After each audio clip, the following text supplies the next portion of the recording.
Chapter 1. The Release of Yin Luo. Perverse fiend, if you have the guts, untie me. Dare to touch me again, and I swear I will make you pay dearly today. In the warden's office, the woman's fierce retort lasted less than a second before it transformed into sultry moans accompanied by a series of sharp smacks. Don't scream, just endure a little longer, and it will soon be over. Lin Mo, in his fervent endeavor, struck swiftly, causing the woman, bound tightly, to finally unleash a surge of genuine energy, shattering the ropes that restrained her. In the next moment, a delicate, fair leg shot towards his handsome face. Damn it! Lin Mo dodged, just in time, muttering under his breath, "You pull up your pants and turn your back on me. Burning bridges seems to be a fitting description of you." Before him, the woman lay half-naked on the floor, her body glistening with fragrant sweat. At this moment, she appeared utterly exhausted, hastily grabbing the dark green uniform scattered around to cover her chest, glaring at Lin Mo with fury. "You! Turn around this instant!" Puffed. Lin Mo remained unfazed, letting out a dismissive snort.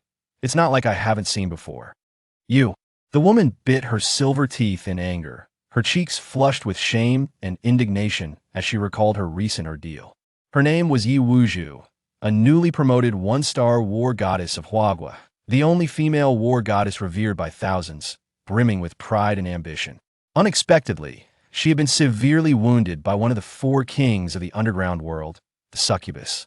Poisoned by the seductive toxin, she had no choice but to heed her father's wishes and seek assistance in the dark prison. What she never anticipated was that the person arranged for her by her father was her fiancé. Even more outrageous was that this complete stranger claimed that in order to cure her poison, she must strip. Stripping was one thing. The most egregious part was that he bound her tightly and struck her rear, the force increasing with every blow. Though each hit brought her a clearer consciousness, by the time her awareness was fully restored, her backside was already a fiery red, and she could scarcely sit down. "What are you staring at me for? You can see how crude this place is. This method is the simplest and most effective way to help you regain consciousness. I bound you to prevent you from moving around and interfering with the treatment." Lin Montauk chuckled lightly. His Yin Luo hand was unparalleled, whether in saving lives or taking them. Regardless of the toxin's intrusion, a single strike was sufficient to awaken anyone from their stupor. The force of his strikes was heavy due to her profound poisoning, and he couldn't be blamed after all. The impact worked both ways, and his palm was also sore. "Bastard, you're clearly doing this on purpose." Thus, when the prisoners in this jail spread the word after their release, everyone will know what transpired, and you can rightfully become Yi Wuzhu's husband. Your calculations are quite astute. Donning her clothes, Yi Wuzhu regained her former elegance, her flushed cheeks still betraying a hint of anger. As the only female war goddess of Huagua, her pride was immense. What use was there in such a misunderstood method for healing? It was evident that this man, aware of her identity, was doing this intentionally to ingratiate himself with her and ascend to greatness. From a mere jailer to the husband of a Huagua war goddess, the son-in-law of the Yi family in the capital, Lin Mo furrowed his brow, his tone indifferent. "Yi Wuzhu, do you suffer from delusions? Who would want to be your husband? I only just learned of our engagement. Keep pretending." Yi Wuzhu's eyes glinted coldly as she slammed a pre-prepared divorce document and a bank card onto the table. "This is the divorce letter I've prepared in advance. Be sensible and sign it. The million in the card is yours, a token of gratitude for your treatment. Let me tell you, the husband I envision must be a hero standing at the pinnacle of the world, not someone like you, a mere jailer. You are unworthy of me. Yi Wuzhu, there is absolutely no possibility for us." With that, her eyes were filled with intense disdain. Lin Mo smiled, a bitterly mocking smile. "You've been dismissed. Leave. As for that million, you might as well keep it. I have no use for it." Instantly, Yi Wuzhu's face turned ashen with rage. Not only was he humiliating her, but he also dared to speak of dismissing her. If word of this spread, how would she face the world? But at this point, there was nothing she could do but suppress her fury. Remember, we are from entirely different worlds. If I hear about today's event from your lips, I will not let you off lightly. With that, Yi Wuzhu stormed out in a huff. A while later, a knock resonated at the door. The warden entered cautiously, saying, Lord Yen Luo, your letter. Hmm. Lin Mo, in a foul mood, replied, just leave it there, you may go. Understood. The warden complied immediately, not daring to linger a moment longer. The pressure of being near this individual was too great. 3 years ago, when this man arrived at the dark prison, this office had never belonged to him for even a day. Inside the prison, the once restless special inmates, including the chaotic evil sorcerer, the bloodthirsty butcher, and the fallen dark war god, had all turned into docile kittens, not daring to utter a sound. The reason was simple. For this individual was the legendary Yen Luo, whose name resonated across the globe, a man who had once single-handedly made the entire underworld tremble, leaving a lasting mark of fear on countless political figures worldwide.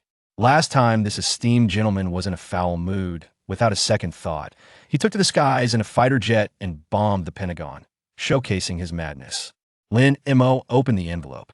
Inside lay half a jade pendant, a photograph, and a mobile phone. Upon opening the audio file on the phone, it was the way the old man usually assigned tasks. Little Lin, how is your mastery of the art of seduction progressing? You must let me hold my chubby grandson soon. Did you meet Yuwuju? This girl has considerable ability, but a terrible temper. I know you prefer gentle approaches, so I've specially arranged a marriage for you. The granddaughter of the Su family in Yunhai City, Su Rushue, helped me when I was destitute, and in return, I promise to let you marry her when you come of age. The half-jade pendant in the envelope is the wedding token, and Su Rukshu's contact information and address are on the back of the photo. You can now leave prison and become the golden son-in-law of the Su family. With that, the old man's teasing voice concluded. Lin Mo felt a wave of frustration wash over him, an overwhelming urge to give the old man a beating. It was one thing to have him see the prison. Now, he was to become a son-in-law. Yet, given the old man's kindness to him, he had no choice but to comply. He had been an orphan, raised in an orphanage, and it was the old man who had kindly taken him in and taught him the skills to navigate the world. From martial arts, medicine, and feng shui to alchemy. From music, chess, calligraphy, and painting. He had mastered it all, leading the old man to question who truly was the master and who was the disciple. Half an hour later, under the warden's arrangement, all the notorious inmates in the dark prison rang gongs and shouted excitedly, "We bid farewell to the esteemed Lord. Lord, we will miss you." Various voices echoed throughout the room. In an instant, the entire place fell silent, and all the inmates wore long faces, displaying sorrow. Clearly, over the past 3 years, they had suffered greatly under Lin Mo's hand. While they feared not death, this man could make their lives unbearable with a mere flick of his finger. In the end, Lin Mo waved to bid farewell and boarded the plane heading to Yunhai City in Huahua, only to be taken aback when he spotted a familiar figure in first class. What a coincidence running into this woman again, truly relentless. Lin Mo was at a loss for words as he beheld the dashing figure ahead. Chapter 2. Despair for Yuwuju. It was evident that the striking figure seated in first class was none other than Yuwuju. Compared to before, she had shed her war goddess uniform for athletic attire, yet her demeanor remained haughty. Upon seeing Lin Mo enter, Yuwuju was momentarily taken aback, then furrowed her brow and asked, "What are you doing here?" Lin Mo chuckled. "Miss Yi, this plane isn't your family's, why shouldn't I be here? They'll have you know, our engagement is null and void, you can't play the fool." Yuwuju's tone was icy, as she had always detested men who clung stubbornly to her. Lin Mo smirked disdainfully, hands stuffed in his pockets, completely uninterested in engaging with Yuwuju, and settled into a seat further back. Yuwuju gritted her teeth in displeasure, but refrained from saying more. Suddenly, a figure burst onto the plane the moment she appeared. The temperature in first class plummeted, and an overwhelming aura of murderous intent emanated from her eyes. Seeing this, Yuwuju's expression shifted dramatically, her demeanor turning serious as she braced herself for battle. The figure that could make the usually proud Yuwuju so tense was none other than the succubus, the very one who had previously dealt her a severe blow. As one of the 4 great kings of the underground world, the succubus possesses extraordinary strength, rendering even the renowned 3-star battle gods of Huahua utterly powerless, let alone Yuwuju, who has just ascended to the rank of 1-star battle god. Ah, it appears someone has managed to relieve you of the poison within. The succubus observed Yi Wuzu's astonishment before her tone turned icy. But it matters not once I capture you. Your father will obediently negotiate with us. You shall not succeed. With an expression as frigid as ice, Yi Wuju initiated the attack, determined to seize the initiative. Overestimating yourself. Though the succubus appeared slender and delicate, seemingly fragile, when she clashed with Yi Wuju, a wave of terrifying energy surged forth. Fortunately, the first-class cabin was devoid of passengers otherwise. It would have resulted in significant casualties. As the succubus spoke, her nails, sharp as the finest blades, sliced through Yi Wuzu's jade-like arm, blood gushing forth uncontrollably. In the next moment, Yi Wuju was severely injured, collapsing to the ground, filled with resentment and fury as she gazed up at the succubus, whose power was on an entirely different level. She noticed Lin Mo beside her, however. He was engrossed in a photograph, studying the woman within with no intention of offering assistance.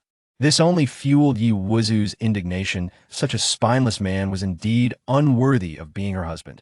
Yet soon, she found solace in the realization that he was merely a lowly prison guard. What could he possibly do to aid her? Boom! As the succubus palm struck her chest, Yi Wuju coughed up blood, her vision fading to black as she lost consciousness. The succubus smirked mockingly. Suddenly, she turned her gaze toward Lin Mo, her signature seductive eyes gleaming. Well, handsome, you seem rather composed. Considering your decent looks, how about this? If you obediently become my slave, I shall let you off the hook. Lin Mo put away the photograph and replied to the succubus with a single, dispassionate word. Scram. At that moment, the succubus was taken aback, for she was well aware that her allure had brought countless powerful figures to their knees before her. Yet today, this young man not only remained unfazed but dared to rebuke her. Kid, if you seek death, then I shall grant your wish. The succubus tone turned furious, a sinister aura enveloping her as she aimed directly at Lin Mo's heart. Crack! A sound of fracture echoed. Before the naked eye, a powerful hand seized the succubus' wrist, and with a surge of force, her entire wrist, along with the tendons and bones of her arm, shattered completely. Ah! The succubus' expression changed drastically as she let out a chilling scream. Lin Mo hand, who? Who are you? Trembling, the succubus fell to her knees, her complexion pale, and her body shaking uncontrollably. A forbidden name suddenly flashed in her mind. Scram. Yes. Ignoring the excruciating pain in her arm, the succubus trembled and fled the scene in haste. Hours later, the plane descended in Huagua at the Yunhai City Airport. Shaking off his thoughts, Lin Mo strode purposefully toward the exit. Not long after he departed, in her seat, Yi Wuju opened her eyes, slowly regaining consciousness. Upon seeing the healed wound on her arm, she was utterly astonished. Gazing at the empty seat behind her, an absurd thought crossed her mind. Could it be that he did this? But how could a mere prison guard possibly contend with a succubus? Recalling Lin Mo's previous nonchalance aboard the aircraft, Yi Wuju became increasingly convinced that this matter had nothing to do with him. Perhaps it was a skilled individual arranged by her father to assist her. Yet regardless, it was a relief that this man had left her side, a stroke of good fortune indeed. In the Liren Western Restaurant, located in the heart of Yunhai City, is an upscale dining establishment. Lin Mo alighted from a taxi, verifying the address on the back of the photograph before he intended to enter. However, he soon discovered that the restaurant door swung open from within. A stunning beauty clad in a black suit, exuding elegance and grace, was being firmly restrained by two burly men. Then, a debonair young man, dressed in a checkered shirt and sporting slick-back hair, emerged from a parked Bentley, a wicked grin spreading across his face. Sue, my dear beauty, did you ever think you would end up in my grasp? Upon witnessing this, Lin Mo furrowed his brow, instantly recognizing that the woman in the suit was Su Rushua, the Su family's heiress, whom his father had sent him to meet for an arranged marriage. What is happening? Has this young lady offended someone? Lin Mo pondered silently. When Su Rushua laid eyes on the young man, her beautiful eyes blazed with fury as she gritted her teeth. Wang Fugue, what do you intend to do? What do I intend to do? Wang Fugue licked his lips, his gaze brazenly appraising Su Ruksha's figure. Why, to have you, of course. I warn you, if you dare to make any moves, I shall haunt you even in death. Su Rushue was flustered. In truth, she had come to the CAF today primarily to meet her prospective husband at her grandfather's behest, never anticipating that Wang Fuge would appear out of the blue with malicious intentions. Is that so?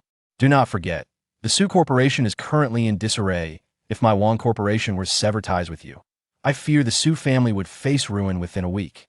Wang Fugue threatened with a smirk, reaching out to caress Su Rukshu's fair cheek, his expression dripping with lecherous intent. Be wise if you serve me well. Perhaps I shall persuade my father to lend you a hand, helping you through this crisis. Otherwise, a single word from me could condemn your entire family to hardship. You. Su Rukshu's expression was one of indignation, yet she found herself without recourse.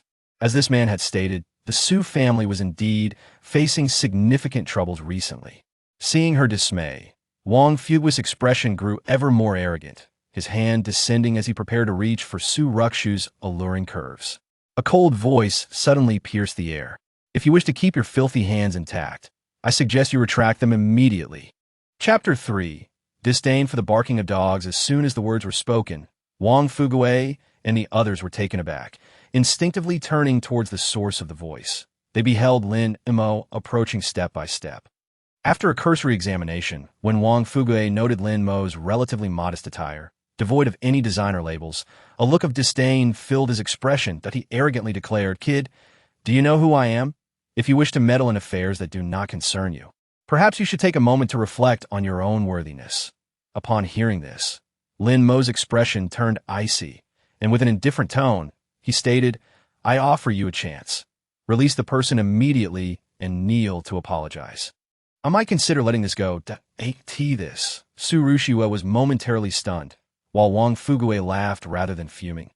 "Kid, did a donkey kick you on your way out? How dare you demand that I kneel in apology? Do you believe a mere word from me could send you to the underworld to meet Mengpa?" It was evident that as a scion of the Wang family, he was accustomed to others bowing to him, not the other way around.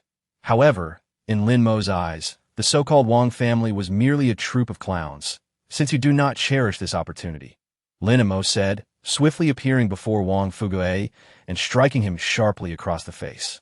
The resounding slap sent Wang Fugue flying several meters, landing in a disheveled heap. Wang Fugue struggled to suppress the pain radiating from his face, blood trickling from his mouth, his eyes blazing with rage. "Kid, you have some audacity to lay a hand on me." At this, Wang Fugue barked at his bodyguards. "What are you standing around for? Get this brat and beat him to a pulp. If anything goes awry, I will take the blame." Upon receiving the command, two burly men charged forward, but before they could reach Lin Mo, with a mere wave of his hand, they were sent crashing into a Bentley, shattering its hood and causing them to spew blood before losing consciousness. Witnessing this, Su Rushue was rendered speechless, her eyes wide with shock. Wang Fugue was equally horrified, his heart racing as he stuttered, "Why you don't come any closer?" Yet Lin Mo had no intention of granting him any reprieve. He seized Wang Fugue by the throat and advanced towards Su Rushue. Ugh. Wang Fugue's face turned crimson, veins bulging as he struggled futilely, his legs kicking in desperation. "Kneel and apologize. Su. Miss Su, I am truly sorry." Wang Fugue knelt, repeatedly apologizing. "I swear I will never dare again. Remember your words. Take your people and leave at once," Lin Mo said impassively. "Why, yes. Thank you." Turning to Lin Mo, Su Rushue expressed her heartfelt gratitude. "Miss Su, no need for such formality." Lin Mo waved his hand, a smile breaking through. "When you have some time, we should go to the Civil Affairs Bureau to collect our marriage certificate." Suddenly, Su Rushue appeared bewildered, then furrowed her brow. "Could it be that you are Lin Mo?" "Indeed." Lin Mo nodded. "Where is the token?" Su Rushue's frown deepened. While she was grateful for his timely intervention, he still fell short of her standards for a partner. Subsequently, as Lin Mo produced a half of a jade pendant, Su Rushue took a deep breath, her voice devoid of emotion. "Mr. Lin, let's be clear. While I appreciate your assistance, I am prepared to offer you 1 million as gratitude. But regarding marriage, I must confess my aversion to the arrangements made by the older generation, so I cannot agree." With a shift in tone, Su Rushue continued, Given your modest attire and presumably humble background, I shall offer you another 1,000,000 to nullify the engagement. What do you say?" Seeing Su Rushiue's intent to back out of the marriage, Lin Mo felt a flicker of interest. After all, he had no desire to be a house husband. In this way, he could easily pocket 2,000,000. What was there to lose? "Very well, but you must not change your mind," Lin Mo affirmed earnestly. Considering this, Su Rushiue's impression of him diminished slightly, and she said, "Let's go. You will meet my grandfather now and proactively propose to annul the engagement. Afterward, give me your account details, and I will transfer the funds." Next, Lin Mo entered the red Ferrari driven by Su Rushue, and they sped towards the Su family residence. Within an hour, the grand gates of the Su estate came into view. Exiting the vehicle, Su Rushue, feeling uneasy, reminded him, "Remember, you are the one proposing the annulment. This way, my grandfather will not be able to persuade us otherwise." Suddenly, a phone rang that Su Rushue answered, her expression shifting to one of urgency as she listened intently. "All right. I'm at the door. I will go in immediately." After hanging up, she turned to Lin Mo and said, "My grandfather's old ailment has relapsed. When we go in, please do not speak out of turn. We will discuss the engagement after he recovers." With that, Su Rushue entered the Su residence. Followed closely by Lin Mo, they traversed the estate and arrived at the main room of the villa, where a dozen people stood without feeling crowded. At that moment, an elderly man lay on a sandalwood bed, his body convulsing uncontrollably. Standing beside him were a man and a woman, Su Haitian and his wife Wu Fong, the son and daughter-in-law of the Su family patriarch, Su Wanquan. Additionally, an elderly gentleman clad in a white coat, exuding an air of authority, was poised to administer acupuncture to Su Wanquan. As Su Rushue entered, she immediately inquired, "Dad, how is grandfather?" "Do not worry. I have summoned Dr. Bai. With him attending, your grandfather will surely be fine," Su Haitan reassured her. Then, noticing Lin Mo behind her, he could not help but ask, "Rushue, who is this?" Su Rushue introduced, "Dad, this is the fiancé grandfather arranged for me." Him? Su Haitan cast a dismissive glance at Lin Mo, disappointment evident in his eyes. Judging by Lin Mo's attire, he seemed unlikely to hail from a prominent family. If he lacked a substantial background, he was unworthy of his daughter. However, Lin Mo was oblivious to Su Haitan's judgment, his focus entirely on Dr. Bai's actions as he prepared to insert a silver needle into Su Wanquan's skin. Just as Dr. Bai was about to proceed, Lin Mo spoke up coldly. "If you use that technique, once the needle pierces the old gentleman, he may very well be killed by your treatment." Chapter 4. Marriage. Lin Mo's assertion left everyone astonished. Such audacity from one so young to speak critically of an elder. Dr. Bai, incensed, retorted sharply, "Get out of the way immediately. Do not hinder me from saving lives. If anything goes wrong, you will bear the consequences." "Lin Mo, did I not tell you to refrain from speaking out of turn?" Su Rushue scolded as she pulled him aside. Lin Mo shrugged, replying nonchalantly, "The old gentleman's vitality is weak, and his ailment stemmed from a resurgence of an old injury. If you employ the 8 forks 12 needles, it will cause a surge in his energy, leading to a catastrophic rupture of his meridians." This revelation incited a furious response from Su Haitian and Wu Fong. "Brat, shut your mouth. If you delay Dr. Bai from treating the old gentleman, you'll be held accountable. Rushue, get this kid out of here at once." Su Rushue's expression soured, and just as she was about to speak, Bai interjected urgently, "Wait." He stared incredulously at Lin Mo. "How did you know I planned to use the 8 forks 12 needles to treat the old gentleman?" Indeed, he had intended to employ this signature technique, but had not yet begun. The young man before him had discerned his intentions. Could it be that he possessed some clairvoyant ability? Or had he truly comprehended his medical expertise? Observing Dr. Bai's bewildered expression, Lin Mo continued, "While the 8 forks 12 needles are indeed effective, given the old gentleman's frail condition, do you believe he can withstand your treatment?" At that moment, Lin Mo's inquiry struck Dr. Bai like a revelation, a cold sweat breaking out on his forehead, in his eagerness to save the old gentleman. He had overlooked the latter's physical condition. The 8 forks 12 needles were notoriously potent and demanded a robust constitution from the patient. Given the old gentleman's frailty, if he proceeded with this technique, the consequences would be dire. Indeed, Had I proceeded with the 8 forks, 12 needles, the old gentleman's meridians could have been severed during treatment, leading to blood loss and death. Realizing this, Dr. Bai was filled with dread.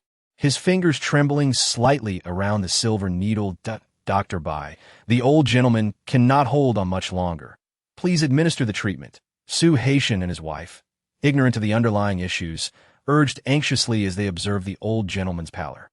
What are you so frantic about? The most significant taboo for a healer is impatience. I nearly made a grave mistake due to your haste. And fortunately, this young brother alerted me. Dr. Bai admonished them. Then turned to Lin Mo, his previous disdain replaced by a semblance of respect. Young brother, may I inquire what suggestions you have in this situation? Dr. Bai, are you truly asking for his advice? Surely you jest. What could this young man possibly know about medicine? Su Haitian and Wu Fong exchanged incredulous glances. The notion that this youth, so young, could possess any medical knowledge seemed utterly ludicrous. Upon witnessing this, Su Rushue was utterly perplexed, taken aback by the disparate reactions of the esteemed Dr. Bai towards Lin Mo. Could it be that her fiancé truly possessed medical expertise?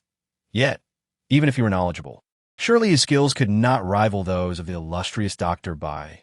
Lin Mo, with his hands casually tucked into his pockets, spoke with remarkable composure. The old gentleman's condition is due to a chronic ailment resulting in a deficiency of vital energy and blood. Reviving him is quite simple point. One merely needs to administer the 3 water needles, which can subtly and effectively rejuvenate him. The 3 water needles, Dr. Bai murmured, suddenly thumping his thigh in excitement. Of course. How could I have been so foolish? While not an advanced technique, the gentle nature of the 3 water needles is perfectly suited for the old gentleman's symptoms. Instantly, Dr. Bai felt an even greater admiration for Lin Mo. At such a young age, he exhibited such tranquility and rational thought. His medical prowess seemed immeasurable. Without delay, Dr. Bai proceeded to apply the 3 water needles as instructed by Lin Mo. Shortly thereafter, Su Wanchuan's eyebrows twitched, and he gradually opened his eyes, awakening. What has happened to me? He weakly inquired, surveying his surroundings. Grandfather! Father! Su Rushue and Su Haitian exclaimed with uncontainable joy, relieved to see the old gentleman safe and sound. Subsequently, Su Rushue's eyes glistened with unshed tears as she explained, Grandfather, you just had a relapse of your old ailment, and you nearly frightened us to death. It was Dr. Bai who intervened and saved you. Dr. Bai immediately waved his hand, speaking with humility. I cannot take credit. The true savior of the old gentleman is this young brother here. Without his guidance, I could have made a grave mistake. Su Haitian frowned in confusion, asking, Dr. Bai, please do not be modest. We all witnessed you administering the needles. How can the credit belong to this young man? Su Rushue gazed at Dr. Bai, seemingly awaiting his explanation. What do you know? Dr. Bai humbly added, the old gentleman's recovery is at least 99% due to this young brother's efforts. I merely assisted. To his words, the crowd was taken aback, astonished by Dr. Bai's high regard for Lin Mo since the old gentleman has awakened. I shall take my leave, Dr. Bai said with a bow, turning to exit the room. I could see this moment. Su Wanquan set his gaze upon Lin Mo, a faint smile gracing his lips. Young friend, may I inquire your name? Su Rushue remained impassive. Grandfather, this is Lin Mo, the fiancé you introduced to me. Fiancé? Su Wanquan exclaimed with delight, his body trembling slightly. You have finally arrived? It seems fortune is finally smiling upon our Su family. This statement left everyone momentarily stunned, uncertain of its implications. Su Wanquan continued. How is your master? Is he in good health? Ah, he is wandering the world, in excellent health. Lin Mo replied with a smirk, recalling the old man, his teeth gritting in irritation at the thought of being incarcerated for 3 years while the old coot roamed freely. That is good to hear, Su Wanquan beamed, his spirits lifted by Lin Mo's presence. Su Haitian, unable to restrain himself, asked, Have you attended medical school? Given Dr. Bai's earlier remarks, it was evident that this young man was well versed in medicine. If he truly were a rising star in the medical field, he would be a suitable match for their daughter. However, Lin Mo shook his head. I have not. My medical knowledge comes from my master. Su Haitian's eyes sparkled with curiosity. May I ask who your master is? Oh, he is of little renown. Not even a barefoot doctor, Lin Mo replied. Upon hearing this, Su Haitian's face contorted into a sneer. He had expected this individual to have attended medical school or been mentored by a prominent medical figure, but the absence of both implied that his insights had merely been a stroke of luck. A fortunate guest Wu Fong, overhearing this, adopted a frosty demeanor. And what is your current occupation? I worked in a prison for 3 years and am currently unemployed, Lin Mo stated bluntly. Su Haitian, Wu Fong, and Su Ruxiue were all taken aback. They had assumed Lin Mo held a legitimate job. Yet he was an unemployed drifter, and his previous occupation had been in prison. The couple's expressions turned icy. What good person would come from prison? How could he possibly be worthy of their daughter? Just as they contemplated how to dismiss Lin Mo, Su Wanquan raised his head and smiled. Unemployed is fine. This way, you can assist Xiaoxue more. You two should go and obtain your marriage certificate now, and hold the wedding by the end of the month. Chapter 5. Su Ruxiue apologizes. Su Wanquan's unexpected proclamation rendered the atmosphere in the room silent. Su Haitian, concerned for his daughter, urgently interjected. Father, there are many outstanding young men in our city. How can you allow Ruxiue to marry this impetuous youth? Wu Fong remained silent, her discontent evident on her face. Meanwhile, Lin Mo raised an eyebrow at the remark. What so-called outstanding young men could possibly compare to him? If she was unwilling to fulfill the engagement, that was one thing, but underestimating him was entirely unacceptable. Grandfather, we have only just met and barely know each other. Is it truly wise to hastily obtain a marriage certificate? Su Ruxiue's expression shifted. Xiaoma is trustworthy. You can take your time to get to know each other after you obtain the certificate. Su Wanquan, as the head of the family, held absolute authority and stated resolutely, this matter is settled. Anyone who dares defy it is no longer part of the Su family. Su Ruxiue fell silent. Glancing at Lin Mo, understanding the implication, Lin Mo began to speak. Old sir, Xiaoma, you need not say more, Su Wanquan interrupted, waving his hand. I know Xiaoxue's temperament. She must have made things difficult for you when you first met.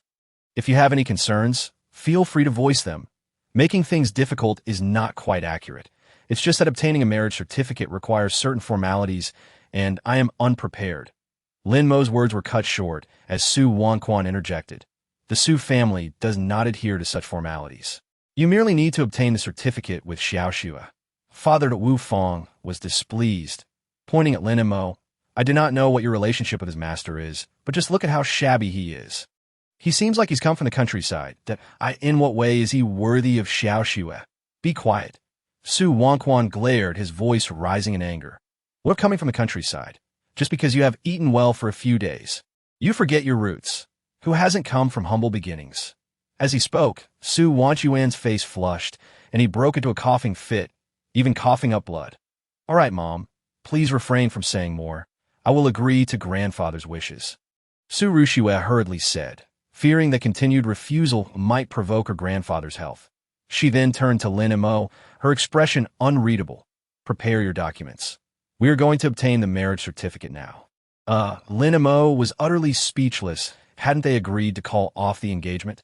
Why was she now acquiescing?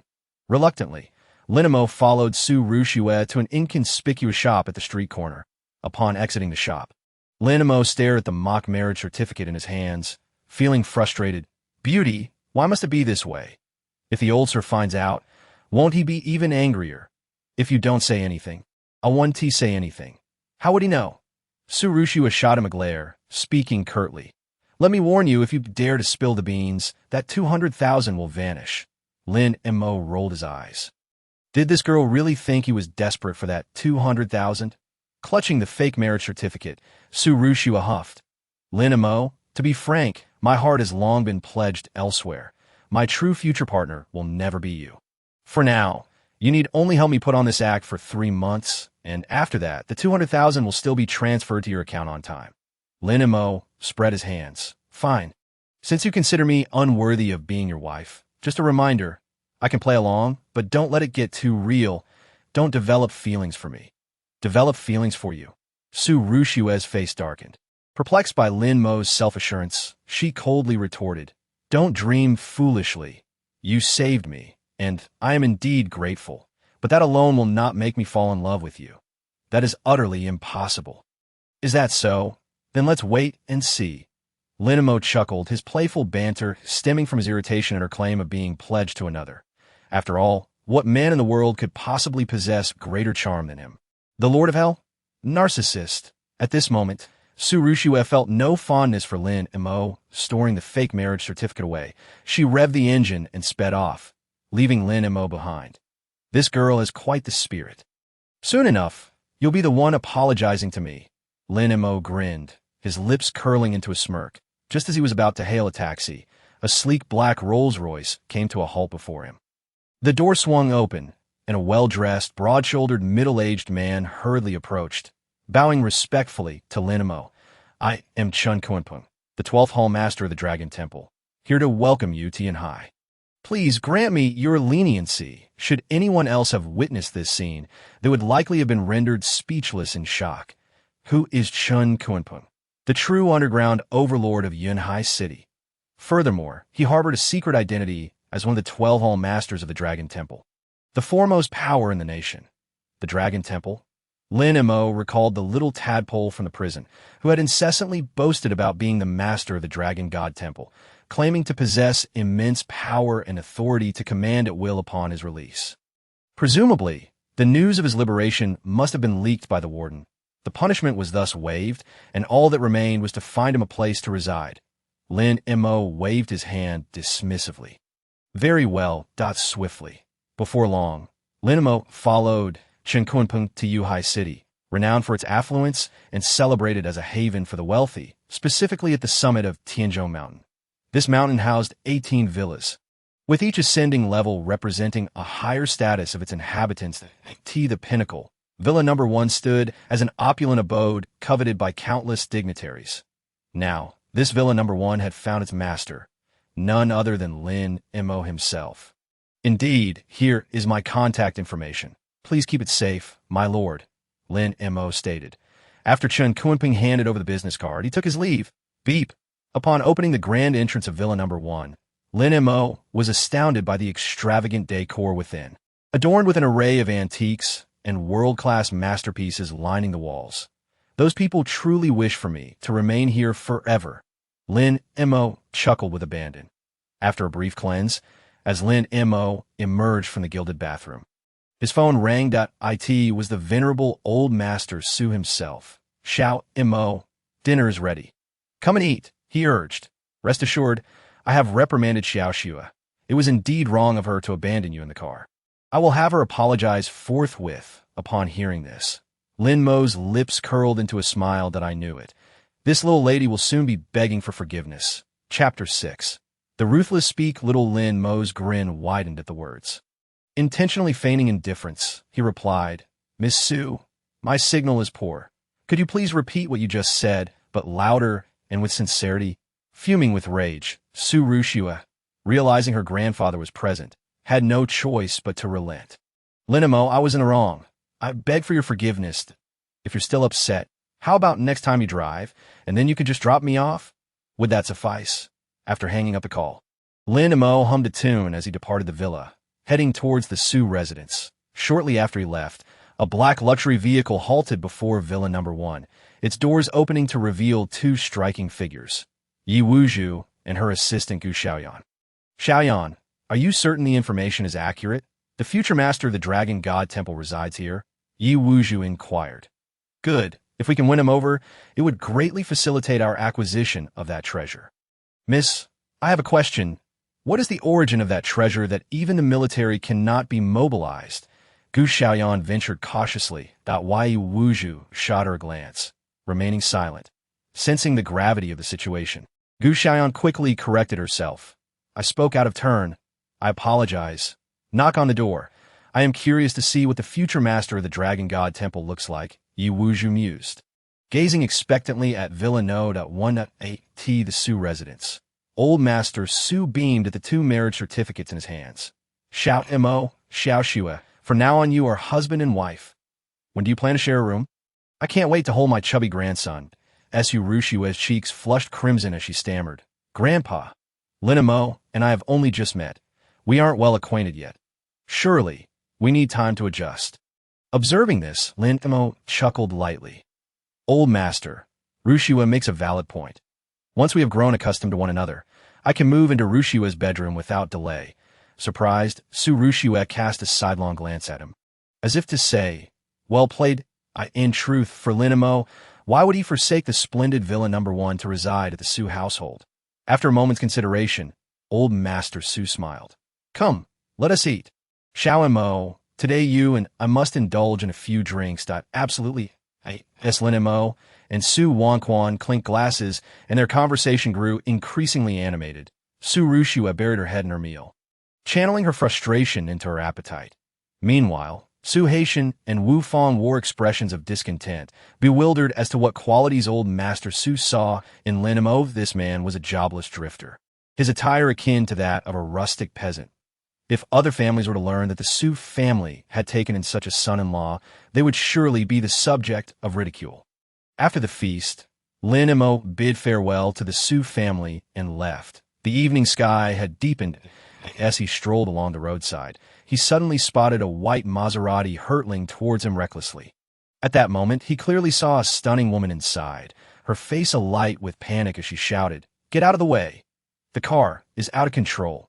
In keeping with his helpful nature, Lin Mo remained unfazed, raising his hand gently to stand before the vehicle. The woman stared wide-eyed, exclaiming, "Are you insane?" The next instant, she could hardly bear to witness the impending carnage. Yet astonishingly, Lin Mo merely waved his hand, halting the out-of-control Maserati in its tracks. "Are you human?" The breathtaking woman gasped, her eyes fixed on Lin Mo as if he were a specter. She had never fathomed that someone could single-handedly restore calm to a runaway vehicle. Unbeknownst to her, for Lin Mo, such feats were trivial. During his travels, he had dealt with warships with ease, let alone a mere automobile. "Miss, it seems your car has been tampered with. Allow me to make some repairs." Lin Mo offered, opening the hood and performing a simple fix. Simultaneously, the gorgeous woman inside the car noticed the alarm had ceased, and the vehicle was functioning normally once more. "Thank you," she said, lowering the window with sincerity. "No need for thanks. Just give me a ride." Lin Mo waved off and then opened the door to slide into the passenger seat. The stunning woman was momentarily taken aback, but she made no effort to eject him. After all, he had just helped her with her CEAR. By the way, where are you headed? She inquired. To Lin Mo began, but before he could finish, several black luxury vehicles suddenly surged forward, surrounding the white Maserati completely. "This is bad. It's the Dragon God Temple's people." The woman's expression changed dramatically, her demeanor shifting to one of unprecedented alarm. Then, a group of men in black descended from the luxury vehicles, the leader sporting a scarred face and exuding an air of menace. He approached the Maserati's window, a cold smirk on his lips. "Miss Xiao, consider yourself fortunate. It appears your vehicle has not yet met its fate." Upon hearing this, the stunning woman seethed with anger. "Oh, it was you who tampered with my car. You are truly despicable." It made sense now. After leaving the auction, her car had gone haywire soon after starting. It was a treacherous scheme by them. Miss Xiao, daring to snatch something from our Dragon God Temple. Even if you are the daughter of a billionaire, will only lead you to destruction. Be wise and hand over the item. It may spare your life, the scarred man stated dismissively. "And if I refuse?" The stunning woman retorted stubbornly. "If you refuse?" The scarred man's lips curled into a disdainful smile. "Then I shall be forced to take it by force if an unfortunate collision occurs and you sustain injury. Your wealthy father will surely be left to mourn." With that, the scarred man's tone grew ominous. "You have 3 seconds to exit the vehicle, and you, young man beside her, get out too if you wish to avoid death. Hand over the item without delay." As the stunning woman hesitated, Lin Mo spoke up. "Stay here. I will handle them." Before they could react, he calmly stepped out of the car and addressed the scarred man and his associates. "So you are from the Dragon God Temple? You are acquainted with Chun Kunpeng, I presume?" "Impudent! How dare you utter Chenhal Master's name so casually?" The scarred man shouted angrily, revealing a dagger from his belt. "Listen here, I saw no one beside Miss Xiao before. You must have boarded midway. Be sensible and kneel to apologize for your actions, or I may show you no mercy." Those words would not even dare escape Chan Kuan-ping's lips. "It is you who truly seeks death," Lin Mo declared before delivering a swift slap to the scarred man's face. Smack! Without any unnecessary flourish, the single strike sent the scarred man flying several meters away. Crashing to the ground and gushing blood, an unsettling silence enveloped the scene. Chapter 7. Get out of my way. Witnessing this spectacle, everyone trembled, their eyes fixed on the unconscious, potentially lifeless man sprawled on the ground, collectively gasping in astonishment. Meanwhile, inside the Maserati, Xiao Qiushui's mouth hung agape in shock. Though she was the daughter of a billionaire and had encountered numerous martial artists, she had never seen someone capable of sending a man flying with a mere slap. Then, Lin Mo's dispassionate voice pierced the silence. "Inform Chun Kunpeng that I will not pursue this matter further this time. Should there be a next time, let him come in person to meet his end." Understood. Xiao Qiushui jolted back to reality, her heart racing, and she dared not glance at the young man beside her as she hastily drove away. Approximately 10 minutes later, Xiao Qiushui stammered, "Sir, where are you headed?" At this, she slammed on the brakes and retrieved a package from the back seat. Handing it to Lin Mo, "This is it." Upon opening it, Lin Mo discovered a jade pendant nestled within. Xiao Qiushui spoke, seemingly recalling something, and hurriedly said, "By the way, sir, I have yet to introduce myself to my name is Xiao Qiushui, hailing from the Xiao family of Yanhai." Lin Mo smiled and replied, "I am Lin Mo, Lin Mo." Xiao Qiushui nodded, secretly committing this name to memory. Why did this jade pendant draw the attention of the Dragon God Temple? Lin Mo inquired. Xiao Qiushui sighed deeply, her words laced with indignation and helplessness concerning the Dragon God Temple. The Yanhai Xiao family is the foremost aristocracy in Yanhai. However, even so, in terms of martial prowess, there's still no match for the Dragon God Temple. Lin Mo examined the jade pendant, noting its fine quality.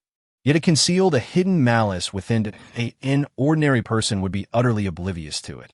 Our chance encounter could be deemed fate. I advise you to dispose of this jade, lest it bring you misfortune. Lin Mo cautioned earnestly. Xiao Qiushui was taken aback, utterly unprepared for the suggestion that she should discard the expensive jade pendant she had just acquired. Lin Mo shook his head, recognizing her disbelief, and chose not to elaborate further. Observing her reaction, Xiao Qiushui became increasingly convinced that Lin Mo was jesting. Although he possessed remarkable skills, discerning the quality of jade was not necessarily correlated with one's abilities. "Regardless, I am grateful for your assistance, Mr. Lin. Consider me indebted to you. Here is my contact information. Please accept it." Xiao Qiushui extended a business card towards Lin Mo. He did not refuse, replying with a meaningful smile. "I believe we shall meet again before long."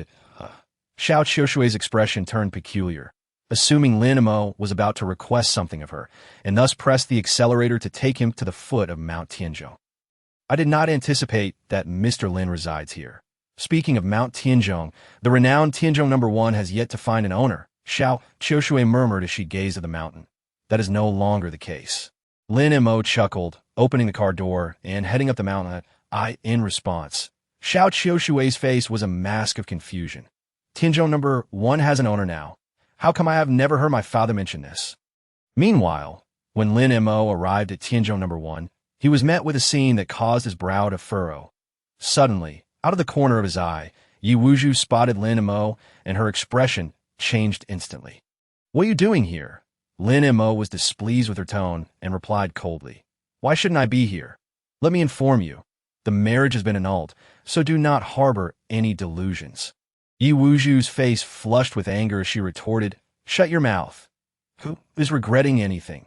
What business do you have following me? Don't tell me you came here just to enjoy the scenery." Gu Xiaoyan interjected coldly, "Miss, do you want me to drive him away?" Yi Wuzhu remained non-committal. The reason she had yet to sever ties completely was that she had been knocked unconscious by a succubus on the plane.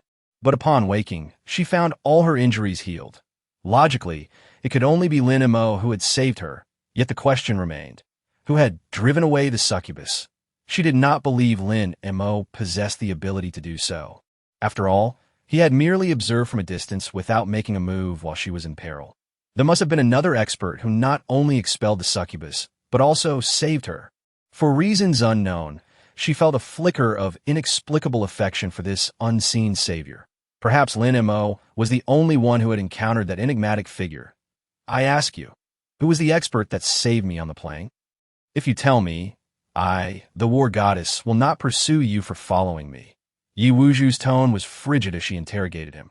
Lin Mo, uninterested in her provocations, replied, Yi Wuju, I have no interest in following you. To put it plainly, there are many beauties I've encountered who are far more exquisite than you. So if I were to follow anyone, it certainly would not be you. Furthermore, you should refrain from speaking to me with such an arrogant demeanor. Remember, while I am still calm, it would be wise for you to remain humble, or else even the Yi family in the capital cannot protect you. Now, kindly vacate the premises before me, as Lin Mo's final words fell. Yi Wuju's expression darkened completely. She yearned to rush forward and physically confront him, but considering he knew the identity of that mysterious savior, she forcibly suppressed her fury. Lin Mo, you claim this is your home? Your audacity knows no bounds. Do you understand the status of those who can reside here? Yi Wuju scoffed, about to continue her derision when suddenly she received a phone call. Her expression shifted slightly as she instructed her assistant to hastily drive away. Lin Mo paid her no mind and, upon opening the grand door of Tianzhou No. 1, received a call from a mysterious number. Chapter 8. The Bullfight. Old man, speak up. What task have you arranged this time? Lin Mo lit a cigarette, reclining on the sofa as he spoke nonchalantly. A lewd chuckle came from the other end of the line. Disciple, I call primarily to check on you, that I want to ask how it feels to be the son-in-law of the Su family. The fiancée I found for you is quite beautiful, isn't she? Lin Mo rolled his eyes. You still have a nerve to say that. I made it clear that I would only be the Su family's son-in-law for 3 months. After that, I will definitely make my escape. Nothing you say will change that point. 3 months is 3 months. However, within that time, you must help me find something. It is related to your lineage. Suddenly, the voice on the other end turned serious. Lin Mo narrowed his eyes. What is it? Just as the voice was about to respond, a furious female voice interrupted. Old fool, hurry up and come back to pay your dues. I want to see how you can go out and fool around with other women after paying. Ouch, stop pulling my ear. I will pay. The call ended abruptly. Lin Mo shook his head in exasperation, thinking that his master's wife had a tough time, always needing to keep that old man in check. Dinged, a text message chimed. Lin Mo received a photo from the old man, revealing a jade plate. Meanwhile, at the Su family residence, everyone had gathered in the hall, and the atmosphere was exceedingly heavy. Just moments ago, the Wang group had abruptly severed ties with the Su family, a devastating blow to the already struggling Su entity, causing their stock prices to plummet. Su Haitian wore a grim expression. How could this happen? Why did the Wang family decide to cut off cooperation with the Su family for no reason? Wu Feng also looked troubled. What shall we do? Without the orders from the Wang family, the Su family may not last a week before collapsing. Although the elder of the Su family remained silent, his severe expression indicated the dire situation the Su family faced. Su Rushua hesitated before recounting the incident where Lin Mo had beaten Wang Fugue earlier that day. Upon hearing this, Wu Feng reacted most strongly, exclaiming, What? That brat angered the young master of the Wang family. I sensed he was a jinx. Now we are truly doomed. Su Haitian's face darkened. Can Rushua reach that brat? You should bring him to the Wang family to apologize in person, to see if we can gain the young master's forgiveness. Dad, do I really have to go to the Wang family? Not going? Who will clean up the mess you made? The Su family is the culmination of our family's efforts. Do you truly want to watch it collapse? Su Haitian's voice was low and serious. Su Rushua found herself in a fierce internal struggle. Enough. In my opinion, Lin Mo was entirely justified in hitting Wang Fugue. That man dared to lay hands on Xiaoxua. I say a slap to his face is the least he deserves. Instantly, Su Haitian and the others trembled in disbelief. Elder, are you suggesting we compete with other groups for cooperation with the Shouting Group? How could that possibly succeed? They were aghast. The Shouting Group is backed by the Xiao family, which is the wealthiest family in Yanhai City. No one dares to claim the top position while they exist. Whether it can succeed or not, we must at least try. Also, Lin Mo is not to be disrespected. If I hear any of you dare to speak ill of him again, do not blame me for being rude." With that, the elder stood and departed, leaving Su Haitian and his wife in a state of pale shock. That night, Su Rushua was in her room preparing a proposal for cooperation with the shouting group when a video call came through from her close friend, Sun Wanner. "What's wrong, Rushua? You look so downcast and unhappy." Sun Wanner asked, puzzled. Su Rushua sighed. "Don't even get me started." She then recounted the events of the day. Sun Wanner's eyes widened in shock. "What? You actually married an unemployed drifter? How could he have the audacity? If you dare to marry him, he would certainly dare to take you as his bride. Truly a toad wishing to eat swan meat. Utterly shameless. Don't worry, Rushua. Tomorrow I will devise a plan to ensure he makes a fool of himself. Once he realizes the disparity between you two, he will certainly take the hint and leave." The next day, Lin Mo awoke to a call from Su Rushua. "Lin Mo, accompany me to the Yunhai bullfighting arena." Still half asleep, Lin Mo replied nonchalantly, "Not going." With that, he abruptly hung up. However, shortly after, the phone rang again. Su Rushua, suppressing her anger, said, "Lin Mo, as long as you come, the 200,000 I promise you will be transferred to your account immediately." 200,000? Is that amount worth disturbing my sleep? Not going. Seeing Lin Mo about to hang up again, Su Rushua quickly added, "Lin Mo, then tell me, what would it take for you to come?" Hearing this, Lin Mo's lips curled into a playful smile. "You want me to go that badly? Then beg me." "What? Are you asking me to beg?" Su Rushua gritted her teeth, unwilling that if you don't want to, then so be it. Upon hearing this, Su Rushua took a deep breath. "Fine, consider it as me begging you. As long as you're willing to come, I will owe you a favor." Lin Mo chuckled lightly. "Since your sincerity is so profound, I shall reluctantly agree." Meanwhile, Su Rushua was filled with a mix of embarrassment and anger. Her teeth clenched at the thought of Lin Mo's smug expression. Half an hour later, at the Yunhai bullfighting arena, Lin Mo arrived. This place was the only bullfighting venue in Yunhai City, and bullfighting had always been deemed a noble sport, reserved for those born into affluent families. Have you heard? Tomorrow, the shouting group will hold a grand banquet at the Shouting Hotel to announce their collaboration partner. That is a colossal project worth 500 million. I wonder who it will fall to. It is said that the project leader for the shouting group is none other than the richest man's daughter. Zayaki Ushwi, a group of wealthy youths discussed amongst themselves. Lin Mo, over here. Suddenly, Su Rushua's voice rang out.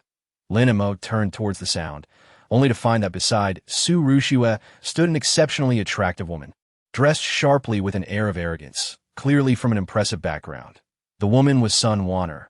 Upon seeing Lin Mo, she scrutinized him from head to toe with a look of disdain. Though he was somewhat decent-looking and had a robust physique, he lacked power and influence, making him utterly unworthy of Su Rushua. "Sun Wanner, my close friend," Su Rushua introduced Lin Mo. "Hello." Lin Mo greeted warmly. However, Sun Wanner ignored him and stated, "Lin Mo, Rushua asked you to come at my suggestion. Have you ever been to a bullfighting arena? I bet this is your first time, right? Are you brave enough to compete with me?" "Compete in what?" Lin Mo frowned. Clearly, Sun Wanner's haughty tone displeased him. "Much like Iwuju. Let's see who can kill the bull faster. Boy, are you up for it?" At that moment, a cold voice interrupted. Wang Fugue, accompanied by a group of burly bodyguards, strode towards them with a fierce expression. "Wang Xiao," Sun Wanner exclaimed in surprise, not expecting Wang Fugue to be here. The Sun family was also an affluent family in Yunhai, so they naturally knew one another. In contrast, Su Rushua's expression changed, realizing he was likely here for revenge. Yet, Lin Mo merely smiled faintly. "Are you suggesting you want to compete with me?" Chapter 9. Wang Xiao rides the bull indeed, do you dare? Wang Fugue sneered contemptuously, his eyes gleaming with arrogance. "Let us compete and see who can kill the bull in less time. If you lose, you must kneel and bow to me 100 times. Today he had come to vent his frustrations through bullfighting, having lost face the previous day. Little did he expect to encounter this rival here, along with Su Rushua and others. "Lin Mo, don't compete with him," Su Rushua urged urgently. She knew Wang Fugue's exceptional bullfighting skills, unmatched in all of Yunhai City. Just by looking at Lin Mo's attire, she could tell he had likely never engaged in such a sport. If he agreed to the challenge, defeat was inevitable. Though she was dissatisfied with his attitude that morning, he had saved her yesterday, and she felt indebted. Not compete. Do you think he has the option to refuse? Wang Fugue scoffed, his irritation growing as he saw Su Rushua protecting Lin Mo. With a glance, his black-clad bodyguards swiftly surrounded the group, as if to say that should Lin Mo utter a no, they would take action. Lin Mo smirked, looking at Wang Fugue meaningfully. So, we're really competing in bullfighting. I hope you won T regret it. Regret? Wang Fugue's expression was filled with disdain, his eyes full of contempt. Boy, at this point, you still have the audacity to talk big? I advise you to consider how to survive this encounter with the bull. As he spoke, Wang Fugue pointed at Sun Wanner. You, be the referee. Sun Wanner had no choice but to comply. Next, everyone took their seats in the audience, alongside other wealthy youths, all eager to witness Lin Mo's potential downfall. After all, the bulls in the arena were notoriously fierce, and a moment's negligence could lead to fatal consequences. Boy, I'll go first.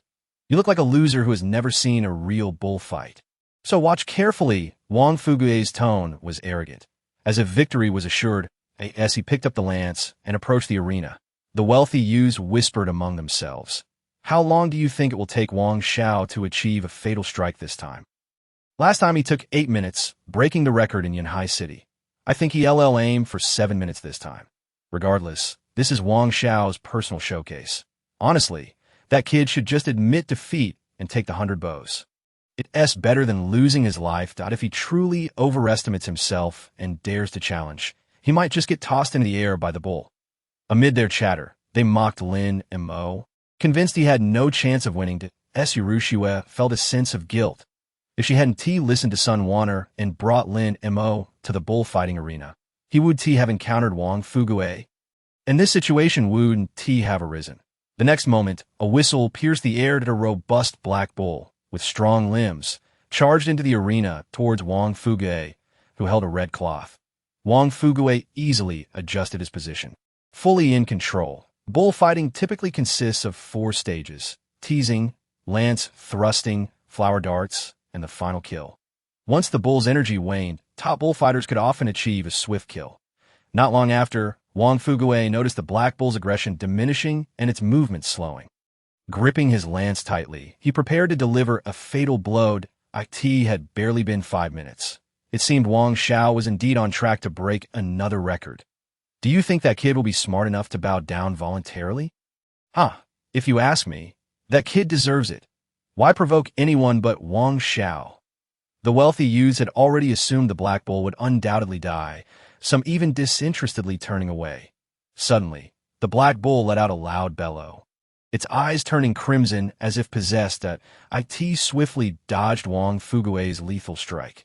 Missing his target, Wang Fugue stumbled and fell to the ground. The crowd instinctively turned towards the commotion, their faces etched with shock. What is happening? You beast, how dare you toy with me? Wang Fugue was seething with rage. Yesterday, he had already been humiliated by Lin Mo, and now to be insulted by a bull, just as he picked up his dropped lance and attempted to rise. The black bull swung its tail, striking him hard across the face, causing him to grimace in pain. Yet this was merely the beginning. The black bull, seemingly reveling in the moment, repeatedly whipped Wang Fugue's face with its tail. Slap! Slap! In an instant, the audience was utterly dumbfounded, and one anticipated that Wang Fugue would be toyed with like a plaything by the black bull. The scene was both exhilarating and comical. Everyone was left with a single question. Could it be that this bull has gained sentience? Lin Mo observed with a smile, remaining silent. During his training with the old man, he had mastered the art of beast taming. Back then, he rode on tigers and used lions as beds. So, with a mere whistle, this little black bull would obediently follow his command. Once again, he blew a whistle. The black bull became even more ferocious. No longer satisfied with merely swatting Wang Fugue with its tail, it boldly mounted the half-kneeling Wang Fugue. What the hell? The crowd was astounded, many nearly having their eyes pop out. Historically, bulls were only ever ridden by humans. When had a bull ever ridden a person? Su Rushua's eyes widened in disbelief. utterly stunned by the absurdity of the scene before her. What are you all standing there for? Hurry and save your master. Do you want him to be crushed in two? Lin Mo glanced at the surrounding black-clad bodyguards. A faint smile on his face. Upon hearing this, the bodyguards rushed towards Wang Fugui. Lin Mo turned to Su Rushua. Shall we leave? Don't you think you've seen enough? Su Rushua, observing Lin Mo's calm demeanor, felt something was off but dismissed it, calling for Sun Wan'er as they promptly departed. In the center of the arena, Wang Fugui, still being ridden by the Black Bull, saw Lin Mo and the others leaving and shouted furiously, "Stop them! Don T let them escape." No sooner had he spoken than he felt a warm, wet sensation on his head as a torrent of foul liquid poured down upon him. Turning to look, he realized the Black Bull had urinated. Right on his head. Ah!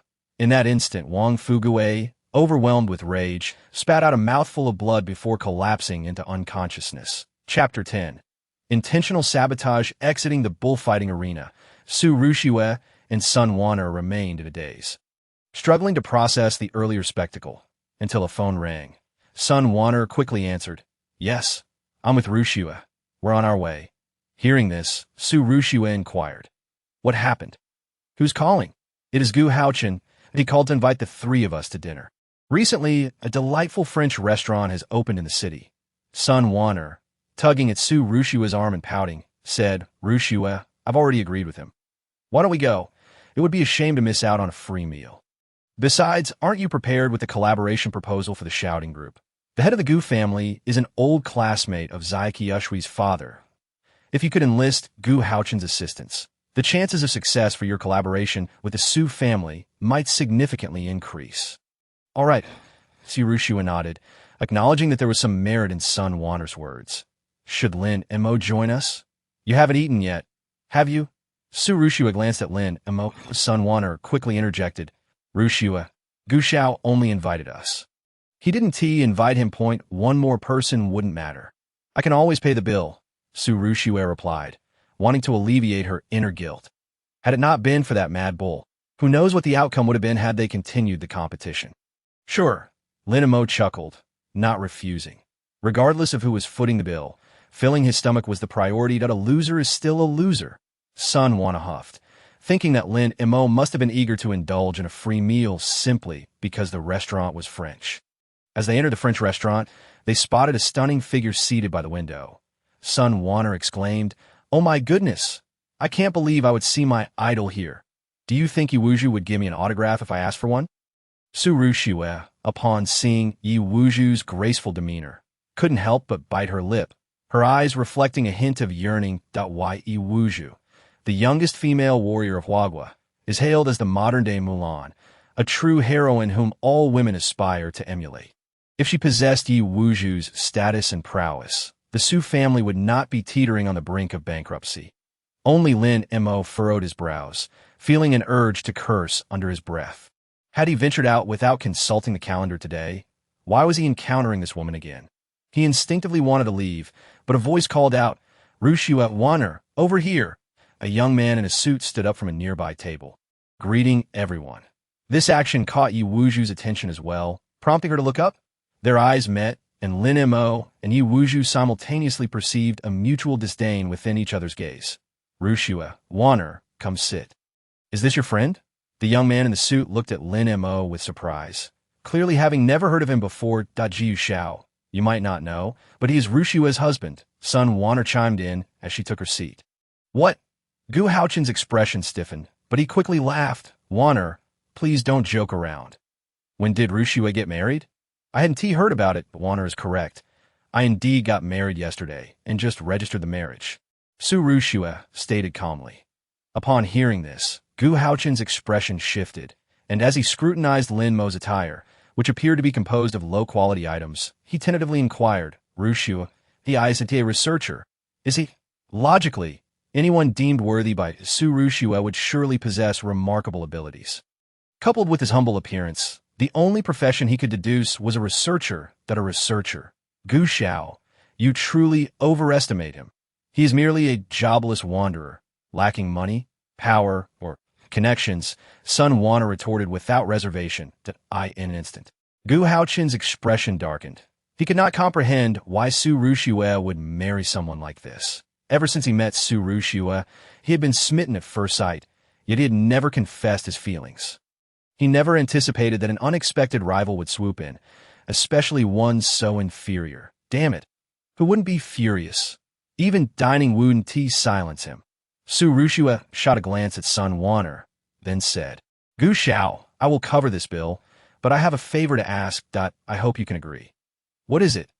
Gu Haochen adjusted his bow tie, feigning the demeanor of a successful individual, deliberately putting on a show for Lin Mo. As if to say, Kid, see this? Only I can assist Su Rushue. You are merely a burden unworthy of her. Lin Mo, however, paid him no mind.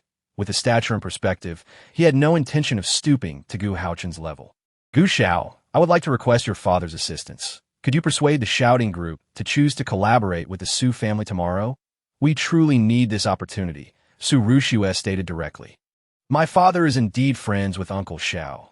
However, business is driven by interest. I will do my best to help, but I cannot guarantee success, Gu Haochen replied hesitantly. His father had not been in touch with the owner of the shouting group for quite some time. And given that the latter was now a billionaire, it was uncertain whether his father would even remember him. Then I must trouble you, Gu Xiao. Su Rushue expressed her gratitude. All right, let us not just talk business. Let's order our meals, Sun Wanner urged, rubbing her stomach. The cuisine at this French restaurant is quite authentic. I've visited once before, and you all should try it, Gu Haochen said with a smile. He then snapped his fingers. And a stunning blonde waitress approached, placing the menu before Gu Haochen. Picking up the menu, Gu Haochen attempted to order in broken French, selecting several dishes. The waitress appeared perplexed, trying to discern what he was requesting. Gu Haochen, unconcerned about whether the waitress understood him, theatrically closed the menu and tossed it in front of Lin Mo, stating indifferently, Order whatever you want if you can't figure it out, starve or leave. In response to Gu Haochen's rude remarks, Su Rushue frowned, but remembering her request, she refrained from saying much. Lin Mo, undeterred, picked up the menu and began to examine it carefully. Seeing his serious demeanor, Gu Haochen couldn't help but smirk inwardly. This place was a high-end French restaurant, where both the chefs and the waitstaff were French. Thus, ordering required knowledge of the language. He didn't believe someone like Lin Mo could possibly order in French. If he couldn't, he would surely become the laughingstock of the evening. Yi Wuju noticed Gu Haochen's intent to embarrass Lin Mo and turned her gaze towards him, curious about how he would navigate this challenge. As time ticked away, Gu Haochen grew increasingly impatient, looking at Lin Mo with sarcasm. Hey, it's just ordering a dish. How long will it take? Or are you unable to speak French and can't even read what's written? Lin Mo set the menu aside and replied nonchalantly. The dishes here are rather ordinary. Fine, I'll just grab something simple. The moment he spoke, laughter erupted from the surrounding patrons who regarded Lin Mo with derision. This French restaurant, renowned for its high standards, offered meals starting at 4 figures. Given Lin Mo's appearance, it was evident he was a pauper, yet he dared to claim the food was ordinary, making him the object of ridicule. Su Rushue frowned, believing Lin Mo was being overly arrogant. Even she had yet to try such high-level French cuisine, while Lin Mo acted as if he had sampled even finer fare. Yi Wuju shook her head slightly, disappointed yet relieved. Thank goodness she had called off the engagement. Otherwise, her fiancé's arrogance would have led to public embarrassment. Kid, do you even understand what you were saying? A bottle of mineral water here costs more than your entire outfit.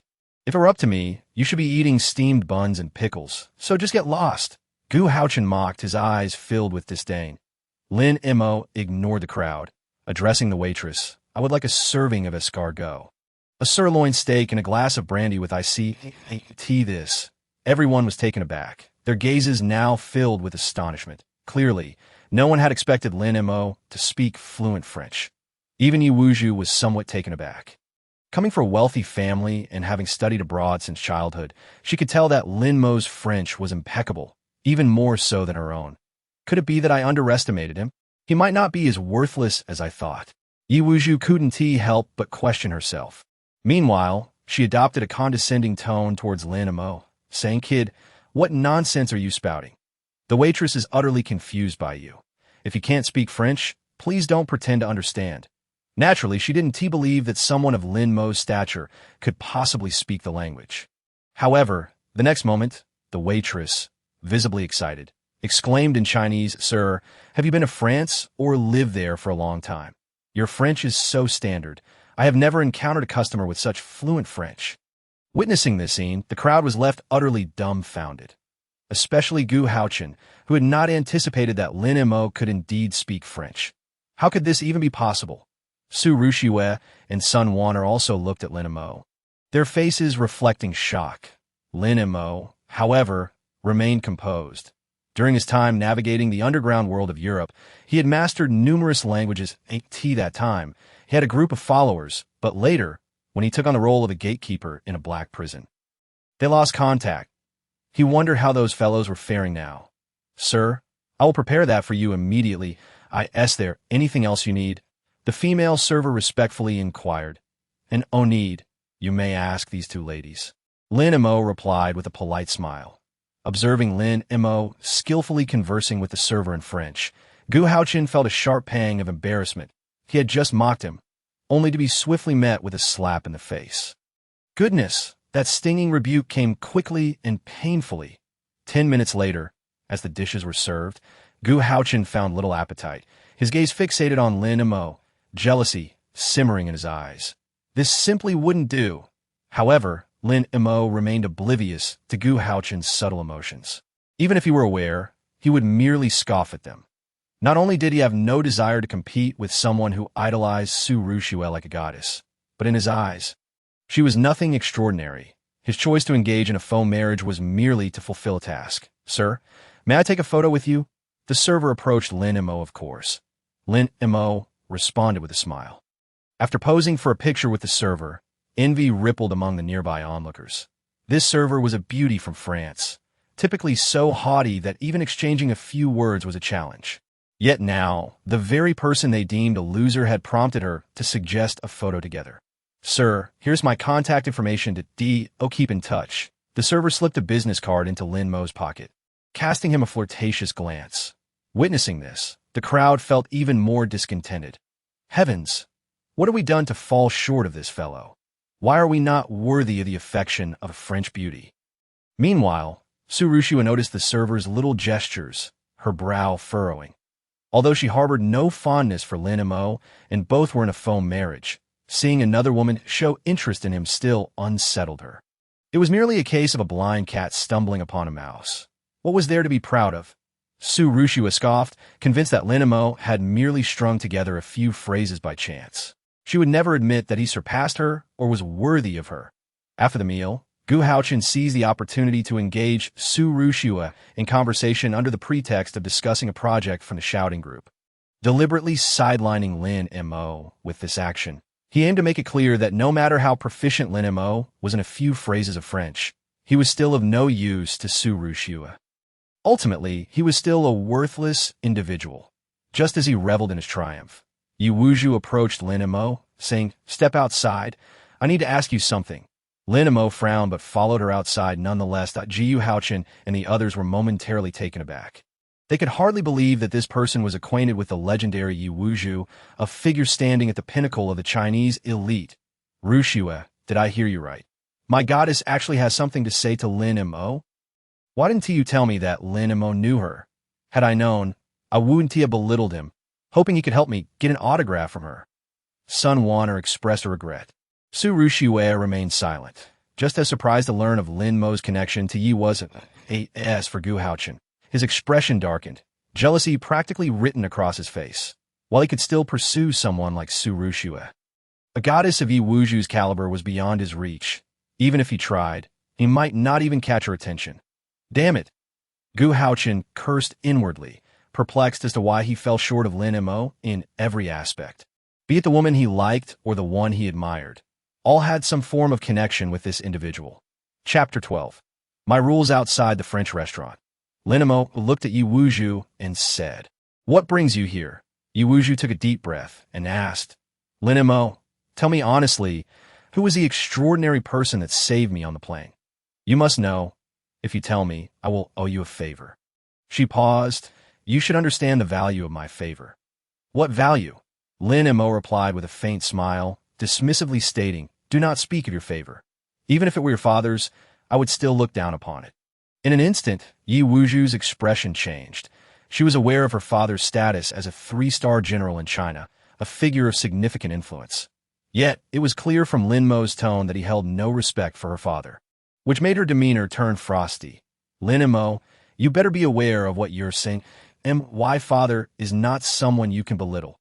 The person she revered most in her life was her father, and witnessing Lin Mo's disdainful attitude tested her restraint. "Enough. I am too weary to engage in idle chatter with you. You claim to possess considerable skills, don't you? Then go investigate and see if you can uncover the truth." With that, Yi Wuju stomped her foot, her chest heaving with frustration. She realized that every time she spent time with this man, her emotions became volatile. Suddenly, her assistant, Gu Xiaoyan, rushed over. "Miss, guess what I found out?" "Did you discover who that person is?"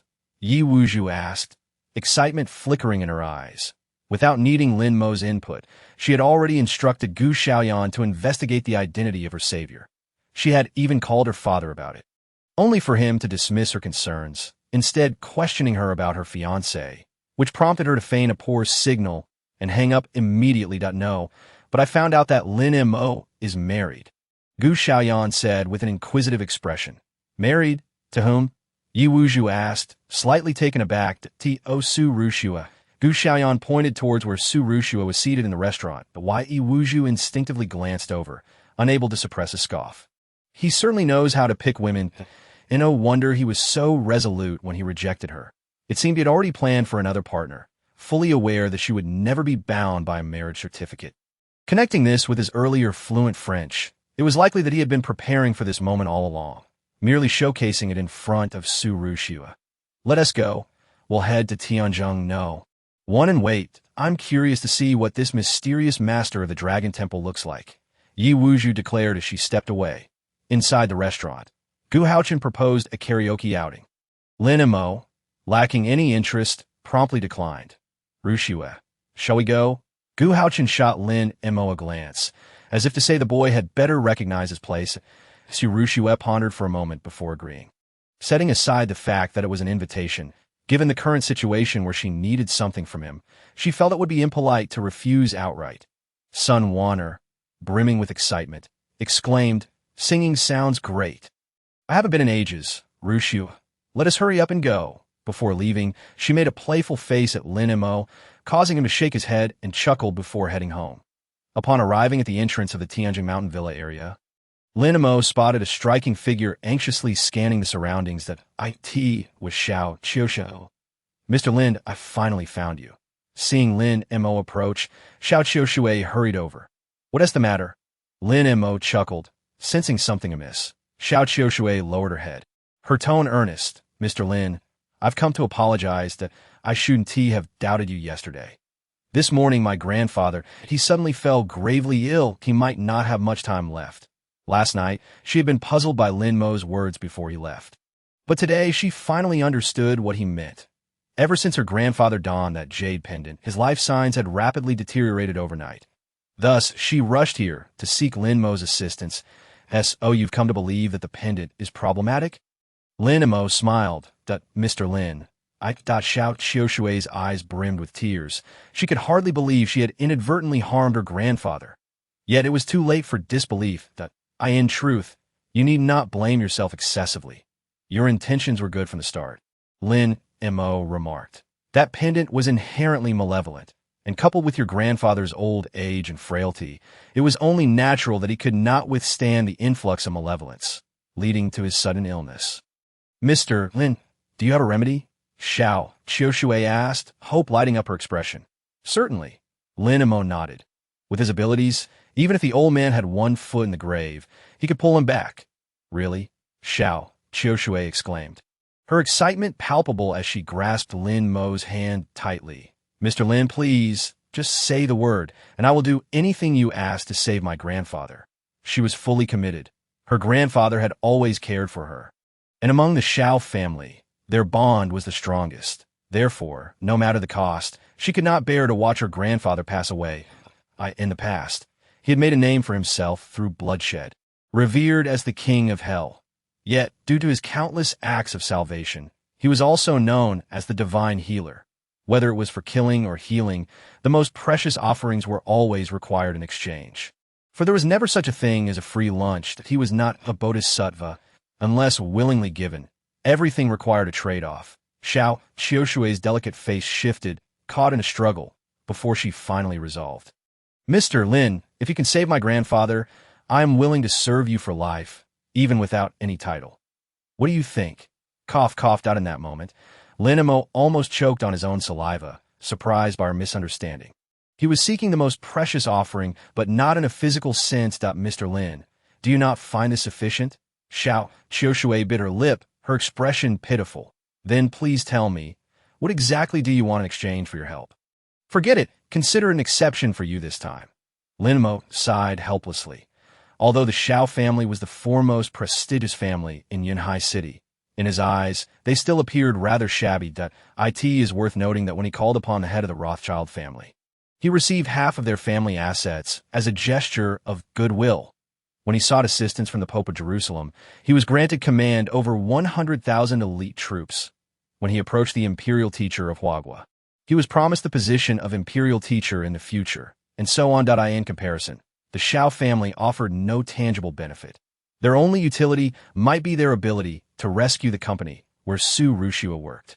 Wonderful, Mr. Lin, please get in the car, exclaimed Xiao Qiushui, brimming with joy as she opened the car door and gestured for Lin Mo to enter. Lin Mo took his seat in the passenger side, and together with Xiao Qiushui, they headed directly to the Xiao family residence. Chapter 13. A single word makes all the difference. The Xiao residence, located on the outskirts of Yunhai City, was a grand estate. The estate spanned vast grounds, featuring majestic villas, gardens, and pavilions, exuding a profound classical beauty and poetic charm. And on one hand, it showcased the Xiao family's immense wealth. On the other, it reflected the refined taste of its owner. Upon parking the car, Xiao Qiushui led Lin Mo into the main courtyard of the estate. As they entered, they were met by a young man in a suit, who was accompanied by a young woman approaching them. Sister, this is... The young man in the suit looked at Lin Mo with a puzzled expression. This is Mr. Lin. Xiao Qiushui introduced Mr. Lin. This is my cousin, Xiao Qitian. Lin Mo nodded in acknowledgement. Hello, seeing such a young man being called to treat their grandfather. Xiao Qitian frowned. Isn't it a bit absurd to bring him? He thought. Lin Mo furrowed his brow upon hearing this. On the way here, Xiao Qiushui had mentioned that the elder of the Xiao family was gravely ill, and the younger generation was brainstorming ways to revive him. After all, the elder was the chairman of the company, wielding absolute authority. Whoever could save him would undoubtedly earn great merit and future rewards. Among them, her cousin Xiao Qitian was the most proactive.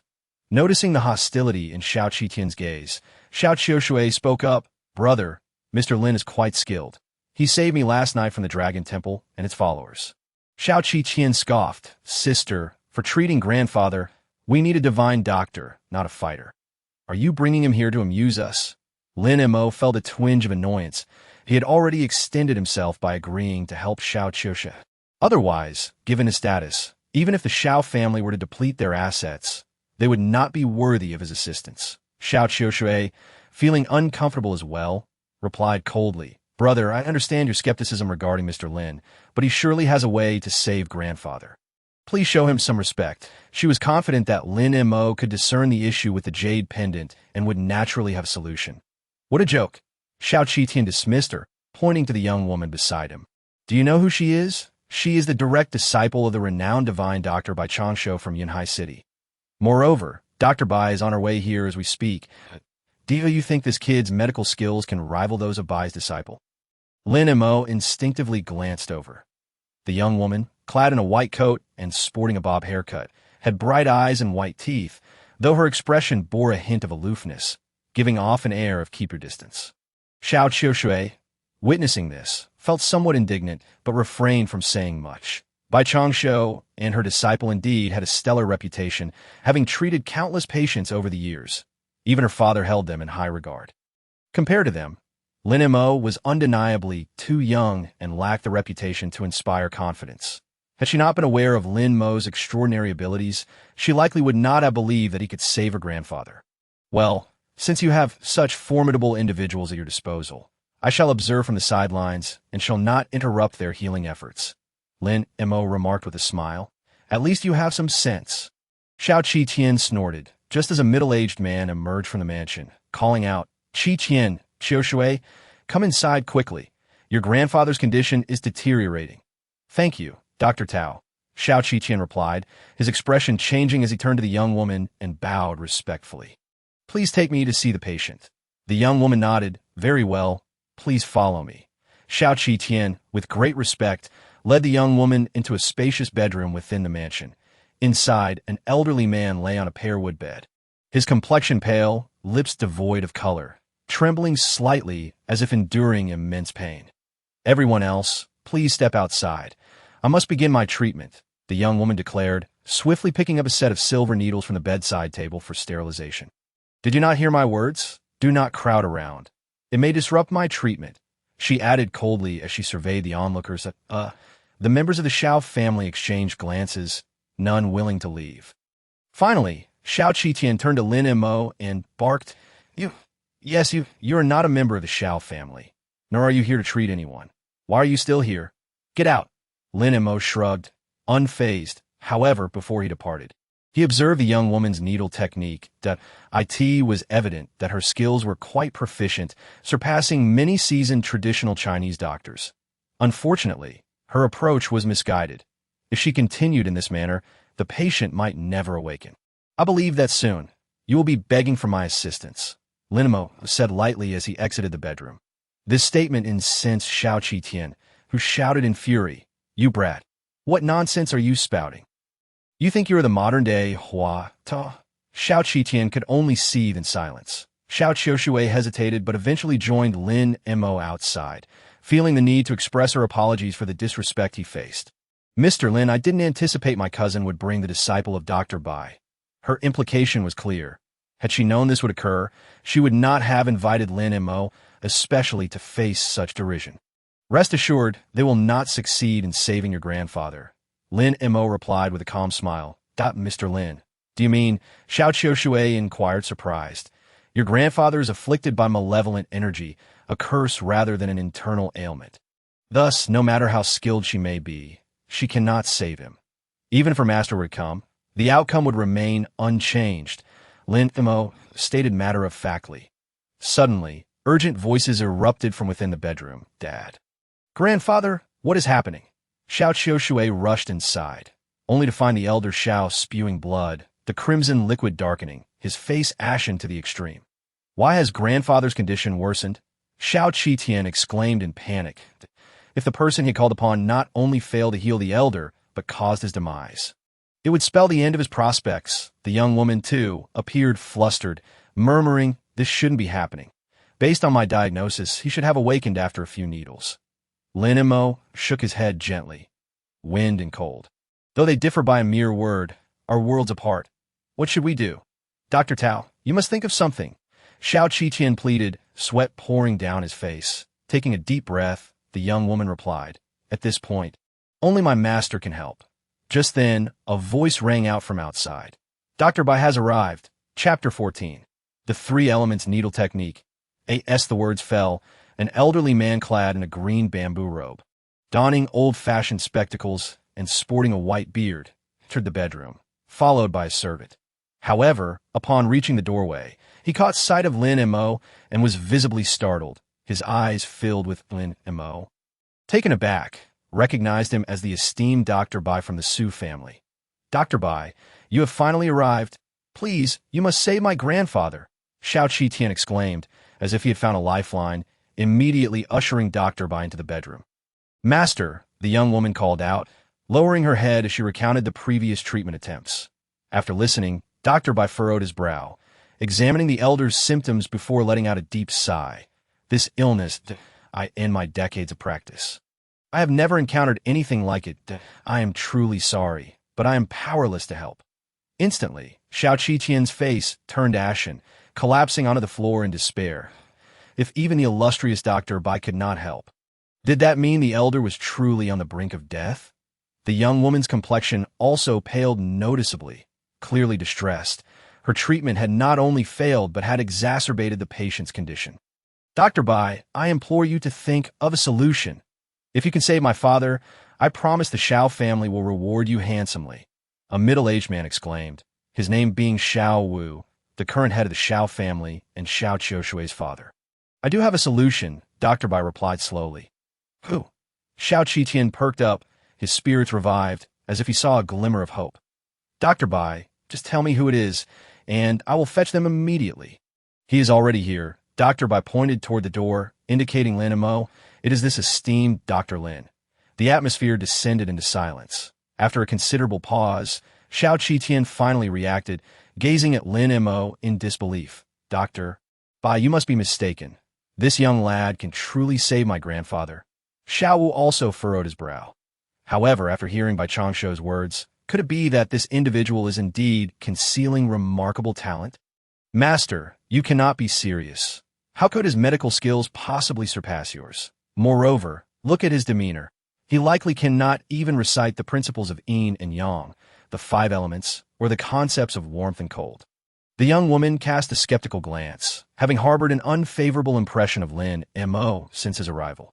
What kind of legitimate healer would dress so carelessly, especially knowing that a patient's life hangs in the balance, all while carelessly smoking a cigarette? He displayed none of the poise expected of a medical professional. She was resolute in her disbelief that he could save the patient. Remember, never look down on others or overestimate yourself. I have learned this lesson the hard way, and I do not wish for you to repeat my mistakes. At this juncture, Bai Changshuo stepped outside, bowing deeply to Lin Mo. Dr. Lin, it is a pleasure to see you again. This scene left everyone utterly astounded, their expressions frozen in disbelief. What is happening? The renowned Dr. Bai is bowing to this young man. What sort of background does he possess? Amidst the astonishment, Lin Mo nodded slightly in acknowledgement. In the next moment, he turned to Xiao Qitian, his tone indifferent. What is it? Acknowledging that you cannot save him and seeking my assistance. Upon hearing this, Xiao Qitian's expression changed dramatically, and after a fierce internal struggle, he finally relented. Mr. Lin, I implore you to save my grandfather. I was in the wrong earlier, and I apologize, Mr. Lin. Only you can save my grandfather. Please, out of the kindness of your heart, help us. Xiao Qiushui stepped forward, her demeanor entirely sincere. Very well, since I have already consented. Lin Mo approached the elderly Xiao, seizing the silver needles, and without further ado, directly pierced them into the critical points on his body. The young woman exclaimed anxiously, Master, he is treating him recklessly. It is highly likely that the patient could perish on the spot. Even now, she remained unconvinced of Lin Mo's ability to heal the patient. If neither she nor her master could accomplish such a feat, who in Yinhai City could? Bai Changshuo immediately reprimanded.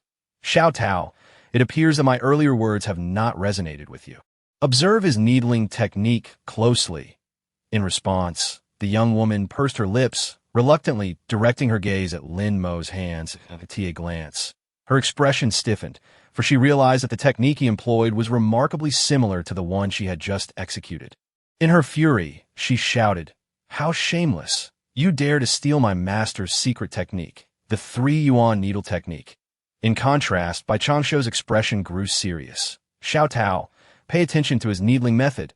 After another glance, a tempest of emotions surged within her, her face betraying her astonishment. The technique he employed, while seemingly akin to the 3-yuan needle technique, upon closer inspection revealed subtle differences, more intricate and powerful than her own.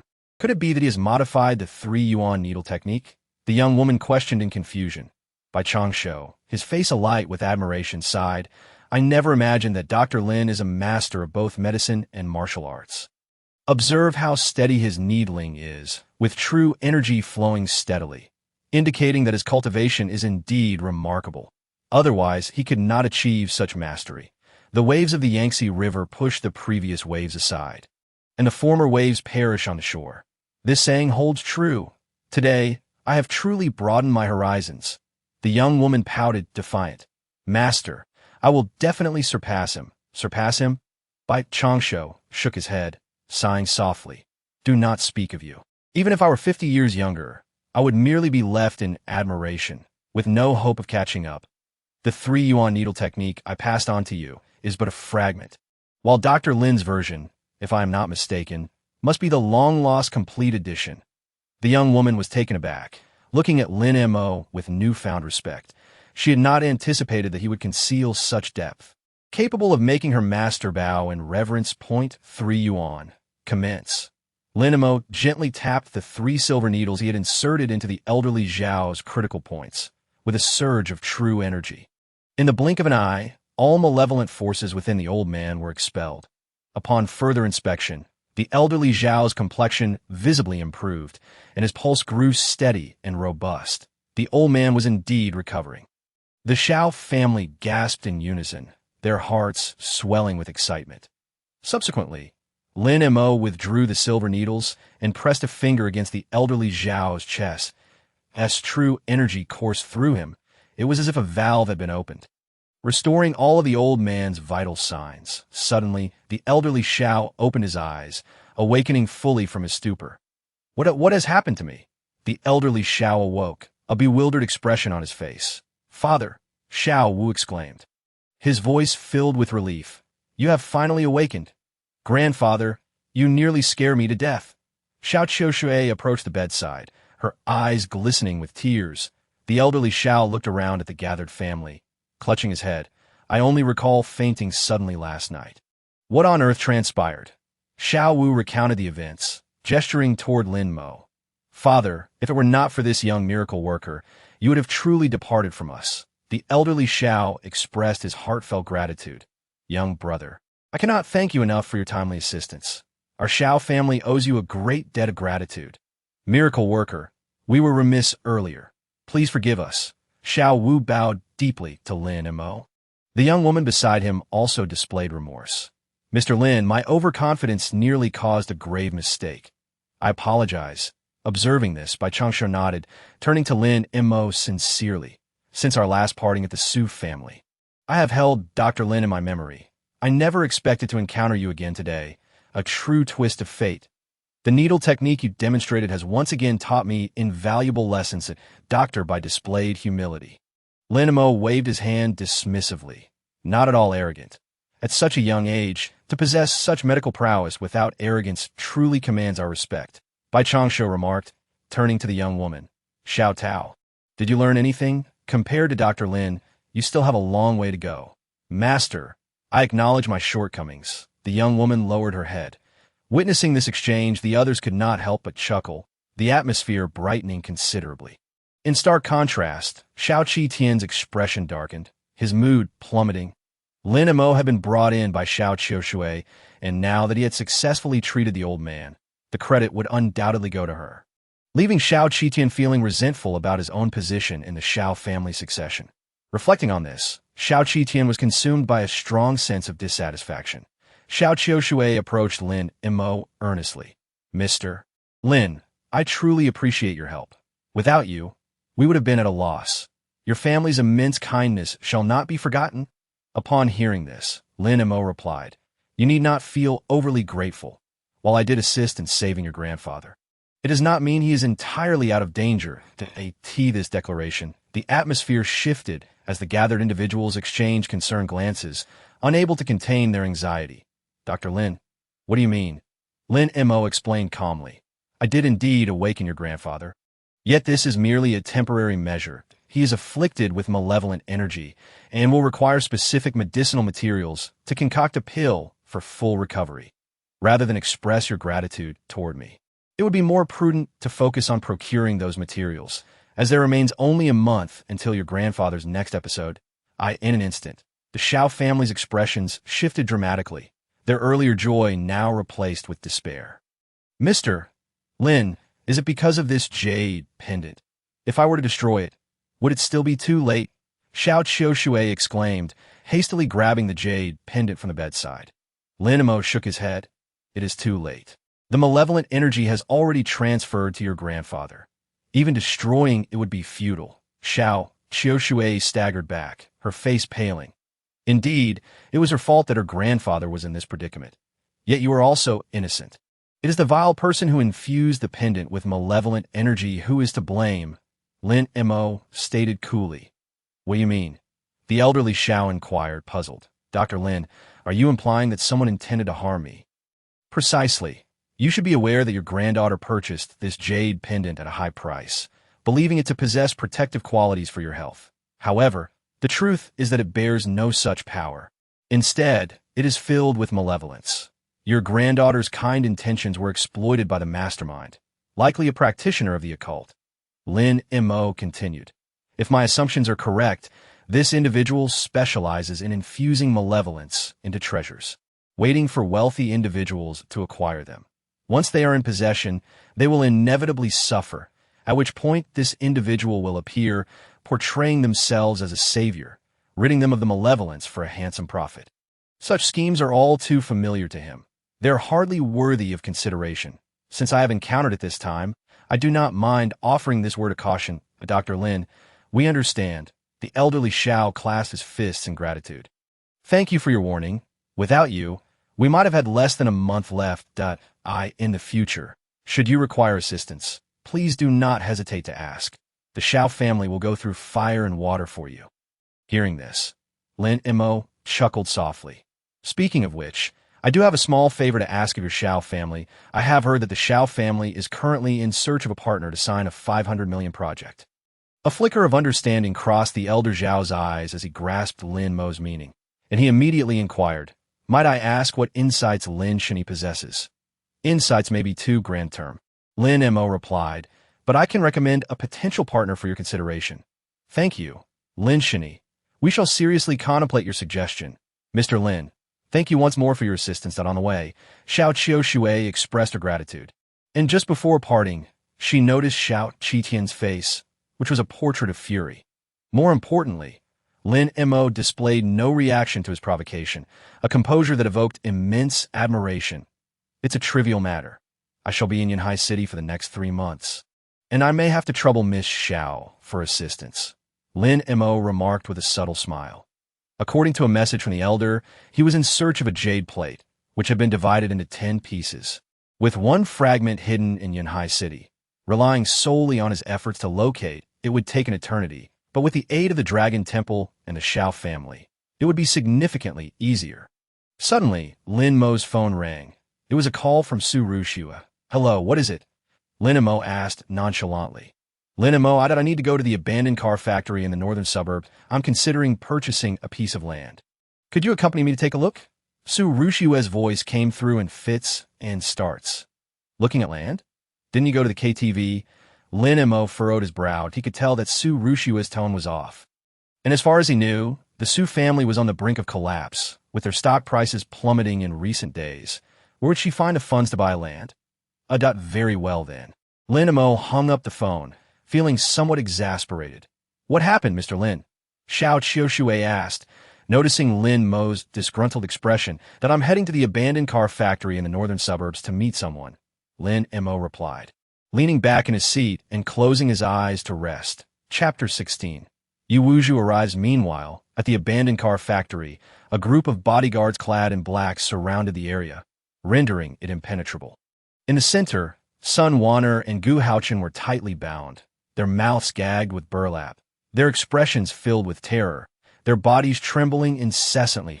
Su Rushua lowered her phone and turned to the young man before her. I have done as you requested. Could you refrain from harming them? The young man was none other than Wang Fugai. This moment. He wore a fierce expression and coldly replied, as long as Lin Mo arrives, they will have a chance at survival. Otherwise, do not blame me for my ruthlessness. Upon hearing this, Su Rushua's face turned ashen. Just moments ago, they had arrived at the KTV when Wang Fugai and his men stormed in, without a word, escorting them straight to this location. Subsequently, Wang Fugai used their lives as leverage, forcing her to lure Lin Mo over. Even though she was reluctant to drag Lin Mo into this mess, the stakes were 2 lives, and she had no choice but to comply. She had resolved that if anything were to happen to Lin Mo, she would not let Wang Fugai off the hook to Jiyu family scion. You certainly have your fortune. 2 stunning beauties accompany you for a night of singing, and yet I lack your audacity. Wang Fugai sneered as he looked down at Gu Haochen, then brought his foot down toward his knee. I warn you, Su Rushua is my woman. Keep your distance from her in the future, understood? Otherwise, I'll make it a point to teach you a lesson whenever I see you." With that, Wang Fugui exerted force with his foot, causing Gu Haochen's face to flush red with pain as he cried out, "Ah! As for you, I'm making you the referee today, not a spectator. That bull has gone mad, and you didn't think to call for help?" Wang Fugui glared at Sun Wanner, delivering 2 resounding slaps across her face. Slap! Slap! In an instant, Sun Wanner's cheeks swelled, tears welling up in her eyes. After this display, Wang Fugui felt somewhat appeased and slowly approached Su Rushua. Lifting her chin with his hand, "Miss Su, I'm offering you a chance. If you obediently marry me, I assure you that you will leave here unscathed." "In your dreams," Su Rushua retorted icily. "Your words are rather defiant." Wang Fugui chuckled sinisterly, drawing a dagger from his waist and pressing it against her face. "Miss Su, you ought to be aware of the current predicament of the Su family. It is on the verge of bankruptcy. That I know you have been trying to reach out to the Shao family. But let me inform you that my father has already established a preliminary cooperation agreement with them. There is no opportunity for you. Marrying me is the most beneficial choice for the Su family. Of course, if you choose to be ungrateful, do you believe I won't disfigure you with a single stroke?" At this, Su Rushue's complexion changed, but she clenched her teeth defiantly. "You have spirit. Such a pity for your face." Wang Fugui's gaze turned cruel, and just as he was about to swing the dagger across Su Rushue's face, suddenly, swish, a silver needle shot toward Wang Fugui's hand. Da-da! Wang Fugui howled as blood spurted from his hand, causing the dagger to fall to the ground. The unexpected turn of events startled Su Rushue and the others. Lin Mo walked in slowly, his expression unfazed. "So is you causing all this trouble? It seems you haven't had enough of being trampled by the bull. Shall I send you for another round?" "Lin Mo," Wang Fugui roared, his eyes bloodshot. "Now that you're here, we shall settle all accounts. Everyone attack. First, break his limbs, but be careful not to kill him. I want to torture him slowly." In the next moment, the nearby bodyguards brandished their weapons and lunged at Lin Mo with ferocity. Su Rushue and the others instinctively closed their eyes, afraid to witness the impending calamity that awaited Lin Mo. Ah! The sounds of anguish echoed one after another, but to their astonishment, not a single cry came from Lin Mo when they opened their eyes. They were utterly astounded. Within their line of sight, every bodyguard charging at Lin Mo was either shot through the shoulder or had their legs broken, sent flying to the ground, bleeding profusely. In less than 10 seconds, all the nearby bodyguards collapsed, completely incapacitated. With such a meager number of people, you hardly suffice as a warm-up. Remember to bring more next time," Lin Mo remarked, stretching his neck and smiling lightly. In that moment, Wang Fugui stood frozen, his expression twitching in disbelief. He never imagined that, even with a significant number of men, he would still be crushed by Lin Mo. "Kid, I warn you not to act recklessly. If you dare to lay a finger on me, my father will never let you off." Wang Fugui's complexion paled as he attempted to threaten Lin Mo. Bang! A punch landed, shattering Wang Fugui's nasal bone, blood gushing forth as he collapsed to the ground, his mind blank, and he fainted on the spot. "Noisy," Lin Mo said calmly, glancing at the dazed Su Rushue before preparing to leave. Su Rushue snapped back to reality, urgently calling out, "Lin Mo, let me explain. I didn't mean to deceive you into coming here. I truly had no choice. It's him." Lin Mo interrupted. "Enough. Out of respect for your grandfather, I will not pursue this matter, but do not let it happen again." Leaving a guilt-ridden Su Rushue standing there, her heart a tumult of emotions, she approached Sun Wanner and Gu Haochen, taking the initiative to help them untie their bonds. Interestingly, standing at the door was Chen Kunpeng. At this moment, Chen Kunpeng held 2 bottles of Mao Dai and, upon seeing Lin Mo approach, hurriedly stepped forward to apologize. "My lord, my subordinates acted without understanding and dare to trouble you. Rest assured, I have given them a thorough lesson. These 2 bottles of 50-year-old Mao Tai are my sincere apology. Please accept them." Following this, Chen Kunpeng's expression was tense, his heart racing. Upon learning that someone from the Dragon Temple had been provoked, he turned pale, spending the entire day unable to eat or drink. Finally managing to procure 2 bottles of premium Mao Tai, he rushed to offer his apologies that I will accept these. Lin Mo replied, "Splendid." Chun Kunpeng breathed a sigh of relief, saying respectfully, "I shall take my leave now. You may rest assured that I will strictly manage my subordinates from now on."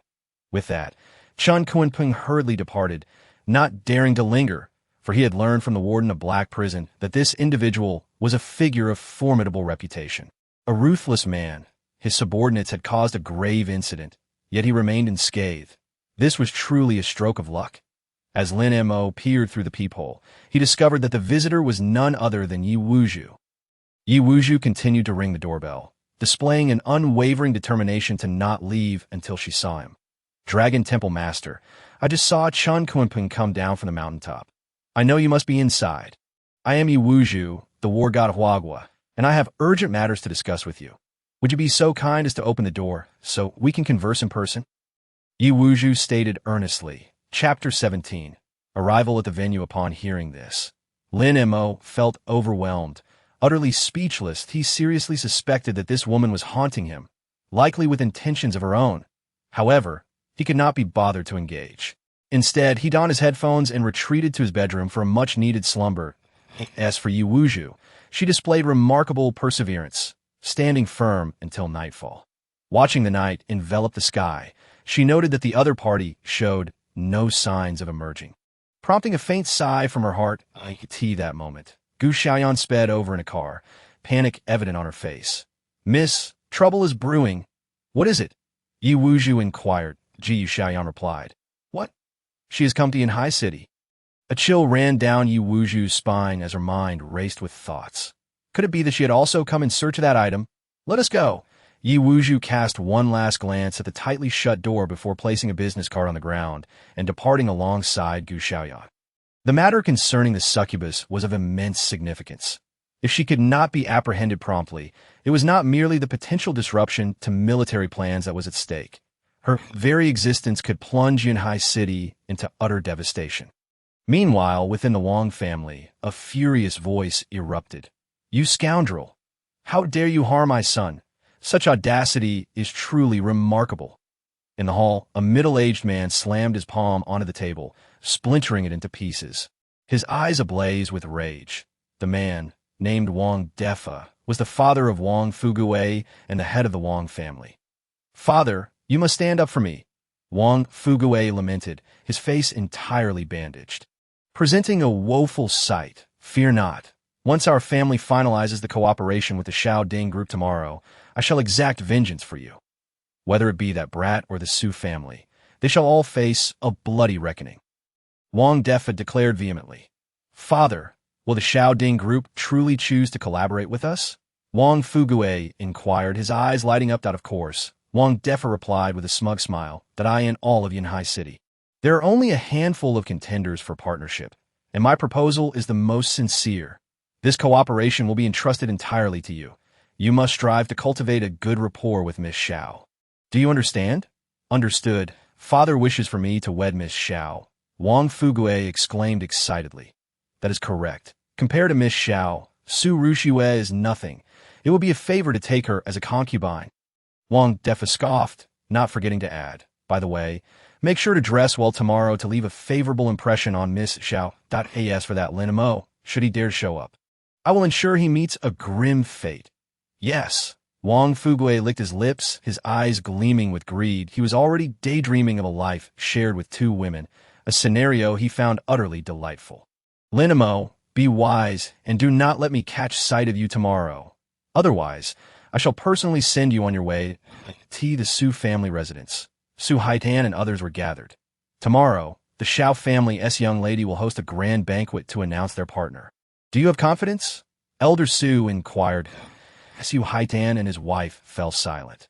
With only a day to prepare, the timeline was far too rushed. They had not even had the chance to meet Miss Shao. So how could they dare to hope for cooperation? Su Rushua hesitated before speaking. "I spoke with Gu Haochen. He is willing to assist me and has already sent the cooperation proposal to the Shao family through his father." "Gu Haochen, of course.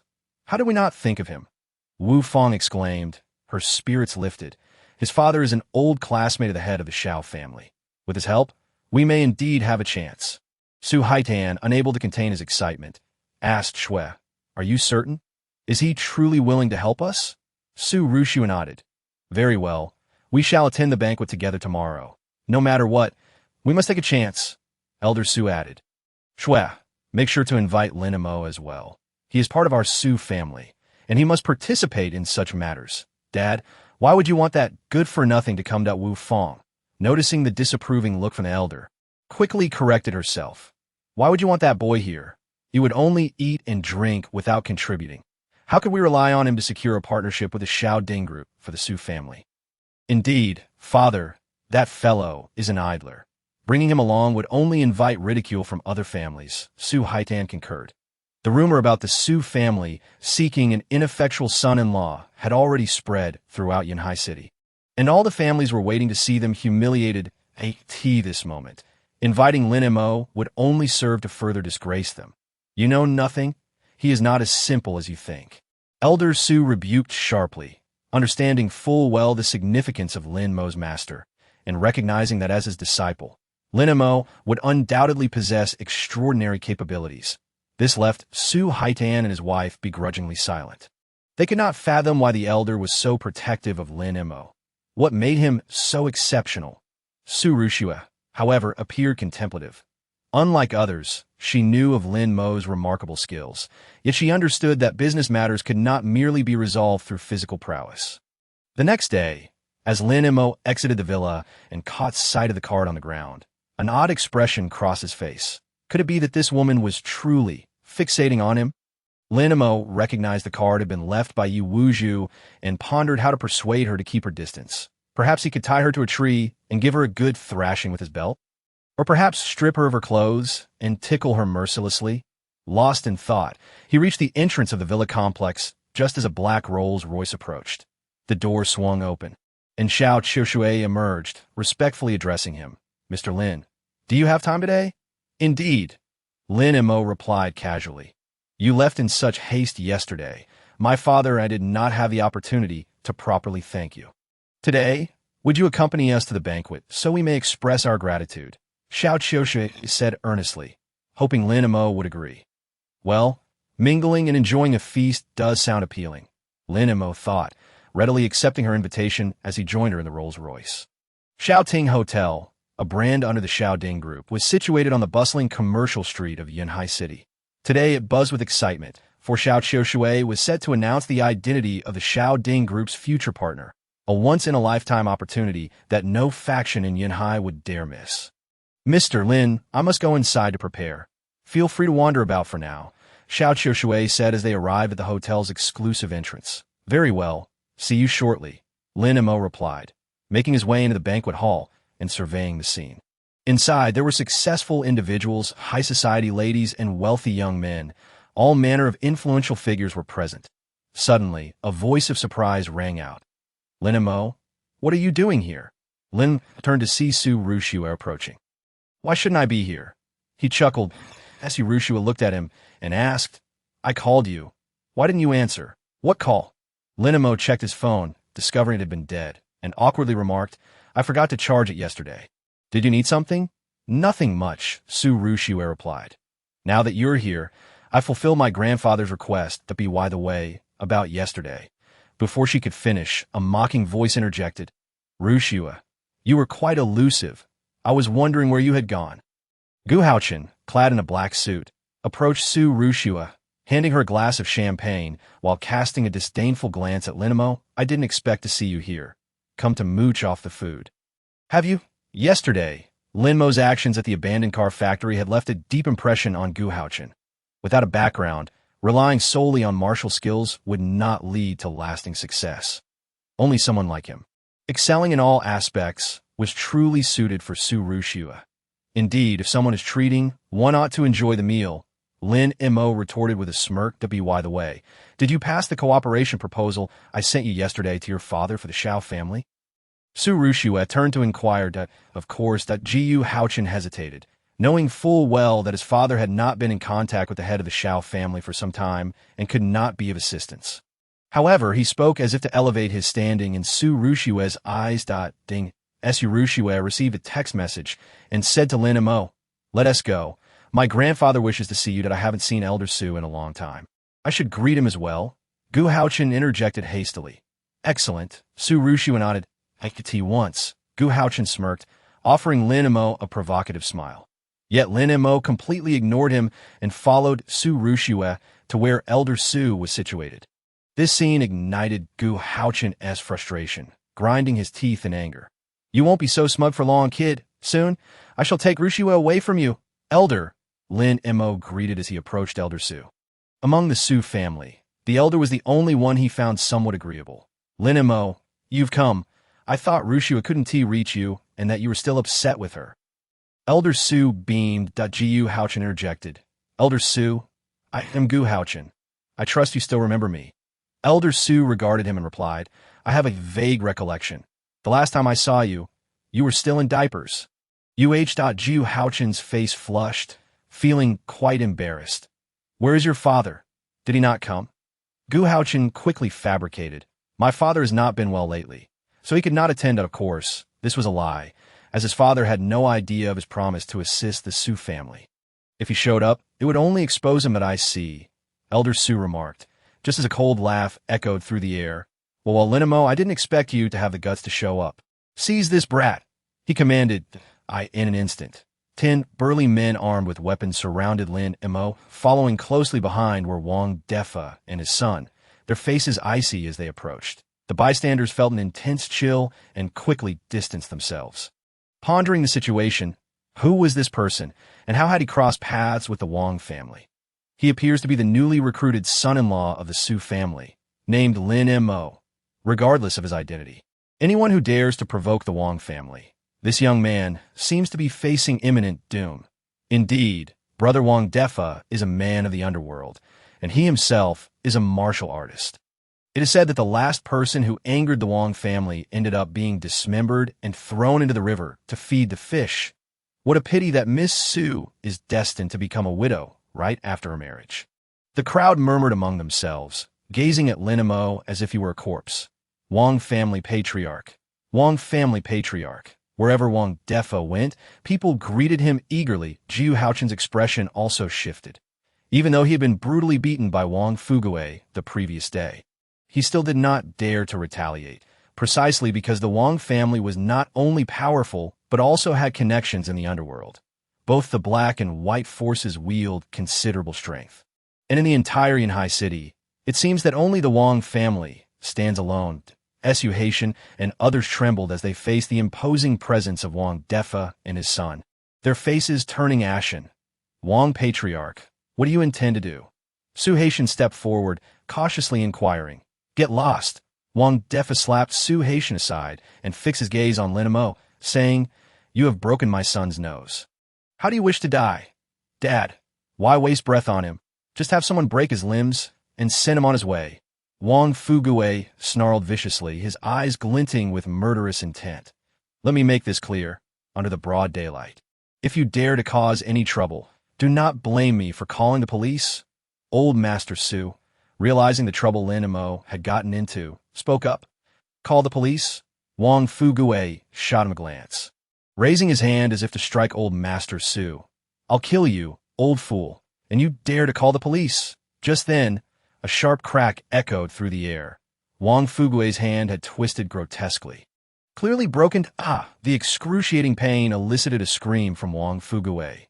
The crowd stood frozen in shock. Clearly, Lin Mo had acted decisively, crushing Wang Fugue's hand without hesitation. Chapter 19. The goddess appears. Fugue. Wang Defa's eyes turned bloodshot as he checked, and realized Wang Fugue's hand was utterly shattered, taking at least half a year to heal. "You scoundrel, daring to harm my son in front of me. Today you shall undoubtedly die." Wang Defa roared, shouting to his subordinates. "Why are you all standing there? Get him! Whoever kills him, I will reward heavily."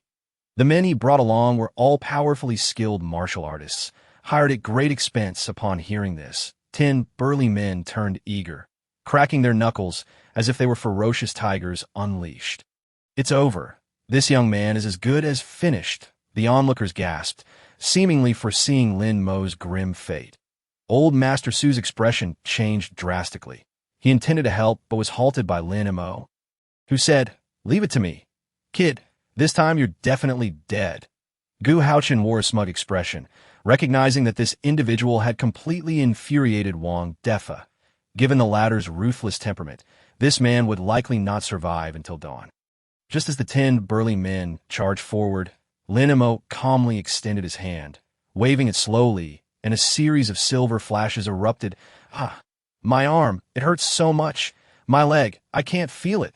The 10 burly men fell one by one, wailing in agony, while Lin Mo remained as composed as ever, as if these martial artists were merely chickens or ducks, utterly insignificant.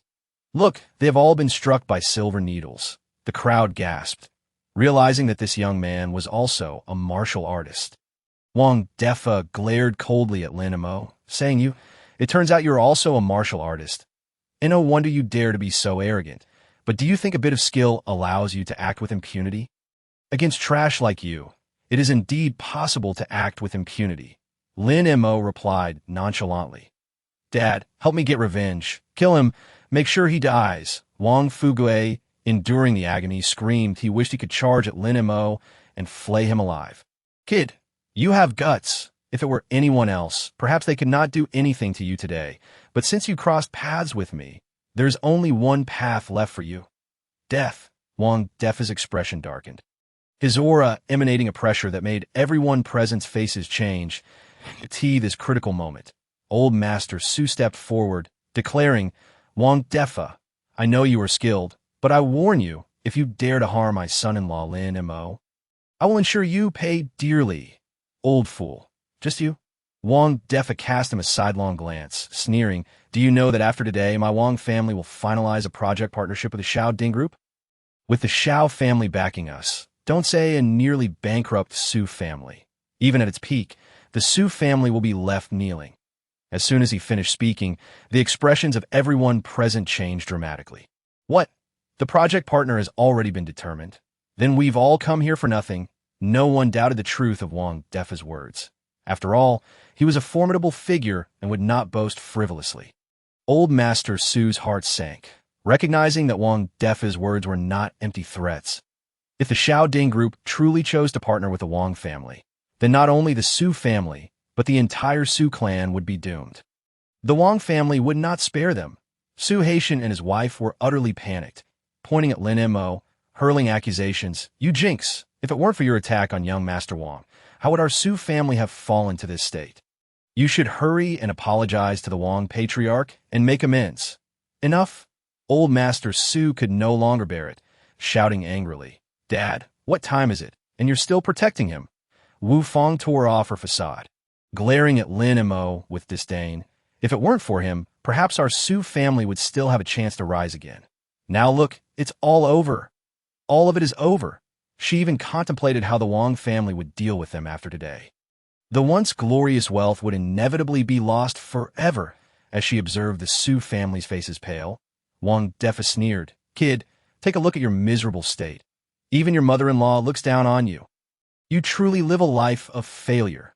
In your next life, remember to walk with your eyes wide open. Some people in this world are ones you can never afford to offend." Just as Wang Defa was about to take action, a resounding voice interrupted, "Miss Xiao has arrived." With that, the crowd turned in unison toward the entrance of the venue. That moment, Xiao Qiushui appeared in a stunning red dress, revealing her delicate shoulders, her smooth hair cascading down to her waist. Her exquisite beauty resembled a celestial being descending to earth, leaving all the other women present in the shadows. Miss Xiao, indeed worthy of being the goddess of Yanhai City. She is simply breathtaking. The crowd couldn't help but express their admiration. Even Lin Mo couldn't help but steal a glance. At this moment, Xiao Qiushui truly exuded a goddess-like aura, exceptionally captivating. "I have heard that someone has caused a ruckus at the venue. Do they not regard my Xiao family?" Xiao Qiushui spoke, her tone icy and filled with authority. The crowd shivered. All eyes turned to Wang Defa. Wang Defa pointed at Lin Mo and quickly explained, "Miss Xiao, this matter cannot be blamed on me. It was this brat who harmed my son in front of me. It was truly intolerable." Xiao Qiushui turned her head, and upon seeing Lin Mo, her previous cold demeanor vanished, replaced by a tender gaze as she approached him step by step. The crowd couldn't help but sigh. Alas, this young man has not only offended the Wang family, but now has also provoked the Xiao family. With the Wang family set to collaborate with the Xiao Ding group, Miss Xiao would certainly side with the Wang family. The Su family watched in dismay as the crowd murmured, their expressions grim and anxious. Compared to old Master Su Ruxiue was worried about Lin Mo's safety, while Su Haitian and his wife were more concerned that Xiao Qiushui might implicate the Su family because of Lin Mo. Gu Haochen was nearly grinning from ear to ear. Once Lin Mo was dead, the Su family would be in ruins. At that time, winning over Su Ruxiue would be a piece of cake. Wang Defa and his son displayed smug expressions as they looked at Lin Mo with derision, as if to say, "Kid, with the Xiao family backing us, what do you have to fight against us?" Yet, Xiao Qiushui bowed respectfully, her demeanor humble, saying, "Qiushui pays her respects to Mr. Lin." Earlier, Qiushui was not present, and it was a mistake to allow some ruffians to disturb Mr. Lin's enjoyment. It is Qiushui's fault, and I ask for Mr. Lin's forgiveness. Chapter 20. The partner boom. Suddenly, the entire audience was left speechless by Xiao Qiushui's words. N01 had anticipated that the renowned Xiao Qiushui, a goddess-level figure in Yunhai City, would speak to the young man before her in such a subservient tone. The Su family was stunned. The Wang family father and son were equally taken aback. The crowd was utterly bewildered. Lin Mo, witnessing this, couldn't help but shake his head and chuckle. He understood that Xiao Qiushui was doing this to establish his authority, hence her lowly demeanor. However, he never needed a woman to assert his power. Xiao. Mississippi seeking death. Xiao Qiushui's eyes turned icy, her aura as the eldest daughter of the Xiao family manifesting fully. She glared coldly at Wang Defa, saying, "Mr. Lin is my benefactor. If you dare to show disrespect to Mr. Lin, do you not regard my Xiao family at all?" Wang Defa's breath hitched, and he was rendered speechless by the tension, despite his remarkable skills. He remains inconsequential in the presence of the Xiao family. If the Xiao family so desires, they could effortlessly mobilize their familial influence to annihilate the Wang clan, including him. Moreover, this territory is inherently under the dominion of the Xiao family, leaving him with no audacity to act recklessly. Observing this, the crowd instinctively distanced themselves from Wang Defa, as astute individuals could discern that Xiao Qiushui was poised to defend the young man. Yet who exactly is this young man to warrant such preferential treatment? You just mentioned that Mr. Lin harmed your son. Xiao Qiushui let out a cold laugh, her gaze sharp as a blade. Indeed, that if it weren't for his prior assault on my son, I would never have dispatched individuals to confront him.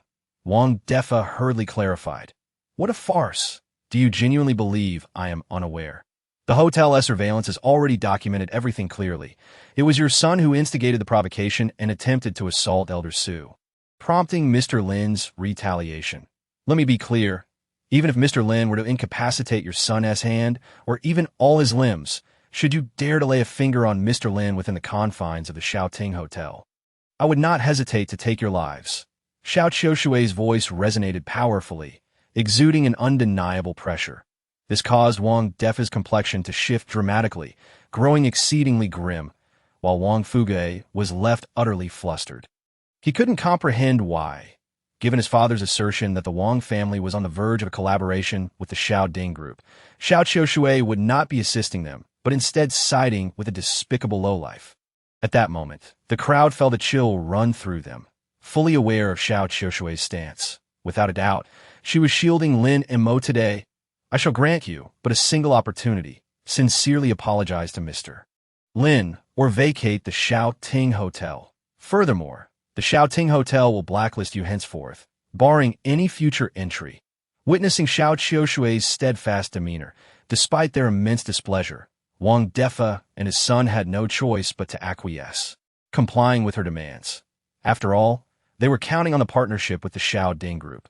If they jeopardized that opportunity, it would be a grave miscalculation.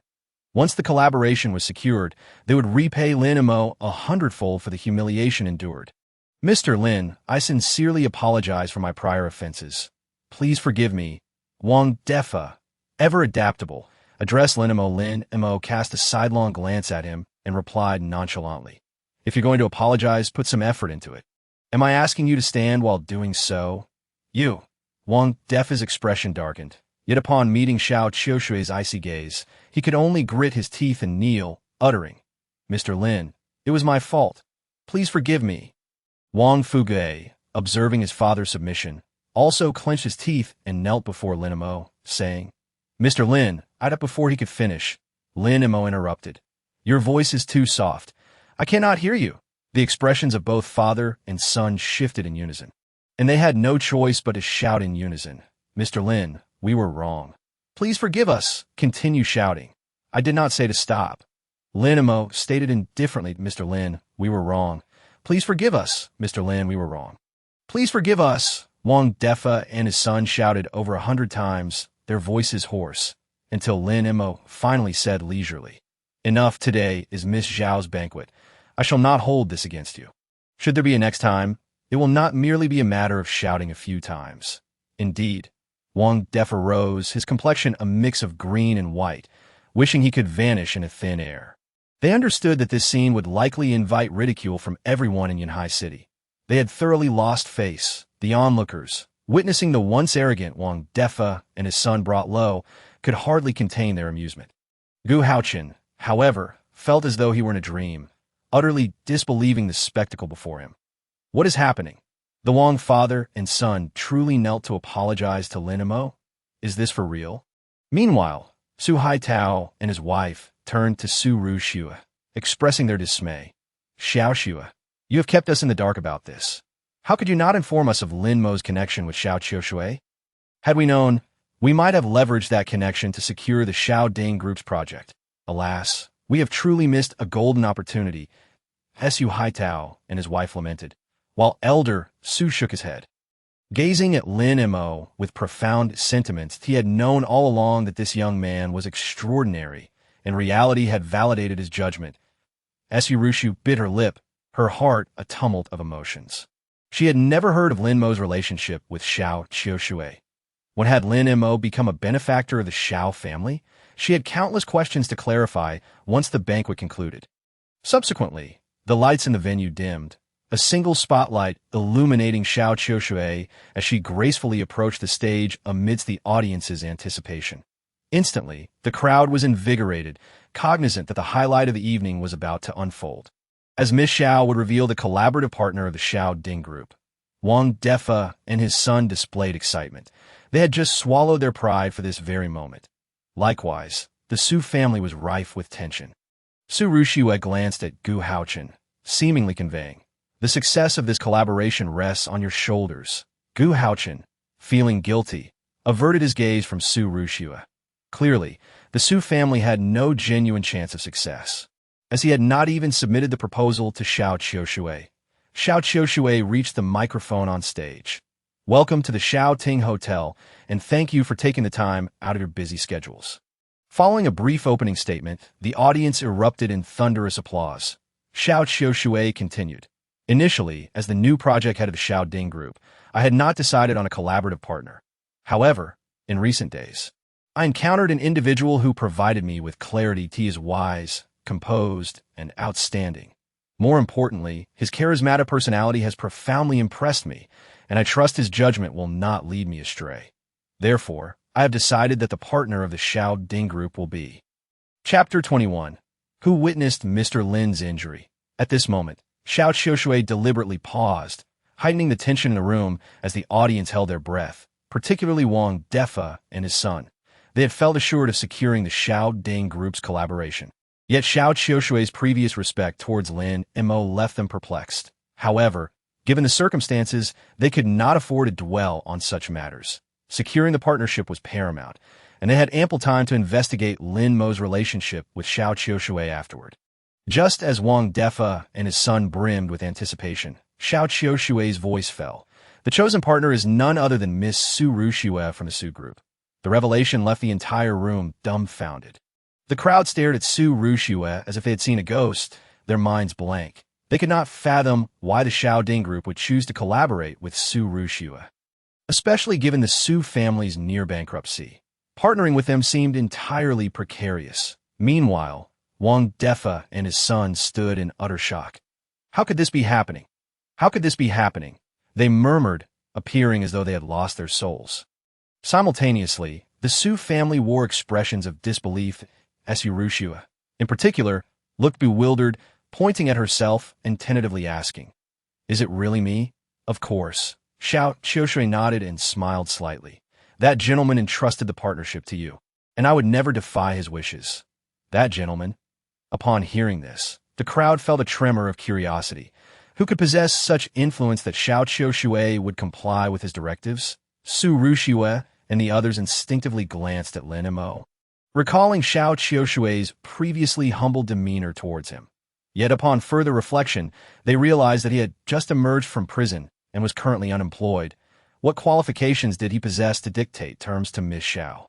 Xiaoshui winked at Lin Mo. He shook his head. Laughing softly, he had indeed suggested that the Su family participate in the competitive bid for this collaboration, but he never anticipated that Xiaoshui would directly award the partnership to them. Nevertheless, it was fortuitous, first saving Elder Su, and now facilitating a collaboration for the Su family. The debt owed by the old man would finally be settled. And oh wait, I object. Suddenly, a voice of dissent rang out. Wang Defa stood firm, saying, "Miss Xiao, I fail to understand why you would bestow the partnership upon the Su family. Pray tell, in the entirety of Yunhai City, which force possesses greater sincerity for collaboration than the Wang family? Moreover, I wish to see who this mysterious gentleman is. My son graduated from Imperial College, and he is certainly handsome and capable, deserving of the accolades of wisdom and excellence. Why not summon this gentleman to compare with my son and see who is truly superior?" In response, Xiaoshui coldly scoffed. "Your son is even remotely worthy of comparison with him." This remark incensed Wang Fugue, who retorted, "Miss Xiao, on what grounds do I lack worthiness? You should at least summon that gentleman, so we can compare and allow the audience to decide. Or is it that this gentleman is too ashamed to appear and dares not compete with me?" Wang Defa silently agreed. He could accept the failure of the collaboration, but he could not tolerate interference from others leading to their downfall. He was eager to see who this remarkable individual was, possessing such extraordinary capabilities that in all of Yunhai City, who could forget the spectacle of you being humiliated? I must ask, what does it feel like to be so humiliated? Instantly, the room erupted in laughter. The audience doubled over. Thoroughly amused, it was evident that the incident involving Wang Fugue's humiliation had been captured and shared online. Everyone had refrained from mentioning it out of respect for Wang Defa. However, Miss Xiao brought it up directly, showing no regard for their dignity. Wang Fugue's face flushed crimson, feeling utterly humiliated and wishing to vanish immediately. Wang Defa's complexion turned ashen, and he refrained from saying much. Had it been anyone else, he would have ensured they face consequences, but in the presence of Xiaoshui, he dared not act recklessly. He could only grit his teeth and swallow his grievances. "Mr. Lin, I raise a toast to you." That moment, Xiaoshui descended, grasping a glass of champagne as she approached Lin Mo, noticing her. Lin Mo also raised his glass in acknowledgement. Wu Feng muttered, "Why do you think Miss Xiao shows such deference to this young man? Could he possibly be that enigmatic figure?" Su Rushue remained silent, observing the interaction between Xiaoshui and Lin Mo, feeling increasingly unsettled. She sensed something was amiss, yet could not articulate it. Ultimately, she found it hard to believe that Xiaoshui chose to collaborate with the Su family because of Lin Mo. Rather, it seemed far more plausible that Gu Haochen was involved. Jiu Xiao, could it be you who is behind Miss Zhao's actions? Su Rushue inquired of Gu Haochen. Jiu Haochen was momentarily taken aback. He had no connection with Xiaoshui. However, upon hearing Su Rushue's question, he simply nodded in silence. Su Rushue's eyes lit up. "So it is you. That explains why the Su family secured this collaboration. It was your assistance." Gu Xiao. Jiu Haochen chuckled. "Rushue, we have known each other for many years, and I would certainly go to great lengths to assist you." As he spoke, he took her delicate hand in his. Feeling uncomfortable, Su Rushue instinctively withdrew her hand and asked, convincing Miss Xiao must have come at a significant cost. "No. Fortunately, Fortunately, Gu Haochen coughed to mask his embarrassment, for he had not truly helped at all. Meanwhile, old Master Su furrowed his brow. He was well aware of the Gu family's capabilities. Did they genuinely have the means to persuade the Xiao family? On Wang Defa's end, upon witnessing the crowd congratulating the Su family and others, he spoke in a low voice. Miss Xiao, while you are the project leader, should the project incur losses in the future, the entire responsibility will fall upon you. As I understand it, you have a cousin, which means your position as heir is not secure. While the collaboration has not yet been signed, I advise you to think carefully. Xiao Qiushui's brows furrowed. She was surprised that Wang Defa would dare to threaten her at such a moment. You need not concern yourself with that. I am fully aware, she retorted. Moreover, I forgot to mention that your people have sullied my banquet, and unless you provide appropriate compensation, you may find it difficult to leave here today. Xiao Qiushui said coldly. Xiao Qiushui, our people were clearly injured by that young man. Did you not see it on the surveillance? Wang Fugue could not help but interject that, yes, that's so. Xiao Qiushui sneered, scanning the crowd.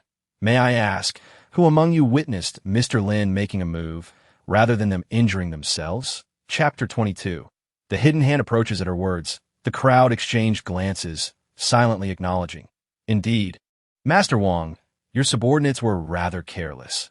How could they sustain such injuries? Look, the floor of the banquet has been soiled by your subordinates. Upon seeing this, Wang Defa's face flushed crimson, nearly spitting blood in anger. Are you all blind? How do you explain my son's injury? Wang Defa's face was contorted with fury, astonished that this group would dare to speak such nonsense. Yet for the onlookers, it was not worth offending Xiao Qiushui over a mere Wang family. After all, the two were not of the same caliber. Master Wang, your son's injury was not sustained during a bullfight. Was it? What does it have to do with Mr. Lin? Yes, we certainly did not see Mr. Lin make a move. Do not slander him without evidence. The crowd feigned indignation on Lin Mo's behalf. This infuriated Wang Defa and his son, who could only cast a venomous glance at Lin Mo before storming off. They understood that with Xiao Qiushui present, they could do nothing to him. It would be wiser to leave and ascertain the relationship between him and Xiao Qiushui before formulating a new plan.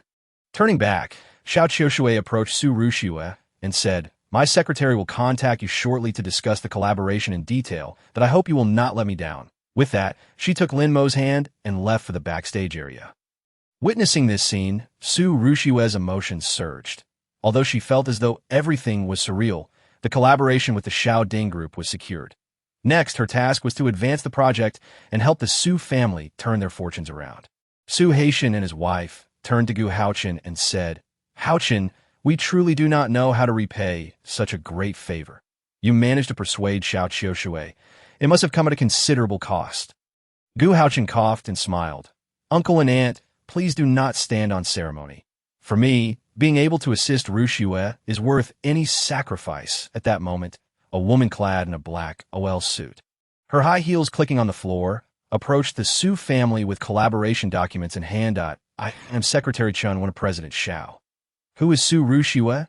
She inquired. After sizing her up, Chunwen said, Come with me. All right, Su Rushue nodded and followed Chunwen outside. Secretary Chun, I heard Miss Xiao mention that a mysterious individual suggested the collaboration opportunity for me.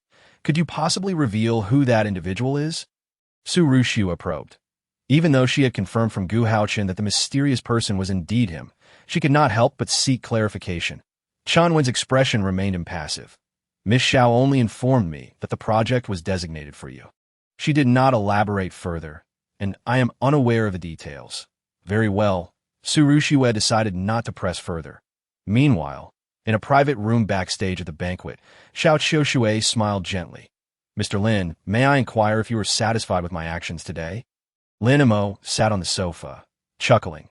Miss Xiao, there is no need for such formality. I am not intimidated by the Wang family. As he spoke, he produced a prescription and handed it to Xiao Qiushui. This is the remedy to cure your grandfather. Take it and procure the necessary herbs as listed. Once you have gathered them all, I will assist you in treating your grandfather. Xiao Qiushui accepted the prescription and instinctively glanced at it.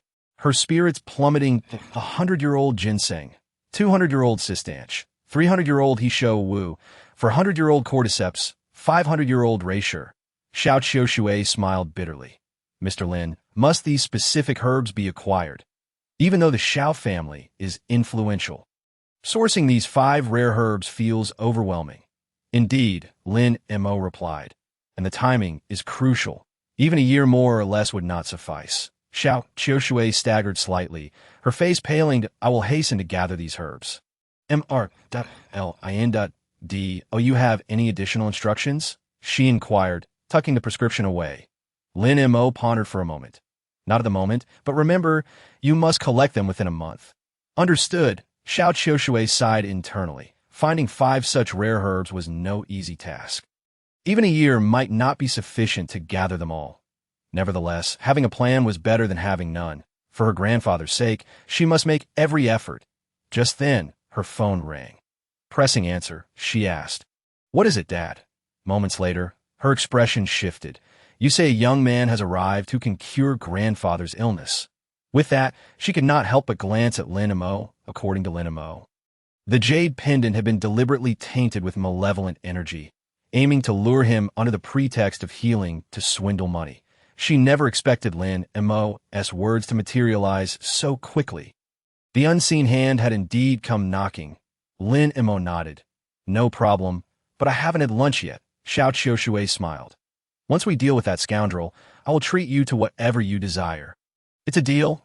Thus, when Lin Mo followed Xiao Qiushui to the Xiao family, he found Xiao Wu confronting a young man in the hall. The young man, half of his face adorned with tattoos, bore an oddly alluring appearance and exuded an air of sinister elegance. He looked at the elderly Xiao patriarch sitting in the grand chair and smirked coldly. "Interesting. You can somewhat mitigate my cold. Malevolent energy that I am curious to see who has the skill to do. So, in 3 days, you will meet your end." Infuriated that his plans were thwarted, he could hardly contain his rage. Despicable scoundrel. How dare you scheme against the Xiao family? You must be tired of living. Xiao Wu retorted coldly.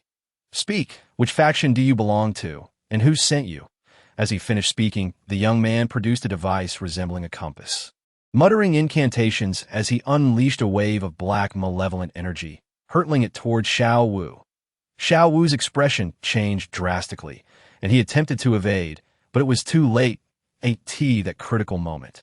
A surge of true energy shot forth, completely engulfing the black malevolent energy. Chapter 23. You stand and speak first. Immediately, the young man was taken aback, instinctively turning to the source of the true energy. There, Lin Mo approached slowly, followed by Xiao Qiushui. "Who are you, brat, to interfere with my plans?" the young man coldly demanded, his expression darkening. True energy was the source of a martial artist's power. The fact that this individual could neutralize his malevolent energy indicated that he was not to be trifled with. "Dr. Lin Qiushui?" Xiao Wu exclaimed in surprise. Evidently, he had not anticipated that at such a critical moment, Lin Mo would arrive, making matters considerably easier. "Father, grandfather, are you both unharmed?" Xiao Qiushui inquired anxiously. "We are fine." Upon hearing this, Xiao Qiushui let out a long sigh of relief and fixed her gaze coldly on the young man, demanding, "Who exactly are you, and why have you plotted against the Xiao family?" "Miss Xiao, your accusation is misplaced. I had no intention of scheming against the Xiao family. It is merely unfortunate that you happened to purchase that jade pendant." "You cannot hold me accountable," the young man replied with a wicked grin. "You." Xiao Qiushui's anger caused her chest to heave, and she retorted icily. "Since you are capable of orchestrating schemes against others, you must possess an antidote, correct? If you hand over the antidote, I will refrain from troubling you." "Antidote?" The young man's lips curled into a smirk as he casually remarked, "I'm sorry, Miss Xiao, but I certainly do not have an antidote. However, I would advise you to abandon any thoughts of causing me trouble, for you are not someone I would recommend crossing." Seeing the young man's haughty demeanor, Xiao Qiushui gritted her teeth and asked, "What do you mean? You must be familiar with the Dragon God Temple, right? To be forthcoming, Chen Kuanpeng is my cousin, and I am Chen Yongxuan," the young man declared proudly, his neck held high. In an instant, the expressions of the Xiao family members shifted dramatically. They had not anticipated that this young man was actually the cousin of Chen Kuanpeng, one of the 12 leaders of the Dragon God Temple. and oh wonder he dared to brazenly employ such tactics against the various factions of Yunhai. Chen Yongchuan reveled in the change of expression among the crowd. Strutting towards the exit, feeling no need to linger any longer since his plan had been uncovered, he had previously executed similar schemes more than once and had initially intended to extract a substantial profit from the Shao family. Little did he expect that the old patriarch would be rescued just in time. How infuriating! He would ensure he discovered who had thwarted his plans, and he would not let them go easily. At that moment, while the Shao family members wore grim expressions and hesitated to act, Lin Mo suddenly spoke. "Did I permit you to leave?" Chen Yongchuan paused, looking at Lin Mo and scoffing. "Kid, are you speaking to me?" "Who else would I be addressing?" Lin Mo replied, his face expressionless. Chen Yongchuan laughed mockingly. "Did you not notice that the Shao family members do not dare utter a word? Do you really think you can make a move against me?" Xiao Qiushui's face paled, and she immediately cautioned Lin Mo, "Mr. Lin, please do not act impulsively. After all, he is Chen Kunpeng's brother. If anything were to happen, the Dragon God Temple would certainly not spare you. The consequences would be dire, and the Shao family might not survive. I am not one to act impulsively." Lin Mo chuckled, his smile laced with a hint of coldness. In an instant, he lunged forward, gripping Chen Yongchuan by the throat and lifting him high. Chen Yongchuan's pupils dilated, his lips turning purple as he struggled to speak, finally managing to stammer. "Why you let go of me? Don't you believe that with one call, my cousin will come to kill you in an instant? Mr. Lin, he must not be killed." Recognizing the murderous intent in Lin Mo's eyes, Xiao Qiushui rushed forward to intervene. "Very well, I shall refrain from killing him for now," Lin Mo declared, forcefully throwing Chen Yongchuan to the ground. Bang! The floor trembled. Chen Yongchuan coughed violently, spewing blood as his ribs cracked painfully. He wailed incessantly, writhing in agony. Enough noise. Lin Mo delivered a swift kick to Chen Yongchuan's face, causing him to nearly suffer a concussion. "Call your cousin and have him come here. Otherwise, you shall meet your demise," Lin Mo commanded, looking down at him. Chen Yongchuan dared not hesitate, suppressing his pain as he fumbled for his phone and dialed Chen Kunpeng. At that moment, Chen Kunpeng was at a club, entertaining a young woman, when he received the call. "What? Someone dares to lay hands on my cousin." His rage surged. "Just wait. I shall come over immediately," Chen Kunpeng bellowed angrily. Shoving the model aside, his face flushed with fury, he then shouted, "Bring everyone together at once. We are heading to the Shao family." What a joke! Before that esteemed individual arrived in Yunhai, he was the local emperor. For someone to dare attack his people was akin to defecating on his head. In no time, Chen Kunpeng and a throng from the Dragon God Temple arrived at the Shao family estate. In the courtyard, Chen Yongchuan lay beneath Lin Mo's foot, and upon seeing his cousin, he shouted excitedly, "Cousin, save me quickly. This brat beat me. You must avenge your cousin." Chen Kunpeng looked at the battered Chen Yongchuan, initially furious, but then his gaze shifted to Lin Mo, and his eyes nearly bulged out in shock. All the hairs on his body stood on end, and his legs weakened as he stammered.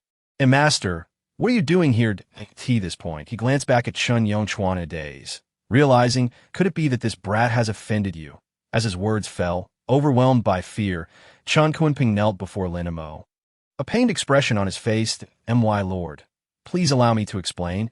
I had no idea this brat had offended you. Had I known, I would not have dared to trouble you even if you gave me 1,000 times the courage."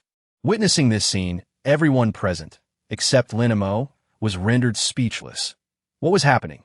The local emperor of Yunhai, a figure of formidable stature like Chen Kunpeng, was kneeling before Lin Mo. Xiao Qiushui's lips parted in shock, leaving her utterly speechless, unable to articulate her feelings at that moment.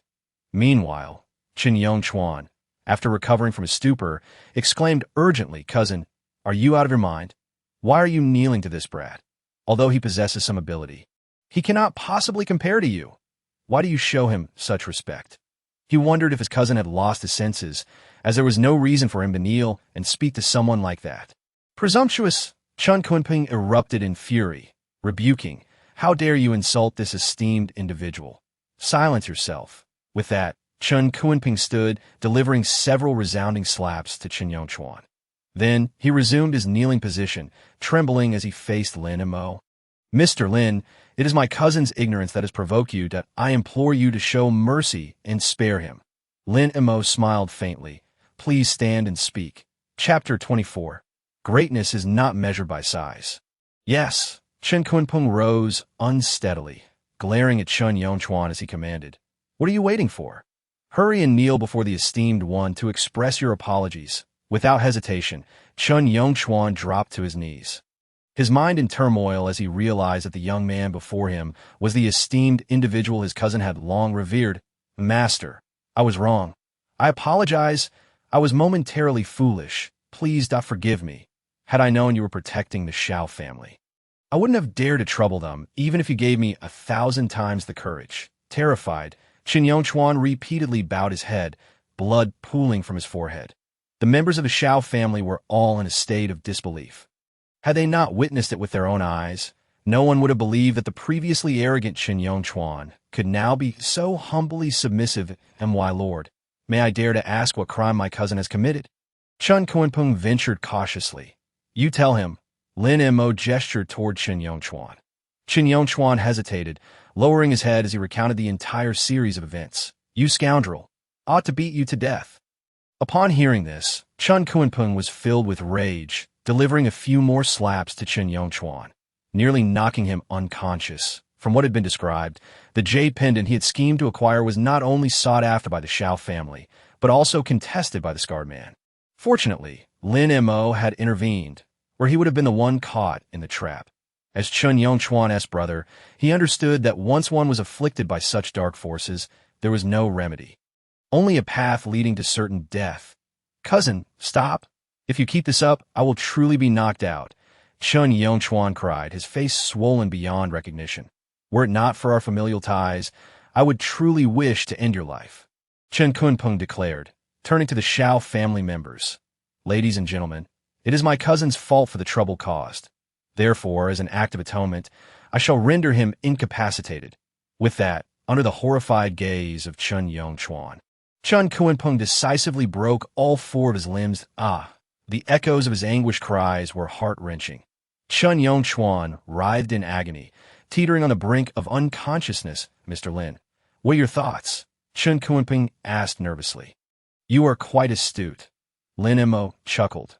Given the decisiveness of Chun Kunpeng's actions, he felt it unnecessary to pursue the matter further. As for the old patriarch's ailment, I do possess a remedy, though the required materials are rather elusive. I would appreciate your assistance in procuring them from Miss Xiao. Absolutely. Xiao Qiushui nodded in astonishment, instinctively agreeing. In the past, she would never have dared to imagine that the Dragon God Temple would actively assist the Xiao family.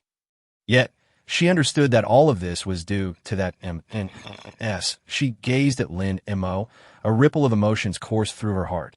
Lin Mo smiled, satisfied with the resolution of matter. Then I shall take my leave for now. I will return once the materials are gathered. I understand. Chun Kunpeng nodded vigorously, eager to please. Mr. Lin, would you like me to escort you? There's no need. I shall walk on my own. Lin Mo declined with a shake of his head. However, not long after departing from the Xiao family, he encountered a convoy of camouflage off-road vehicles approaching. Lin Mo frowned, having already discerned that the leader driving one of the vehicles was Yi Wuzhu. Similarly, Yi Wuzhu spotted Lin Mo, hit the brakes, and rolled down her window to inquire, What brings you to this area? Miss Yi, is it necessary for me to inform you of my activities? Lin Mo replied with a serene smile. Yi Wuzhu took a deep breath, realizing that her temper flared unusually whenever she encountered Lin Mo. She retorted coldly, Lin Mo, I am currently on a mission to apprehend the succubus. I advise you to vacate this area promptly, as I have information that the succubus has been spotted at a nearby casino. And what if that concerns me? Lin Mo shrugged, adding, In fact, I ought to caution you. You are in grave danger today. Grave? Yi Wuzhu exclaimed in astonishment, instinctively glancing down at her chest. Recalling their initial meeting, her cheeks flushed crimson with embarrassment and irritation. Lin Mo, you are utterly shameless. Lin Mo cast her a sidelong glance. Exasperated. You truly are big-chested and empty-headed, what I referred to as the perilous kind of grave. Upon hearing this, Yi Wuju's face reddened further, realizing her misunderstanding, yet her tone remained unyielding. Lin Mo, spare me your pretentiousness and your self-proclaimed wisdom. It would be best if you kept your distance from me. I have no desire to see you. Lin Mo scoffed, as if I am particularly eager to see tea that moment. Assistant Gu Xiaoyan interjected. Miss, we have successfully locked onto the succubus's location, and it is less than 3,000 meters away. With that, Yi Wuju shot a menacing glare at Lin Mo, pressed the accelerator to the floor, and sped away. Ignoring my advice will only lead to misfortune. Lin Mo snorted, but after a moment's reflection, decided to pursue her, not out of concern for Yi Wuju's well-being, but because he did not want individuals from the underground world, like the succubus, intruding upon his hometown. Half an hour later, in an underground casino, chaos reigned. The ground was littered with members of the military, all severely injured and bleeding profusely, on the brink of death. Among them, Gu Xiaoyan lay unconscious, blood trickling from the corner of her mouth. This all the military of Huagua is capable of. It seems they are rather lacking. The succubus, alluring in her red dress and wielding a whip, exuded a formidable presence. She surveyed the fallen Yi Wuju with a mocking smile. Ye war god, this is our third encounter, yet you find yourself defeated once more.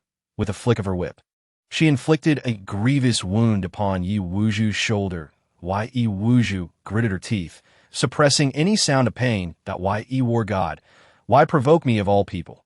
You should understand that my presence here is to lure you out. The succubus crouched down, digging her nails into Yi Wuju's wounded shoulder. Observing her agony, the succubus chuckled sweetly. Now that you're in my grasp, you would do well to call your father and inform him of the whereabouts of that treasure. This may spare your life. Otherwise, with a sudden jerk, she withdrew her nails, splattering blood. Why Yi Wuju's complexion turned ashen. You shall not succeed. Such a fiery spirit. Very well. I shall first disable you, and then torment you until you submit. The succubus's expression twisted with malice as she prepared to strike again, when suddenly, the casino's heavy doors swung open. Chapter 25. Capturing a servant turning towards the sound, a man's figure emerged, striding towards them with a voice laced with derision. Succubus, you possess quite the audacity to trespass in a Huagua. It appears my previous lesson was insufficient. Don't come any closer. Please, do not approach. Yi Wuju's gaze was vacant. Overwhelmed by her injuries, she could not discern the man's features, but summoned her last ounce of strength to shout, "Run, quickly!" With that, her head lolled to the side as she succumbed to unconsciousness for blood loss. However, upon recognizing the man's face, the succubus was struck as if by lightning. Her whip slipped from her grasp as her formerly haughty demeanor crumbled into sheer terror. She immediately knelt, trembling uncontrollably. "Master, what brings you here?" The man, unfazed, lit a cigarette and glanced at the pallid Yi Wuju. "It seems you are aware of my identity." Upon hearing this, the succubus's spirit quaked, her courage to meet his gaze evaporating as she stammered. Why previous offense on the plane was a grave misstep. "I beseech your forgiveness." It was evident that the man was Lin Mo. He took a drag from his cigarette, a faint smile gracing his lips. "I warned you that any of you daring to step foot in Huagua would meet your demise. But after 3 years of being a warden, I've softened my disposition." Lin Mo continued with a calm smile. "Today, you may escape death, but you cannot evade punishment. You shall sever one of your arms, and from this day forth serve me, attending to my needs. In return, I may spare your life. Thank you for your grace." The succubus, unable to conceal her exhilaration, bowed deeply. She had never anticipated that encountering the Lord of Hell would grant her a chance to live, let alone become his servant. A privilege rather than a punishment. With a decisive snap, the succubus broke her own arm, addressing Lin Mo. "Master, I vow to serve you diligently. Should you find any fault with my service, feel free to impose any punishment. You certainly immerse yourself in your role quite swiftly." Lin Mo chuckled, discarding the cigarette but onto the ground and stepping on it. "Let us proceed." Not long after Lin Mo departed, Yi Wuju slowly regained consciousness. She surveyed her surroundings, her expression one of astonishment. Recalling her near capture by the succubus, she realized that a mysterious man had intervened just in time. Unfortunately, her vision had been too blurred to discern his face before she lost consciousness. Could it be that the same enigmatic man had saved her once again? Yi Wuju's heart raced as she noticed the cigarette, but on the floor, this a Hongta Mountain cigarette. Her mind raced with possibilities. Could it have belonged to that man? She carefully preserved the cigarette, and called for an ambulance. Tian Ding number 1. Throughout the process, the succubus remained close by, thoughtfully preparing a change of clothes for Lin Mo 10 minutes later. As Lin Mo emerged from the bathroom, he was momentarily taken aback by the sight before him. Unbeknownst to him, the succubus had changed into a red nightgown that accentuated her alluring form. "Where did you acquire this?" Lin Mo inquired, having previously overlooked such items in the wardrobe that a man named Chen Kunpeng visited earlier and delivered a collection of these garments, along with 10 young models. "I kept the clothes but sent the models away. I trust you have no objections, master." The succubus smiled seductively, wrapping her arms around Lin Mo's. For a moment, Lin Mo was at a loss for words, beginning to understand Chen Kunpeng's intentions. "But master, you could always express your needs to me. Whether in physique or technique, I assure you that my service will far exceed that of those young ones." The succubus whispered enticingly into Lin Mo's ear. "You truly are bold, daring to come so close to me now. Are you not afraid that I might kill you?" Lin Mo glanced at her. He shook his head and, with a serious demeanor, asked now, "Tell me, what brings you to Yunhai City? And why do you repeatedly seek trouble with that woman, Yi Wuju?" The succubus pouted, preparing tea for Lin Mo as she replied, "Master, you misunderstand me. That girl sought to capture me to claim credit, and I merely aimed to turn the tables, capturing her to force her father to comply." "Comply?" Lin Mo frowned. "Indeed." The succubus spoke mysteriously. "Have you heard of the Tianluo jade plate? It is said to be a transcendent artifact possessing unfathomable powers. Once in possession, not only can one remain eternally youthful, but also attain immortality. What could be more alluring to a woman than preserving her beauty? According to my information, a fragment of the jade plate resides in Yunhai City, yet its exact location is known only to that woman's father."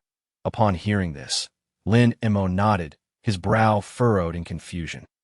"If this object is so extraordinary, how did it become fragmented?" "You are unaware of the details," the succubus explained. "The item was once held by the Lin family in the capital, following a calamity that befell the Lin family. The jade plate shattered, its pieces lost to time, which has granted us the opportunity to pursue immortality." "The Lin family?" Lin Mo's eyes flickered incessantly. As an orphan since childhood, he was completely oblivious to the identities of his parents. Later, after achieving great success, he pressed the old man for answers. But the old man evaded him, insisting that his strength was still insufficient and that ignorance was bliss. This left Lin Mo with a profound curiosity about his origins. At present, he was uncertain whether he had any connection to the Lin family in the capital. Just as he intended to inquire about the specifics of the Lin family's changes, his phone rang. Revealing a call from Xiao Qiushui. "What's the matter?" Lin Mo pressed the answer button on the other end. Xiao Qiushui's voice emerged. "Mr. Lin, I must trouble you with a matter. I wonder if you're free tomorrow." Chapter 26. "You are the general manager? Then I am the president. Of course, I am free." Lin Mo replied with a smile. "What is it? Please do tell." Xiao Qiushui explained. "Mr. Lin, I need to find medicine for my grandfather and do not have much time to manage the company. I would like to invite you to the shouting group tomorrow morning to temporarily take on my role as general manager and finalize the collaboration with the Su Group. The Su Group is your wife's company. I'm sure you are familiar with it. The cooperation will surely be seamless." Lin Mo hesitated for a moment, then smiled lightly. "Miss Xiao, are you trying to tie me to the shouting group?" "Absolutely not." Xiao Qiushui quickly replied. "If Mr. Lin is unwilling, consider it as if I never mentioned it." Upon hearing this, Xiao Qiushui's excitement was palpable. "Does that mean Mr. Lin has agreed?" "Very well. I will have my secretary come to fetch you tomorrow." "No need. Just have her wait at the company entrance," Lin Mo concluded, hanging up the phone. The demoness observed this exchange, her tone tinged with jealousy. "Master, is that your little lover?" Lin Mo replied nonchalantly. "Focus on your responsibilities.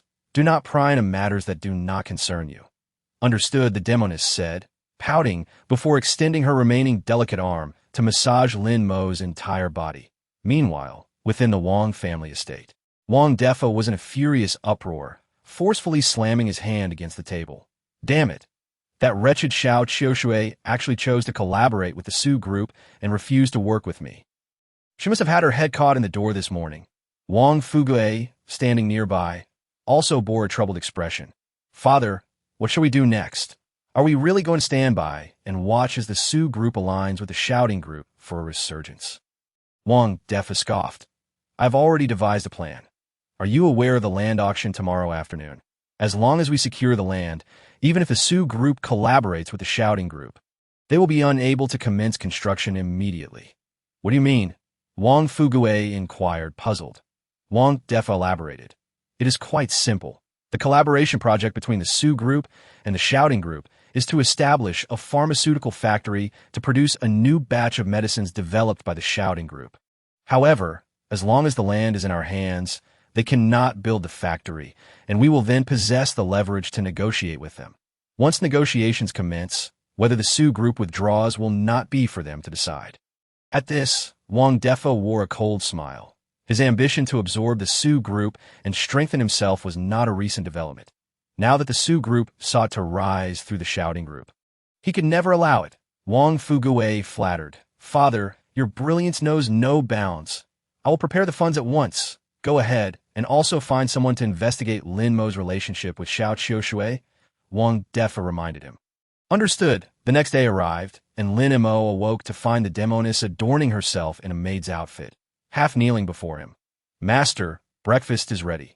Your toothbrush and cup are also prepared. Please let me know when you wish to brush your teeth. Lin Mo chuckled. You are quite thoughtful.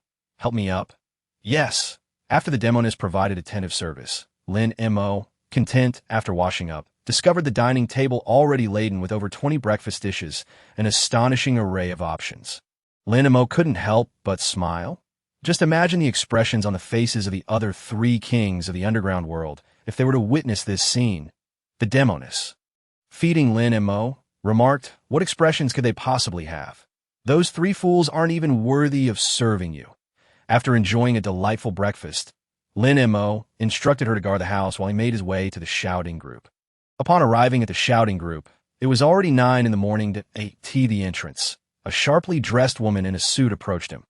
Upon seeing Lin Mo disembark from the taxi, she immediately walked over. Her voice cold. You must be Lin Mo. Miss sent me to pick you up. Lin Mo was somewhat taken aback. You know me? The suited woman, Chun Won, replied icily. I saw you at the banquet yesterday while accompanying the Mississippi. Otherwise, I would have been the first to have you thrown out.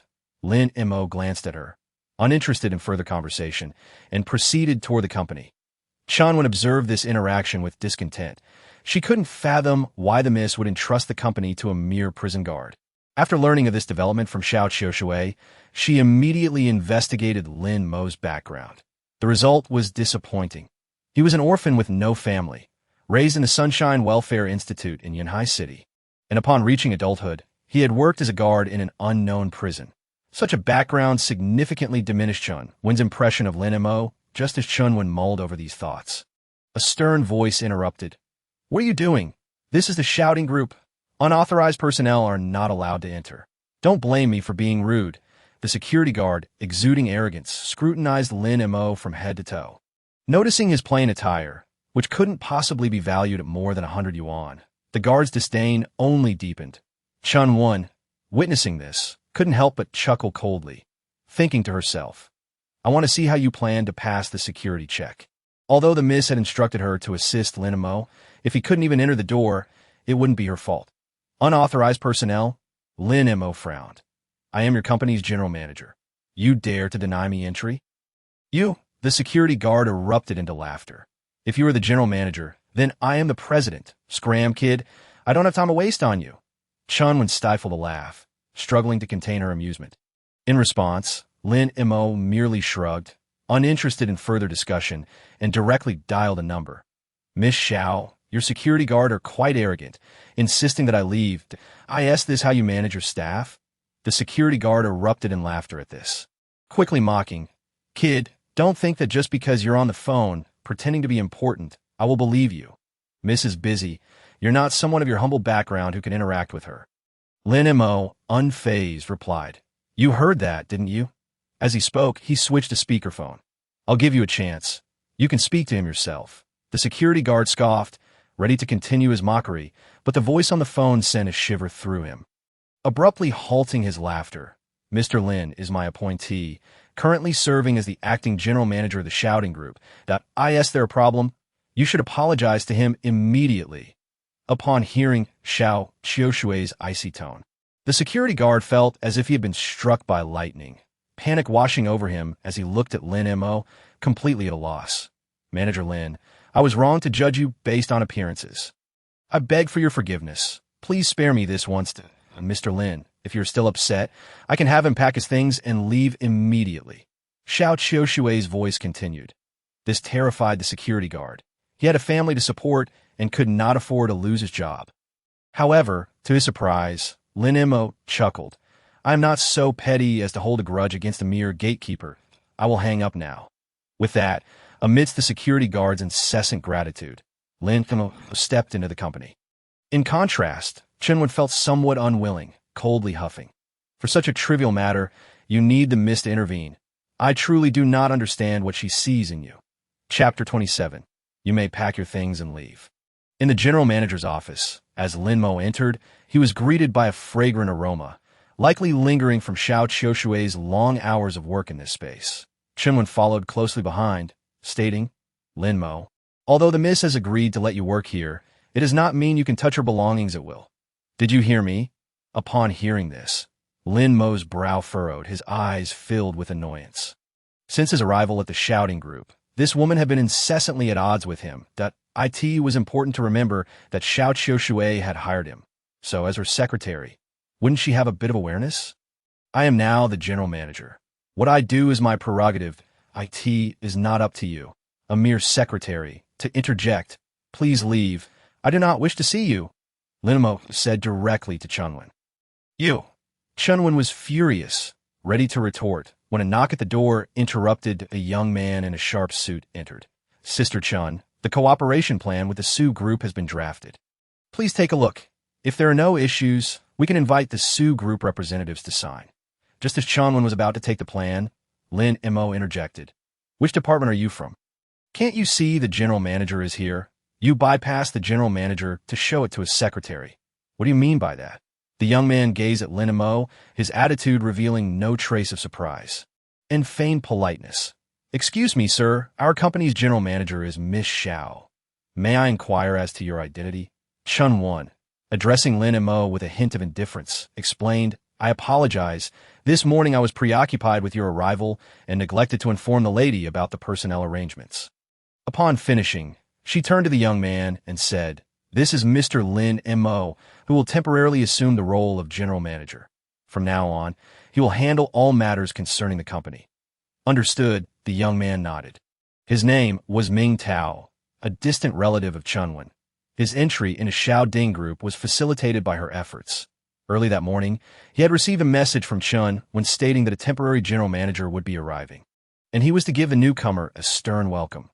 Thus, upon entering, he had deliberately overlooked Lin Mo, intending to make it clear that, regardless of his temporary position, he must recognize his own status. Lin Mo observed their fa and sneered coldly. Aren't you going to bring the proposal over? Chunwen smiled slightly. Sure, as long as you can comprehend it. Clearly, the proposal was fraught with issues.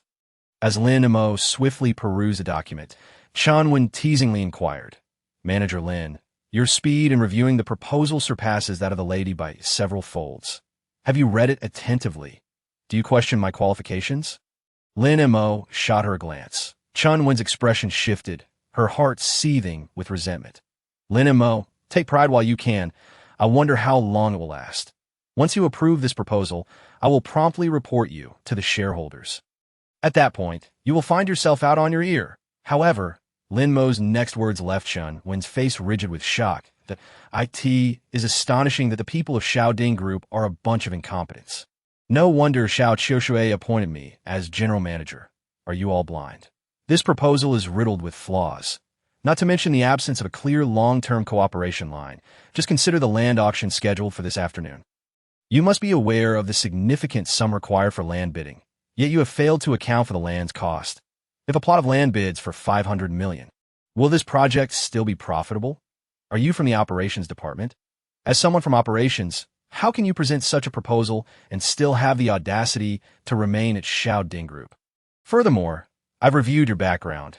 It is evident that your admission into the company was facilitated through connections, given your second-tier university credentials. And, personally, I detest individuals like you who rely on backdoor dealings. Devoid of any genuine ability. As Lin Mo concluded his remarks, Ming Tao's expression changed drastically, and he quickly pleaded, "Manager Lin, I didn't mean to. It was Sister Chun who instructed me to write it poorly, intending to test you and catch you off guard. Please, I beg you, do not terminate my employment." Ultimately, being young and inexperienced, Ming Tao spilled the beans upon hearing Lin Mo's words. "What nonsense are you spouting? Who told you to write poorly? Don't slander me." Chen instinctively tensed, realizing she had underestimated Ming Tao's composure. Lin Mo's intimidation had caused him to betray her. Damn it, how did I end up hiring such a useless person? For Lin Mo, he had already received the complete personnel files from Xiao Qiushui the previous night, and he retained all the information.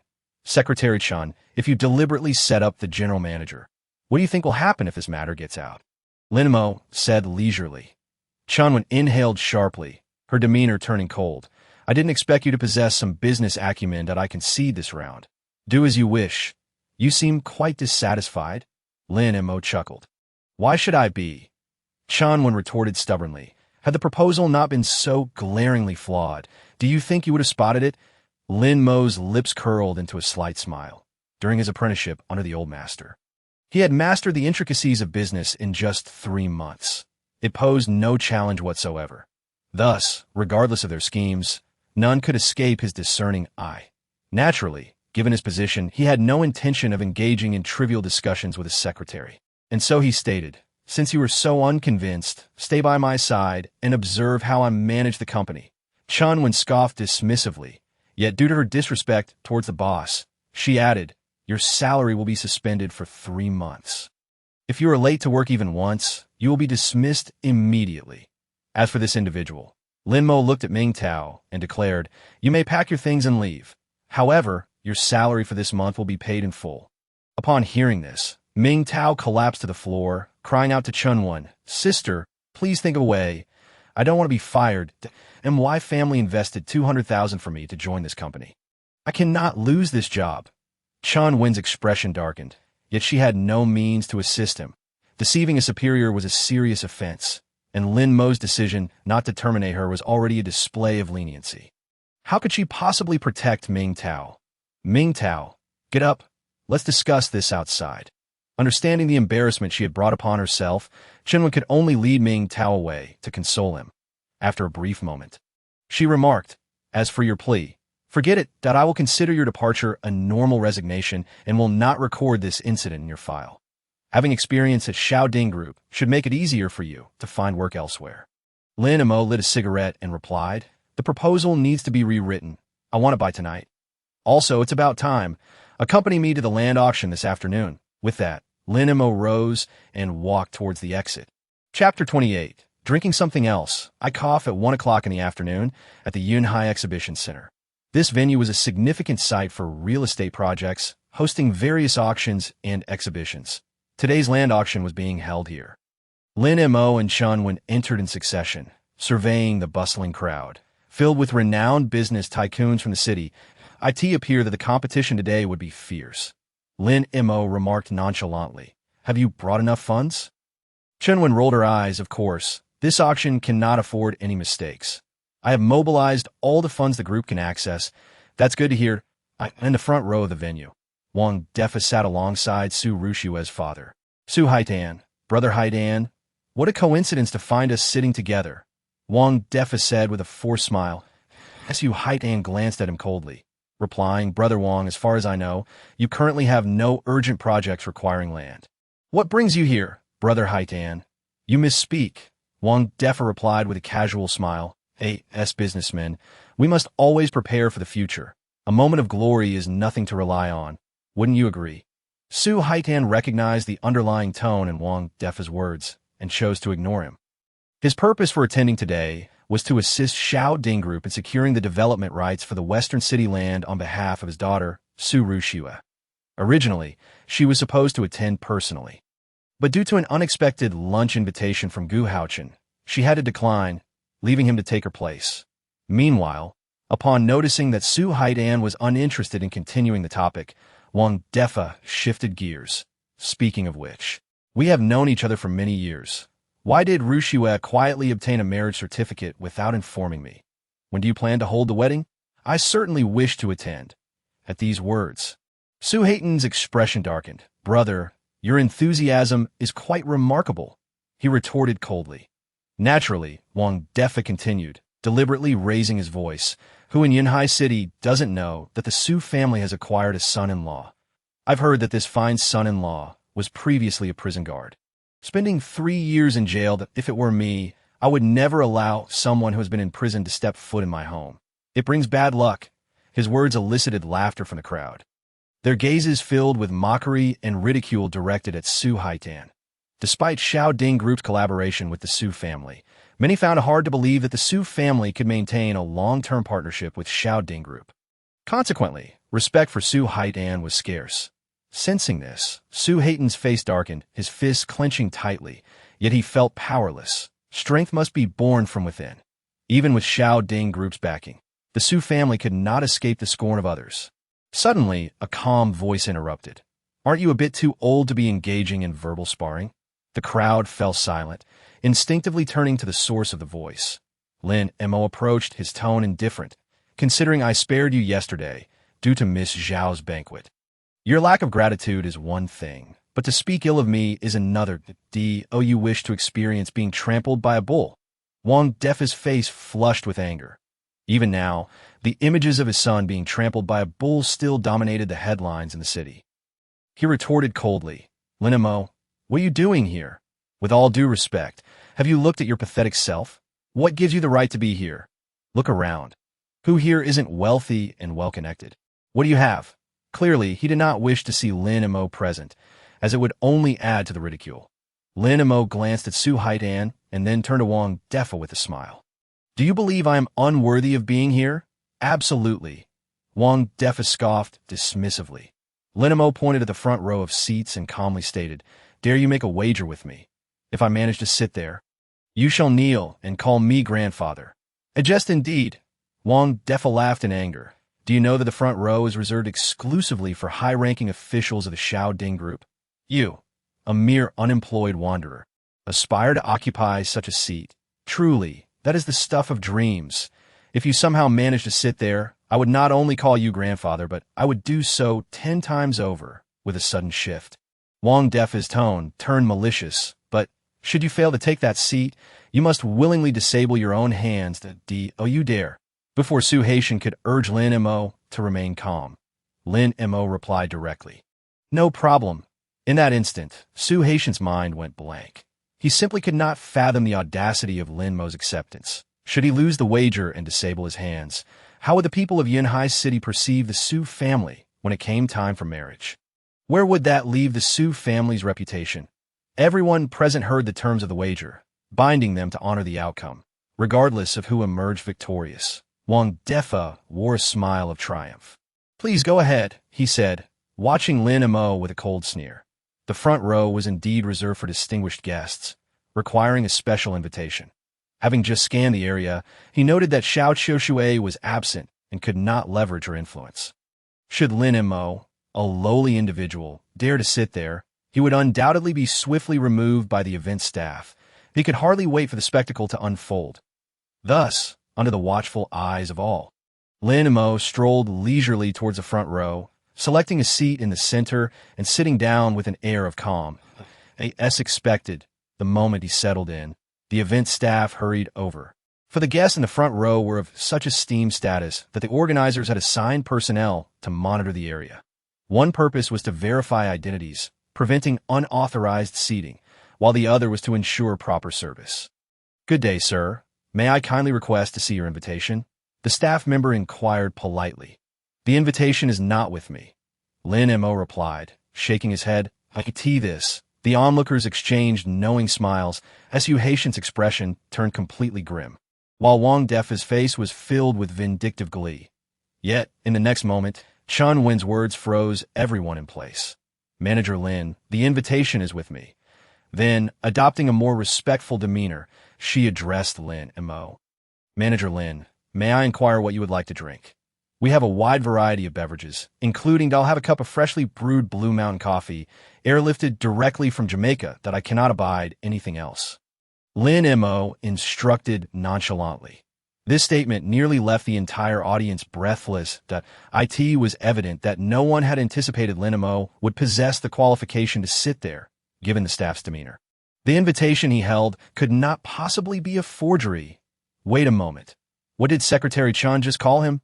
Manager Lin, someone suddenly exclaimed. Instantly, everyone exchanged bewildered glances, rendered speechless. In their recollections, Secretary Chun was the personal secretary to Miss Xiao, and the only person she would refer to as manager would be Miss Xiao Qiushui herself. Yet now, she addressed Lin Mo as manager. What was going on? Secretary Chun, you must be mistaken. The manager of Xiao Ding Group is Miss Xiao. Wang Defa interjected. Chun Wen shot him a glance. You mean to suggest that I would mistake the manager? Of course not. I merely meant to express my curiosity about when the manager of Xiao Ding Group changed. Wang Defa hastily clarified. The manager has not changed, Chun Wen replied calmly. Miss Xiao has been occupied recently, and Mr. Lin is currently serving as the acting manager. Upon hearing this, the crowd was left utterly dumbfounded, exchanging wide-eyed glances. What was happening? Lin Mo was actually temporarily acting as the manager of the Xiao Ding Group? Realizing this, they instinctively turned to Su Haitian. If memory served, he was the son-in-law of the Su family. But now, with this connection to Xiao Qiushui, the situation became intriguingly complex. Who was Miss Xiao? If their relationship was merely casual, how could she entrust the managerial position to someone else? Su Haitian was equally astonished, gazing at Lin Mo in disbelief. Clearly, he had not anticipated that Lin Mo's presence at the auction was representing the Xiao Ding Group. How had this young man managed to ascend to such heights? Turning back, Lin Mo sipped the coffee handed to him by the staff and regarded the stunned Wang Defa, speaking in a languid tone. Hey, everyone is watching. When do you plan to call me grandfather?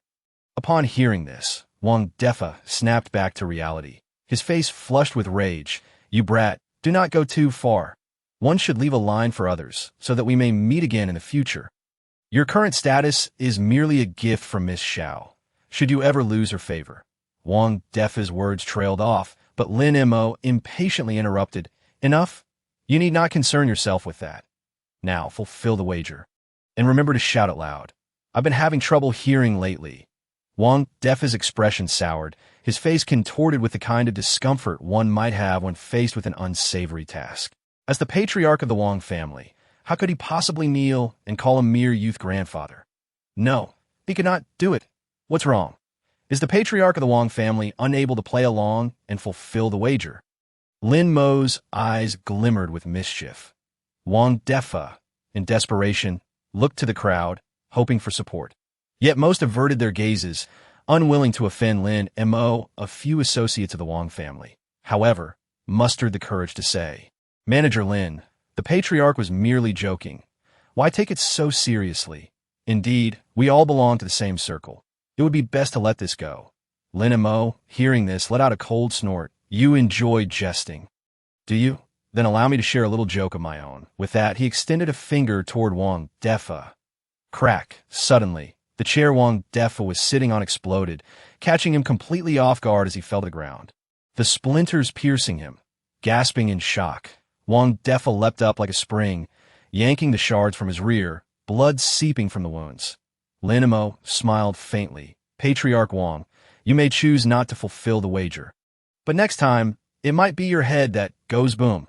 As these words left his lips, the crowd held their breath, astonished that Lin Mo had truly resorted to violence. They had witnessed Lin Mo's prowess at a previous hotel banquet, recognizing his formidable skills.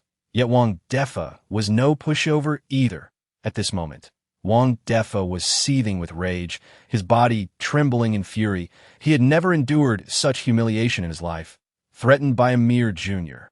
His face contorted into a sinister scowl. "You insolent brat. Do you really think you can make me call you that? Of course I can. You dare to call, and I shall respond." Lin Mo teased. Thus Wang Defa, his voice resonating like thunder, bellowed, "Grandfather." The sound reverberated throughout the venue, and it was evident to all that he was gritting his teeth in fury. "Good grandson. Keep going. Did you not say you would call me 10 times? There are still 9 to go. I shall count for you." Lin Mo leaned back casually, crossing his legs, relishing the moment. "You." Wang Defa was so enraged he nearly spat blood in frustration. "Continue. Do not hesitate." Lin Mo grinned, turning to Chun when beside him. "Make sure to record this on your phone and send it to me. After all, having such a large grandson is quite a marvel, is it not?" This remark nearly caused Wang Defa to faint from anger. Such a ruthless blow. At that moment, the host of the auction took the stage. Seeing this, the crowd quickly shifted their focus. Lin Mo lamented. "What an unfortunate timing." He then addressed Wang Defa. "After the auction concludes, remember to finish calling. I shall be keeping track." "You." Wang Defa's lips trembled with rage, ultimately having no choice but to suppress his fury and find another seat. The host began by introducing the land's location, discussing its developmental advantages to build up the atmosphere, before declaring, "The auction officially begins, with a starting price of 30 million, 40 million, 50 million, 60 million, 100 million. Bids flew in rapid succession, quickly inflating the price to astronomical heights. This piece of land was in a prime location. Even for real estate development, the profits were estimated to exceed 200 million. 300 million. Lin Mo raised his paddle to AT this. The room fell silent. It was clear Lin Mo's bid was exorbitantly high, causing many to reconsider their positions. "Manager Lin, 300 million is rather steep." Chun Wen cautioned. Considering the projected profits, this project was estimated to yield around 500 million, and investing 300 million just for the land would significantly shrink the returns. Not too high. Lin Mo shook his head. 400 million. He proclaimed immediately. 450 million. Wang Defa gritted his teeth and shouted, in truth, he had little use for the land. Spending such a hefty sum was merely an attempt to sabotage Lin Mo. With Miss Xiao appointing Lin Mo as the acting manager, if Lin Mo were to falter, it would undoubtedly tarnish her impression of him. However, barely a second later, Lin Mo's ethereal voice echoed once more, 500 million. Chapter 30. If you don't want to die, stand still. At the moment the words fell, the mouths of those present dropped agape, their eyes wide with shock. It was well known that the profit from the Shouting Group's current project was merely 500 million. And yet Lin Mo had just spent that sum to purchase the land, not even accounting for the subsequent investment in drug production and factory construction. This was evidently a losing proposition. Wang Defa fixed his gaze on Lin Mo, a cold smile creeping across his face. Suddenly, he made a bold move. 600 million. Instantly, the crowd erupted in an uproar. If Lin Mo's expenditure of 500 million on the land was already difficult for them to comprehend, then Wang Defa's 600 million bid for the same land was utterly nonsensical. The Shouting Group had no collaboration with him. Su Haitian's expression darkened considerably at Wang Defa's audacity, while others might be oblivious to Wang Defa's intentions. He understood all too well. This man aimed to acquire the land to obstruct the Su family's cooperation with the Shouting Group. Without the land, no collaboration could commence, and when the Shouting Group sought to advance their project, they would have no choice but to turn to the Wang family. At that juncture, the Su family would likely find themselves out of the game. This land is destined for my Wang family. "Who dares challenge us?" Wang Defa proclaimed, surveying the room with an air of dominance. Though parting with 600 million pained him, it would be worth it if he could tarnish Lin Mo's reputation in Xiao Qiushui's eyes and sever the partnership between the Su family and the Shouting Group. 700 million. Lin Mo declared without hesitation. 800 million. Wang Defa exclaimed, his eyes reddening, that he was taken aback that Lin Mo dared to continue bidding, as if the latter were oblivious to the fact that this project was sure to incur losses. "Manager Lin, we cannot raise the bid further. We must let the young lady know that we Chanwen trailed off, but the beads of sweat on her forehead revealed her inner anxiety. I know what I'm doing. Lin Mo raised his paddle and calmly stated, 1 billion. Boom! In an instant, the crowd was left utterly dumbfounded, staring at Lin Mo, speechless. Madman, this person is undoubtedly insane, spending 1 billion on a piece of land. What a colossal loss. This time, although Wang Defa was equally astonished, he refrained from continuing to bid and instead revealed a cold smile. Manager Lin, you possess remarkable audacity to die. Wang, concede defeat. The land is yours. Chinwen was momentarily lost in thought. Her heart bleeding. She seriously doubted whether the young lady would be furious enough to dismiss her if she discovered this matter. Wang family head, in the future, refrain from speaking if you lack the strength. Allow me to inform you that in my presence, your Wang family is nothing, Lin Mo said coolly. You. Wang Defa's chest heaved, his face dark as coal. Yet he did not dwell on it. After all, this young man had spent 1 billion on a piece of land. And the news would surely infuriate Miss Xiao at that point. This lad would have no choice but to depart in disgrace. Without Xiao Qiushui's backing, avenging himself on this young man would be a trivial matter. Subsequently, the auction house approached Chen Wan to request payment. Biting her lip, she begrudgingly proceeded to purchase the land. Wang Defa observed the entire scene with a cold smile, and just as he was about to leave, Lin Mo called out, Wang family head, don't go just yet. Have you perhaps forgotten something? Wang Defa paused, turning rigidly to face Lin Mo. Lin Mo, are you certain you wish to make this personal? Lin Mo remained silent, yet his expression spoke volumes. Grandfather, grandfather, grandfather. After Wang Defa shouted grandfather 9 times in a row, Lin Mo finally left, thoroughly satisfied. Chanwen immediately followed suit. As soon as they departed, Wang Fugue rushed in. Father, I just heard you shouting grandfather. What is going on? I senti my great-grandfather at rest in peace for many years. Wang Defa's face darkened, and he slapped Wang Fugue, sending him staggering. Speak plainly. Spare me your useless chatter. Wang Defa wished he could find a hole to hide in. Had it not been for the uncertain relationship between Xiao Qiushui and Lin Mo, how could he have called the latter grandfather and become the subject of ridicule? Wang Fugue, looking aggrieved, said, You asked me to investigate the relationship between Lin Mo and Xiao Qiushui, and I have found out. It seems that Lin Mo saved old Master Xiao a few days ago, which is why Xiao Qiushui holds him in such high esteem. Upon hearing this, Wang Defa scoffed, but if Xiao Qiushui discovers the foolish things that young man has done, that favor will surely dissipate. Wang Fugue asked in confusion, What do you mean? Wang Defa snorted and explained the situation. Upon finishing, Wang Fugue's eyes lit up. This young man is truly hopelessly foolish, spending 1 billion on land. If Miss Xiao finds out, she might very well want to kill him. Ha! The father and son laughed heartily, as if envisioning Lin Mo being cast aside by Xiao Qiushui. Meanwhile, Lin Mo unexpectedly received a phone call from Su Ruxue. What is wrong? Lin Mo answered, pressing the call button. Today, Su Ruxue had not appeared at the auction, and he was somewhat curious. He expected her to call him right after the auction concluded. Lin Mo, come pick me up, that I'm at the Penglai Hotel, in the VIP room 201 down on the other end. Su Ruxue's voice was slurred with intoxication. Lin Mo furrowed his brow, wondering just how much he had drunk to reach this state. After speaking briefly with Chun Wan, he headed straight to the Penglai Hotel. Although he and Su Ruxue had no prior emotional connection, she was the granddaughter of his grandfather's benefactor, and, out of courtesy, he could not ignore her call. Moreover, he was curious about whom Su Ruxue had been drinking with to end up in such a condition. The Penglai Hotel. Upon Lin Mo's arrival, he headed straight to the VIP room. Pushing the door open, he found Su Ruxue with a flushed complexion, her hair disheveled, slumped in a chair, seemingly unconscious. Beside her, Gu Haochen wore a smug smile, taking out his phone, ready to capture the moment. Upon hearing the door open, Gu Haochen did not look up, but said, Is the room ready? If it's ready, come help me carry her. Once the deed is done, you will not be left empty-handed. What? Do you not understand what I'm saying? Gu Haochen's impatience was palpable. Just as he lifted his head, his gaze met Lin Mo's icy stare. What are you doing here?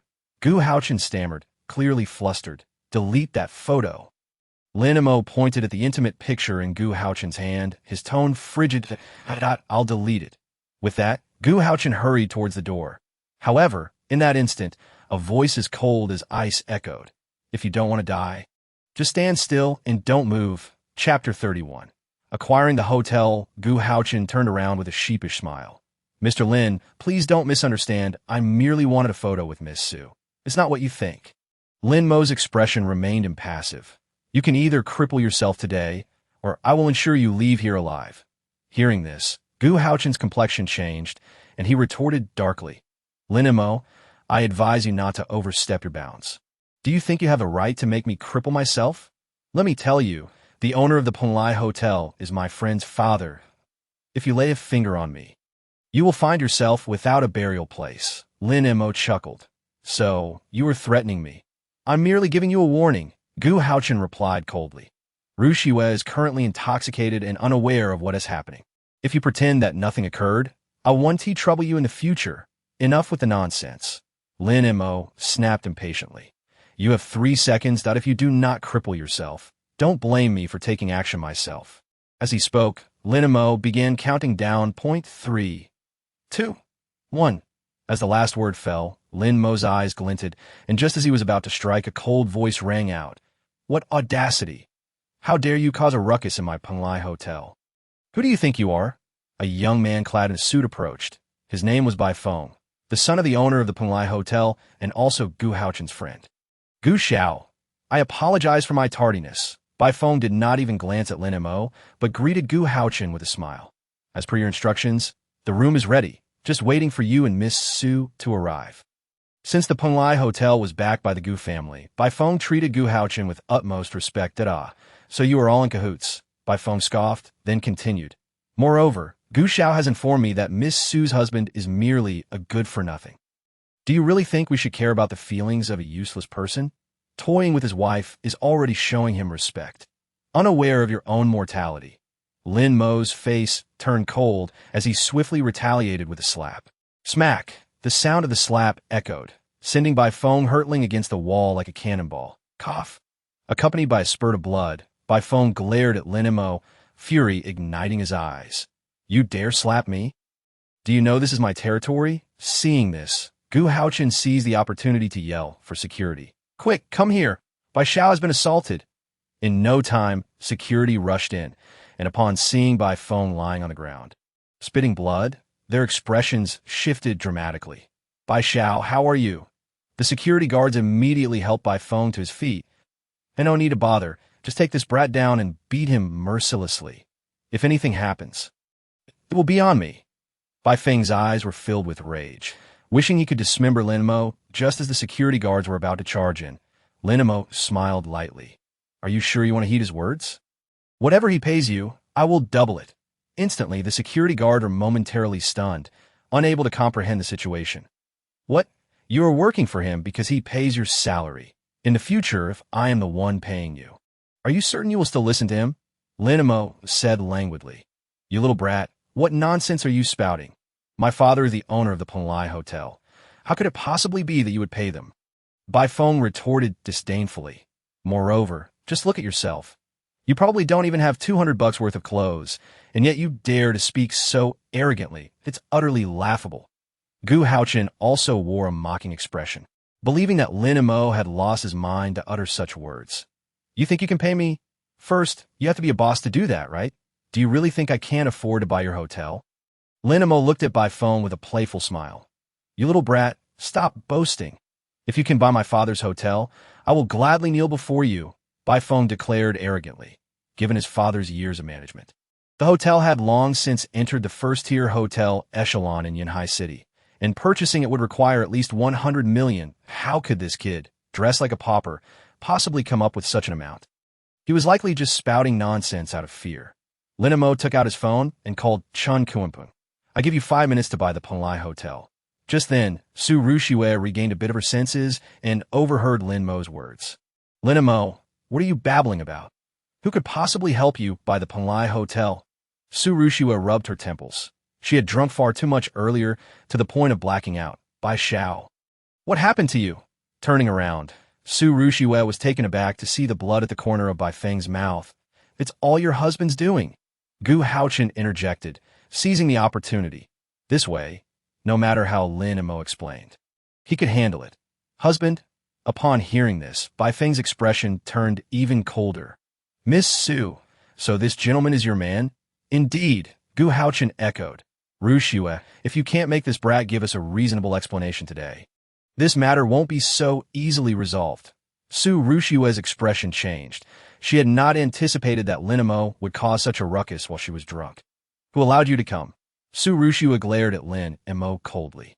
Lin Mo chuckled. Who else could it be but you? Su Ruxiue was momentarily taken aback. How could I have called you? She instinctively checked her phone, and sure enough, she had indeed dialed Lin Mo. I must have accidentally pressed the button while drunk, but even if you came, you can't just go around hitting people. You need to apologize to Bai Xiao and Gu Xiao immediately, Su Ruxiue said sternly. Apologize? Lin Mo scoffed. I did nothing wrong, so why should I apologize? Besides, you don't even know the facts and just believe one side of the story. You're utterly foolish. Su Ruxiue gritted her teeth in anger. Analyzing rationally, Gu Haochen had helped her a great deal. He was certainly not a liar, and this was likely the first time Bai Feng had met Lin Mo, so there was no need to slander him. Just then, footsteps sounded from outside. A middle-aged man in a brown suit and handmade leather shoes rushed in with a contract in hand. Dad, what brings you here? Bai Feng exclaimed in delight, recognizing the man as his father. Bai Kangyong. You wouldn't believe it. This brat not only hit me, but also dared to claim he would buy our hotel. He's utterly arrogant. Just look at how we should deal with him. Bai Feng gazed at Lin Mo as if he were witnessing his impending doom. However, the next moment Bai Kangyong approached Lin Mo, bending at a 90-degree angle in utmost respect. Mr. Lin, here is the hotel acquisition contract for your review.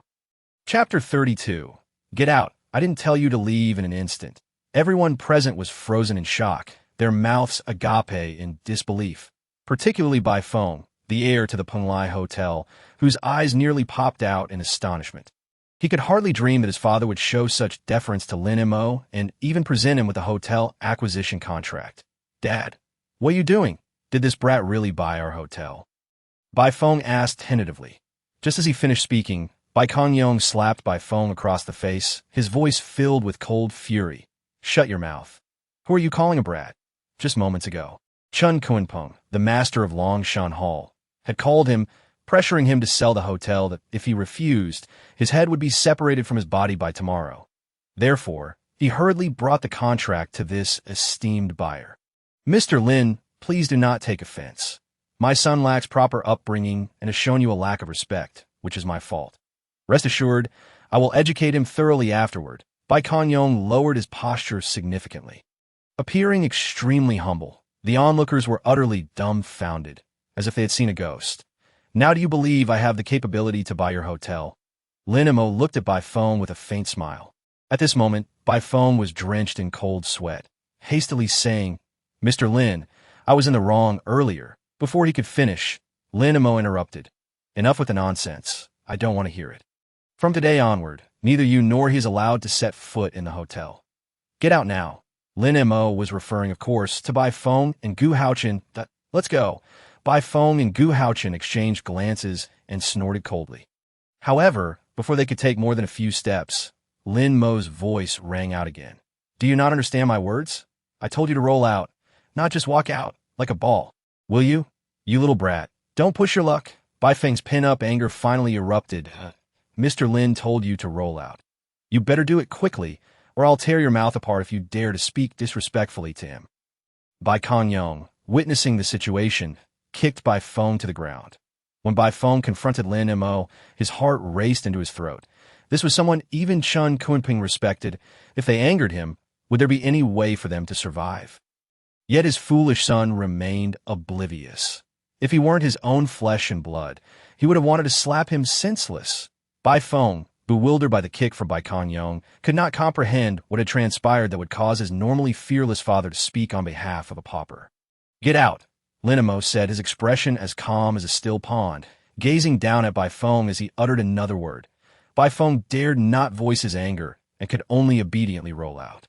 Gu Haochen, Pale-faced, felt humiliated, but had no choice but to comply. Su Rushua, witnessing this, gritted her teeth at Lin Mo. Do you realize that you've completely offended them now?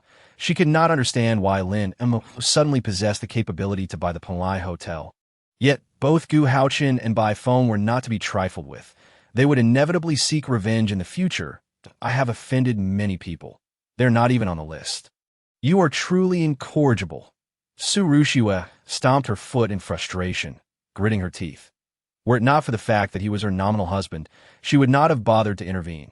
Just as she was about to leave, Su Rushua seemed to recall something and said to Lin Mo, I know you have a close relationship with Miss Xiao, although I am unclear how you managed to win her favor.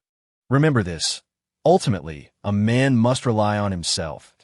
If one day Miss Xiao casts you aside, you will have nothing left. After speaking, Su Rushua turned to leave. Mr. Lin, please accept the hotel transfer contract. Otherwise, I will have no way to report back to Master Chun.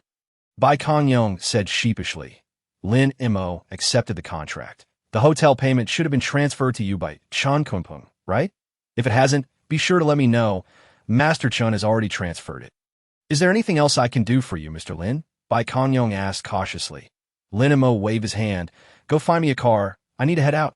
Yes, at the Su residence, Wu Feng asked. What happened? Was the auction unsuccessful? Su Haitian sighed. We did acquire the land, but the price was exorbitant. That brat Lin Mo spent a whopping 10 billion. The Shouting Group project is only worth 5 billion. With such high costs, any future operations will inevitably lead to losses. Wu Feng exclaimed in shock. What should we do now? Do we still continue to cooperate with the Shouting Group? Do you think they will make us share the losses? As she spoke, Wu Feng added, By the way, you mentioned Lin Mo. What does he have to do with this? Oh, don't even mention it. Xiao Xue, how did your conversation with Gu Xiao go? Is the Gu family interested in investing in the Su family? Wu Feng asked expectantly. Although the Su family appears to be thriving on the surface due to their collaboration with the Shouting Group, they are acutely aware of the potential for the Shouting Group to abandon them at any moment. Consequently, they must take precautions and seek additional partners. Wu Feng said anxiously. Su Rushua replied helplessly. It's all because of Lin Mo. After Su Rushua recounted everything that transpired at the hotel, Su Haitan erupted in fury, exclaiming, That jinx! I believe he deliberately seeks to bring disaster upon our Su family. Subsequently, Su Haitan elaborated on the auction incident. Upon hearing this, Wu Feng's face turned ashen with anger as she gritted her teeth and declared, He must have done it on purpose. He sees our Su family's high status and feels unworthy of Rushua, so he is scheming to bring about her downfall. Only then can he claim Rushua as his equal. Su Rushua's expression was equally grim. Initially, she was curious about how Lin Mo could afford to purchase the hotel, but now seemed likely that he was leveraging his position as manager to use Miss Xia's funds. No, I must ensure that Rushua divorces him immediately. Otherwise, our Su family will inevitably fall at the hands of this scoundrel. Wu Feng insisted. Just then, a cough was heard from outside the door. Old Master Su entered and said, Xiao Mo is the son-in-law I have personally chosen for the Su family. If you wish for him to divorce Rushua, you must first gain my consent. Father, you heard everything, right? This scoundrel intends to drag the Su family down. Do you truly wish to see our family destroyed by him? Wu Feng asserted firmly. Silence. Old Master Su's face darkened. Xiao Mo is absolutely not that kind of person. There must be some misunderstanding. From now on, if anyone dares to mention that Xiao Mo should divorce Rushua, they will be expelled from the Su family. Chapter 33. Turmoil in the conference room. Meanwhile, after leaving the Panlai Hotel, Lin Mo headed straight for the Shouting Group. Just moments ago, Chenwen had sent him a message stating that Xiao Qitian was gathering shareholders to impeach Xiao Qiushui, taking advantage of the auction incident. Lin Mo was familiar with Xiao Qitian, who was Xiao Qiushui's cousin, intent on vying for the position of family heir. The sudden attack from the other side was likely related to Lin Mo having previously revived the old Master Xiao, thus stealing the limelight from Xiao Qitian. At the Shouting Group, in the conference room, a group of executives and board members sat before a woman dressed in a black office suit, Xiao Qiushui. With an air of cold elegance, she frowned and asked, Ladies and gentlemen, have you summoned me here today to conspire to remove me as general manager? Manager?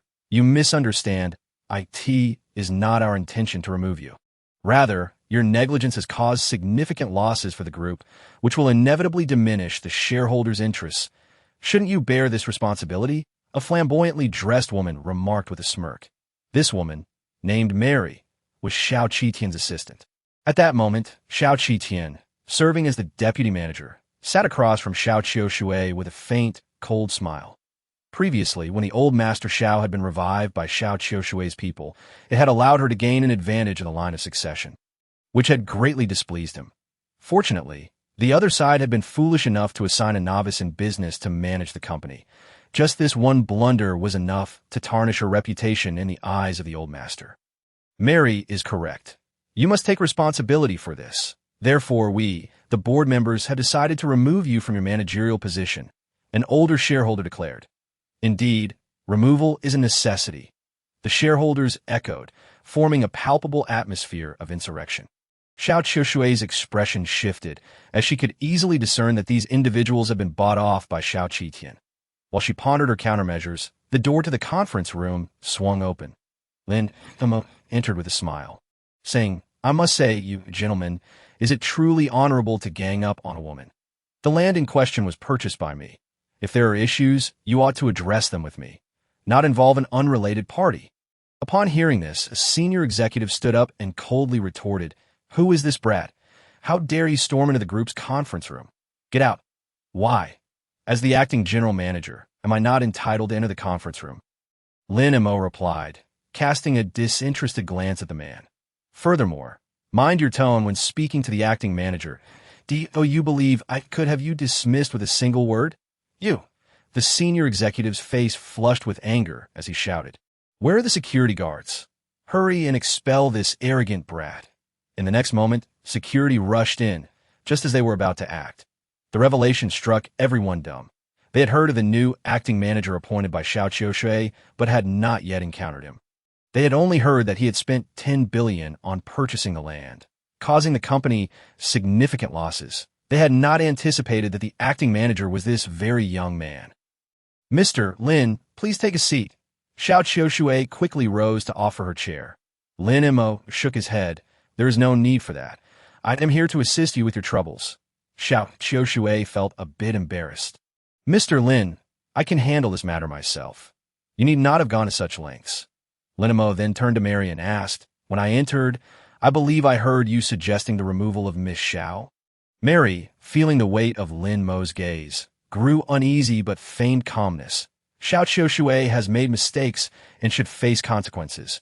Moreover, the decision to remove her is unanimous among the shareholders. Before she could finish her sentence, Lin Mo struck her with a resounding slap. With a loud crack, Mary was sent reeling, blood spewing from her mouth, and a clear red mark appeared on her heavily made-up face. Mary shrieked, pointing at Lin Mo. "You dare to hit me? Enough!" Lin Mo delivered a swift kick, leaving her dazed and spitting blood incessantly. "You have gone too far." At this moment, Xiao Qitian could no longer remain passive. His expression darkened considerably. One should consider their master when striking a dog. Mary is my person, yet Lin Mo dares to assault her before my eyes. That if I don't make him pay today, who would dare work with me in the future? Are you also planning to remove Miss Xiao? Lin Mo's indifferent gaze fell on him. Xiao Qitian took a deep breath. Xiao Qiushui bears the initial responsibility and should indeed be punished if you do not apologize for your actions just now. Do not blame me for calling the police. Call the police. Do you really think you have that chance?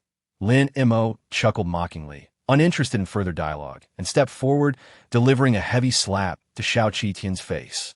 By the time the crowd reacted, Xiao Qitian was already on the floor, clutching his swollen face and howling. An older shareholder could no longer watch and solemnly declared, "Brat, what you're doing is illegal. Don't think that just because you have Xiao Qiushui backing you, you can act with impunity."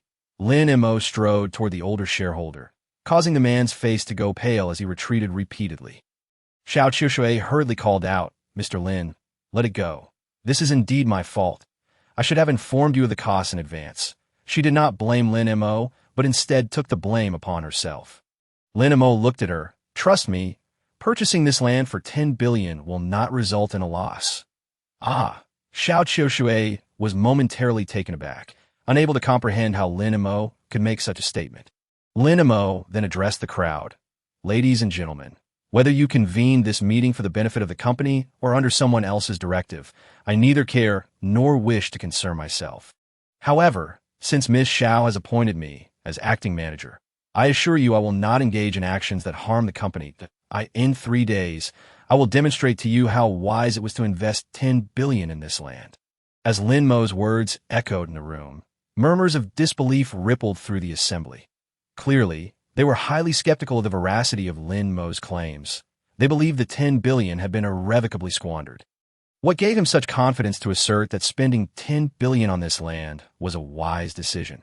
Xiao Qitian's face twisted with resentment. Lin Mo regarded him with disdain. This is precisely why you are destined to remain a deputy. With such limited vision and ambition, you might as well accept your role as the second in command. You. Xiao Qitian's eyes bulged with rage, and he spat blood on the spot, that if, in 3 days, we failed to provide you with a reasonable explanation, I will voluntarily resign. How does that sound? Seeing Xiao Qiushui make such a statement, the crowd hesitated for a moment before agreeing. Fine, we will give you 3 days. Let us go. Lin Mo said to Xiao Qiushui before casting a glance at the fallen Mary. Remember to keep your dog under control. If there's a next time, it won't be so simple. With that, Lin Mo left with Xiao Qiushui. Xiao Qitian and Mary exchanged glances, their fury nearly reaching a boiling point. Their eyes gleaming with malice. Brat, I shall remember this debt. Chapter 34. Conquest outside the shouting group. As Lin Mo exited, Xiao Qiushui, who had followed him, asked curiously, Mr. Lin, as far as I understand, the land at Yinhai Bay is not worth 10 billion. Regardless of how it is developed, how can you be so certain that purchasing it for 10 billion will not only avoid a loss, but also yield profit? On this point, Xiao Qiushui could not fathom the reasoning. Lin Mo smiled slightly. While it is true that the land at Yinhai Bay, solely in terms of land value, is not worth 10 billion, have you considered that if this land could be reclaimed, it would be immensely profitable? Xiao Qiushui was momentarily stunned and instinctively replied, but Yinhai Bay is a conservation area, home to numerous dolphins. The government would never allow reclamation. Lin Mo shrugged his shoulders. Have you ever considered the possibility of relocating the dolphins? Instantly, Xiao Qiushui was taken aback for a full 10 seconds before responding. Mr. Lin, you can't be serious. How would you persuade the government to relocate the dolphins? Rest assured, I have my methods. Lin Mo replied with a mysterious smile, offering a brief greeting to Xiao Qiushui before departing. When he acquired this piece of land for 10 billion, he had already meticulously planned everything. While it might be a formidable task for others to convince the local government, for him, it was merely a matter of words. He promptly called Chan Kunpeng to succinctly outline his idea. Meanwhile, as she watched Lin Mo's retreating figure, Xiao Qiushui couldn't help but let out a bitter smile to her. Lin Mo's suggestion seemed utterly preposterous. The idea of relocating dolphins and obtaining reclamation permits. How could that possibly be achieved? At the foot of Tianzhong Mountain, Lin Mo, cigarette in mouth, had just alighted from a taxi when he noticed a commanding off-road vehicle approaching. Lin Mo, the person was none other than the formidable female warrior. Yi Wuzhu, accompanied by her assistant, Gu Xiaoyan, as they strode over with their long legs. Today, Yi Wuzhu donned a sharp suit complemented by high heels, her tailored outfit accentuating her statuesque figure, undeniably exuding more femininity than in military attire. Well, she looks decent enough, but with that temper, I wouldn't even take her if she threw herself at me. Lin Mo thought, his expression turning frosty. Speak, what do you want from me now? Hearing this, Yi Wuzhu had been searching for the owner of the cigarette for the past couple of days. But to no avail. Little did she expect that the brand of cigarette Lin Mo smoked was exactly the same as the one she had found. Could this be mere coincidence? Lin Mo. I didn't come here specifically to find you, but since we have crossed paths, there are some questions I need to clarify. Yi Wuzhu stated flatly. What questions? Lin Mo inquired, puzzled on the day I was apprehending the succubus at the casino. Were you present? Is this cigarette but yours? Yi Wuzhu asked, pulling out a transparent bag containing the cigarette, but Lin Mo glanced at it. Momentarily speechless, so, this woman has a peculiar hobby of collecting cigarette butts? How unsightly. What are you looking at? Yi Wuzhu sensed the disdain in Lin Mo's gaze. Nothing, Lin Mo replied, finishing his cigarette and handing the butt to Yi Wuzhu. Here, it's a gift for you. Had I known you had a penchant for collecting such items, I would have saved them for you in the future. After all, since we know each other, I can fulfill this small request. Yi Wuzhu's expression darkened, and she coldly retorted, Who wants to collect such things? I ask you, was that cigarette but left by you or not? Indeed it was, Lin Mo acknowledged. Upon hearing his admission, Yi Wuzhu's mind raced, and she continued, Since you were on site, did you see who rescued me? Although she was unclear about why Lin Mo had been there, she reasoned that if he was present, he must know who had saved her from the succubus at a critical moment. Lin Mo's tone turned sarcastic. So, is that what you wanted to discuss with me? Exactly. Now tell me who it was. Yi Wuzhu urged, her eyes brimming with urgency. Miss Yi, when seeking assistance, one should adopt a more humble demeanor. Your current attitude is quite unappealing to me. Hence I am disinclined to share. Lin Mo replied nonchalantly. Yi Wuzhu's face soured, while Gu Xiaoyan interjected coldly. Kid, you ought to recognize the privilege of being questioned by the young lady. You shouldn't be so arrogant. Lin Mo scoffed. Oh, so I could be arrogant, and you can't handle it? I advise you to recognize the reality. It is you who seek my aid, so even if I am arrogant, you must endure it. Understand? Faced with Lin Mo's overwhelming demeanor, Yi Wuzhu tried to rein in her emotions. She turned to Gu Xiaoyan. Xiaoyan, this does not concern you. Step aside. Oh. Gu Xiaoyan pouted, stepping aside. Turning back to Lin Mo, Yi Wuzhu softened her tone slightly. My assistant's attitude was inappropriate earlier. I apologize on her behalf. I simply wish to know who saved me, so I can express my gratitude. You know I dislike being indebted to others. If you tell me, I might assist you with something in return. Lin Mo fixed his gaze on Yi Wuzhu, his tone languid. You said it yourself. If you sing Conquer for me until I am satisfied. I will tell you. Conquer? What is that? Yi Wuzhu asked, perplexed. Lin Mo rolled his eyes. You haven't heard of Conquer? How old are you? Are you out of touch with the times? Yi Wuzhu's cheeks flushed since I can remember. I've either been training or studying. I never listened to music. Lin Mo sighed. All right, I will allow you to use the accompaniment and sing along with the lyrics. Okay, why Yi Wuzhu agreed, but Gu Xiaoyan immediately became anxious. What nonsense is this? You actually want the young lady, a renowned warrior, to sing for you? Miss, you cannot do this. Isn't it just a song? What's the harm in singing?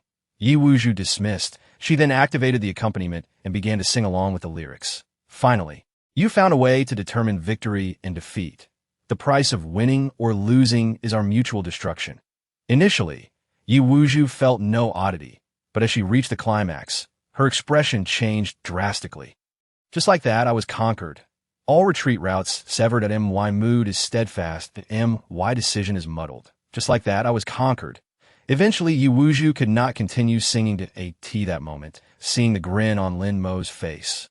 She realized he was deliberately trying to irritate her. Lin Mo, that should be enough?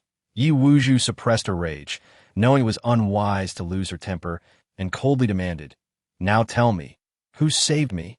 Come a little closer, and I will tell you. Lin Mo chuckled. Why Yi Wuzhu furrowed her brows, hesitated, but eventually moved closer to Lin Mo. Can you tell me now? Lin Mo murmured, The person who saved you is me. Chapter 35. Calligraphy Association. What? It was you. Yi Wuzhu's eyes widened in disbelief, instinctively taking a few steps back. Surprised? Lin Mo teased with a smirk.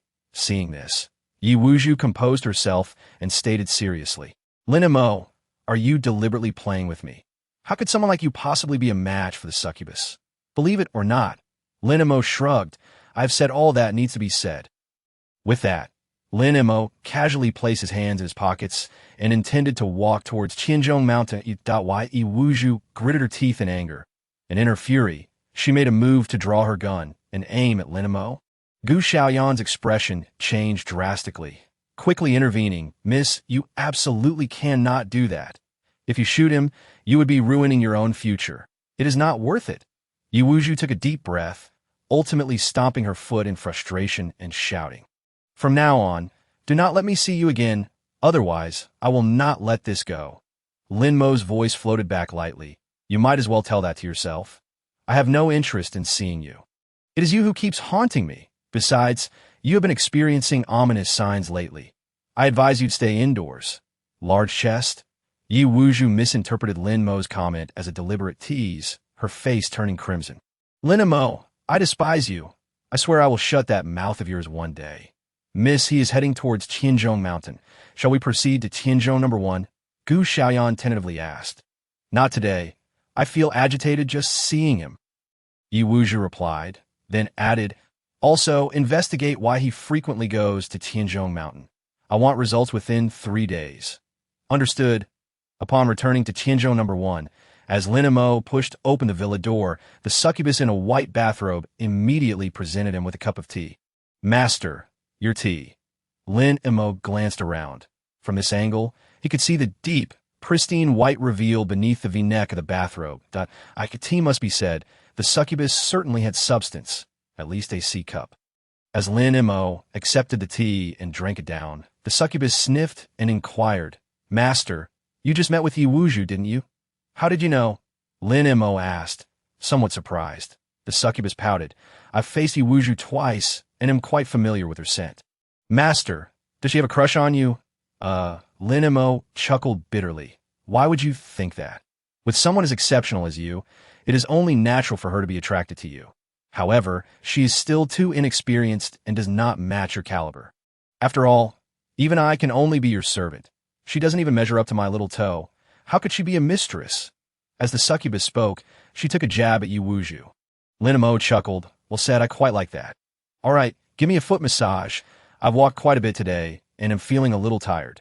Certainly, my lord, the enchanting demon diligently attends to Lin Mo's needs. If Yi Wuzhu were to witness this scene, she would likely be rendered speechless, astonished that one of the 4 kings of the underground world, the demon, who has suffered numerous setbacks and found herself powerless, would willingly become a servant, massaging the feet of the very person she despises the most.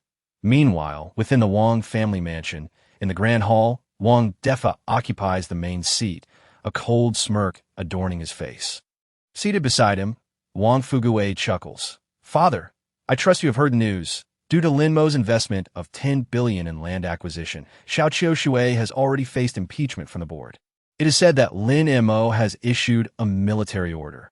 If they do not provide a satisfactory response within 3 days, Xiao Qiushui will resign as manager. This means Lin Mo will lose his support, and it will be the perfect opportunity for us to take our revenge. Wang Defa replies nonchalantly. You may contact your uncle and have him gather some capable individuals that I in 3 days. Once that brat is powerless, we strike. Understood, Wang Fugui responds, already eager to witness Lin Mo's demise. His uncle, Wang Chuanhu, the second in command of the Black Dragon Society, is a formidable force and a notorious figure in Yanhai City. The Black Dragon Society stands as the second most powerful gang, only surpassed by the Dragon Temple. It is rumored that the leader of the Black Dragon Society once endured 10 strikes from Chen Kunping, the master of the Dragon Temple, without perishing, a feat enough to instill awe in many. With Wang Chuanhu's involvement, Lin Mo's death is inevitable. The next day arrives swiftly. Lin Mo, having just awakened from slumber, receives a call from Chen Kunpeng that my lord. As per your instructions, I have contacted the mayor of Tang City, but he is currently practicing calligraphy at the Calligraphy Association that if we wish to meet him, we must visit the association. Unless you would prefer to schedule a dinner for another day, Chen Kunpeng adds, there's no need. Just provide me with the location. I will find him at the Calligraphy Association myself. Very well. I shall send a car to pick you up. Please hold on. After hanging up, Lin Mo quickly freshens up and steps out of his home, only to see a Rolls-Royce approaching. Indeed, it is Chen Kunpeng's vehicle. Chen Kunpeng exits the car and graciously opens the door for Lin Mo. My lord, please step inside. How goes the search for the herbs? Lin Mo casually inquires once seated. Chen Kunpeng wears a troubled expression. My lord, those herbs are exceedingly rare. I am still dispatching individuals to search for them. I estimate that within a week, we may have some leads. Lin Mo nods, fully aware that finding such herbs in a small city like Yanhai poses quite the challenge. By the way, after meeting the mayor of Tang City, could you assist me in locating an orphanage? Certainly, Chen Kunpeng replies, refraining from asking further questions, He is obedient to Lin Mo's requests without venturing into matters that do not concern him. Upon arriving at the Yunhai Calligraphy Association, they enter a brightly lit corridor adorned with numerous works. Whose works are these? Lin Mo muses aloud as he observes. Their quality is lackluster. How dare they exhibit such mediocrity? Chen Kunpeng chuckles helplessly. My lord, these characters are not to be underestimated. Look at that piece featuring the words vividly alive. It is priced at 500,000, only 500,000. Lin Mo scoffs. Is money so easily deceived these days? If I were to write 4 characters, would I not be able to fetch millions? He speaks truthfully. Since childhood, he has honed his artistic skills under the guidance of an elder, mastering both painting and calligraphy to an extraordinary level, reaching the pinnacle of mastery. Thus, modern calligraphy seems utterly commonplace to him, with the exception of the great calligrapher Wang Shiji, who might stand as a worthy comparison. My lord, since your calligraphy is so exceptional, might I impose upon you for 4 characters? Chen Kunpeng grins, shamelessly making his request. He does not doubt Lin Mo's prowess, given that he is a figure of significant importance as assigned by the temple master. Thus, it is only natural that he possesses such skills. Your calculations are astute. Lin Mo glances at him and concedes. However, as I am in a good mood today, I shall grant your request. Come by another day to collect them. Thank you, my lord, Chen Kunpeng exclaims, brimming with excitement. Soon, they reach the end of the corridor where a door marked calligraphy practice room awaits. Upon entering, they find a spacious room filled with numerous individuals. To Lin Mo's surprise, Old Su is also present. Old master, what brings you here? Lin Mo inquires with curiosity. Old Su appears equally astonished, but quickly replies with a smile. Xiao Mo, did Xiao Shu not mention? I'm a director of the Calligraphy Association and come here every week at this time to practice tada. I see. Lin Mo responded with a chuckle that I have some matters to attend to. Understood. Old Su gestures for him to sit, instructing, please do not disrupt others' practice. He then turns to Chen Kunpeng. You may sit as well that it is evident that the others are unaware of Chen Kunpeng's true identity, as he rarely reveals himself. They know only that the Dragon Temple has a hall master, but are unaware of his appearance. A writing desk. A middle-aged man clad in traditional attire, full of vigor, wields a brush with grace, executing each stroke with fluidity. Impressive calligraphy. Vice President Gu. The onlookers applaud, admiring the youthful vigor his characters exude. Do not flatter me. Vice President Gu smiles modestly. My skills are merely average. Despite his words, his expression betrays his pride. As he revels in the compliments, in stark contrast to the crowd's enthusiasm, a man in Hanfu by the window regards it all with indifference. He is Tang Wenbin, the mayor of Yunhai City and also the president of the Calligraphy Association. Having known Vice President Gu for many years, he perceives Gu's restlessness and grandiosity, recognizing that while his calligraphy is decent, it lacks true spirit. Far from the praise he receives, suddenly, a familiar figure approaches Vice President Gu, quickly whispering a few words. Lin Mo's gaze catches the individual. It is Gu Haochen. Such is the irony of fate. Just yesterday, Gu Haochen suffered a significant defeat at Lin Mo's hands, and now they cross paths again. Old master, I hear that this gentleman is your son-in-law from the Su family, Gu Tai remarks. Glancing at Old Su nods with a smile. Indeed, when my granddaughter weds, I hope all of you will come to celebrate. Naturally, this young man is quite impressive. He exudes talent and ambition. Congratulations, Old Master Su. The crowd, seasoned veterans, maintains cordial relations with Old Su, showering him with compliments. Old Su's complexion brightens with pleasure at their words. However, the atmosphere shifts abruptly as a mocking voice interjects. Old Master. It seems the Su family has poor taste in dash laws.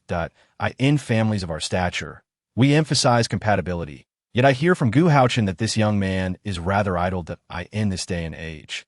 Many Phoenix men seek to climb the social ladder through women, living off their gains as the head of the family. You must consider the Su family's future. The voice belongs to Gu Tai, and the moment he speaks, the crowd reacts with shock, murmuring amongst themselves.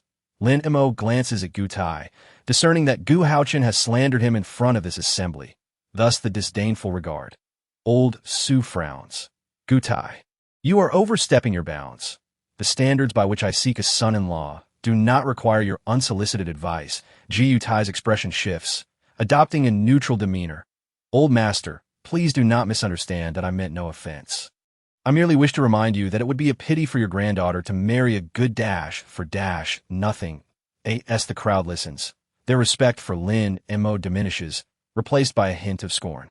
They had previously praised him, only to discover he is nothing more than a kept man. Old master, Gu Vice President makes a valid point. If this man truly lacks merit, I advise you to reconsider. Gu Haochen would be a much better match, with a solid background and impressive credentials, perfectly suited for Ru Shui. Hearing the collective voices, old Su's expression darkens, unsure how to counter. Meanwhile, Gu Haochen revels in the moment. Clearly pleased by the support, Lin Mo smiles faintly, addressing Gu Tai. As the vice president of the Calligraphy Association, you hold a degree of authority, yet you choose to maliciously defame others for your own gain. Might I ask, has your conscience been devoured by dogs? Brat, Gu Tai's expression darkens, caught off guard by Lin Mo's unrestrained retort. Mind your language, Lin Mo interjects. Lin Mo scoffed disdainfully if you can't articulate your thoughts. It would be wiser to refrain from embarrassing yourself in public. Furthermore, your handwriting is atrocious, devoid of any nobility, much like your character, insidious and narrow-minded. How dare you insult Vice President Gu? Young man, I advise you to promptly apologize to Vice President Gu, or else this matter will not conclude today. The crowd immediately rallied in support of Gu Tai. Pray tell, are you all mere lapdogs? Your master is criticized just a tad, and you can hardly contain yourselves from barking? Is it your intent to showcase your loyalty in hopes of garnering attention? Lin Mo mocked, showing no regard for the crowd's dignity. Old man, is this the son-in-law your Su family has recruited? He exhibits no decorum whatsoever. It is utterly outrageous. The faces of the onlookers flushed red, beginning to exert pressure on old Master Su. Reluctantly, he interjected, "Everyone, Xiao Mo did not mean it that way. Please do not misunderstand. You need not concern yourself with their opinions," Lin Mo said. This so-called Calligraphy Association is nothing more than a rabble, producing unsightly characters and adept at currying favor.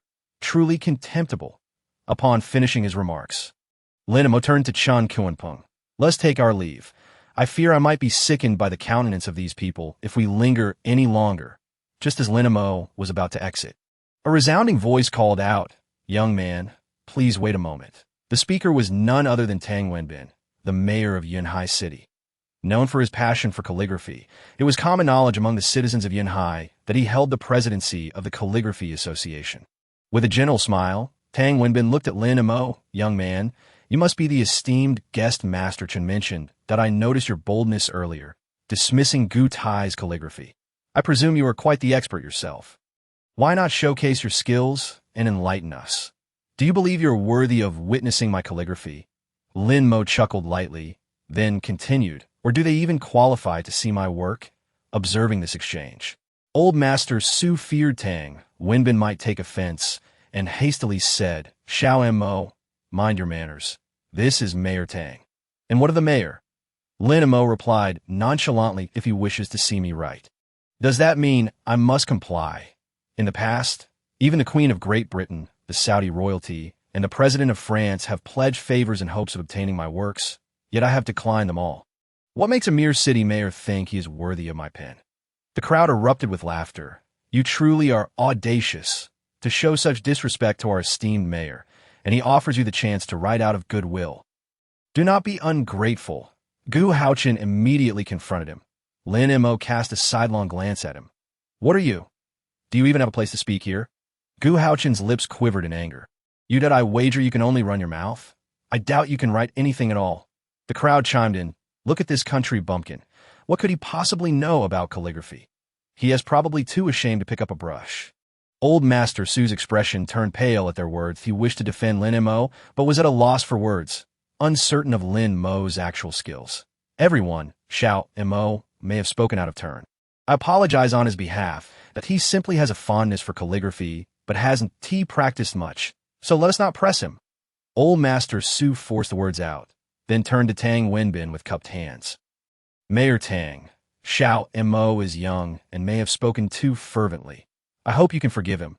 Before Tang Wenbin could respond, Gu Tai coldly interjected, Old man, I respect your age, yet your son-in-law is utterly arrogant and displays a shocking lack of respect. He dares to critique my handwriting despite not being able to write himself. This is simply absurd. The crowd, emboldened by their numbers, pressed on. Indeed, this boy probably doesn't even know how to hold a brush. We could care less, but this fellow not only dares to insult Vice President Gu's calligraphy, but also taunts Mayor Tang that if we do not teach him a lesson, how will we preserve their dignity? As the crowd seethed with indignation, Gu Haochen wore a smug smile, his eyes gleaming with evident mockery. There is an adage that states, those with true skill can afford to be arrogant, but those without it, like Lin Mo, merely come off as foolish. Chun Kunpeng, observing the scene, felt a wave of displeasure rise within him. These fools dare show disrespect to a dignitary. Had the dignitary not restrained himself, he would have relished smashing their heads. Tang Wenbin, a shrewd observer, quickly recognized the fury in Chun Kunpeng's eyes. Unlike the others, he understood the latter's background and promptly sought to mediate. Youthful exuberance is quite normal. We all went through such phases. Continuing, he addressed Lin Mo, since you have a passion for calligraphy, why not give it a try? Rest assured, I guarantee no one will dare mock you. Clearly, by what Chen Kunpeng had mentioned, he was aware that Lin Mo had come seeking him. Lin Mo replied indifferently, Very well, since this crowd is so eager for a show, I shall write a few characters and let them taste their own medicine. Old Master Su cautioned, Xiao Mo, do not feel pressured. In the next moment, he looked at the crowd. How about I demonstrate a few strokes for everyone's amusement? Lin Mo patted Old Master Su on the shoulder. Fear not, my characters are priceless. Even heads of state would scramble for them.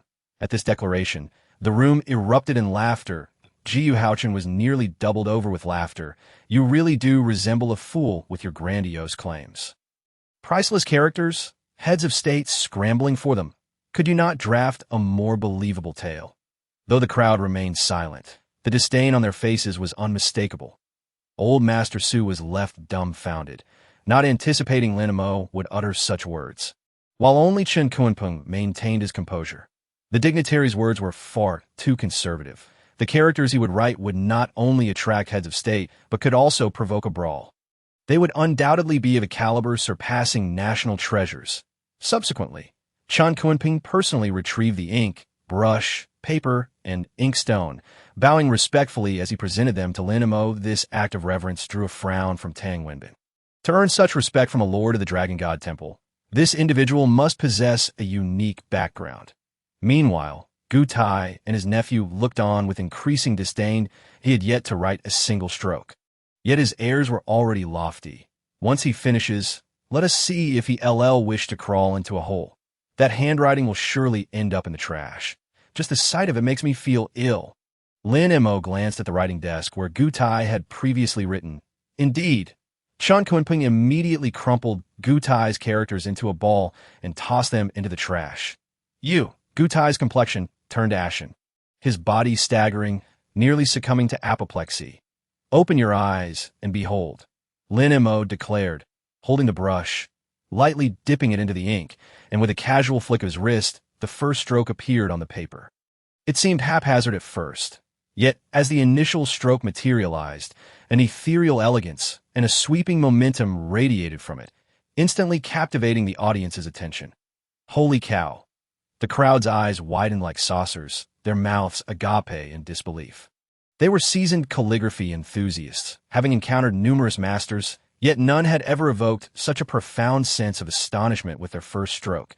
The brush danced like a dragon, delicate yet powerful, flowing seamlessly. Perhaps even a national-level master would not possess such finesse. Wonderful, simply marvelous. Compared to this young friend, our writings are utterly unworthy of comparison. Indeed, arrogance can sometimes be backed by talent.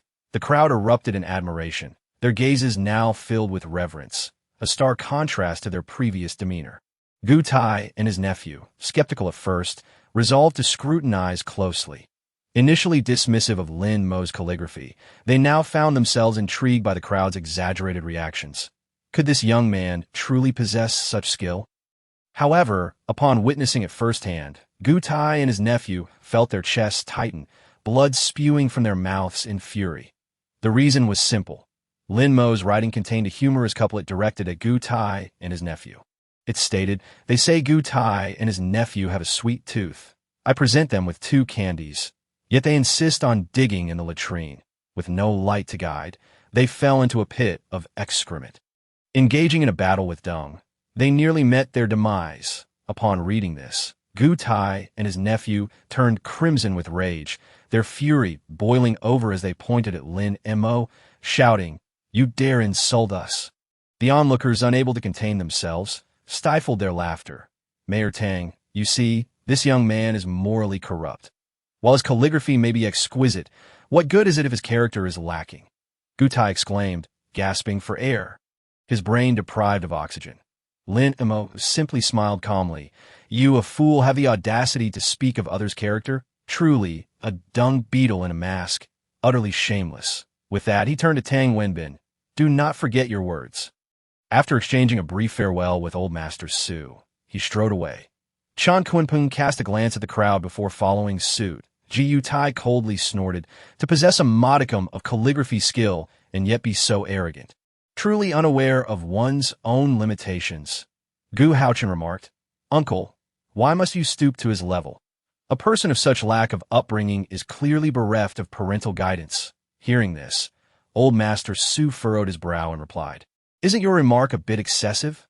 Gu Haochen dismissed it with indifference, saying, "Old Master, compared to his earlier behavior, my words hardly warrant mention." Just then, Tang Wenbin, who had remained silent until now, interjected, "Perhaps you both should temper your words." He then stepped forward to examine Lin Mo's calligraphy, exclaiming, "A master of calligraphy could hardly surpass this." Subsequently, he turned to Old Master Su. "Old Master, you have truly kept this a secret from me. To have invited a master of calligraphy as a son-in-law, why did you not inform me?" "A master of calligraphy? You mean that young man?" Gu Tai expressed disbelief, acknowledging Lin Mo's skill, but adamantly rejecting the notion that he had reached the level of a master. Tang Wenbin shot him a glance and coldly remarked, "No wonder your calligraphic prowess has stagnated. It appears you've lost even the most basic discernment." Instantly, Gu Tai felt a flush of embarrassment, unable to counter the comment despite his irritation. "Come and see." Tang Wenbin procured a pair of scissors, snipping a corner of the paper Lin Mo had written on, dampening it slightly with water, and carefully tearing it apart. Members of the Calligraphy Association. They used only the finest Xian paper, which consists of 6 layers. After tearing away the first layer, he pointed to the second. "Observe closely. The characters remain utterly clear." The crowd leaned in, and indeed the characters on the second layer were still remarkably legible. Such skill was truly exceptional. As he continued, Tang Wenbin tore through the second and third layers, the ink slightly fainter yet still discernible. The fourth, fifth, and even the 6th layers retained recognizable characters, with no signs of blurriness whatsoever. Remarkable, truly remarkable. I doubt even the great Wang Shiji could achieve such mastery in his lifetime. The crowd gasped in astonishment, utterly taken aback by the scene before them. Meanwhile, Gu Tai and his nephew turned pale, their expressions grim. Just moments ago, they had doubted Lin Mo's abilities, only to be soundly proven wrong. Unlike Gu Haochen, Gu Tai, being a member of the Calligraphy Association, was filled with regret, realizing that Lin Mo undoubtedly possessed the level of a master. Having offended such a figure, could he still navigate the world of calligraphy? This thought plagued not only him, but everyone present, the vice president of the association. How could he continue in his role if he could not even recognize a master-level artist? As if confirming their fears, Gu Tai's face drained of color. Realizing he had been thoroughly outmaneuvered by Gu Haochen that day, he glared at him and hissed, "Look at the mess you've made. Don't you dare show your face in front of me again." With that, Gu Tai stormed off, leaving Gu Haochen seething in place, utterly frustrated. Never in his wildest dreams had he imagined that Lin Mo, a mere nobody, would turn out to be a master of calligraphy. Such a notion seemed utterly absurd. Upon exiting the Calligraphy Association, Chan Kunping remarked, "Sir, if that group of imbeciles has upset you, I can send someone to deal with them immediately." Lin Mo shook his head. No need. I can't be bothered with them. Just remember to help me locate the orphanage. Rest assured, sir, I will see to it, Chun Kunpung replied. Moments later, Lin Mo's phone chimed. It was a call from Old Master Su. What is it, Old Master? Lin Mo inquired. I apologize, but I'm feeling unwell. Perhaps we can reschedule. Lin Mo swiftly declined. Xiao Mo, could you not consider my request? Old Master Su's voice trailed off when Tang Wenbin interjected. Since Mr. Lin is unwell, he should rest. I will personally host a banquet tomorrow, and you must attend. Very well, Lin Mo replied with a hint of indifference before hanging up. Let us go.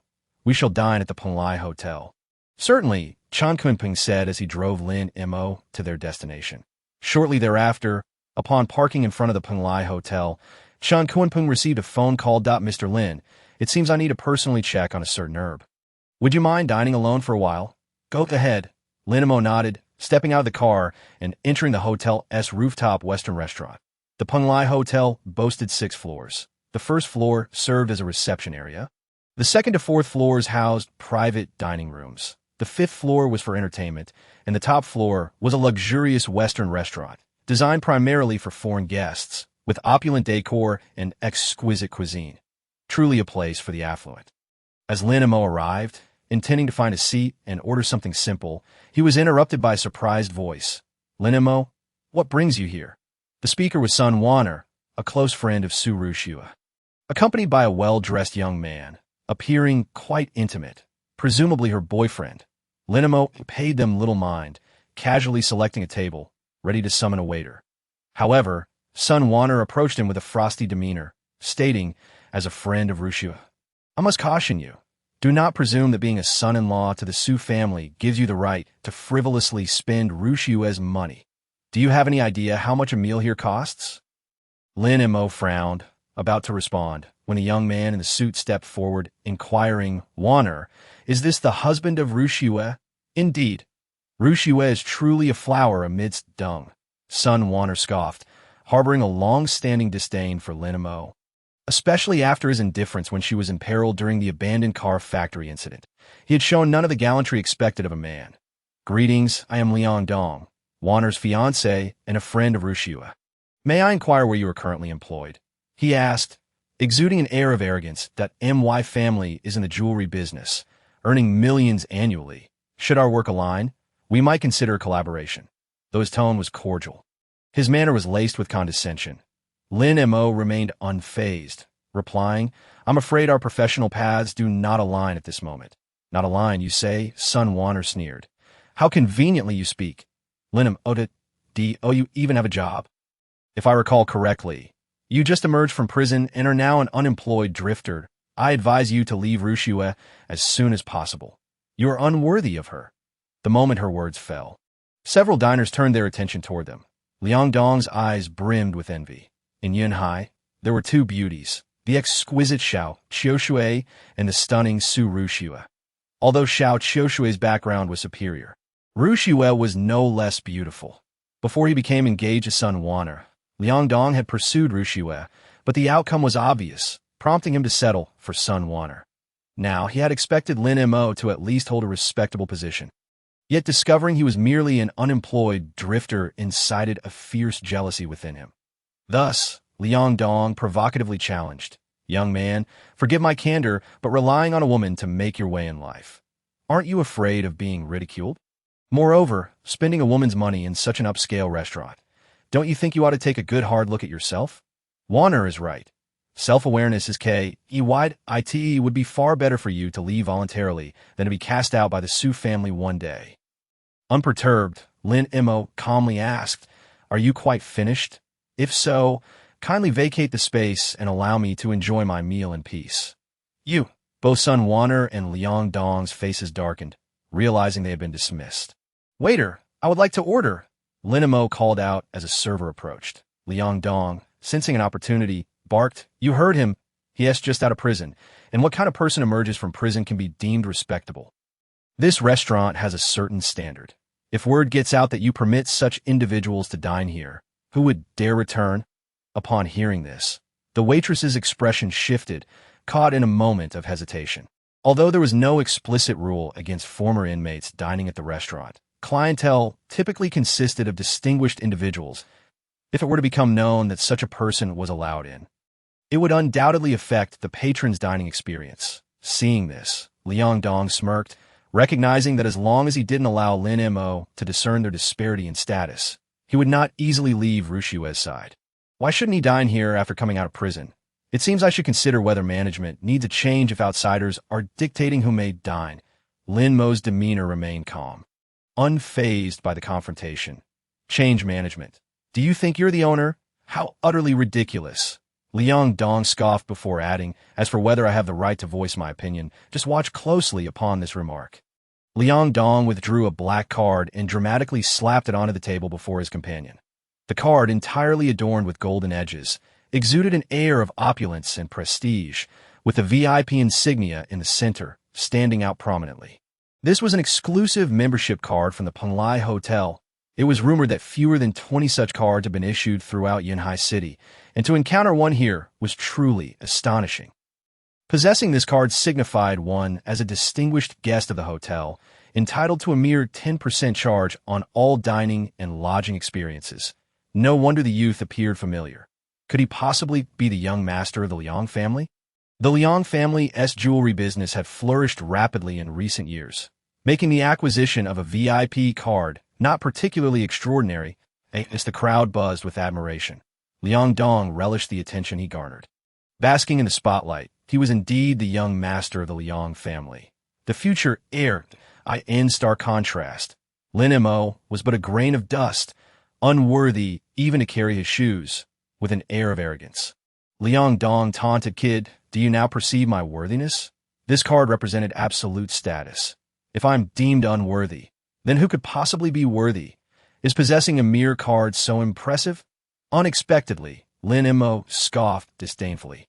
"In the end, isn't it just that you lack funds, relying solely on your family connections for that card, parading around for discounts before the ladies? To my knowledge, true wealthy individuals and nobles disdain discounts. Only someone like you, a pitiful pauper, would flaunt a trivial card." Instantly, Liang Dong's fury ignited, his face flushed with anger. "How dare you call me a pauper?" He seethed. The audacity of the young man left him seething. He had intended to showcase his card, but had been ridiculed instead, a situation utterly intolerable.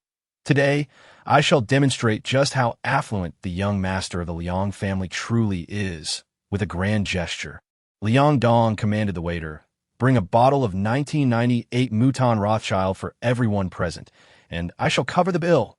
At this proclamation, the atmosphere erupted in excitement. The 1998 Mouton Rothschild, hailing from the Bordeaux region of France, cost a minimum of 20 to 30,000 per bottle. With nearly 30 individuals in attendance, Liang Dong's expenditure would amount to at least 600,000 or 700,000, the waiter processing the payment. "Need not apply any discounts," Liang Dong declared grandly, though internally he winced at the thought of spending such a fortune merely to impress. Yet, seeing Sun Wanner gazing at him with admiration and the crowd's flattery, he felt it was worth it. Then, he turned his attention to Lin Mo, a malicious glint in his eye. "Kid, as you can see, I can treat everyone to drinks without relying on discounts. But what about you? You must carefully consider every dish you order with the money Su Shui provides, right? Thus, you're the true pauper here. If you have the means, treat us all to a bottle of wine." "Let me see you do it." Chapter 40. "I am the boss. I call the shots. What's this? Are you getting desperate and trying to provoke me?" Lin Mo smirked, his tone languid. "Is it really worth your while to flaunt over merely sending 30 bottles of 1998 Mouton Rothschild? It appears your vision is quite limited, destined to remain a short-sighted fool." At this, Liang Dong's face turned a deep shade of red. He had not anticipated that after spending 600,000 or 700,000, this young man would still dare to mock him. It was truly infuriating. Beside him, Sun Wanner wore a sullen expression, coldly interjecting, "Lin Mo, don't speak out of turn. My fiancé can afford 30 bottles of Mouton Rothschild. What can you offer?" The crowd chimed in. "Look at this guy dressed in bargain bin attire. He can't even afford a single bottle." Many felt that dining in the presence of such a person was indeed bad luck. Being poor was one thing, but boasting about it was downright embarrassing. Having received Liang Dong's hospitality, the crowd naturally rallied to his defense, but Lin Mo remained unperturbed. Kid, you heard that, right? If you can't afford it, just apologize. Liang Dong scoffed, his demeanor dripping with arrogance. As for wines of this caliber, I truly do not serve them. Not because I cannot afford them, but because they are far too trivial, unworthy of my status. Lin Mo chuckled lightly, addressing the waiter. What other wines do you have that are more expensive than the 1998 Mouton Rothschild? He continued, very well, bring me 30 bottles of the 1988 Lafite Rothschild. Charge it to my card. The waiter was momentarily taken aback. Young man, the 1988 Lafite Rothschild costs at least 30 to 40,000 a bottle. Can you truly afford it? Liang Dong questioned incredulously, having not anticipated Lin Mo's audacity in demanding a pricier wine. Sun Wanner, recalling something, quickly admonished, Lin Mo, I warn you against such recklessness if you intend to spend Su Shui some money on wine. I will never agree. It was evident that Lin Mo's capacity to afford this sum stemmed from Su Shui, and as her close friend, she would never allow him to squander Su Shui's wealth for his own vanity. Who are you to dictate my actions? Lin Mo dismissed her with a wave. The card was given to him by Chan Kuanpeng, who mentioned it contained some pocket money for his leisure. Upon checking, he discovered it held roughly 500 million, entirely unrelated to Su Shui. Yet he mentioned it purely despite Sun Wanner. Is the 1988 Lafite Rothschild so remarkable? Bring me 30 bottles of the 1984 Lafite Rothschild. Liang Dong snapped, gritting his teeth at a man. Particularly in such circumstances, he could not allow himself to be outdone by Lin Mo Dongge. We don't need to stoop to his level, Sun Wanner interjected. 30 bottles of the 1984 Lafite Rothschild will cost at least 170 to 80,000. That amount is inconsequential. Despite Liang Dong's heart bleeding at the thought, he maintained his composure. Kid, what accomplishment is it to spend a woman's money? If you possess true skill, continue treating us. Let us see what else you can afford. Lin Mo chuckled. Do you have a 1982 Lafite Rothschild? If so, bring me 30 bottles. At this declaration, the room erupted in astonished gasps. The 1982 Lafite Rothschild was a top-tier wine, each bottle costing nearly 100,000. 30 bottles would amount to nearly 3 million. In an instant, the onlookers regarded Lin Mo with disbelief, their expressions reflecting sheer incredulity. This was not merely drinking. This was extravagance on an unimaginable scale. Liang Dong and Sun Wanner stared wide-eyed, as if deafened by the sound of their own disbelief. Rendered momentarily speechless. Kid, stop pretending. Can you truly afford such a sum? Liang Dong challenged, certain that Lin Mo could not possibly have a means. Lin Mo remained indifferent until that moment.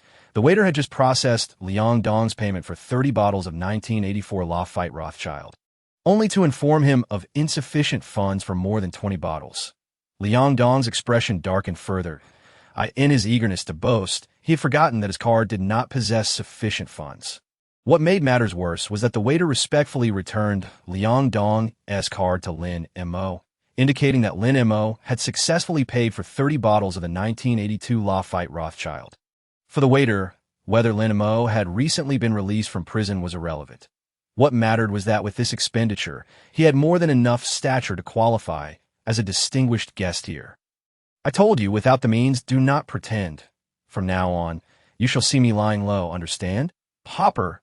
Lin Mo emphasized the word pauper, piercing Liang Dong's pride like a dagger. Liang Dong was on the brink of exploding with rage, nearly losing control. Thankfully, Sun Wanner intervened just in time to quell his fury. She glared at Lin Mo, coldly stating, for the sake of your pride, you squandered 5 million of Su Shui's money, should Su Shui ever find out. Your fate will be to exit the Su family. Liang Dong immediately chimed in. Kid, you spent a woman's money without a shred of hesitation. I look forward to seeing how you explain this to Su Shui when she asks. Prepare to be expelled from the Su family, he added with a mocking grin, taking pleasure in the thought of Lin Mo's impending downfall. That's so. Lin Mo replied nonchalantly. Truth be told, ordering this much wine is indeed wasteful. Wastefulness is disgraceful. With that, he gestured to the waiter, come, return all the wine I ordered, as I am not giving it to anyone. Typically, restaurants offered a wine return policy, especially for unopened bottles. Essentially, Lin Mo had just bought the wine and promptly returned it, spending not a single penny. while still managing to uphold his bravado. This maneuver left the onlookers in stunned silence. Liang Dong, Sun Wan'er, and the waiter all stood gaping, their minds blank. Are you doing this on purpose?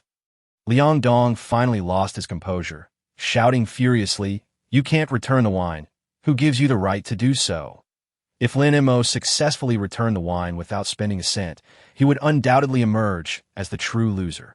Not only losing face, but also allowing Lin Mo to continue as the son-in-law. This was an outcome he could not permit. Lin Mo, maintaining his composure, replied, On what grounds can you deny my return? Are you the owner? Moreover, I purchased the wine solely to illustrate a point. You are nothing but a pauper who cannot even afford the cost of wine has no standing to dictate terms to me. Each utterance of pauper struck Liang Dong's heart like a sharp blade. He was on the verge of a breakdown. He bellowed, Even if I am not the owner, I am a distinguished guest of this restaurant. Do you know what privilege means? Waitstaff, do not grant him a refund. Lin Mo remarked nonchalantly. What does it matter if he is a VIP? I am the owner here. Who dares to deny me a refund? Chapter 41. The Haunting Spirit of the Past Owner?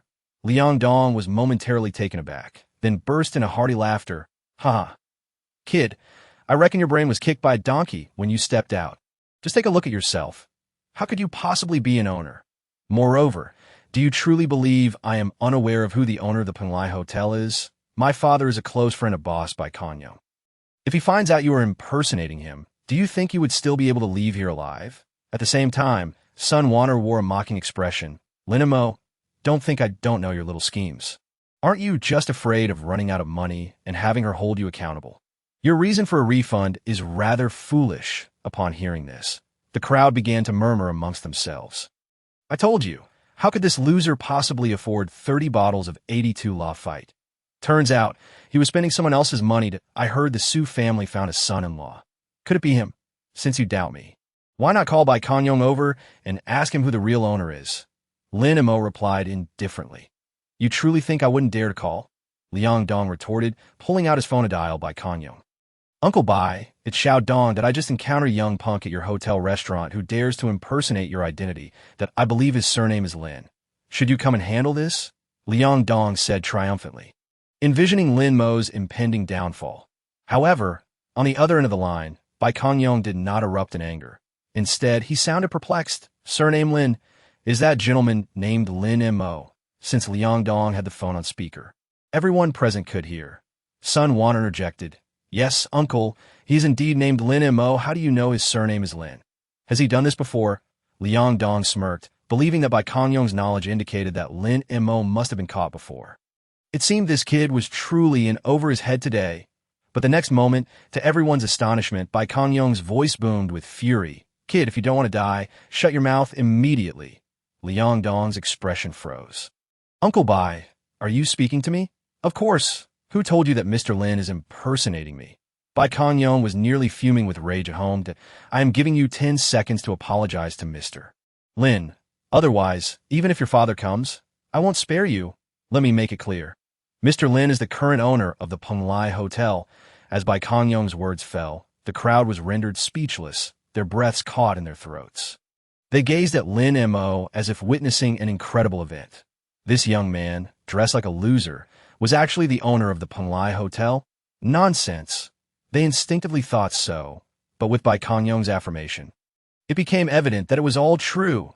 Seems you still do not believe it. Lin Mo smiled slightly, observing Liang Dong's wide-eyed expression, then called to the waiter, go to the boss's office, the access code is, and bring me the document on the desk. Soon, following Lin Mo's instructions, the waiter retrieved the document. The crowd glanced at it and discovered it was a transfer contract, clearly stating that Lin Mo was the owner of the Penglai Hotel. Boom! In an instant, everyone felt as if the world was spinning. That it was as if they were caught in a dream. Liang Dong and Sun Wan'er were left speechless, their faces paling further. Lin Mo grinned. Do you believe it now? I won't make things difficult for you. As Bai Kanyong said, as long as you kneel and apologize, I won't pursue this matter. Otherwise, from this moment on, you are to leave the Penglai Hotel and never return. Unexpectedly, this situation proved quite useful. Instantly, The crowd turned their gazes toward Liang Dong and Sun Wanner. At that moment, Liang Dong and Sun Wanner realized from Lin Mo's demeanor that they had been completely outplayed. He had clearly been playing the fool to catch the tiger. How insidious. Liang Dong, you better kneel down and apologize to Mr. Lin, or I want to spare you. Bai Kongyong's voice came again, tinged with a hint of urgency. Clearly, he feared that Liang Dong's actions could implicate him. Mr. Lin, we were blind and offensive. Please do not take it to heart that we recognize our mistakes. Liang Dong, despite feeling humiliated, had no choice but to pull Sun Wanner down to kneel and apologize to Lin Mo. Bai Kongyong had a remarkable background, having previously managed the Penglai Hotel and being a genuine investor. Liang Dong's family had significant stakes in Liang's jewelry, which was why his father had befriended Bai Kongyong. Similarly, Sun Wanner wished she could find a hole to hide in. She had initially intended to ridicule Lin Mo, but in the end, she realized the jester was herself. All right, considering your patronage, I shall forgive you this once. Lin Mo chuckled. Little did he know, those words were akin to pouring salt on Liang Dong's wounds, making his face turn a ghastly shade. Not only had he lost money, but he had also lost face, truly a double loss. Afterward, Liang Dong and Sun Wanner hastily got up and scurried out of the restaurant, clearly too embarrassed to stay any longer. Lin Mo smiled and continued his meal, after satisfying his appetite under the astonished gazes of the crowd. He packed up the unfinished Western meal and left. Arriving at the foot of Tianzhong Mountain, Lin Mo couldn't help but frown at a military vehicle driven by Yi Wuju was parked in front of him, indicating that this woman was once again waiting for him at his doorstep, truly relentless. Lin Mo muttered to himself and, unhurried, walked up to his front door. Indeed, he found Yi Wuju standing there, incessantly knocking. Did no one tell you that knocking on someone's door without invitation is quite rude? Lin Mo remarked, taken aback. Yi Wuju's expression turned cold. I don't need your concern. Why do you keep appearing here? Are you not satisfied living in the Su family and now wish to reside here in Tianzhong Mountain? I advise you to abandon such delusions. This place is not meant for someone like you. Home. Yi Wuju was taken aback. Yet before she could respond, her assistant Gu, Xiaoyan, glanced at the takeout bag in Lin Mo's hand and sneered, I advise you to save your breath. A slick-tongued man like you won't catch Mrs. Attention no matter how much you say. Chapter 42. Sunshine Welfare Institute Delusional. Lin Mo retorted coldly, casually opening the villa's door. Once inside, he promptly closed it behind him. This scene left Yi Wuju and Gu Xiaoyan wide-eyed and speechless. How could he enter? Yi Wuju exclaimed in disbelief. She had been trying to gain an audience with the Lord of the Dragon Temple for ages. Yet now Lin Mo could waltz in effortlessly. Could it be that he knew the Lord of the Dragon Temple personally? Realizing this, Yi Wuju was thoroughly flustered. In the villa's living room, Lin Mo sat on the sofa, enjoying the service of succubus. He casually inquired, How long have they been here? The succubus replied, Just helping me investigate something. As Lin Mo began to speak, the succubus interjected, My lord, are you looking to investigate the whereabouts of the fragments of the Tianluo jade plate? Quite astute of you. Lin Mo responded. You are aware that a fragment exists in Yanhai City. Help me locate it. Understood. The succubus nodded, then asked, My lord, are you not worried that I might run off with the fragment once I find it? You lack the audacity to do so. Lin Mo chuckled. Yet that smile sent a chill down the succubus's spine. That it was the same smile he wore when he had crushed the head of the king of the underground world, in Yanhai City. Within the Su family residence, the family members gathered in the living room, their expressions grim. Particularly, Wu Fang was fuming, exclaiming, What did I say? This kid is nothing but a disaster. He is intent on bringing down the Su family. Just moments ago, they had learned that Lin Mo had gone to the shouting group and made a wager. If he did not receive a satisfactory response from the shareholders within 3 days, Zai Qiushui would resign from the general manager position. Consequently, losing Zai Qiushui would likely jeopardize the Su family's collaboration with the shouting group. Hearing this, Old Master Su chose to remain silent, unusually refraining from reprimanding Wu Fang. Lin Mo's actions had indeed placed the Su family in a precarious position, and he could not fathom the source of Lin Mo's confidence. Purchasing land for 10 billion and incurring losses was already a foregone conclusion. There was no possibility of profit. The next moment, a knock echoed at the door. Su Rushua stepped forward to open it, only to find Gu Haochen standing there. Jiu Shao, what brings you here? Su Rushua asked in surprise. Rushua, I've heard about the situation with the shouting group, Gu Haochen replied. Jiu Haochen entered the room, a smile illuminating his face. That I indeed possess a solution that can transform the losses of Yinhai Bei into profits. In that instant, Su Haitian and his wife hurriedly approached, their faces alight with excitement. Xiao Gu, are you certain? Do you truly have a method? Of course, Gu Haochen replied nonchalantly. Uncle and aunt, allow me to elaborate. Xiao Xue, quickly pour some tea for Xiao Gu. How can you be so clueless? Wu Fong directed towards Su Rushua. Right? Su Rushua promptly prepared tea for Gu Haochen. Xiao Gu, please take a seat. Wu Fong beamed. Exuding warmth and hospitality, Su Loyizi observed coldly, yet chose not to voice his thoughts. Uncle and aunt, regarding the land at Yinhai Bay, my investigation reveals it is indeed not worth 10 billion. However, if reclamation is possible, that would be an entirely different matter. At that point, earning 20 to 30 billion would not be out of the question. Gu Haochen spoke. Su Haitian and his wife trembled with anticipation. Indeed, how did we overlook this? Once the shouting group manages to earn 20 to 30 billion, our Su family, as partners, will also reap substantial profits. The couple's previous gloom dissipated, their spirits soaring. However, a disdainful snort echoed through the room. Reclamation sounds simple, but without the mayor's consent, how can it be accomplished? Everyone turned to Su Loyizi.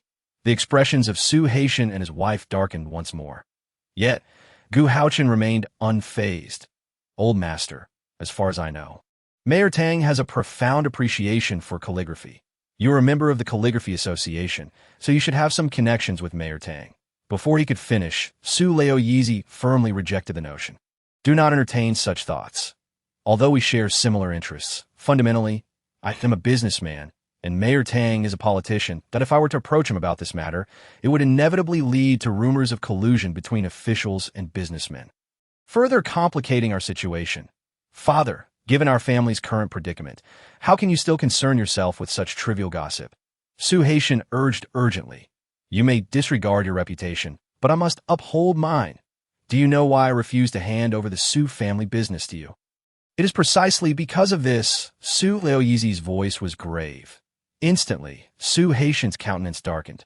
Old master, if you are unwilling, I have a solution. Observing the situation, Gu Haochen interjected. I accompanied my father to a political and business forum where I met Mayor Tang. We enjoyed a pleasant conversation, and I believe that with my involvement, Mayor Tang would at least consider the matter seriously. What are the conditions? Su Loyizi inquired with a furrowed brow. He certainly did not believe that the young man was altruistically offering assistance to the Su family. Old master, my intentions are solely driven by my friendship with Rushua. No conditions are necessary, Gu Haochen replied with a slight smile. Upon hearing this, Su Haitian and his wife expressed their gratitude profusely. Even Su Rushua cast a lingering glance at Gu Haochen. Actions that provide relief in times of need are often remembered more than those that simply add embellishment. Gu Haochen departed from the Su residence. A subtle smile graced his lips. Lin Mo, you never imagined I possessed such a trump card. Once I gradually win Rushua's heart, let's see if you won't have to make room for me. He promptly dialed his father, saying, Dad, I have something that may trouble you. Could you find a way for me to meet Mayor Tang? The next day, Lin Mo was stirred awake by a phone call from Chen Kunping. Sir, I have located one of the medicinal herbs, and I found the address of the orphanage. They are currently at Longyang Street number 201, renamed Sunshine Welfare Institute. All right, I understand, Lin Mo replied, hanging up the phone. He swiftly dressed in a fresh outfit. It had been 15 years since he left the orphanage, and so much had changed he had previously searched for the orphanage's location but found no information. Otherwise, he wouldn't have needed Chen Kunping's assistance. After an hour's journey, Lin Mo arrived at the Sunshine Welfare Institute, observing the rejuvenated surroundings, which were significantly improved compared to the past. A multitude of thoughts flooded his mind. Upon entering, the children of the Welfare Institute displayed innocent smiles, chasing and playing, radiating a lively and uplifting atmosphere. Seeing them felt like glimpsing his own childhood. After locating the staff, Lin Mo explained his purpose and inquired about the director's whereabouts. His visit was twofold: to see the former director and to learn how Sister Qingqing was faring. These two individuals had profoundly influenced his childhood. Upon realizing Lin Mo's intent, Chapter 43, Qingqing Real Estate revealed a change in tone, as if the speaker was deliberately concealing something. Just as Lin Mo was about to probe further, a furious shout emanated from the main hall of the orphanage. I tell you, as long as I draw breath, I will not allow you to demolish this place. In the next moment, a silver-haired elder, filled with rage, hurled a young man out. The young man, clad in a floral shirt and adorned with gold chains, exuded an air of social arrogance. Old man, I advise you to recognize your situation. Our chairman values this piece of land, and you should consider yourself fortunate. If you continue to resist, you won't see a single penny. The young man, visibly displeased, pointed menacingly at the elder. You. The elder trembled with rage. Get out. How could I have raised such an ungrateful wretch? As he spoke, he struck the young man with his cane. The young man yelped in pain, and in a fit of anger, seized the cane and swung it towards the elder's head, provoking a scream from the staff inside. In a critical moment, a powerful hand grasped the cane, rendering it immobile. It was Lin Mo who had intervened. I gather from Grandpa's son's words that you also came from here. Not only are you ungrateful, but you also dare to strike Grandpa's son? Are you even human? Scum! Lin Mo reprimanded coldly. Kid, mind your own business, the young man, taken aback by Lin Mo's sudden appearance, threatened. My backing is Qingqing Real Estate. Do you think you can afford to offend me? At the mention of Qingqing Real Estate, the expressions of the staff shifted dramatically. I'm telling you, I'm currently the project manager at Qingqing Real Estate. If you obstruct my work, don't blame me for being rude. The young man reveled in the shock of those around him, standing tall with renewed confidence. Don't think that just because you're a project manager, I won't deal with you if your boss disrespects Grandpa's son. Lin Mo stated, exerting force to wrest the cane away, and fiercely struck the young man's leg. Bang! The impact caused the young man's eyes to bulge in pain, and he let out a wail reminiscent of a slaughtered pig. Ah! My leg, it hurts. It hurts so much. You dare to harm me. I assure you this isn't over. The young man glared at Lin Mo, clutching his injured leg. However, Lin Mo remained unfazed, turning to the elder and gently asking, Grandpa's son, are you all right? Young man, do you know me? The elder was taken aback by Lin Mo's address. Grandpa's son, who don't remember me? I'm Xiao Linzi. Lin Mo replied with a warm smile. Grandpa's son, whose full name was Sun Wenxuan, was indeed the former director of the orphanage and one of his benefactors. Without Sun Wenxuan's kindness, he might have perished from starvation, never encountering his master, nor achieving his current life. In that moment, tears streamed down Sun Wenxuan's face as he embraced Lin Mo tightly. I've missed you so much. How have you been all these years? Sun Wenxuan asked, his voice trembling with emotion, akin to a grandfather reuniting with his long-lost grandson. I've been well. Lin Mo fabricated a gentle happy by the way, Grandpa's son. Who is he? Lin Mo inquired. Sun Wenxuan sighed. Xiao Linzi, you may not be aware, but his name is Li Tao, and he entered the institute a year before you. He often bullied you back then, and I had to reprimand him frequently. Upon hearing this, Lin Mo cast a cold glance at Li T. It was that brat who had tormented him during his time at the institute, taking advantage of his seniority to seize any food given by Grandpa's Sunday. If Lin Mo resisted, he would resort to violence. So you're Lin Mo. I advise you to apologize to me now, or else. Before Li Tao could finish, Lin Mo retaliated with a swift kick to his face, shattering his nasal bone and knocking out several teeth.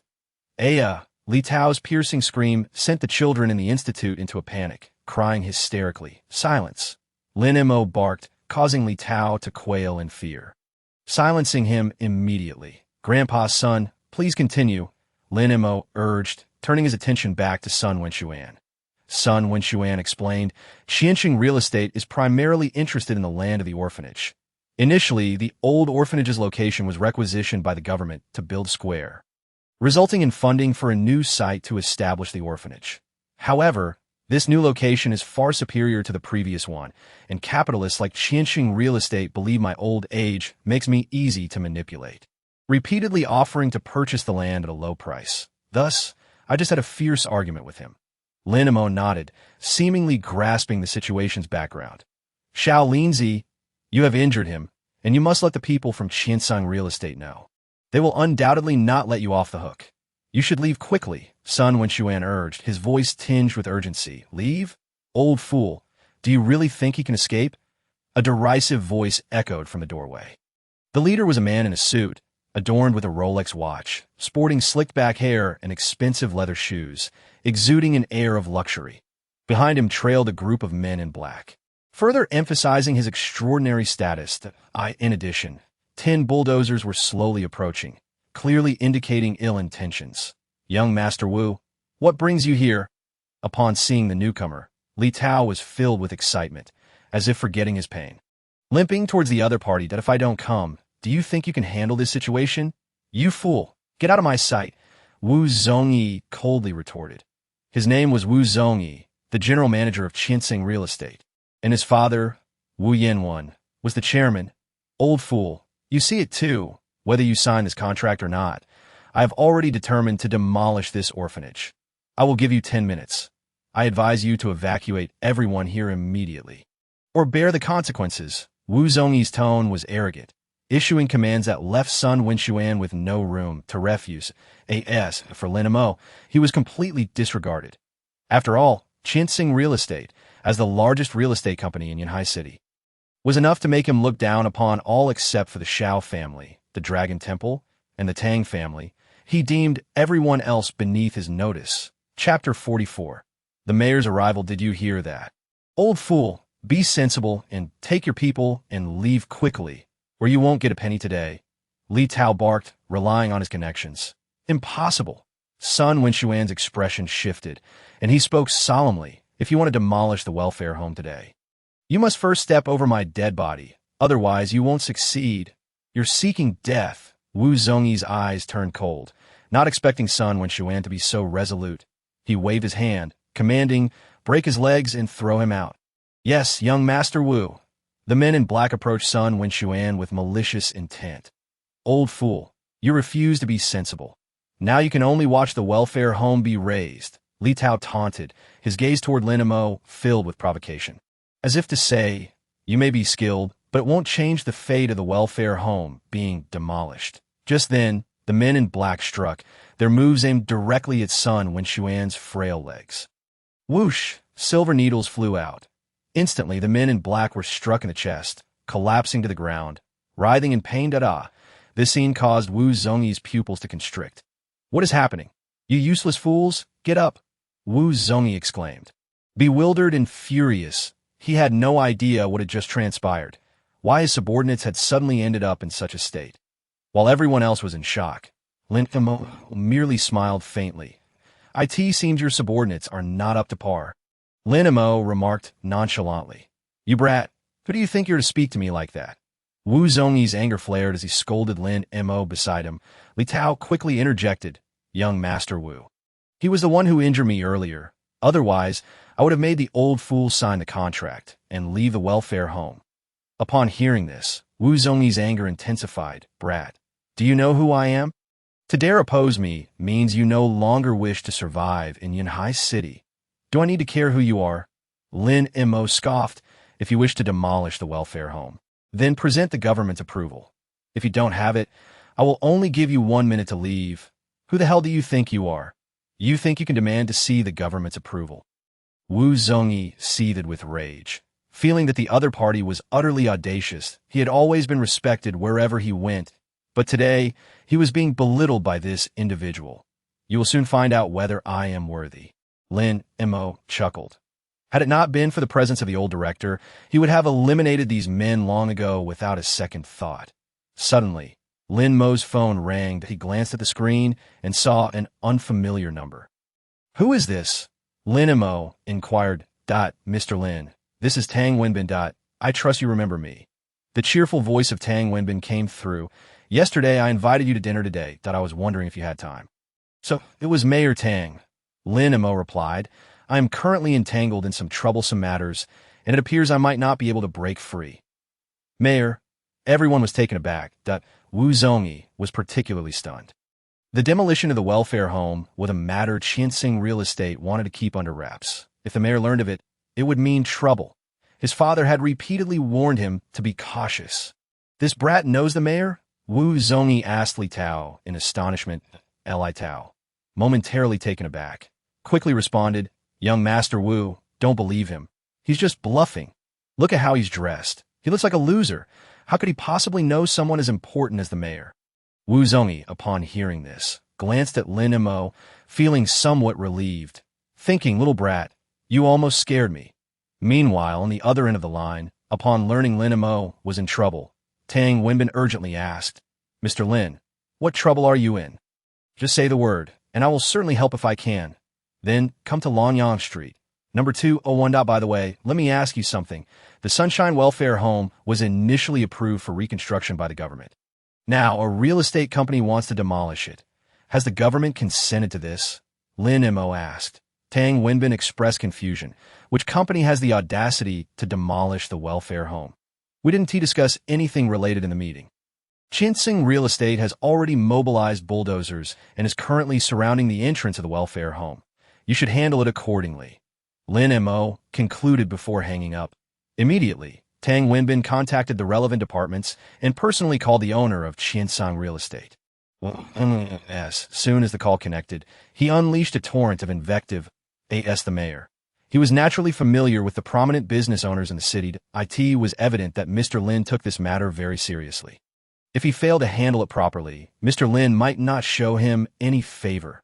At the welfare home, Lin Mo calmly stated, "Just wait. It won't be long before you are forced to leave." "You want me to leave?" "Brat, do you really think the mayor called you?" Wu Zongyi laughed heartily. "You are quite the actor. Why don't you take a look in the mirror and see if you are worthy of even a glance from the mayor?" Li Tao chimed in with mocking laughter. "Brat, in this day and age, still playing such tricks. Who do you think you can scare? If it truly was the mayor calling, I would dare eat the feces from a toilet." However, the next moment, Wu Zongyi's phone rang. It was his father. "Wu Yanwan, Dad, what's wrong?" Wu Zongyi answered with a smile, but his expression quickly shifted to one of deep fear. "Dad, what did you say?" "The mayor is angry." "How is that possible?" Wu Zongyi jolted, involuntarily glancing at Lin Mo, a trace of fear creeping in his heart. Just then, a black Hongqi car came to a stop before everyone. The door swung open, and Tang Wenbin hurriedly emerged, rushing towards Lin Mo with fury. "You Qianxing Real Estate have such audacity to act against a welfare home approved by the government, right under the government's nose. If you cannot provide me with a reasonable explanation, you will bear the consequences." His thunderous voice left Wu Zongyi pale, his legs trembling uncontrollably, his entire body cold with fear. He dared not even breathe. "Mayor Tang," Sun Wenxuan exclaimed in surprise, "what brings you here?" "This gentleman informed me that the welfare home is being maliciously oppressed. Sun Lao, here is my number. If such incidents occur again, feel free to call me," Tang Wenbin said, handing his business card to Sun Wenxuan. Instantly, the entire scene was engulfed in shock, all eyes on Lin Mo filled with disbelief. It turned out he truly knew Mayor Tang. Moreover, judging by Tang Wenbin's demeanor, Lin Mo held a significant position in his eyes.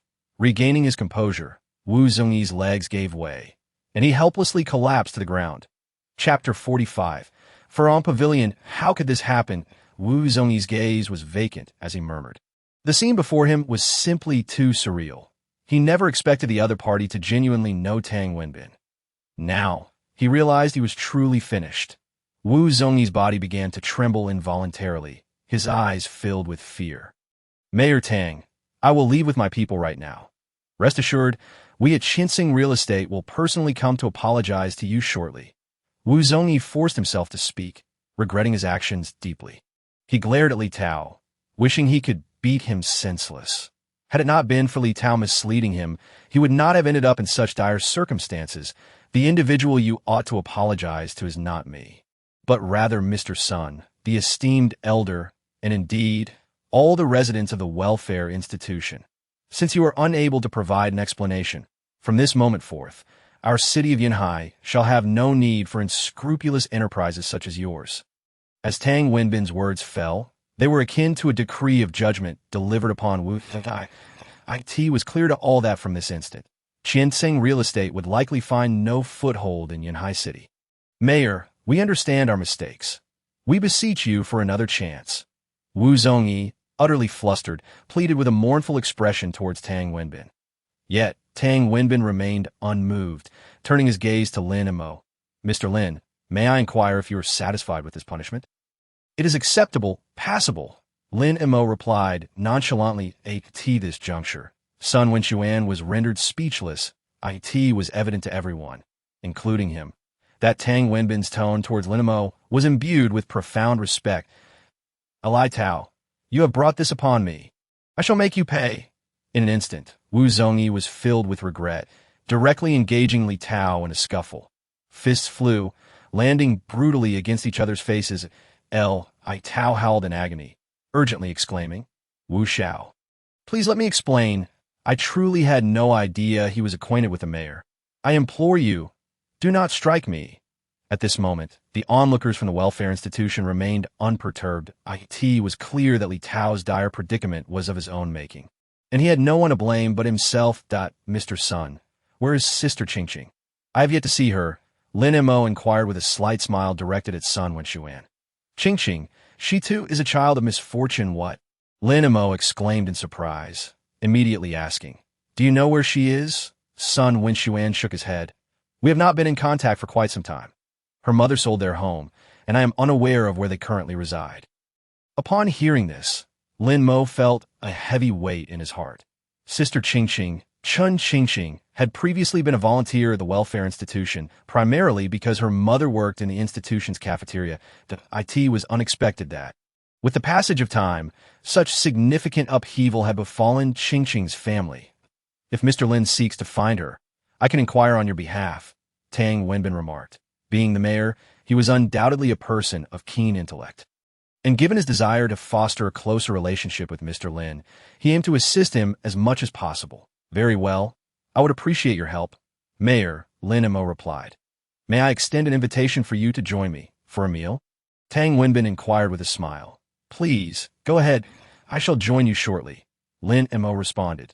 Seeing Lin Mo's reply, Tang Wenbin did not linger, promptly stating, then I shall await your esteemed presence. Yanhai City is, after all, a place renowned for its calligraphy. The arrival of a master calligrapher holds immense significance for any city. Mr. Sun, how do you believe they should be dealt with? Lin Mo asked, glancing at the battered Li Tao and his companion. Let them depart. From now on, the welfare institution shall not welcome their presence. It was evident that Sun Wenxuan's final words were directed at Li Tao and his accomplice. He was profoundly disappointed in Li Tao, a child he had nurtured and educated, who had ultimately betrayed the welfare institution for monetary gain. Did you hear that? You should leave at once. Lin Mo cast a stern glance, prompting Li Tao and his companion to scramble away in a most undignified manner. After a brief conversation with Sun Wenxuan, Lin Mo proceeded to the banquet. The banquet was set at the most bustling restaurant on Yanhai Zhongjia, the Furong Pavilion. This moment, outside the Furong Pavilion, Tang Wenbin was scanning the surroundings, awaiting Lin Mo's arrival. Not far off, a black Audi was parked. Shortly thereafter, Gu Haochen, clad in a suit, arrived, accompanied by Su Ruxue and her family. Mayor Tang, you need not be so courteous. There is no need to come out to greet us. We can enter on our own, Gu Haochen said, surprised to see Tang Wenbin waiting for him, a broad smile illuminating his face as he felt quite important. However, Tang Wenbin frowned slightly, uncertain of what was being conveyed. Mayor Tang, please do come in. I have reserved a private room and will have the staff prepare the meal shortly. Look, I even brought some exquisite Maotai. We must drink to our heart's content today. As he spoke, Gu Haochen promptly retrieved 2 bottles of 20-year-old Maotai from the trunk. This caused Tang Wenbin's frown to deepen, as he was aware that Gu Haochen was the son of Gu Yuhua, who had spoken to him over the phone just the previous night. Yet he had outright declined the invitation, leaving him bewildered as to why Gu Yuhua had not informed his son. Just as he was about to clarify the situation, he spotted Lin Mo approaching on a shared bicycle from a distance. Thus, he chose to disregard Gu Haochen and his companions, contemplating how best to engage with Mr. Lin. noticing Tang Wenbin's silence. Gu Haochen felt a tinge of awkwardness but dared not say much more. Simply stating, "Mayor, we shall head in first to place our orders." With that, he gestured for Su Haitian and others to enter the Furong Pavilion.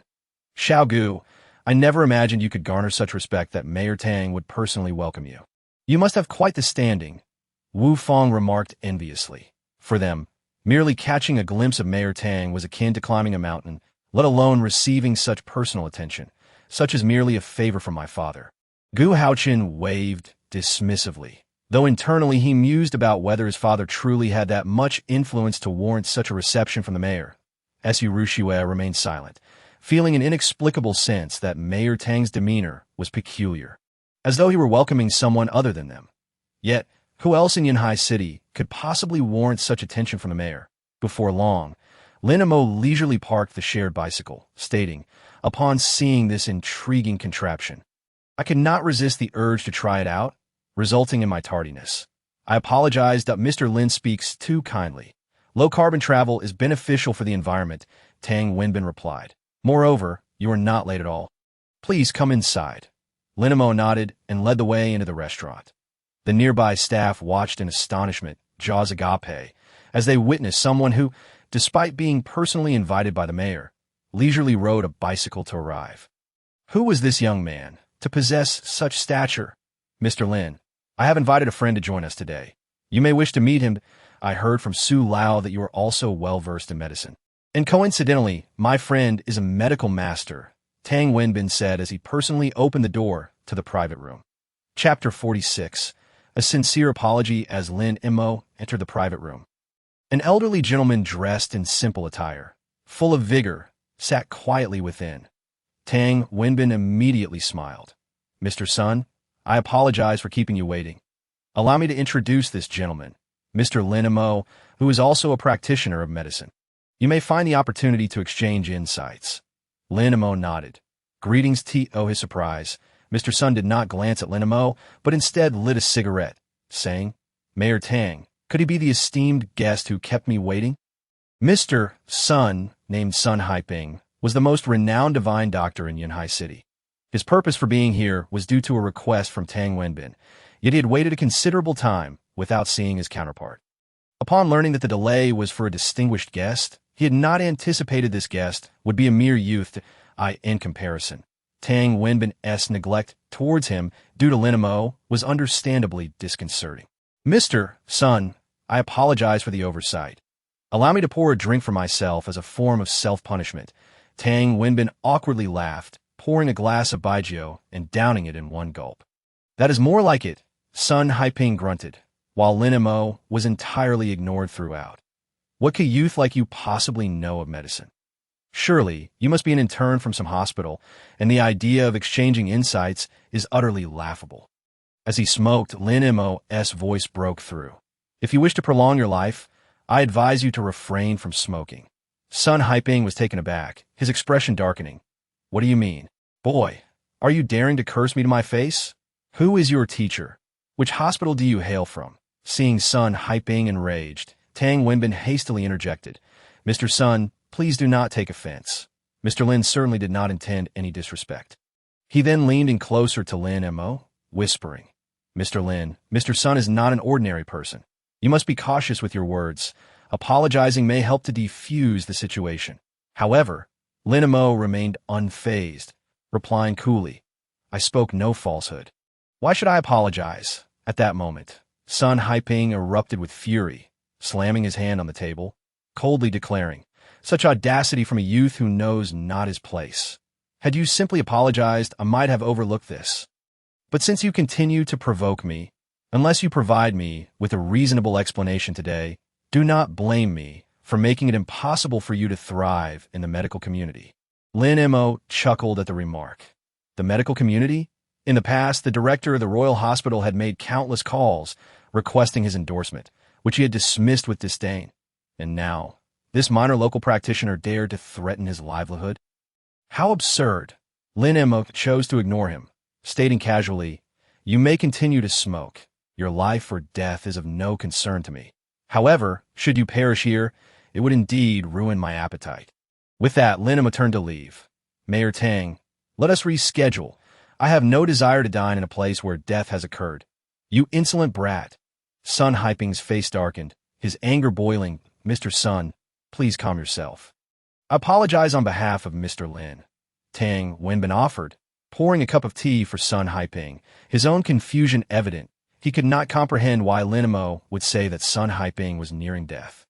It must be noted that he is currently in need of assistance, and this is someone he cannot afford to offend. Truly a naive child. Sun Haiping coldly concluded, continuing to smoke as he remarked, I have been smoking since I was 12, and despite nearly a lifetime of it, I have never encountered any issues. Tang sure to, were it not for your face, I would never let this matter slide so easily. No sooner had he spoken than, with a sudden gasp, he spat out a mouthful of fresh blood, followed by a violent coughing fit that rendered his face pale. Old son, what is happening to you? Tang Wenbin exclaimed, his face etched with shock. Almost immediately, Sun Haiping expelled another mouthful of blood, his body leaning back as if he might faint in his chair. He struggled to utter, Please save me. Upon witnessing this, Tang Wenbin was rendered speechless, utterly bewildered by the sudden turn of events. How could it be that Sun Lao suddenly began to cough up blood, plunging into a grave condition? Mr. Lin must have a solution. Sun Haiping suddenly recalled Lin Mo's words, a chill running down his spine as he realized that everything the other had said, mere minutes ago, had indeed come to pass. Old son, hold on, I will fetch Mr. Lin, Tang Wenbin declared, rushing out. Meanwhile, outside the Furong Pavilion, Lin Mo leisurely approached, preparing to ride away on his bicycle. Just then, Tang Wenbin rushed towards him, shouting, Mr. Lin, wait! What is it? Is the old man in trouble? Lin Mo replied with a calm demeanor. Without needing to ponder, he could guess the cause of Tang Wenbin's frantic expression.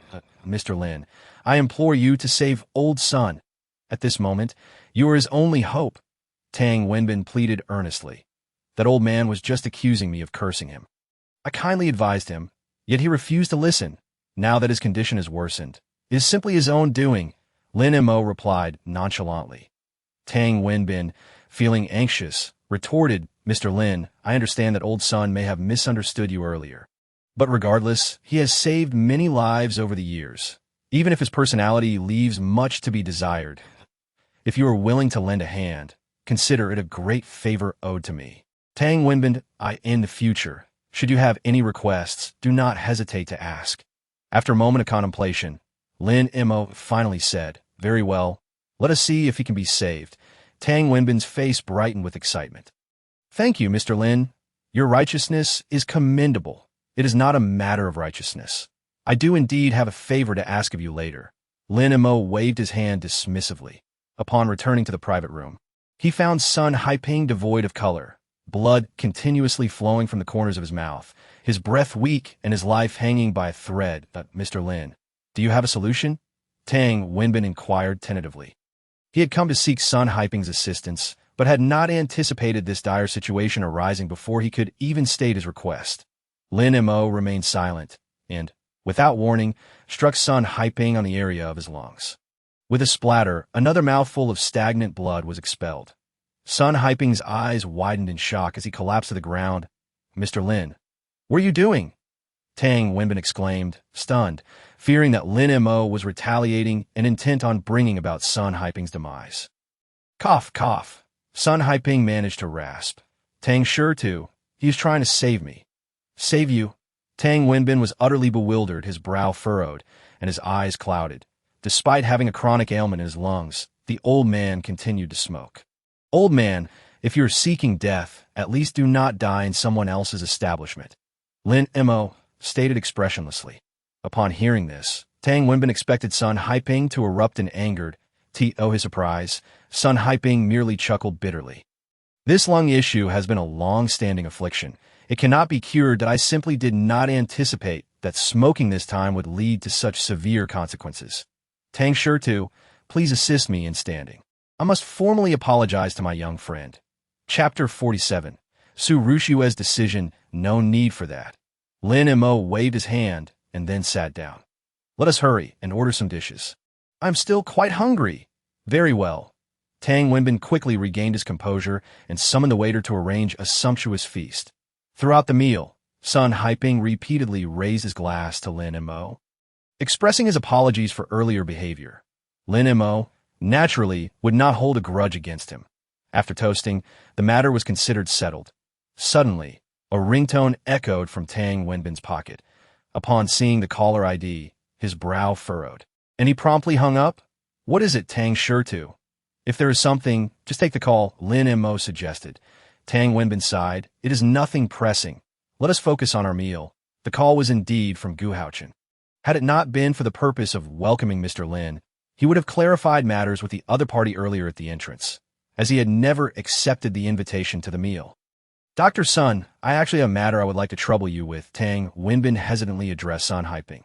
"Tang sure to, please speak," Sun Haiping replied seriously. Given that the other had a request, he naturally intended to assist fully. "As you know, my daughter has been afflicted with a peculiar illness for 3 months, and despite consulting numerous doctors, none have been able to treat her. Recently, her condition has begun to worsen, and I believe only you possess the skills to save her. Dr. Sun, I earnestly beseech you to help. I am willing to exchange anything for my daughter's life," Tang Wenbin continued, his eyes reddening with the sorrow of a father, witnessing his daughter suffer from illness while feeling powerless. How could he not blame himself? "Tang sure to, rest assured, I will do my utmost," Sun Haiping replied earnestly. "There's no time to lose. Shall we not go at once?" He then turned to Lin Mo, who had finished his meal, and bowed slightly. "Young friend Lin, why not accompany me? In case any issues arise during the treatment process, your guidance would be invaluable." In truth, Sun Haiping was highly curious about Lin Mo's background. For someone to discern his old ailments so readily, even a master of medicine would struggle. Yet Lin Mo had accomplished it effortlessly, leading Sun Haiping to be intrigued by his origins. "Mr. Lin, what do you think?" Tang Wenbin inquired tentatively. He felt indebted to Lin Mo and was hesitant to impose again, given his daughter's grave condition. "Consider it a post-meal stroll. I shall accompany you," Lin Mo replied nonchalantly. "Very well, Mr. Lin, please do not be overly excited. Perhaps my assistance will not even be required." Thus, Lin Mo entered Tang Wenbin's vehicle, which quickly drove away. However, this scene caught the attention of Sun Wanner, who was nearby. "Am I seeing things? That is Tang Shida's car." Sun Wanner rubbed her eyes in disbelief. At that moment, Gu Haochen emerged with a grim expression, followed by Su Ruxue and her family. This was primarily due to the fact that Tang Shurtu had sent him a message earlier, clarifying the situation. According to Tang Wenbin, he had misinterpreted the situation and that the esteemed guest he was welcoming was someone else entirely. Immediately, he informed his father, who confirmed the news that it turned out that his father had not wanted to disappoint him. So he had withheld the truth, leading to his unwarranted excitement. Ruxue, Tang Shurtu has matters to attend to and has left, Gu Haochen assured. He certainly would not disclose the full truth to Su Ruxue. "All right, but do not be too hard on yourself. This is not your fault," Su Ruxue replied. "Indeed, Xiao Gu, the fact that Tang Shurtu personally came to greet you indicates how much he values you. However, he is, after all, the mayor. It is understandable for him to leave unexpectedly," Su Haitian and his wife said politely. While they too were quite annoyed at Tang Wenbin for leaving them hanging, they felt powerless to change the situation. "Hey, Wanner, what are you doing here?" Su Ruxue caught sight of Sun Wanner, her surprise evident. "Ruxue, I must tell you a secret, one you would never believe," Sun Wanner hurriedly exclaimed, as this was the purpose of her visit. What secret?" Su Ruxue asked, utterly baffled. "Lin Mo, your husband, he is actually the owner of the Penglai Hotel. Did you know about this?" Sun Wanner revealed mysteriously that a moment of silence ensued, as Su Haitian and his wife erupted in laughter. "How is that possible? We have seen that kid. He is just a poor boy. How could he possibly be the owner of the Penglai Hotel?" "Ruxue, do you believe this?" her parents inquired, as Su Ruxue softly replied. "Dad, Mom, Wanner is not mistaken. Lin Mo truly is the owner of the Penglai Hotel." "What?" Upon hearing this, Su Haitian and his wife raised their voices in disbelief, their eyes nearly popping out. The Penglai Hotel is one of the most renowned establishments in Yunhai City, worth as much as the Su family. How could Lin Mo possibly be the owner? Gu Haochen's expression darkened, feeling displeased that Lin Mo had overshadowed him, especially when recalling the humiliation he had suffered at Lin Mo's hands. He was unable to shake off the memory. However, from what I understand, he likely did not purchase the hotel himself. It must be connected to Xiao Qiushui, Su Rushue continued. What does Xiao Qiushui have to do with this? Sun Wanner furrowed her brow. Lin Mo, for some unknown reason, has won Xiao Qiushui's favor, and now he is the general manager of the shouting group. Su Rushue stated coldly. So, you are suggesting that it was Xiao Qiushui who bought the hotel and gifted it to Lin Mo? That seems utterly absurd, Sun Wanner exclaimed, her eyes wide with disbelief.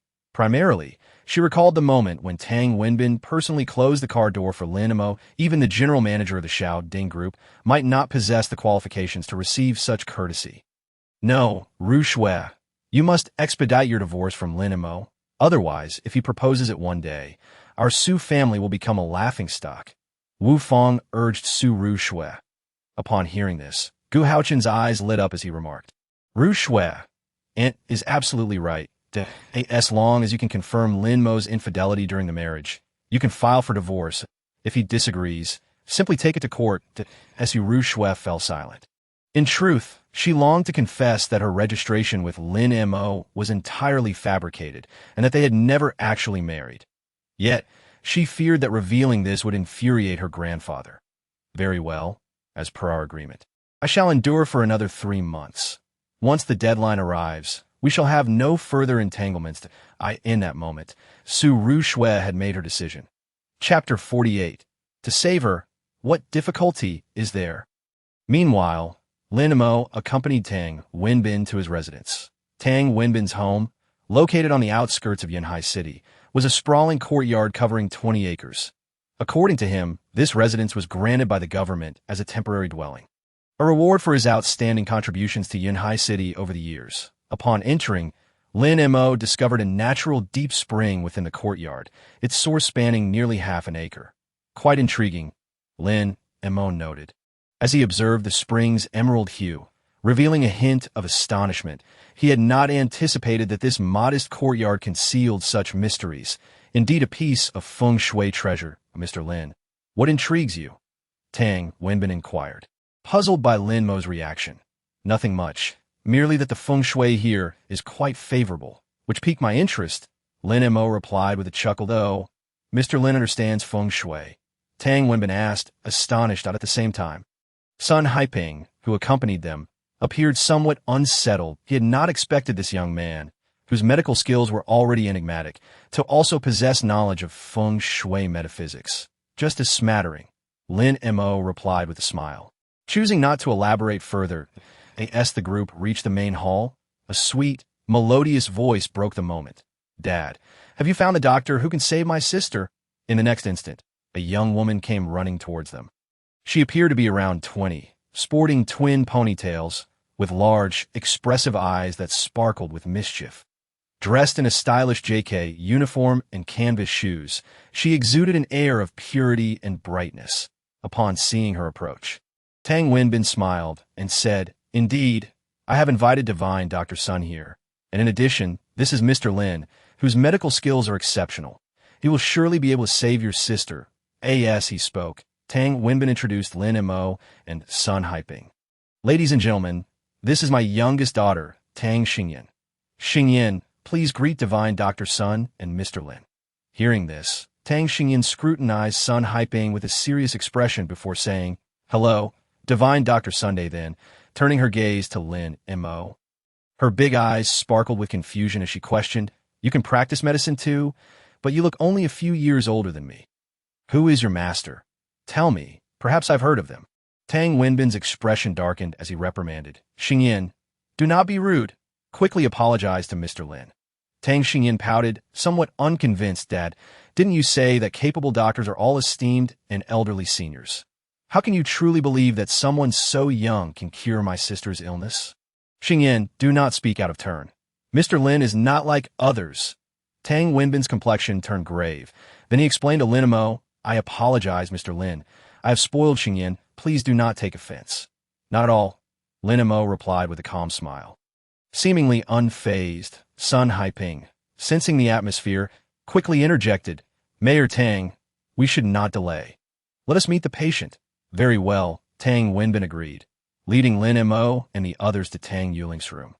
Tang Yuling, Tang Wenbin's eldest daughter, had been bedridden due to illness for the past 3 months, a situation that had become widely known throughout Yanhai City. During this time, Tang Wenbin had even promised that whoever could cure his daughter would be welcomed as a son-in-law. Should that person already be married, they would owe him a great favor.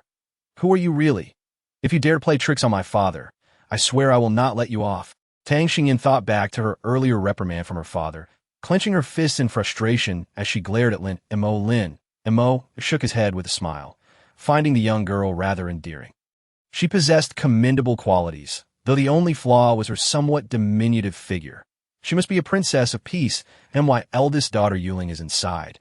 I apologize for the trouble, Tang Wenbin said as they reached their destination. Rest assured, Mayor Tang, I will do my utmost, Sun Haiping promised, pushing open the tightly shut door of the room that a wave of cold air rushed out to greet them. Even under the blazing sun, it felt as though they had stepped into an ice cellar, sending chills down their spines at a glance revealed that the source of this cold emanated from a young woman lying on the bed. The woman appeared to be in her early 20s, with a delicate beauty and an air of aloofness. However, at that moment, her complexion was pale, her body covered with layers of thick blankets, and she trembled continuously. Her eyes tightly closed, murmuring intermittently, "Cold, so very cold." Seeing this, Tang Wenbin's heart ached, and he could not bear to watch. For 3 months, his eldest daughter had been like this. She would speak in her sleep, but remained unable to awaken. This bizarre condition had left many visiting doctors at a loss. Sun Haiping stepped forward to take her pulse, but after a brief moment, his expression changed dramatically. He shook his head and stepped back. His face grave. "Divine Dr. Sun, is there a way?" Tang Wenbin's voice trembled involuntarily. He truly did not wish to be disappointed again. Sun Haiping sighed. "I am sorry, Mayor Tang. Miss Tang's illness is too peculiar. I cannot feel a pulse, yet her heart continues to beat."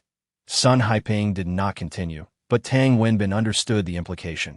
Similar words have been spoken by several doctors before, and it was precisely because of this inability to identify the cause of her illness that no one could find a solution. At that moment, a thin layer of frost began to form on the floor. The room's temperature dropped further. Was there truly no hope?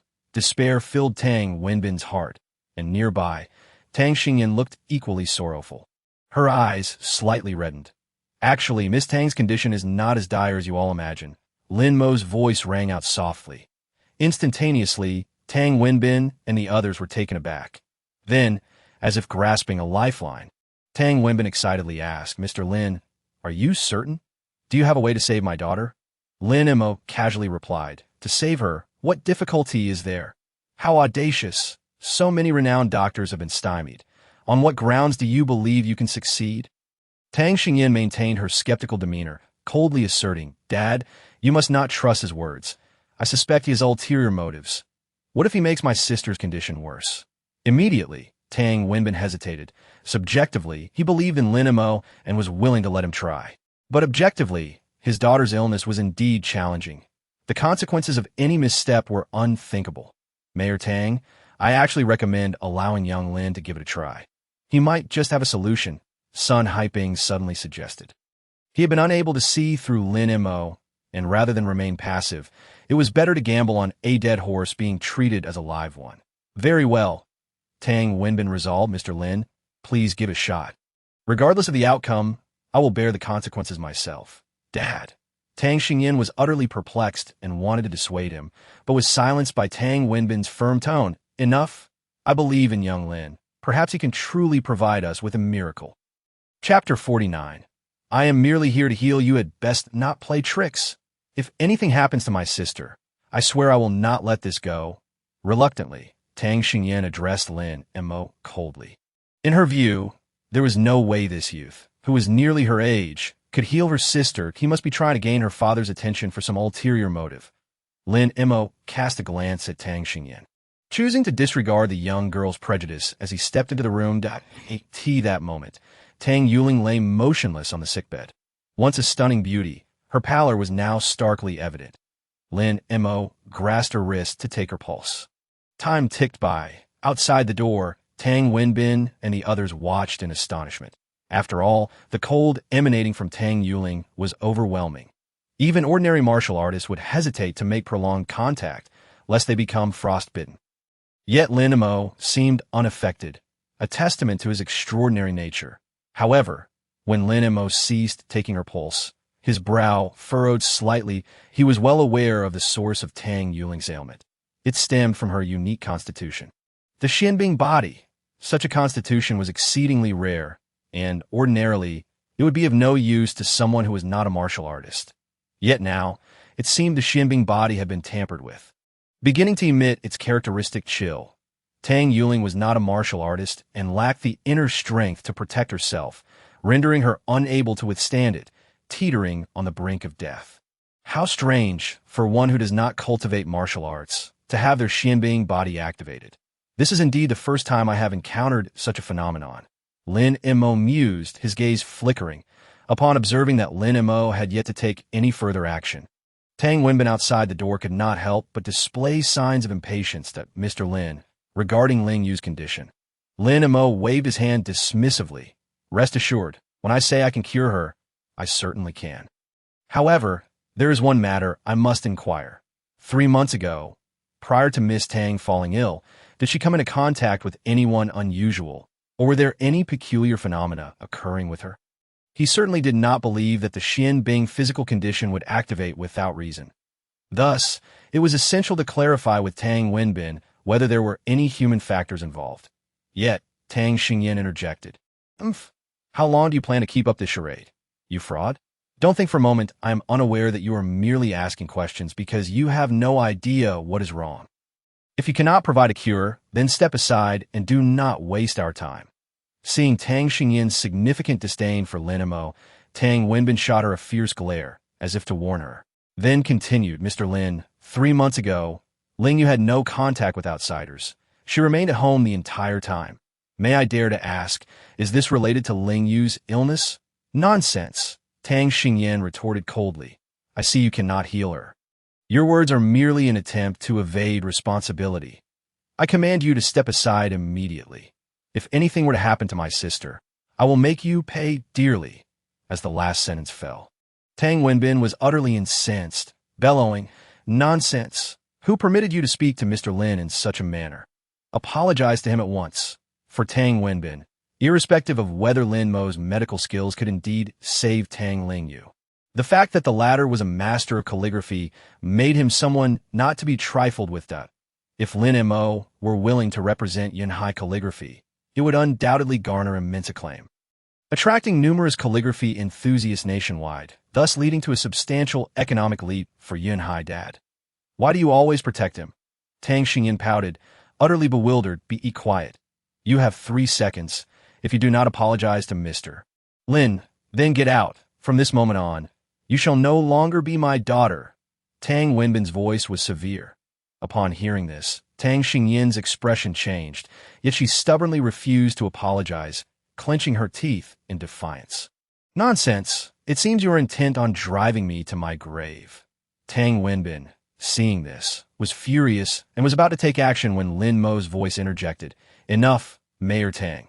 Ultimately, Miss Tang is merely concerned for her sister's safety. It is only natural for her to harbor misunderstandings toward me. Please have someone prepare a wooden tub filled with hot water. I shall tend to Miss Tang's ailment first. Upon hearing this, Tang Wenbin shot Tang Xingyan a fierce glare before instructing his servants to prepare the necessary items. Soon, everything was ready. Lin Mo gestured for everyone to close the door to the room. Outside, Tang Xingyan could not help but exclaim, Dad, are you not concerned that he might be a lecher, allowing him to be alone with my sister so easily? Tang Wenbin glanced at her, but remained silent. Sun Haiping remarked, Miss Tang, do not worry. Mr. Lin is certainly not that sort of person. I can assure you of this. Faced with this, Tang Xingyan could only clench her fists and refrain from further protest. Though her eyes remained filled with suspicion toward Lin Mo, if anything were to occur in a room, she would surely be the first to burst in. At that moment, within the room, Lin Mo gazed at the pale-faced Tang Yuling. His expression curious. Miss Tang, I must clarify that the method I am about to employ for treatment is not intended to take advantage of you. It is purely a measure of necessity. With that, Lin Mo lifted the bedding, revealing Tang Yuling's flawless skin and alluring figure. It must be said that her perfect form could easily rival that of Su Ruxia. Observing Tang Yuling's tightly shut eyes and her body trembling intermittently, as if enduring excruciating pain, Lin Mo began to remove her garments one by one, placing them directly into the tub filled with hot water. Taking a deep breath, Lin Mo positioned his hands in a massage posture, channeling his internal energy. In this world, the only one capable of treating the Xian Bing physique was surely his yin-yang holy hand. Thus, with Lin Mo's hands continuously gliding over Tang Yuling's body, the coldness enveloping her gradually dissipated. Throughout the entire process, Lin Mo found himself rather enjoying it, and before he knew it, several hours had passed. Suddenly, a sharp scream pierced the air. "Ah, perverted scoundrel!" Almost immediately after, a crisp sound of a slap echoed. Smack! At that moment, Tang Xingyan outside the door wasted no time in pushing the door open and charging in, followed closely by Tang Wenbin. They were met with the sight before them. In the wooden tub, Tang Yuling's delicate face was flushed with heat, clad only in undergarments, her previously fair skin now marred with large red marks. Lin Mo stood beside the tub, his expression awkward, making it difficult for one not to misinterpret the scene. "Who are you? Why are you here? And what do you intend to do to me?" Tang Yuling's hands covered her chest, her gaze wary. Just moments ago, upon awakening, she had seen Lin Mo with his eyes closed, his hands wandering over her every inch, which had frightened her immensely. Lin Mo raised his hands in a gesture of surrender. "Miss Tang, do not misunderstand. I merely wish to treat your ailment." Chapter 50. Covert Conspiracy. Lin Mo. "You lecher! I knew you had ulterior motives. How dare you take advantage of my sister? I will not let this go."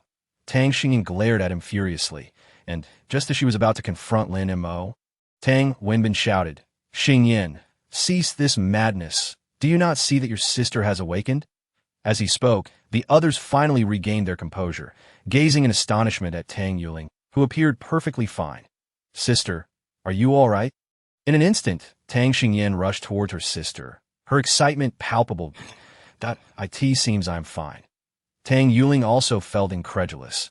Just moments ago, she had been preoccupied with guarding against Lin Mo, forgetting that she had originally been gravely ill. Yet now she was awake. Moreover, there were no lingering abnormalities. She felt not a shred of coldness. What was happening? Could it be that this was all somehow related to him?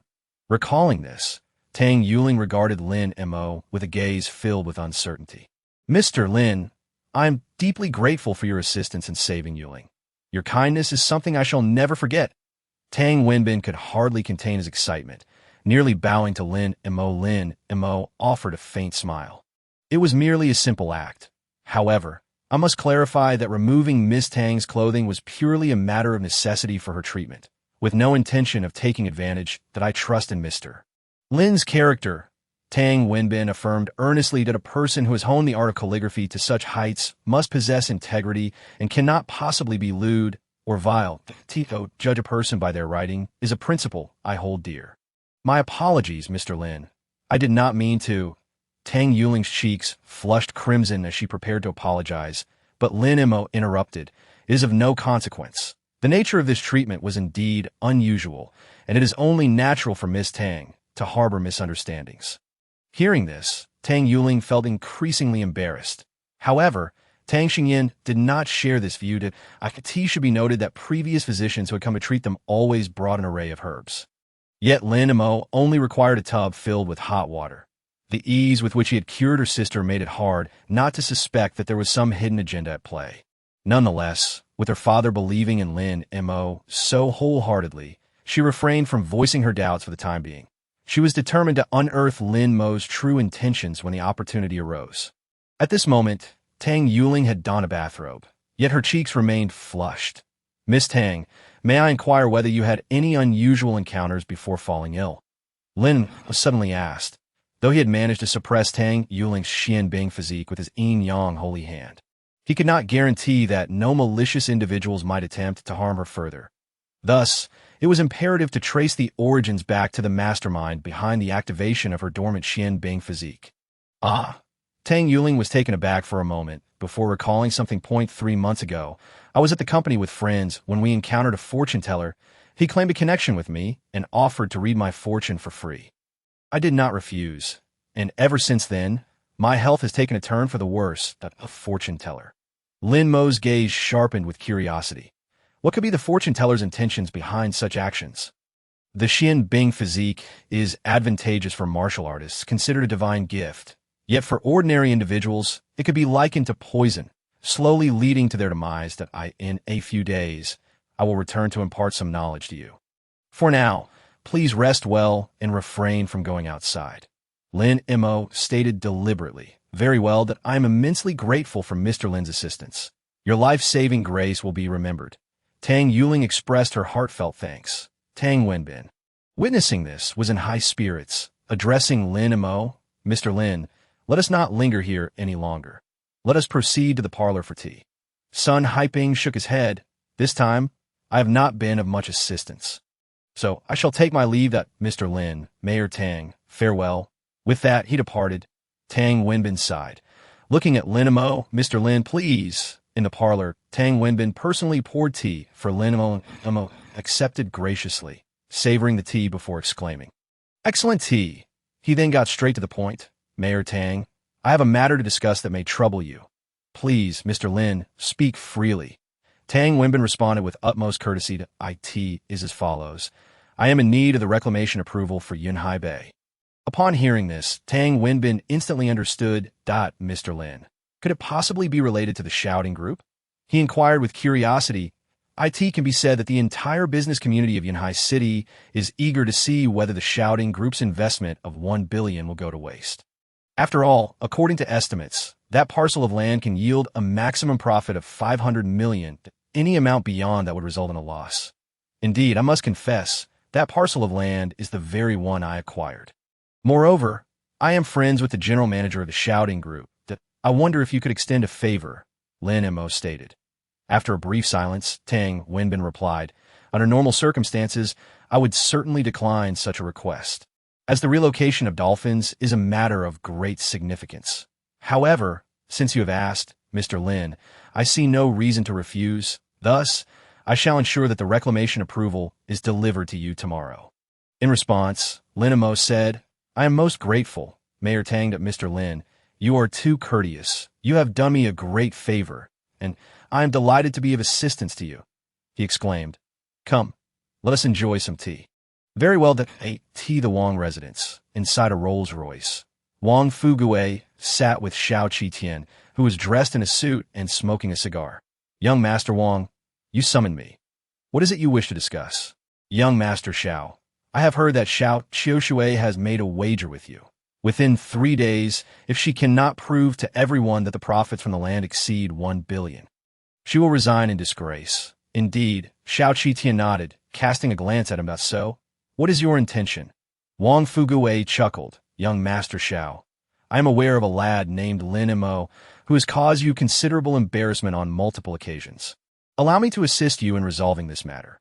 However, once it is accomplished, I hope you will assume the position of general manager and grant the Wang family the opportunity for collaboration. Xiao Qitian narrowed his eyes, responding coldly, Is this truly the case? You believe you can eliminate Lin Mo? Of course, Wang Fugue declared, thumping his chest with a hint of cruelty at the corner of his mouth. Once Xiao Qiushui loses her standing and can no longer rely on Lin Mo, with the power of his uncle and the entire Black Dragon Society behind him, eliminating Lin Mo would be a matter of mere moments. In that case, once Lin Mo is gone, the Wang family will become the new partner of the shouting group, replacing the Su family. Xiao Qitian said indifferently, the old man greatly admires Lin Mo. As long as he exists, the position of his heir will remain precarious. If we can use the Wang family to resolve this issue, it would be most advantageous. Similarly, a glint of malice crossed Wang Fugue's eyes. Lin Mo, your good days are numbered. Chapter 51.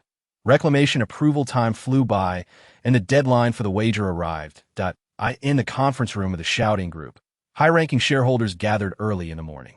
As the group president, Xiao Wu was also present, clearly aware of his daughter, Xiao Qiushui's bet with the shareholders. Xiao Qitian sat on the left side, Addressing Xiao Wu, second uncle, you arrived just in time.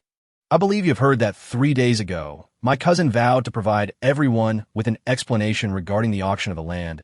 If her explanation does not satisfy everyone, she will resign. Upon hearing this, Xiao Wu's expression darkened. Having been in business for many years, he understood that the land purchased for 1 billion was undoubtedly a financial disaster, yielding not a single cent in profit. It was rumored that the land had originally been acquired by Lin Mo. Had it been anyone else, he would have long sought trouble with them, but he dared not speak ill of Lin Mo. He could only wait for Lin Mo and Xiao Qiushui to arrive and provide a reasonable explanation. While he contemplated this, the sound of high heels echoed from outside. Dressed in professional attire, Xiao Qiushui entered, followed closely by Chunwan. Cousin, I thought you might not show up today. Xiao Qitian chuckled. Beside him, Molly wore a cold expression. Ever since she had been publicly humiliated by Lin Mo, she had harbored resentment towards both Xiao Qiushui and Lin Mo. What is there for me to fear in showing up? Xiao Qiushui replied indifferently before greeting Xiao Wu. President. Xiao Wu cleared his throat and said, Qiushui, now that everyone is present, please share your thoughts regarding the land issue. Xiao Qiushui fell silent for a moment. Behind her, Chunwan silently criticized Lin Mo if it weren't for his boastful claims. The manager would not have found herself in this predicament. For 3 days, the manager had exhausted every avenue to explore the possibilities of profiting from the land. Yet regrettably, she found nothing. Their presence today was merely a reluctant obligation. What? Cousin, are you silent because you tacitly acknowledge that the auction of this land has resulted in losses for the group? If that is the case, you should resign immediately and relinquish the position of general manager. The group does not require an incompetent individual occupying this role. Xiao Qitian laughed boisterously, his words laced with contempt. Years ago, the position of president had belonged to his father, but due to the old man's arrangements, his father had gone abroad to expand the business. Xiao Qitian, mind your words. Who do you deem incompetent? Chunwan retorted coldly, defending Xiao Qiushui. Chunwan, you are merely a secretary. Do you think you have the right to speak here? Furthermore, everything that Manager Qitian said is true. Can you claim that the losses incurred for the Yunhai Bay land are not a result of Xiao Qiushui's strategic investment blunders? Molly interjected dismissively. You. Chunwan ground her teeth in frustration, her heart brimming with indignation. An older shareholder spoke up. Xiao Wu, you have seen for yourself. While you have been away from the company, your daughter has mismanaged it terribly. The losses from the Yunhai Bay land are of little consequence. What concerns us is that Miss Zhao's mind is no longer on the company, that we fear that future losses will be even greater. Therefore, I propose that the position of general manager be filled by Xiao Qitian. Upon hearing this, the senior executives and shareholders nodded in agreement. After all, the interests of the group were tied to the year-end dividends, and no one wished to see their own interests compromised. Xiao Qiushui's expression shifted slightly, her delicate hands unconsciously clenching. She had anticipated this outcome. Cousin, if you must assign blame, then blame yourself for misjudging others. That Lin Mo has turned into a turtle hiding in its shell today. I am quite curious where his bravado from 3 days ago has gone. Xiao Qitian proclaimed boastfully, certain that he had triumphed. Xiao Wu, hurry and announce the decision. We all have matters to attend to. An older shareholder urged Xiao Wu, who wore an increasingly grim expression, hesitating. Qiushui, do you not have anything to say? Xiao Wu pressed, still hopeful that his daughter would provide a satisfactory explanation. Xiao Qiushui's gaze dimmed as she lowered her head, saying, I am sorry to have disappointed you, father. Sigh. Xiao Wu lamented. This scene filled Xiao Qitian with uncontainable glee. Next, I announced that due to the strategic investment blunders of the former general manager, Xiao Qiushui, the position of general manager will now be reassigned to. Just as Xiao Wu was about to finish his sentence, an abrupt voice interrupted. Hold on. Everyone turned to see Lin Mo leisurely strolling in, holding a document folder. Lin Mo, what brings you here? Xiao Qitian exclaimed in surprise. What? Is it not permissible for me to come? Lin Mo replied nonchalantly, casting a reassuring glance at Xiao Qiushui. Xiao Qitian sneered. Ha! I initially thought you would cower at home, but since you have come, what can you possibly change? Xiao Qiushui could not fathom any method to make that parcel of land profitable. She wondered if Lin Mo had somehow found a solution that in response. Lin Mo smirked. Why should I not be able to? As soon as the words left his lips, the room erupted into a flurry of chatter. Everyone speculating on Lin Mo's proposed solution. How absurd. They scoffed. The land at Yunhai Bay could yield a maximum profit of 500 million at best, a consensus share by all. You now claim that you can turn a profit for the group? It is utterly ludicrous, Xiao Qitian remarked. Then turned to Xiao Wu, President. Our time is precious. Let us not waste it listening to the ramblings of an outsider. Just as he spoke, Xiao Wu raised his hand to halt him. He fixed his gaze on Lin Mo, stating earnestly, Mr. Lin, please share your solution. Everyone turned their attention to Lin Mo, eager to hear his insights. With a calm smile, Lin Mo confidently responded, Indeed, when considering the value of this land alone, it is hardly worth 10 billion. That is a statement of the obvious. Xiao Qitian scoffed derisively. Lin Mo ignored him and continued speaking to Xiao Wu. Mr. Xiao, when I speak, I prefer not to have flies buzzing around. If you cannot silence him, do not blame me for taking action. Instantly, Xiao Qitian's face flushed with anger, and he instinctively wanted to retaliate with harsh words. However, recalling Lin Mo's capabilities, he suppressed his fury. Lin Mo proceeded, Yet, Yunhai Bay is different. It is located by the sea that, if reclamation is possible, its value would multiply several-fold. An older shareholder interjected. But Yunhai Bay is a conservation area, teeming with dolphins. How could the government possibly approve reclamation?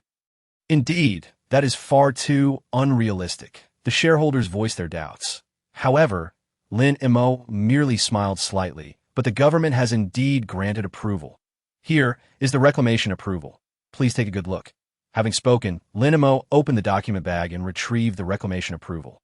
At that moment, the entire assembly was left in a state of shock. Chapter 52.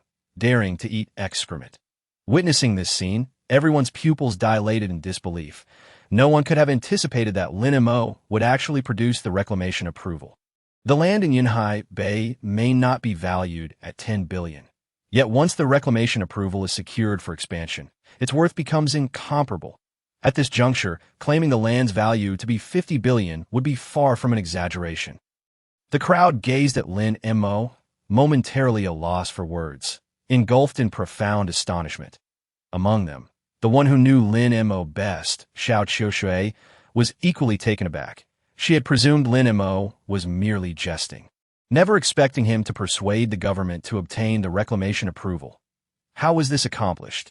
In stark contrast, Xiao Qitian's complexion darkened to an extreme, oscillating between shades of green and white, his gaze fixated on the reclamation approval. He gritted his teeth and declared, Impossible! This must be fake. You, boy, cannot possibly fool us with a counterfeit approval. After all, matters concerning reclamation approvals were beyond his wildest dreams, and Lin Mo, a country bumpkin with no connections, could never secure such a document. Xiao Qitian, cease your unfounded accusations. Mr. Lin is certainly not that kind of person, Xiao Qiushui retorted coldly. Not that kind of person? Cousin, forgive my candor, but you surely cannot be so easily swayed by his boyish charm. Can you? Xiao Qitian sneered. Upon hearing this, the crowd shifted their gaze, implying that this approval might not hold validity. Upon realizing this, Xiao Qiushui's expression altered. Xiao Wu furrowed his brow as well. Get lost at once, lest you bring upon yourself disgrace. Xiao Qitian's words were unreservedly harsh. Xiao Qiushui felt a surge of irritation and coldly replied, Xiao Qitian, I trust Mr. Lin's character. The approval is absolutely authentic. You, Xiao Qiushui, was rendered speechless by his opponent's provocations. Her teeth clenched in frustration. In response. Lin Mo narrowed his eyes. He did not believe Tang Wenbin would act with malice. The man certainly did not possess the audacity to deceive him. Yet, the current situation was undeniably exasperating. What is the matter? Can't find your voice. Surely the truth hasn't rendered you speechless. A mere country bumpkin. If he truly managed to obtain the reclamation approval, I would even consider eating excrement in the restroom. Xiao Qitian laughed heartily, raising his neck in arrogance, his demeanor exceedingly smug. Enough? I can't be bothered to waste more words with you all. President, please announce your decision promptly. At that moment, Xiao Qitian exerted pressure on Xiao Wu. Even if he believed Xiao Qiushui had exhausted her cards in this contest, to avoid protracted conflict, it was wiser to seize the position of general manager sooner rather than later. Xiao Wu observed Lin Mo, a flicker of disappointment crossing his eyes. Logically, given Lin Mo's exceptional medical skills and the respect he commanded from Chen Kunpeng, he should not have made such a rudimentary mistake. Yet now, with matters escalated to this point, even if he was reluctant, he would have to dismiss Xiao Qiushui from her managerial position in favor of Xiao Qitian. Following this incident, it seemed he would need to re-evaluate Lin Mo. Suddenly, a loud commotion erupted from outside. Mayor Tang has arrived. Instantly, astonishment spread across the faces of those in the conference room. They had not anticipated that Tang Wenbin would make an appearance. Shortly, Tang Wenbin, clad in a suit and striding in haste, approached with a briefcase in hand, his expression fraught with urgency, as if a grave situation had unfolded. What an unexpected honor, Mayor Tang. What brings you here? Xiao Wu immediately stepped forward to greet him, and the others followed suit.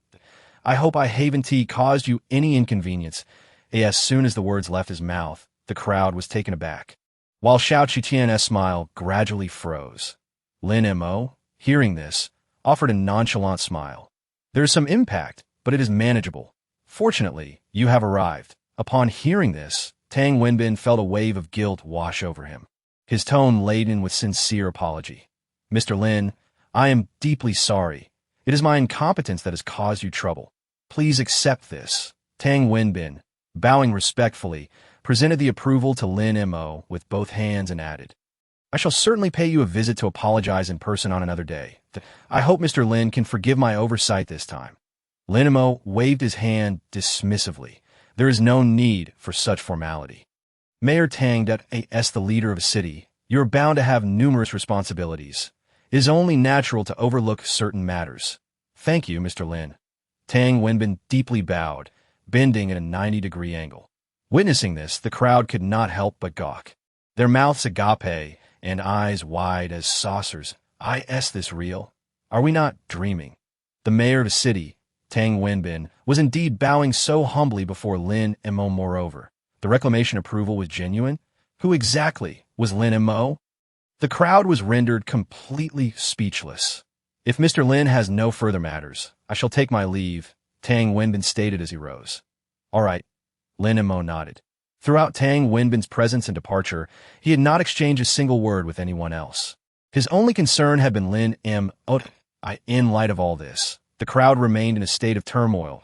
As for Xiao Qitian, the smug smile that had once adorned his face had vanished entirely, replaced by disbelief.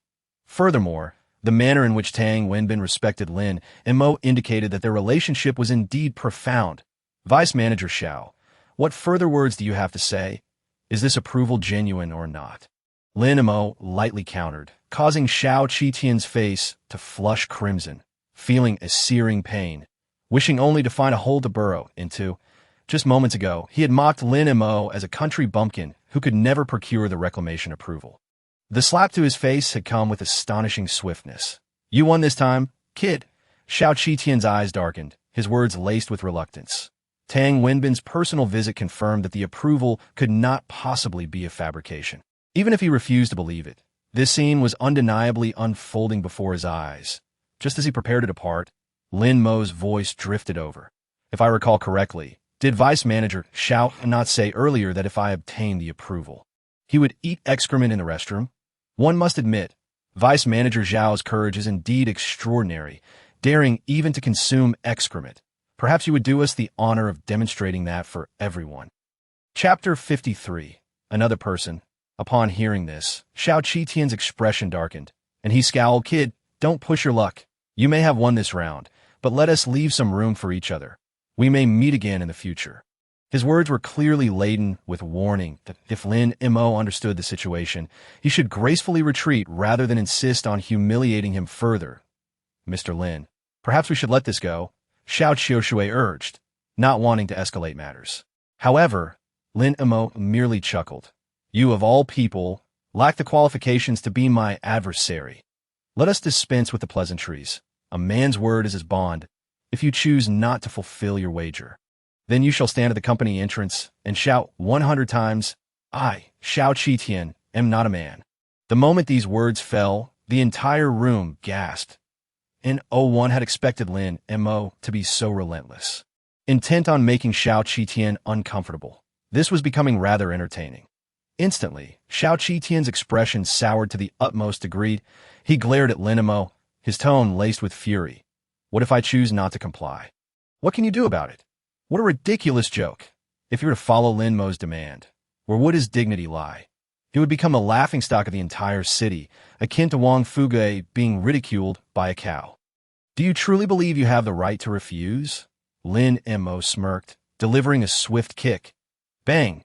Xiao Qitian was sent sprawling, a clear imprint of a shoe appearing on his face, his chest heaving as he involuntarily spat out a mouthful of blood. Buffed, seeing Xiao Qitian collapse and vomit blood, Mary gasped in horror. Kid, do you dare to assault someone in public? Do you not fear that I will call the police? Call the police. Lin Mo shrugged, responding indifferently. If you believe the last lesson was not sufficiently enlightening, by all means, go ahead. Mary's expression shifted as she recalled the events from 3 days prior. Not only did she not dare to call the police, she wouldn't even risk uttering a word. This man was not to be trifled with. If he truly decided to escalate matters, she would likely be left half dead before the police even arrived. Thus, faced with two choices, which would she choose? Lin Mo approached Xiao Qitian, gazing down upon him. Dealing with such individuals required no reasoning. Physical action was the simplest and most effective approach. Moreover, Lin Mo had significantly tempered his temperament compared to 3 years ago. Had anyone dared to disrespect him then, they would scarcely have survived a second. Xiao Qitian, now filled with dread, finally relented. He stammered, I choose the second option. Then what are you waiting for? Hurry up. Lin Mo seized Xiao Qitian and delivered another forceful kick to his backside. Ah!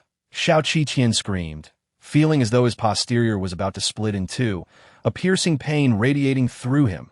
Without hesitation, he dashed down to the base of the building, his mind brimming with humiliation, and shouted at the top of his lungs, I, Xiao Qitian, am not a man. I, Xiao Qitian, am not a man. At the conference room windows, the onlookers struggled to contain their laughter, unable to bear witness to such a spectacle. Only Lin Mo could reduce the young master of the Xiao family to such a pitiful state in Yunhai City.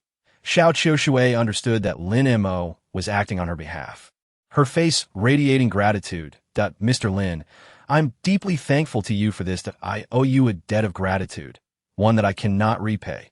Lin Mo chuckled lightly, in that case, considering the rescue of your grandfather. You now owe me 2 favors. Xiao Qiushui's cheeks flushed crimson, feeling somewhat embarrassed. With Mr. Lin's capabilities, repaying such debts would not be a simple task. I could see that moment. Xiao Wu approached, sincerity etched on his face. Mr. Lin, from now on, merely say the word, and we, father and daughter, shall not hesitate to traverse mountains of daggers or seas of flames. As he spoke, Xiao Wu deeply bowed to Lin Mo had it not been for Lin Mo's intervention. He would have had no choice but to dismiss his daughter's position. Fortunately, Lin Mo's timely appearance averted such a scenario. Please, Mr. Xiao, rise at present. I have a matter that requires your assistance, Lin Mo said, helping Xiao Wu to his feet. Feel free to ask, Mr. Lin, Xiao Wu replied promptly. Lin Mo scanned the surroundings and remarked, there are too many eyes and ears here. Let us speak elsewhere. Certainly, Mr. Lin. After you, Xiao Wu said, his demeanor respectful as he gestured for Lin Mo to proceed. A figure who commanded respect from both Tang Wenbin and Shan Kunpeng.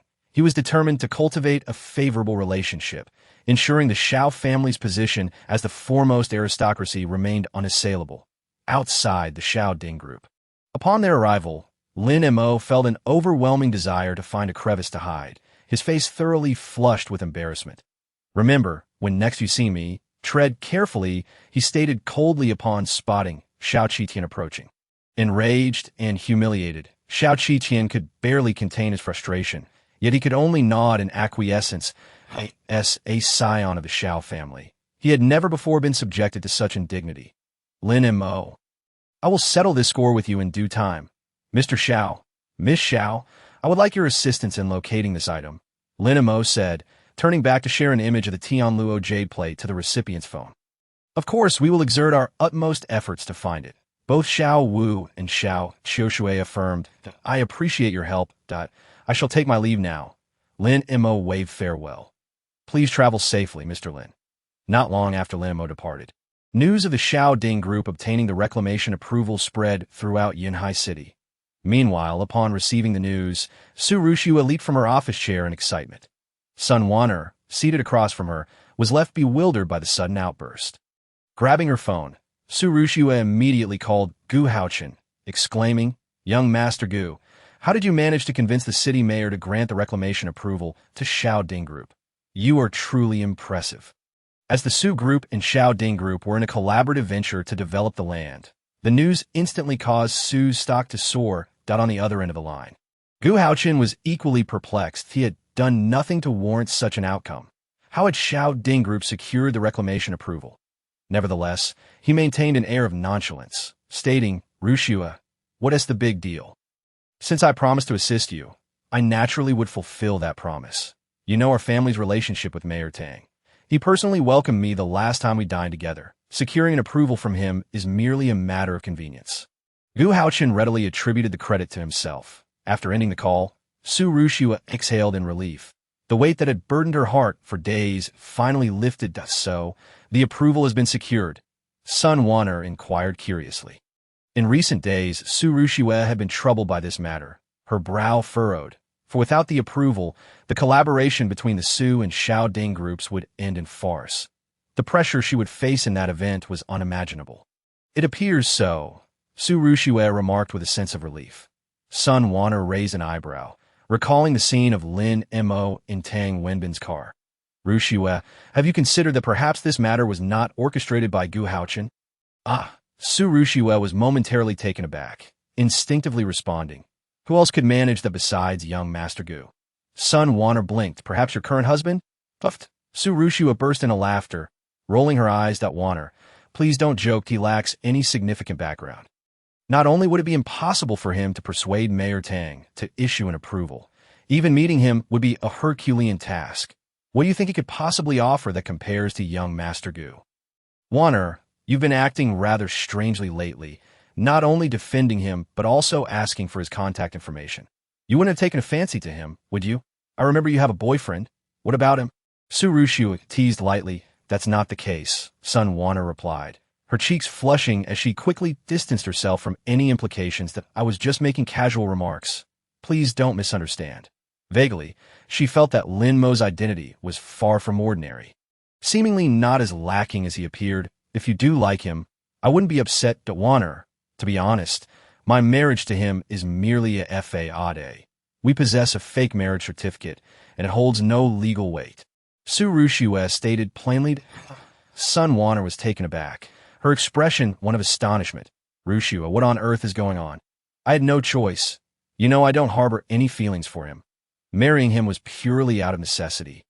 And without that fake certificate, I could never deceive my grandfather. Su Ruxiu explained with a hint of resignation. By the way, you must keep this a secret.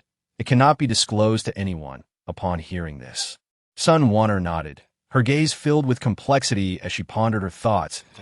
In the afternoon, Lin Mo reclined on the sofa of Tian Ding No. 1, indulging in a massage from a succubus, his expression one of utter contentment.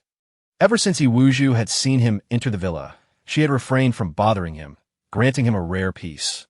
Suddenly, the doorbell rang. The succubus approached and informed Lin Mo, Master, Mr. Chun has arrived. Let him in, Lin Mo replied coolly. Yes. The succubus opened the door, and Chun Kunpeng hurriedly entered, stating, Master, you requested I investigate the whereabouts of Miss Chun Qingqing, and I have found her. She is currently working at a club. Lin Mo's eyes flickered at this revelation. Working at a club? For a woman, such a choice often leads to unwanted advances. That I recall that Sister Qingqing has always maintained her integrity. She should not be inclined towards such establishments. Could it be that her family has encountered misfortune? Indeed, while tracing her whereabouts, I also discovered that Miss Chen's family has undergone significant upheaval. Her father's gone missing due to gambling debts. Now untraceable to repay the loan sharks. Miss Chen seemingly had no choice but to work at the club, Chun Kunpeng elaborated. Let us go to the club now. Lin Mo declared, unable to remain seated any longer. Chun Kunpeng, aware of the urgency, promptly opened the passenger door of the Rolls-Royce and drove towards the club. However, halfway there, Lin Mo suddenly commanded, "Stop! Master! What is the matter?" Chun Kunpeng slammed the brakes, utterly perplexed by the abrupt order. "Look over there."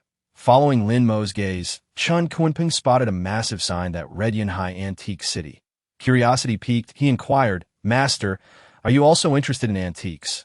Lin Mo shook his head. "Sister Qingqing has a particular fondness for jade. Since I am visiting her without a gift, it would be fortuitous to stop by and perhaps find something valuable.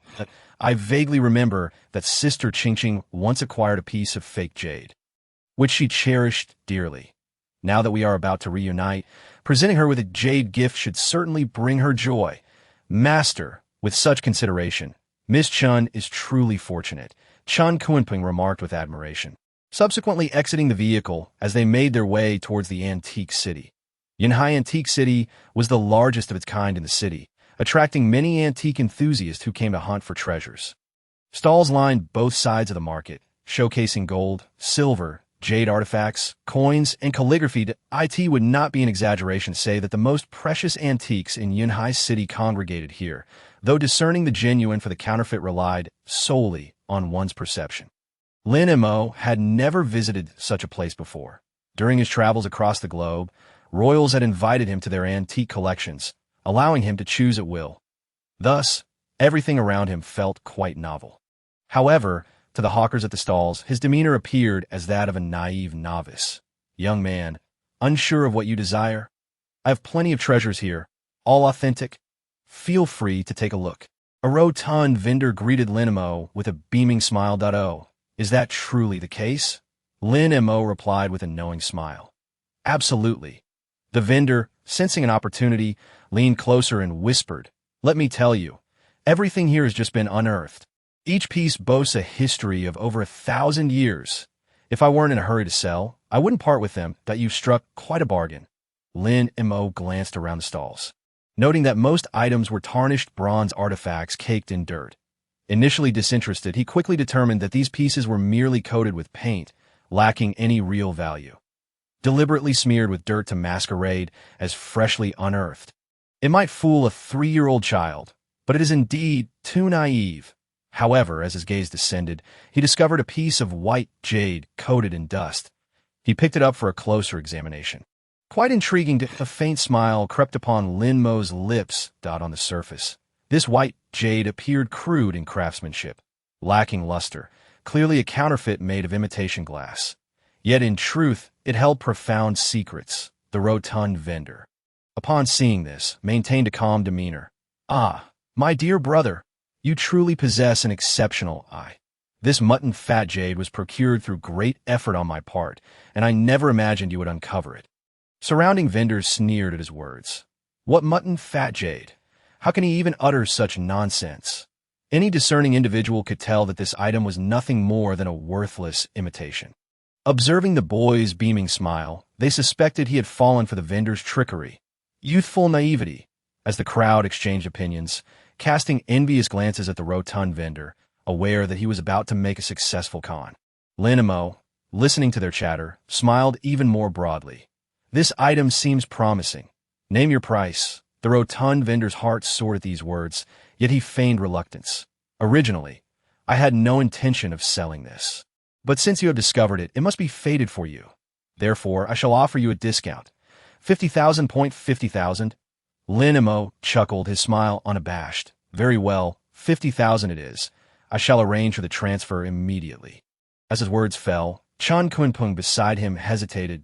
It was not that he was reluctant to part with 50,000, but rather that this jade was clearly a counterfeit. Logically, Mr. Lin could not possibly be unaware. Yet he did not dare question Lin Mo's decision and could only direct his ire at the vendor. "You fat fool, daring to ask 50,000 for this worthless imitation. Do you truly consider us to be fools?" Instantly, the vendor's expression shifted slightly. Then he feigned indignation. "You dare slander me? My jade is undoubtedly top-quality mutton fat jade. How can you claim it is counterfeit?" Chun Kunpeng scoffed dismissively. "Look at this wretched jade.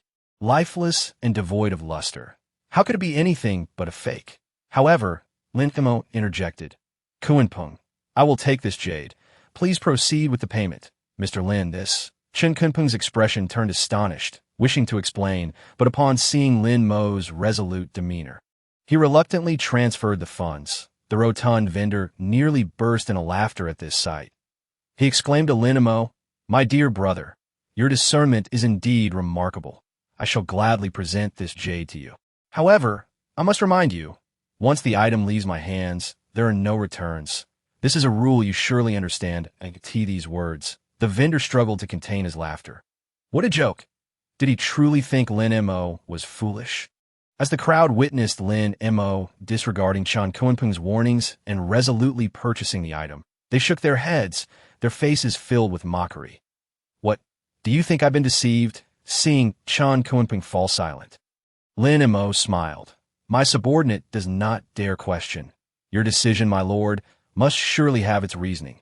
Chen Kunpeng hurriedly replied, Rest assured, you shall not spend this money in vain. We will profit greatly.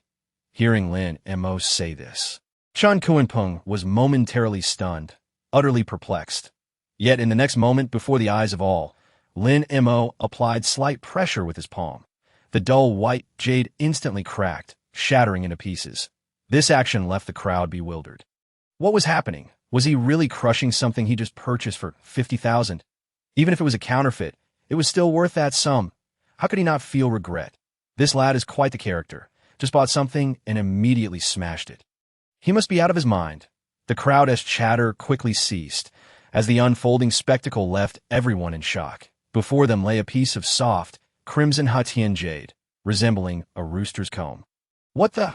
Wait a moment, could this be the rare Hatian red jade? As someone exclaimed, the crowd felt their minds go blank, utterly stunned. The rotund vendor's eyes widened in disbelief. He was aghast. How could he have suffered such a tremendous loss? Hatian red jade is notoriously scarce. Its appearance always incites frenzied competition. Today, however, he had unwittingly allowed someone to snatch a piece from under his nose. How could he not be dumbfounded? In contrast to the crowd's astonishment, Chen Kunpeng, being well-versed in such matters, quickly regained his composure. But when he saw Lin Mo's calm expression, he was overwhelmed with shock. And no wonder his lord was determined to purchase it. It turned out this counterfeit concealed such a treasure.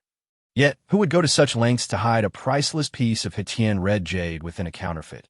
My lord, how did you discern this? Chen Kunpeng could not help but inquire. Meanwhile, the crowd turned their gaze toward Lin Mo. Awaiting his explanation. At this point, they were oblivious to the fact that Lin Mo was no novice. He was in fact an expert in the field. While they had failed to perceive the hidden secrets within, he had clearly recognized them, demonstrating his keen eye.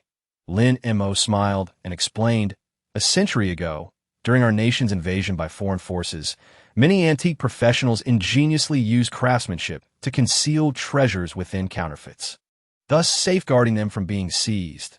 This concept indeed preserved numerous cultural relics for our country. It is only natural that you're unaware that in truth, these insights were imparted to him by an elder who had taught him the art of treasure appraisal, expressing great admiration for the professionals of that era. Upon hearing this, the crowd was enlightened, and they clasped their fists in respect. We have been educated. Lin Mo smiled gently and said to Chen Kunpeng, Let us go. I wish to present this to Sister Qingqing. She will surely be delighted. Witnessing this, the rotund vendor stepped forward, his expression earnest. Gentlemen, might we negotiate? Could you sell me this item? Lin Mo replied coolly. Negotiate? Who is it that claimed once an item leaves their hands, there are no returns? The vendor's face flushed with embarrassment, yet he forced a smile. That was then. Besides, I would not take this jade for free. How about 1 million? I shall also allow you to choose something from my stall. Lin Mo shook his head. I have no interest in your worthless trinkets. Moreover, I do not intend to sell. With that, he turned to leave. The vendor's expression darkened as his tone turned icy. You dare reject my goodwill? You truly are asking for trouble. Since you refuse to be polite, you shall not take the money. And this item must remain with me. Chen Kunpeng's eyes narrowed in contempt. Just you? The vendor sneered. Waving his hand, 7 or 8 burly men, flexing their muscles, approached from all directions, quickly surrounding Lin Mo and his companion. You should inquire who can leave my stall with a bargain. The vendor's demeanor was arrogant, clearly having prepared for this moment. I end this line of work. Who does not have a backup plan? If someone truly stumbled upon a treasure, how could he afford to suffer a loss? Lin Mo's smile grew even brighter. You are quite shameless, planning to rob me in broad daylight. Sun Chen scoffed coldly. You can only blame yourself for being ungrateful. It's too late to regret now. The crowd could not help but feel pity for Lin Mo. I'll leave it to you. I still wish to meet Sister Ching Ching today and do not want to be stained with blood. Lin Mo said to Chun Kunpeng. Yes, my lord, just watch. Chun Kunpeng revealed a cruel smile and, without further ado, made the first move that, in the blink of an eye, the air was filled with blood-curdling screams.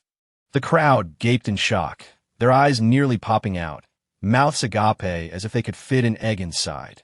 Before them, the burly men brought by Sun Quan were lifted and beaten by Chun Kunpeng like mere chicks. Their bones shattered, blood spewing from their mouths. The scene was utterly tragic. Sun Quan, witnessing this, was so terrified he could hardly speak, trembling all over. It was worth noting that these 7 or 8 burly men were all experts he had hired at a high price. Yet they were utterly powerless now. Could it be that the opponent was a martial artist? Realizing this, Sun Quan was filled with dread and, without hesitation, turned to flee. Trying to escape, Chun Kunpeng shot a sidelong glance. A cold smirk on his lips as he instantly appeared before Sun Quan. Did I permit you to run? You'd better not act recklessly. Sun Chen's face turned pale with fear, and just as he spoke, Chun Kunpeng struck him with a fierce slap. The impact sent Sun Chen flying like a cannonball, crashing heavily to the ground. His chest heaved, and he spat out blood mixed with shattered teeth. His entire body felt as if it had fallen apart, the pain nearly making him faint. In an instant, the crowd could hardly bear to watch. No wonder the opponent had dared to extract the red jade in front of them. They had such formidable backing. Today, Sun Quan had indeed kicked a steel plate. How dare you snatch something from an adult, you brat? If you are feeling impatient with life, just say the word, and I shall send you to meet the king of hell in mere moments. Chun Kunpeng's foot pressed down on Sun Quan, and though he did not exert his full strength, Sun Chen still spewed blood uncontrollably, enveloped by an overwhelming sense of suffocation. My elder brother is a member of the Black Dragon Society. Should you dare to kill me, he will not let you off lightly. In a fit of fear, Sun Quan attempted to leverage the Black Dragon Society as a threat. Upon hearing this, everyone's gaze shifted.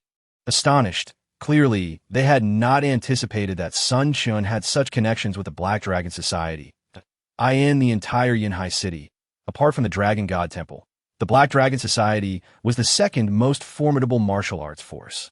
More importantly, the Black Dragon Society frequently collected exorbitant protection fees here, claiming that if they encountered trouble, one could seek their protection. However, in reality, aside from collecting protection fees, one would hardly ever see a member of the Black Dragon Society. Yet, given their formidable strength, no one dared to resist, no matter how displeased they were. The Black Dragon Society? At this, Chun Kunpeng burst into laughter. Do you know that even the leader of the Black Dragon Society must kneel and address me as Master Chun upon seeing me? Do you truly believe they can save you? Just then, at the entrance of the antique market, a fleet of black vans came to a halt. Shortly after, a group of figures strode towards them. The leader, with tattooed arms and dyed red hair, exuded an unruly demeanor, yet his presence immediately elicited gasps from the crowd. Is that not Zhao Qitian, the third leader of the Black Dragon Society? What brings him here? Have you forgotten? Today is the day for paying protection fees. With Zhao Qitian's arrival, Sun Quan felt as though he had seen a lifeline, inexplicably summoning the strength to break free from Chun Kunpeng's grasp. Rolling and scrambling to Zhao Qitian's feet, tears streaming down his face, he cried, "Brother, you have finally come. If you hadn't arrived, I would have been beaten to death. You cannot fathom the grievances I have endured." Upon hearing this, Zhao Qitian wore a look of disdain. "Speak properly. What on earth happened? You still consider me your brother. You have utterly shamed me." Sun Chen feigned misery. "Brother, I had procured a piece of Etienne red jade as a gift for you. But these two not only forcefully seized it, but also beat me up. Where is the justice in that? Zhao Qitian's eyes lit up. What did you say? Hetian Red Jade. Where is it? He had always had a penchant for collecting jade, and hearing of the emergence of Hetian Red Jade, he could hardly contain his excitement. ITS in that brat's hands, following the direction of Sun Chen's finger. Zhao Qitian indeed spotted the piece of Hetian Red Jade in Lin Mo's possession. Brat, you can either hand over my possession willingly, or I shall summon my men to incapacitate you and take it by force. Zhao Qitian's words were domineering, treating the jade as if it were already his. What a farce! We already paid for it, so how can that jade belong to you? Chen Kunpeng retorted coldly. Paid for it? Zhao Qitian, upon hearing this, glanced at Sun Chen and, noticing the latter's unease, realized he had likely been dishonest. Yet, this was of little consequence oh what? If I, Zhao Qitian, have taken a liking to something, there is no reason I cannot obtain it. Do you not inquire about my reputation as the third leader of the Black Dragon Society? Today, you shall hand over that jade, whether you like it or not. Zhao Qitian spoke with arrogance, entirely dismissive of his adversaries. His words, however, caused Lin Mo's expression to turn. I see why no one in this world has ever managed to snatch something from my grasp. If you wish to live, be gone quickly. I have no desire to shed blood today. Lin Mo stated in a low voice. How foolish of you. You believe you can threaten me. You are merely an egg attempting to crack a stone. Brothers, seize them and bring me that jade intact. Zhao Qitian bellowed, evidently interpreting Lin Mo's words as a provocation, and continued. As for these two, eliminate them without leaving a single survivor. Yes, in an instant. The members of the Black Dragon Society surged forward, akin to fierce tigers descending a mountain, their fists roaring with lethal intent. Unlike the burly men from before, they were genuine martial artists. The levels of martial artists are categorized as external and internal strength.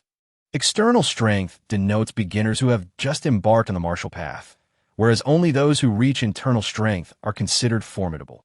Beyond internal strength lies the master level, and masters are esteemed guests among various factions, their status rivaling that of faction leaders. Though the members of the Black Dragon Society were external strength practitioners, they were evidently not to be trifled with, their potent energy indicating they were not far from achieving internal strength.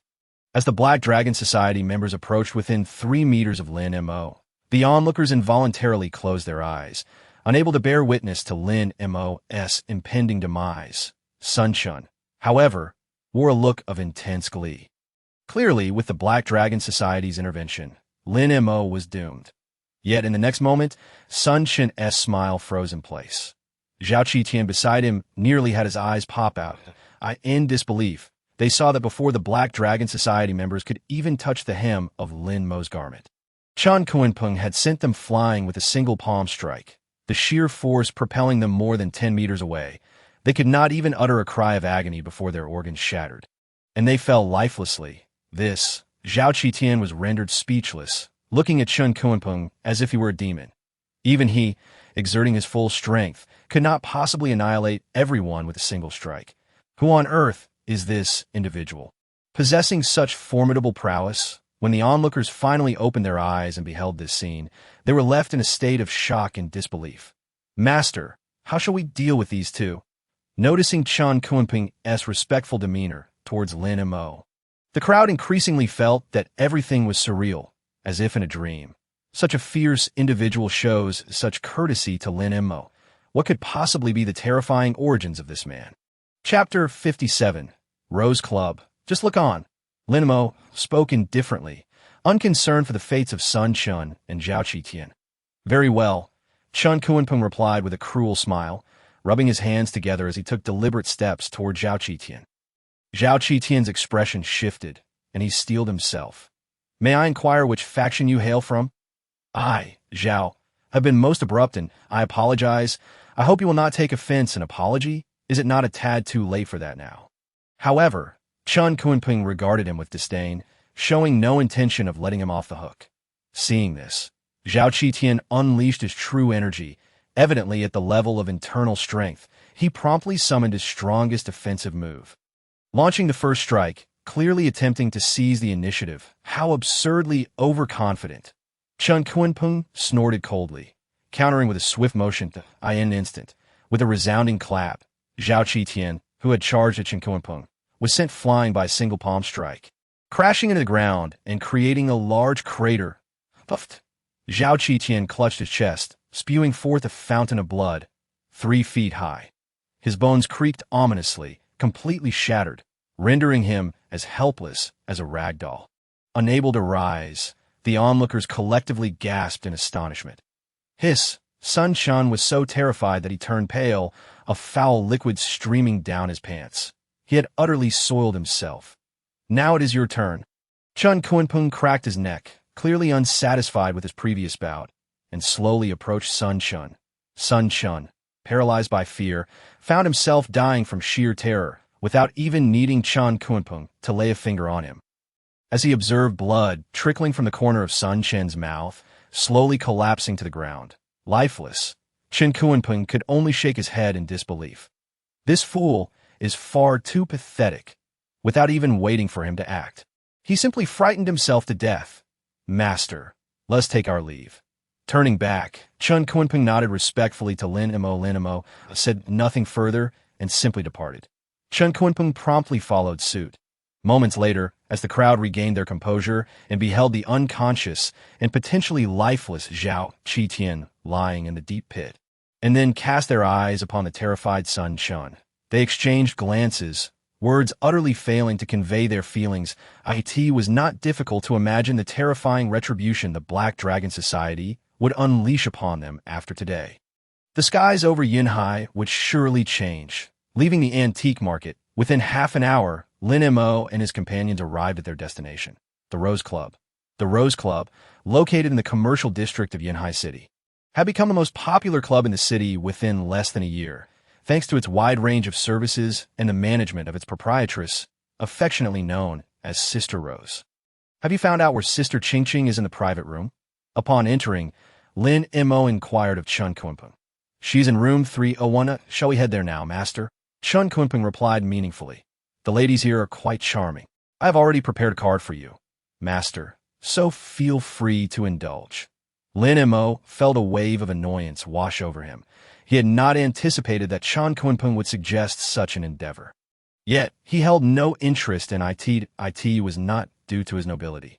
Rather, he had little care even for the European royal princesses who pursued him, let alone for courtesans. Suddenly, he spotted Sun Wanner seated at a nearby booth. At that moment, she had numerous bottles of liquor before her, speaking coldly into her phone. Liang Dong, I made myself very clear last night. Our fate has ended. I am no longer your girlfriend. So please do not pester me again. For some reason, upon learning that Su Ruxiue and Lin Mo had not truly wed, Sun Wanner felt a surge of excitement and promptly initiated a breakup with Liang Dong. As she continued speaking, she glanced up and noticed Lin Mo's arrival. Surprised at once, Lin Mo exclaimed, "Why are you here?" This very question naturally reached Liang Dong's ears on the other end of the phone. Enraged, Liang Dong cursed, "Sun Wanner, you vile woman! Are you planning to cling to that brat now that he's bought the Penglai Hotel?" Sun Wanner, furious, retorted, "Liang Dong, shut your mouth. Whom I choose to associate with is none of your business. We are done for good." With that, she hung up the phone. Lin Mo approached with a chuckle. "Miss Sun, what seems to be the trouble? Why so many drinks?" Sun Wanna blushed and replied, "I just broke up. Isn't it appropriate to celebrate with some drinks?" Of course, Lin Mo shrugged, intending to take his leave. Noticing his intent to depart, Sun Wanner instinctively called out, "Wait a moment. If you're free, could you accompany me for a drink? I have something to discuss with you." Curiosity piqued, Lin Mo sat down. "What do you wish to tell me?" Sun Wanner glanced at Chen Kunpeng, who had come along. Lin Mo encouraged, "Why don't you explore a bit on your own? I'll call for you later." "All right," Chen Kunpeng nodded, promptly moving away. "Now, what is it?" Lin Mo prompted. Sun Wanner rolled her eyes. "You're quite direct. Can't you at least share a drink with me first?" As Lin Mo stood to leave, she quickly insisted, "Fine, I'll speak. Just sit down." Strangely, compared to the initial encounter, she now felt no aversion towards Lin Mo and instead wished to engage him more. "Was it you who assisted the Xiao Ding group with the reclamation approval?" Sun Wanner inquired. Lin Mo nodded. Indeed. Sun Wanner's heart stirred. She realized that Xiao Qiushui would not casually appoint anyone as the acting manager. This person was indeed extraordinary. Your assistance to the Xiao Ding group is primarily to aid the Su family. Isn't it? Are you aware that Ru Xuan knows nothing of your silent contributions? Sun Wanner questioned, baffled by Lin Mo's intentions. Does it matter? Lin Mo replied non-committally. Old Master Su has treated me well. Now that the Su family is in trouble, I naturally wish to lend a hand. In truth, his aid to the Su family was not solely out of respect for Old Master Su. Primarily, it was his master who owed Old Master Su a favor, which he, as a disciple, was bound to repay.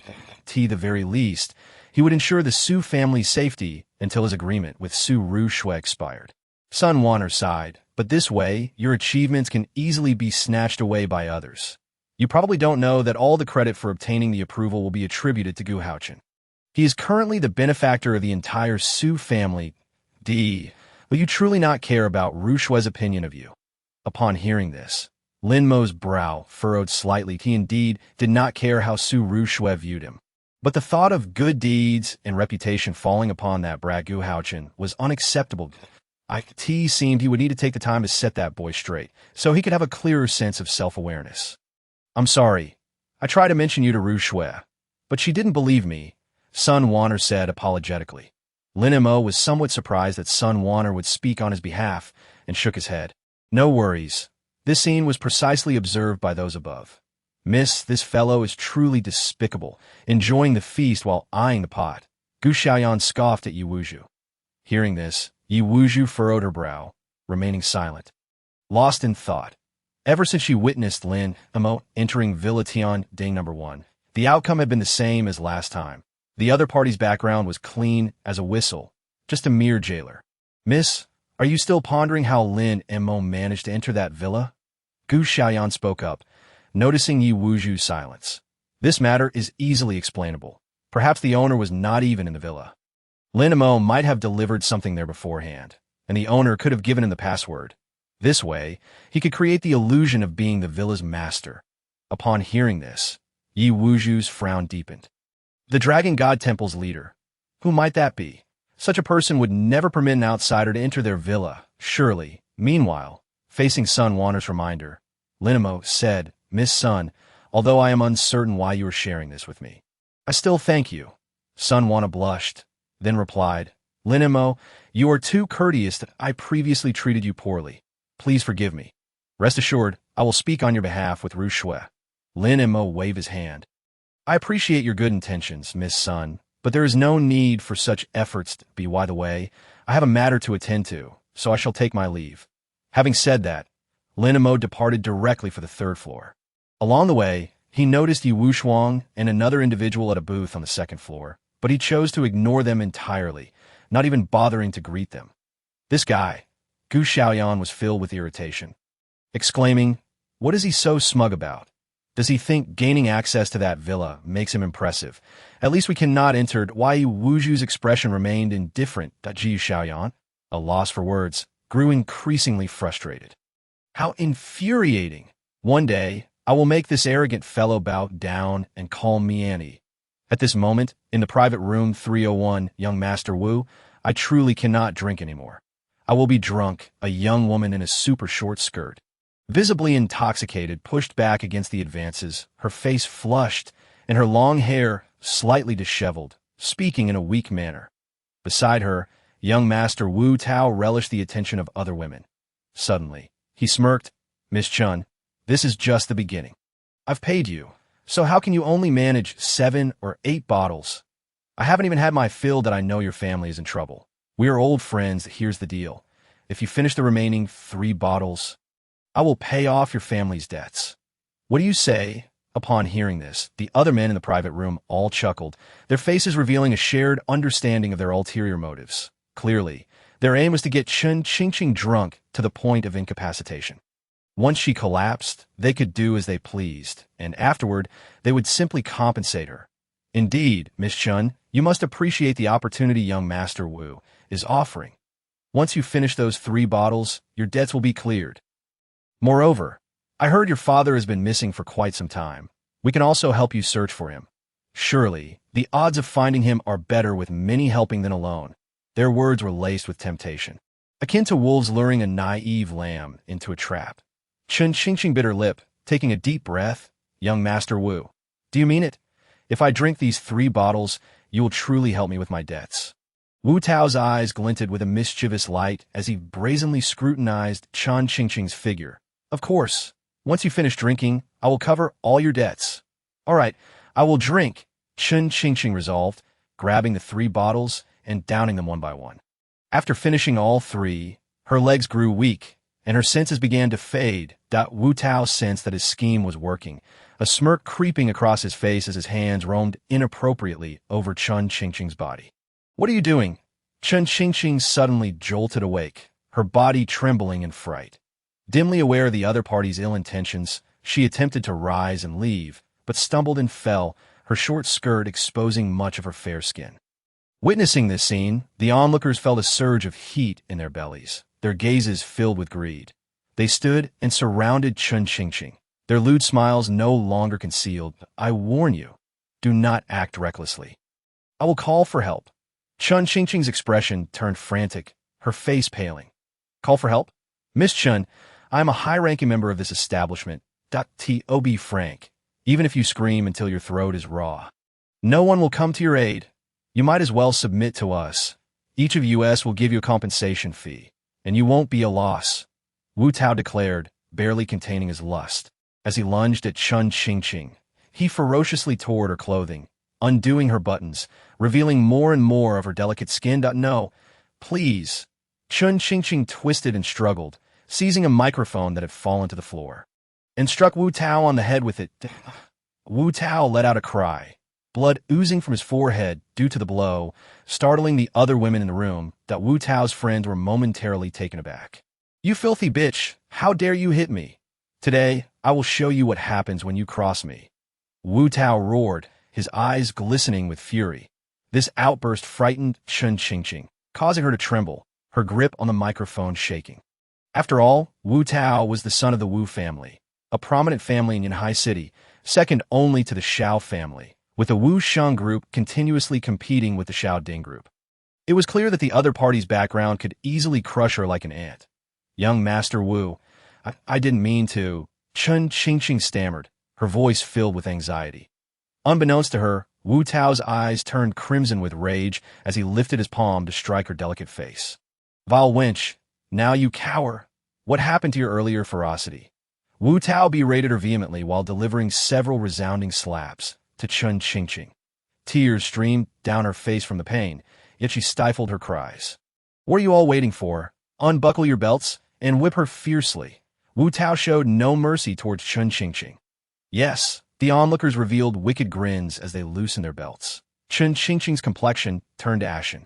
Young Master Wu, please, I beg you, don't, she pleaded with a tone of desperation, but Wu Tao was unmoved by her pleas. Strike her.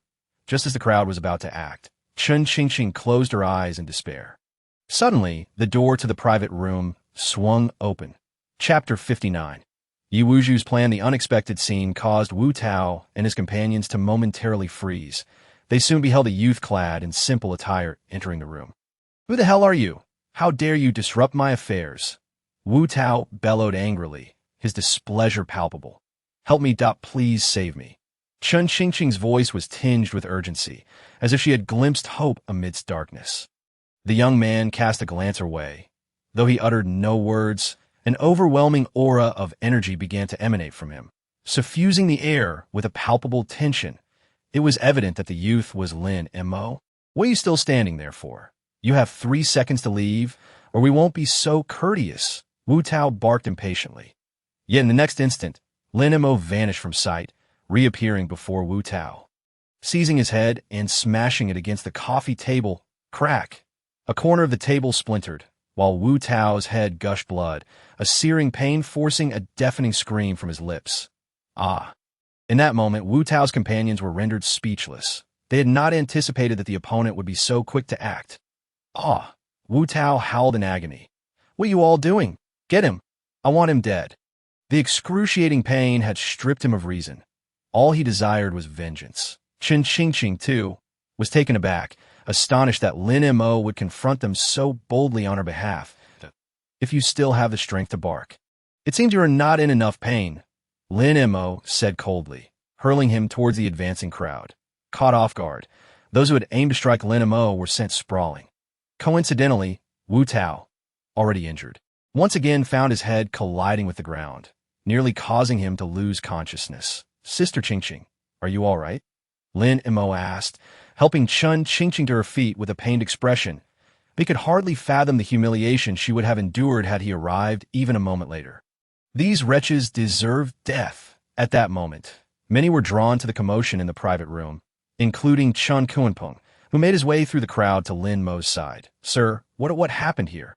Chen Kunpeng was taken aback upon witnessing the scene. Lin Mo shot him a glance, and the mere look sent chills down Chen Kunpeng's spine as if he had plunged into an icy abyss. Damn it!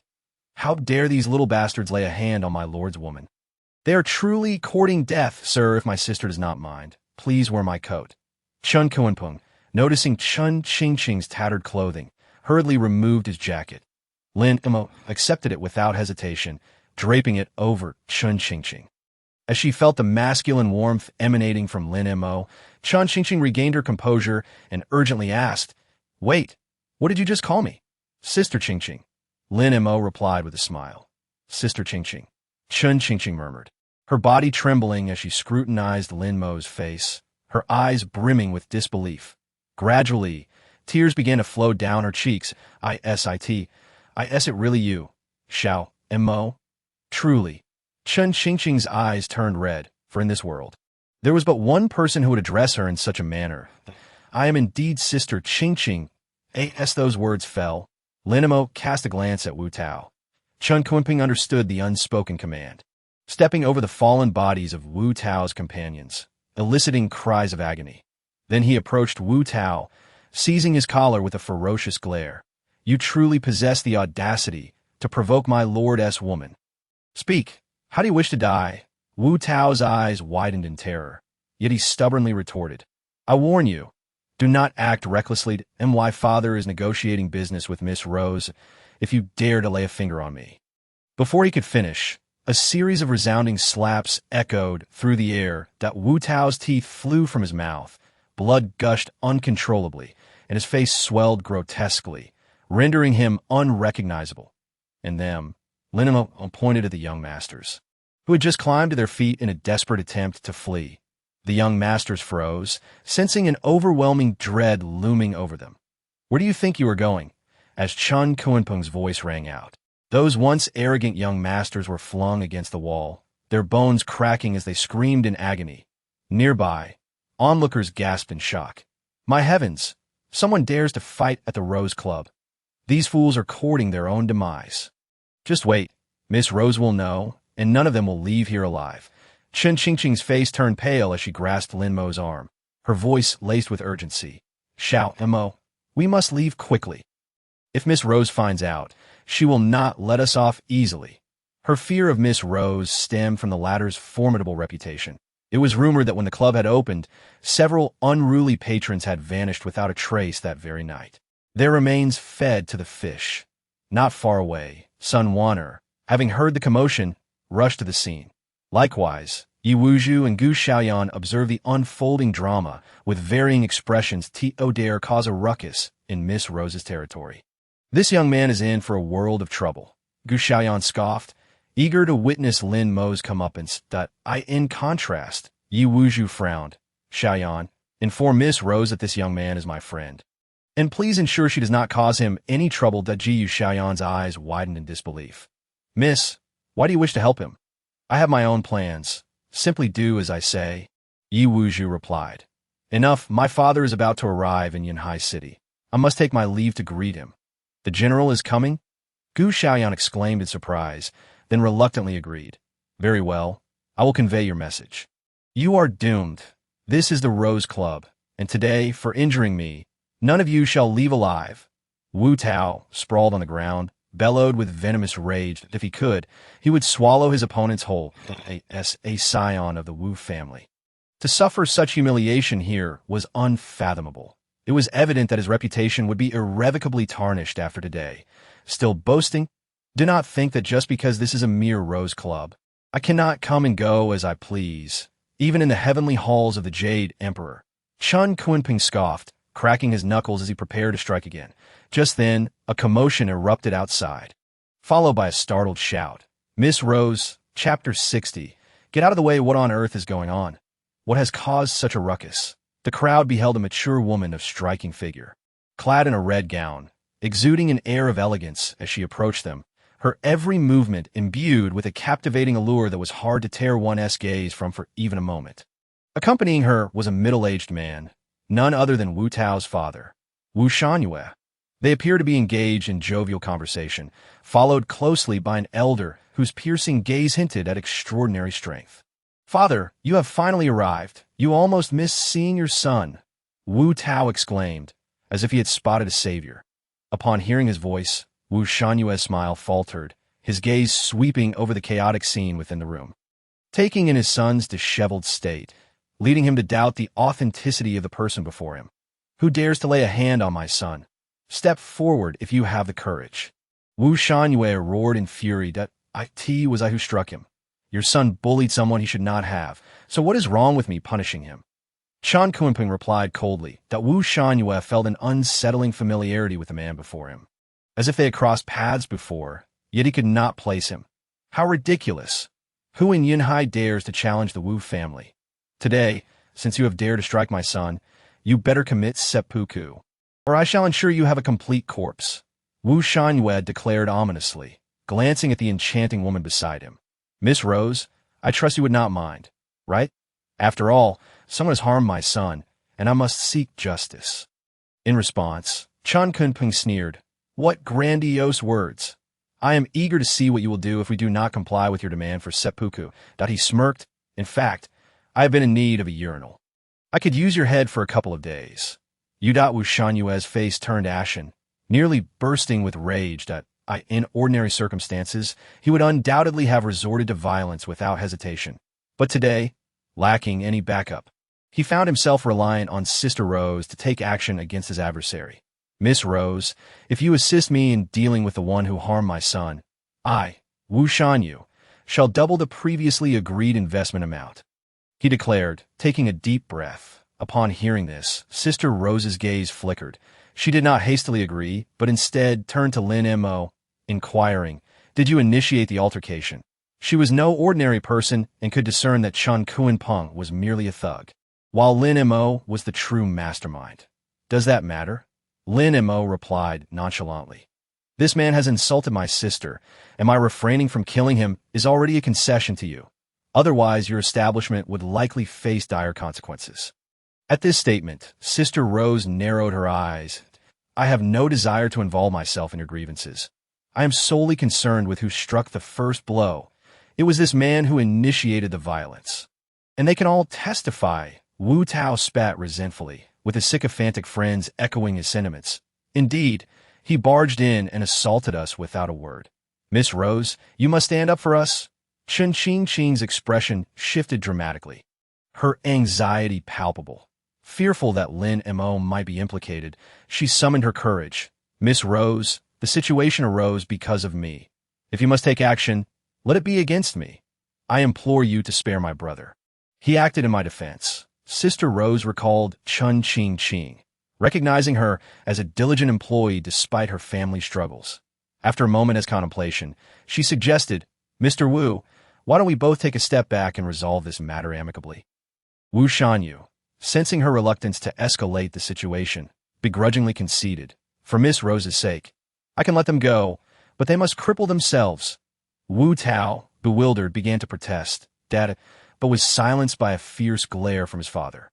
Realizing their precarious position, they had no choice but to comply, despite their resentment. Sister Rose addressed Lin Mo, "You shall cripple yourselves. Mr. Wu has already made a concession. Don't push this to a fatal conclusion." Her voice was calm, yet laced with a warning, implying that failure to comply would result in consequences far graver than mere self-mutilation. Sister Rose was already showing remarkable mercy. The young man should have understood and complied without hesitation. As the crowd murmured amongst themselves, eager to witness the unfolding drama. Lin Mo and his companions remained motionless, prompting Sister Rose to express her displeasure. "Young man, what is your intent? My patience is limited. I grant you 10 seconds to act, or I shall adhere to the club's regulations. At that point, you all shall find yourselves feeding the fish." At her words, Chun Ching felt her strength wane, nearly collapsing until Lin Mo caught her. Wu Shanyu and his entourage wore expressions of triumph as they awaited Lin Mo's decision. 10, 9, 8. Sister Rose's voice was icy and deliberate as she counted down. Lin Mo scoffed. "What audacity! Who do you think you are to threaten me? Step aside, or I will deal with you as well." A gasp rippled through the room as the audience fell in a stunned silence, many nearly dropping their jaws in disbelief, incredulous that he would dare to threaten Sister Rose in return. In all my years, I have never encountered such a brazen fool." Sister Rose, taken aback by Lin Mo's audacity, felt her charming demeanor darken, her face clouding over as if a storm had rolled in, instilling fear in those present as they braced for the impending violence. Sun Wan Air was left utterly stunned. Lin Mo was the first to openly challenge Sister Rose. Gu Xiao Yen wore a sardonic expression, intrigued by the source of Lin Mo's confidence in addressing Sister Rose so defiantly. As for Wu Shanyu and his companions, they quickly transitioned from shock to elation, mockery evident in their expressions. "You choose the path to hell and walk right in. Ha! Kid, you're beyond saving now." A chilling laugh emanated from Sister Rose, a sound laden with malice and murderous intent. As the atmosphere grew increasingly tense, "Young man, I am quite curious to see how you plan to deal with me." The menace in her eyes intensified. "I ask that so. If you truly wish, I can certainly oblige. However, should my strikes be too forceful, your lovely visage may take weeks to recover. I advise you to don a mask upon your departure to spare the public from fright." Lin Mo replied with an earnest demeanor. The room fell silent. Even in the absence of her words, the palpable fury radiating from Sister Rose made it clear just how enraged she had become. Chapter 61. He has embraced the right support at that moment. Sister Rose's expression darkened entirely, her allure replaced by an icy demeanor as the atmosphere bristled with tension, ready to erupt into violence. Yet, Gu Xiao Yin interjected, "Miss Rose, may I have a word in private?" Sister Rose hesitated for a moment before stepping aside with Gu Xiao Yin, her confusion evident. "Captain Gu, what brings you to me?" It was clear she recognized Gu Xiao Yin as an aide to Yi Wuzhu. Gu Xiao Yin replied, "Miss Rose, Our Lady has a request. Might you do her a favor and spare that young man this once?" "Spare him?" Sister Rose furrowed her brow. "I the god of war familiar with him?" Gu Xiao Yin nodded affirmatively. After a brief pause, Sister Rose relented. "Very well. For the sake of the god of war, I shall overlook his rudeness this time." "Thank you, Miss Rose," Gu Xiao Yin said, turning to Lin Mo with an air of superiority. "Remember, it is Our Lady who has interceded on your behalf. You owe her a favor." Confusion washed over the onlookers. Moments later, Sister Rose's voice cut through the air. "Mr. Wu, your son's beating was precipitated by his own misdeeds. Let this matter end here. Both parties shall step back, and we shall consider it resolved." Her tone was one of resignation, as no one wished to confront a figure of such formidable stature as the god of war. Wu Shanyu stood frozen, while Wu Tao clenched his teeth, glaring at Lin Mo, unable to comprehend why Sister Rose would spare him after such blatant disrespect. How could she change her mind so swiftly after merely conversing with that woman? "However, remember this. You have now been placed on my club's blacklist, and you shall not be welcomed back. Should you dare to offend me again, no plea will spare you," Sister Rose declared coldly. Lin Mo shrugged dismissively, uninterested in further debate, and turned to Chun Ching, saying, "Sister Ching, let us leave." Chun Ching, regaining her composure, readily agreed. All right. Although she remained uncertain about how the crisis had been so easily averted, it was ultimately a positive outcome. As they began to depart, Wu Tao clenched his fists in frustration. "Chun Ching, your mother is still in the hospital. Today, consider yourself fortunate, but once I am free, I will make sure to deal with your ailing mother." Chun Ching's face drained of color as she turned to Wu Tao, trembling. "You dare? Why wouldn't I?" Wu Tao sneered. Not only will I take your mother-s life, but I will also make you submit to me, becoming my plaything. His raucous laughter drew pity from the crowd, for they knew that once Lin Mo departed, Chun Qing would face a hellish fate. Chun Qing's expression turned ashen. She realized the gravity of her situation. However, Wu Tao's laughter was short-lived, abruptly cut off as Lin Mo delivered a powerful kick to his chest, sending him sprawling 6 or 7 meters away. Crashing into the wall and creating a large hole, a pained scream echoed through the air as the onlookers froze in shock, witnessing Lin Mo's audacity to strike. Was he not aware that this was a blatant affront to Sister Rose? Lin Mo's icy voice rang out. I despise being threatened above all else. Let it be known. From this day forth, I will protect Sister Qing. Anyone who dares to lay a finger on her should prepare for the annihilation of their entire family. His proclamation was nothing short of brazen and tyrannical, yet an inexplicable sense of belief washed over the crowd. Somehow, they felt he could truly follow through. Before Wu Shanyu could unleash his fury and charge at Lin Mo, Sister Rose's murderous intent surged forth. This man had entirely disregarded her authority. He was courting death with a resounding slap. Chen Kunpeng intervened. How dare you speak disrespectfully to an esteemed individual? Get out of my way. Wu Shanyu was no match for such a blow, his front teeth shattered, blood gushing forth. Miss Rose, please do something. If you eliminate this young man, my Wu family will triple our investment. His desperate cries rang out as he collapsed. Succumbing to his injuries, Sister Rose's gaze was icy as she spoke in a low voice.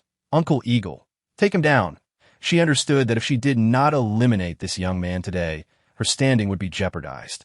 As for Yi Wuju's reputation, she had already done her part. If the other party insisted on pursuing this, she could not be blamed. The elder slowly stepped forward, his eyes sharp as an eagle's. Just a single glance made everyone feel as though their skin was being pricked. Why does he look so familiar? It dawned on me. Over a decade ago, the infamous murderer known as Black Eagle had a striking resemblance to him. Black Eagle had slaughtered nearly 1,000 people in a single night, a figure of immense power, and even the enforcement pavilion had been at a loss against him. Who would have thought that he now worked for Sister Rose? The crowd gasped in disbelief that, my lord, this man is ruthless and should not be underestimated. Allow me to handle this, Chun Kunpeng said to Lin Mo, as the king of the underworld in Yunhai. He had certainly heard of Black Eagle's notorious reputation. Although he was a formidable martial artist, the disparity between them was vast. The head of the enforcement pavilion's branch in Yunhai was merely at this level, a mere ant. If he did not recognize the situation, I would simply crush him underfoot. Lin Mo smiled faintly, indicating that he did not need Chun Kunpeng to intervene. Upon hearing this, Chun Kunpeng forced a wry smile and obediently stepped aside. In that moment, he realized he had indeed chosen the right ally. Such audacity! Uncle Eagle, bring me his head. Upon hearing Lin Mo's contemptuous words, Sister Rose's expression turned frigid. Yes, miss. Black Eagle suddenly sprang into action, his form blurring as he lunged forward, one hand clawing towards Lin Mo's throat. Boy, go report to Yin Wang. Facing Black Eagle's fierce clawing wind, Lin Mo leisurely extended his palm. The gesture appeared feeble and unremarkable, utterly incomparable to Black Eagle's technique. Yet in truth, Black Eagle felt a tremor beneath that hand, a deep-seated fear welling up from within. This palm felt suffocating, as if it bore the weight of Mount Tai, leaving him gasping for breath that in the blink of an eye. The renowned Black Eagle was struck in the chest by that palm. His internal organs shattered in an instant, a mouthful of blood spewed forth, and he collapsed at Sister Rose's feet, lifeless. Chapter 62. Old Dog Kai. The crowd was utterly stunned. Everyone's mouths hung agape, as if witnessing the most unbelievable spectacle. Black Eagle, the notorious butcher burdened with countless blood debts, had been felled by a single slap. Who would dare to believe such an event if they had not seen it with their own eyes? Sun Wanner was dumbfounded. Chun Qing was equally bewildered. Sister Rose was in sheer shock. She was acutely aware of Black Eagle's prowess. To persuade him to assist her, she had even called in favors from powerful allies in the provincial capital. Yet he was no ordinary man. Quickly regaining her composure, her expression turned cold once more. She glared at Lin Mo. icy disdain lacing her words. Boy, no wonder you dare to cause trouble in my territory. It seems you possess some strength, but do you think that just because you wield some martial prowess, you can act recklessly before me? You are gravely mistaken. There are always those who are stronger than you in this world. Although Lin Mo's strength startled her, it was far from enough to instill fear in her. Her backing was so formidable that the very ground beneath Yunhai would tremble at its stomp. Compared to Sister Rose's backing, he was merely a junior. Just wait and see. To provoke Sister Rose would not end well for him. The consensus among the crowd was that even if Lin Mo was exceptionally skilled, he would not escape unscathed today. To this, Lin Mo shrugged. Miss Rose, I do not relish in harming others, but if one dares to offend me, I shall not hold back. As a gesture of goodwill, if you kneel and apologize, I shall spare you today. Upon hearing this, the crowd erupted in a cacophony of disbelief. What? Did I hear that correctly? This person actually wants Sister Rose to kneel before him in apology. Madness, utterly insane. The crowd gasped repeatedly. After all, Sister Rose, a woman who had established herself in Yunhai, surely had someone backing her. Yet this person, like a fool, dared to demand that Sister Rose kneel before him. Such arrogance was beyond comprehension. Boy, you think I will kneel to you? Are you worthy? Sister Rose's furious shout quaked with rage. Go. Make her kneel. Lin Mo commanded Chun Kunpeng. The more arrogant she became, the more he aimed to deflate her pride. To kneel before my lord is a privilege. Chun Kunpeng approached Sister Rose, grasping her shoulder and suddenly exerting force. Bang! In an instant, Sister Rose found herself kneeling, her body bending forward. Apologize to my lord. Chun Kunpeng commanded, seizing her long hair and looking down upon her. Hiss! The crowd collectively gasped, their eyes wide open, fearful of being caught in an illusion. They could hardly believe that Lin Mo truly dared to compel Sister Rose to kneel in apology. But could he bear the consequences of such actions? Sun Wanner was bewildered. She had never seen this domineering side of Lin Mo. The man she had seen with Su Rushua was completely different. Just how many secrets did this man possess that she was unaware of? Boy, daring to make me kneel in apology. You are the first, Sister Rose seethed, her eyes ablaze with hatred. Is that so? Lin Mo chuckled. Given your current kneeling position, it seems far more likely that I could make you vanish without a trace. Sister Rose took a deep breath. Do you dare to let me make a phone call? What? Calling for reinforcements? Lin Mo laughed. And if so, do you have the courage? Sister Rose fixed her gaze on Lin Mo. Chun Kunpeng sensed something amiss and cautioned, My lord, why waste words on this woman? With a single command, I can end her. Yet Lin Mo waved his hand. Let her make that call. Since we are idle, we might as well indulge her a little longer. Sister Rose scrutinized Lin Mo deeply, then promptly pulled out her phone and dialed the number on the other end. Lin Mo approached the barely conscious Wu Tao, looking down upon him. Remember to keep your eyes open in your next life. There are some people in this world that you simply cannot provoke. With that, Wu Tao felt a chill of dread envelop him. He attempted to flee, but he had no strength left. In the next moment, Lin Mo's foot came down, crushing his skull and splattering blood everywhere. The scene was utterly horrifying. Wu Shanyue screamed in despair. No, my son! The crowd stared in shock at a loss for words. Today, Lin Mo had opened their eyes, completely challenging their worldview. This man was indeed unrestrained, showing no concern for the consequences of his actions. Sister Rose, biting her silver teeth, could only hope that the call would connect. Finally, a deep male voice resonated from the other end. What is it? Why the sudden call? Darling, I've been bullied. You must help me take revenge. Sister Rose's voice was soft and pitiful. The crowd was dumbfounded, clearly witnessing a side of Sister Rose they had never seen before, a side akin to a vulnerable little girl. Those in the know were not surprised. That man indeed possessed the ability to dominate Sister Rose. Where is Black Eagle? Did he not protect you? The man asked flatly. Sister Rose sighed. Black Eagle was no match for this man and has already been killed. That I am able to call you while kneeling is a stroke of great fortune. Darling, if you do not help me take revenge, I fear I may never see you again. He will kill me. What? The man's voice rose sharply, filled with cold fury. Dare to touch my little darling. This man truly seeks death. Tell him to be sensible and chop off his hand to apologize. Otherwise, with a single word from Kai Bingzhu, I can take the lives of his entire family. Kai Bingzhu. At the mention of that name, the entire scene fell into a profound silence, a hush enveloping them. It was rumored that the head of the Kai family in the provincial capital was named Kai Bingzhu, and the Kai family was one of the four major families in the province. In essence, aside from the other three families, Kai Bingzhu's word could determine the rise or fall of a clan. As the saying goes, if old Master Kai wishes you dead at midnight, who would dare to let you live until dawn? This attested to Kai Bingzhu's immense power, making him a titan within the provincial capital. However, Kai Bingzhu was already married. Could it be that Sister Rose was his mistress? Those aware of Kai Bingzhu's reputation, like Sun Wanner and the others, turned pale, unable to suppress their anxiety for Lin Mo. Such a figure would command respect even from the Shao family. The situation had escalated dangerously. While the crowd was horrified, Lin Mo appeared contemplative. 2 years ago, he had released a dog from the black jail. That dog's name seemed to be Kai Bingzhu. Boy, do you now know fear? Sister Rose raised her snow-white neck, her demeanor haughty. Fear? I am curious to know who is truly afraid of whom.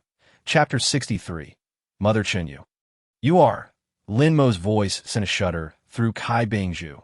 Lin Mo sneered. Do I really need to tell you who I am? Thud. The man who had been enjoying a massage from beautiful women instinctively fell to his knees on the ground. That voice that it could not be mistaken. Nightmarish memories surged forth from the depths of his mind. Those countless days of kneeling to wash feet were the deepest agony in his heart. I once believed that after escaping that place, I would never encounter that demon again in this lifetime. Who would have thought that my reckless subordinate would dare to provoke him? At this moment, Sister Rose smugly spoke up. Kid, do you know who is on the phone? Daring to offend me, Rose, today I will ensure you regret it. Before Sister Rose could finish her words, on the other end of the line, Kai Bingzhu erupted in rage, cursing, Shut up, you filthy whore. Are you trying to get me killed? Hurry up and apologize to Mr. Lin. Otherwise, even the King of Hell cannot save you. Saying this, Kai Bingzhu's tone turned feeble. Mr. Lin, it was my damned subordinate who disturbed your peace. She has been with me for many years. Could you possibly? Lin Mo snorted. Kai, old dog, am I giving you face? What? Kai, old dog. The crowd was stunned. How could Lin Mo have the audacity to refer to Kai Bingzhu as Kai, old dog? A wave of disdain washed over the onlookers, as they imagined Lin Mo's head being kicked like a ball. However, in the next moment, Kai Bingzhu not only did not get angry, but instead trembled as he said, I apologized. It was my overstepping. This matter was instigated by Rose. You may do as you wish. Boom! His words detonated like thunder among the crowd. Everyone was petrified. What is this? Obviously, Kai Bingzhu's submissive demeanor left the crowd utterly astonished. Sister Rose's complexion turned pale, sinking into despair. She had thought that by bringing up Kai Bingzhu, Lin Mo would kneel and plead for mercy. To her surprise, Kai Bingzhu not only knelt, but even offered his life to Lin Mo.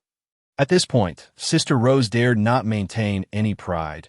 Prostrating on the ground, trembling, it is I who fail to recognize greatness.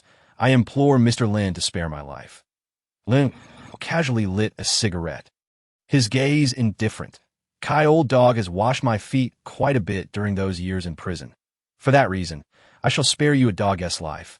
Now get lost. Upon hearing Lin Mo's departure, Kai Bingzhu wiped the cold sweat from his forehead, feeling a wave of relief wash over him. He then mercilessly reprimanded Sister Rose before directly hanging up. Likewise, Sister Rose's back was already drenched in cold sweat. The sensation of dancing on the edge of death nearly drove her to the brink of collapse. She turned to Wu Shangyue behind her, her eyes ablaze with fury, almost tangible. If it weren't for this damned Wu Shangyue, how could she have offended the mighty Lin Mo? Now not only had she lost her enforcer, but she had also dragged her master down with her. Undoubtedly, if she could not win Lin Mo's forgiveness, she would sooner or later become Kai Bingzhu's discarded pawn. Sister Rose pointed at the door. Get out. From this moment on, my Rose establishment will not welcome anyone from the Wu family. Wu Shanyue's face turned ashen, barely suppressing his anger.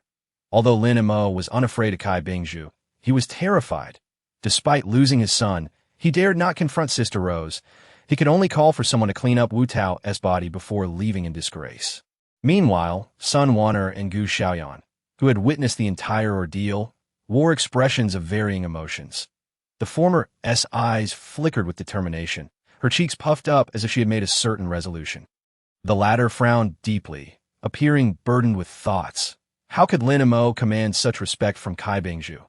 This matter was too strange, and it was imperative to inform Miss Yi immediately, outside the establishment. Lin Mo inquired with concern, "Qing, has your mother fallen ill? She was diagnosed with stomach cancer last year and is currently hospitalized at Yinhai First Hospital. The doctor said her time is short." Chun Qing's voice trembled with a hint of tears. Lin Mo's heart sank. Chun Qing's mother had cared for him during his time in the orphanage. That he spoke in a grave tone. "Do not cry just yet. I may have a way to save your mother. Let us head to the hospital first." Upon hearing this, Chun Qing could only manage a bitter smile, shaking her head. She understood that this was merely Lin Mo's attempt to comfort her that late-stage stomach cancer was a disease even the gods could not cure. How could Lin Mo possibly have a solution? Inside the Rolls-Royce, Chun Qing looked at Lin Mo with gratitude in her eyes. Clearly, she was genuinely happy for Lin Mo's current achievements. As they exited the vehicle and approached the hospital, an incongruous voice suddenly rang out from behind. "Stop!" With that, Wang Fugue, accompanied by a dozen men, approached Lin Mo directly. "Ha! You little brat made me search high and low for you. Oh, you see the people behind me? Are you scared? If you're scared today, then give me. Shut up!" Slap! A loud crack echoed as Wang Fugue was sent flying several meters away, bloodied and disheveled. "Damn it! You dare to hit me? Uncle, you must help me kill him." Wang Fugue pleaded towards a bald, tattooed man in the crowd. Previously, he had conspired with Xiao Qitian, waiting for Lin Mo and the Xiao family to fall out before striking.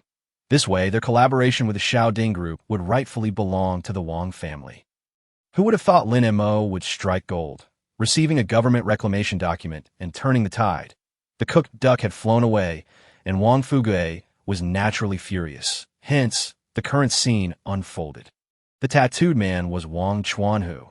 Seeing his nephew being assaulted, Wang Chuanhu's composure shattered. With a physique like a mountain, he stepped forward and roared. "So you are Lin Mo? You have some nerve to strike someone in front of me. Do you know who I am? Have you heard of the Black Dragon Society?" Lin Mo, preoccupied with his own matters, could not be bothered with this fool. "What Black Bug Society? Never heard of it. Kuanpeng, it's your turn." With that, Lin Mo pulled Chun Qing and headed straight for the hospital. Ignored, Wang Chuanhu felt a surge of heat on his face, his anger boiling over. "You bastard, how dare you disregard me? You're recording death. Hey, can't you see an adult is busy?" Chun Kuanping stepped forward to block Wang Chuanhu. "What kind of fool dares to obstruct me here?" he thought to himself, as the second in command of the Black Dragon Society. He was a figure no one dared to provoke in Yinhai. To be humiliated by Lin Mo was one thing, but to be stopped by some insignificant character? Wang Chuanhu raised his massive fist and swung it violently at Chun Kuanping. Upon seeing this, Chun Kuanping smirked. "Dare to lay hands on me? You're much braver than your brother who kneels at the sight of me." Subsequently, a series of piercing screams erupted from Wang Chuanhu. They proceeded to the third floor of the inpatient department. Outside the ward, a woman lay on a stretcher, her complexion ghostly pale and racked with weakness. It was Chun's mother, Chun Shufang. "Mom!" Chun Qing rushed towards the woman. A young male doctor emerged from the ward, berating them. "What are you shouting about? This is a hospital. Doctor, why did you push my mom out? I've already paid for her hospitalization. ISNT this against the rules." Chun Qing, suppressing her grievances, questioned him. The young doctor sneered. "So what if you paid? Your mother is already half dead. Hurry up and get lost. If she dies here, other patients might feel unlucky, and I want to spare you." Chun Qing's face drained of color. "If that's the case, why didn't you say so earlier? When I paid yesterday, you clearly said she still had hope." The young doctor dismissively waved his hand. "You said it yourself. Yesterday was yesterday. Today she's beyond saving. You might as well find a place to bury her." That a chill ran down Chun Qing's spine, anger flooding her heart. She grabbed the doctor's white coat, screaming, "Why are you so cruel? She is clearly still alive, and you want her to buy a grave? Are you devils? Get away! How dare a filthy thing lay hands on me?" The young doctor violently shook off Chun Qingqing, raising his hand to slap her. Slap! In the next moment, a crisp sound echoed, yet Chun Qingqing felt no sting on her face. Puzzled, she looked up to find the once arrogant young doctor had been sent flying several meters away. His handsome, chiseled face now a bloody mess, a few shattered teeth rolled onto the ground. The stark contrast between his current pitiful state and his previous arrogance was striking. Lin Mo stepped forward. Towering over him, ISNT had said that a doctor should possess a benevolent heart. As a physician, you not only fail to save lives, but also utter such irresponsible words. Your career should come to an end. Preposterous! Who the hell are you to hit me? Someone! Quickly get someone! The young doctor glared at Lin Mo, shouting for help. A deep, ominous male voice emerged from behind a man in his 50s, sporting a receding hairline. Looked like an old hand at first glance. However, his squinty eyes gave an impression of narrow-mindedness, a surgical director's badge hanging from his chest. Dad, you're finally here. This guy actually dared to commit violence in the hospital. You must stand up for me. The director coldly snorted. What audacity! Committing violence in public is a crime on top of a crime. Where are the security guards? Take him away. Seeing the director about to call for security, Chun Qingqing panicked. No, please don't call security.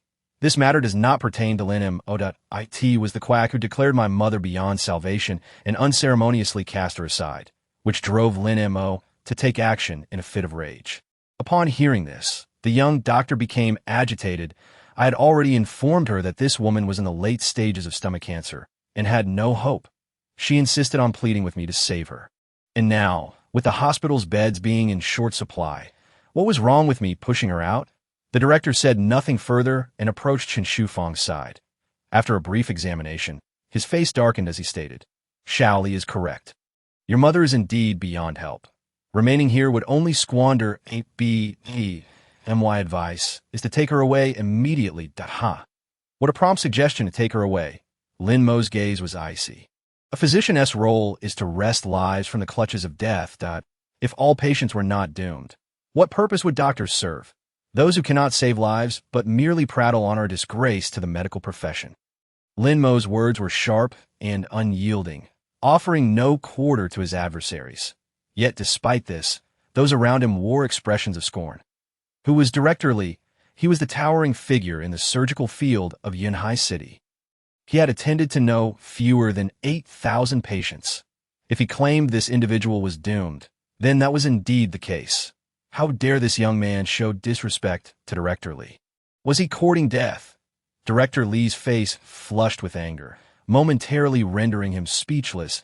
That moment, Xiao Li, who had picked himself up from the ground, spoke again. What an arrogant fool. Do you understand medicine? My father has practiced for over 30 years. And if he says this person is doomed, then she is indeed doomed. Even the king of hell could not save her.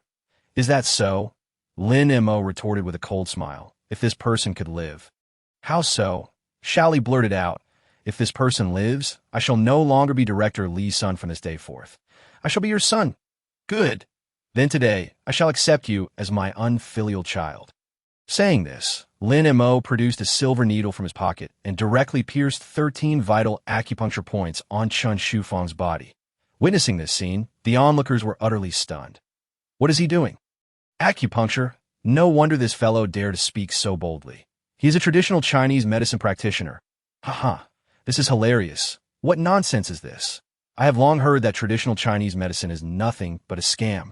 And now I see it is indeed so. Treating stomach cancer with acupuncture, truly a farce. Director Li, a shrewd man, quickly reacted, shouting in anger. Quickly, someone stop him. If he kills someone in this hospital, we will all bear the responsibility. Upon hearing this, a throng of security rushed forward. Stop. What is happening? From the back of the crowd, an imposing elderly man with white hair approached, accompanied by an elder in traditional attire. "It is Director Zhang," shouted a doctor watching the commotion. Seeing Director Zhang's arrival, Director Li breathed a sigh of relief and hurriedly recounted everything that had transpired, deliberately omitting the fact that his son had pushed Chen Shufang out without authorization. Absurd. This is utterly outrageous. This is a national hospital. How can anyone be allowed to act recklessly?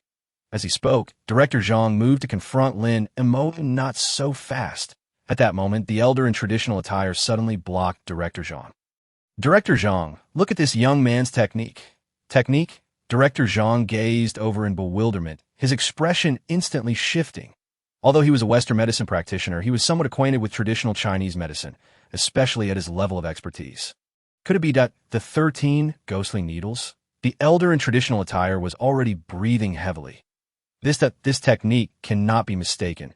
This is undoubtedly the 13 ghostly needles. Moreover, this young man's method of wielding the needles is infused with true energy.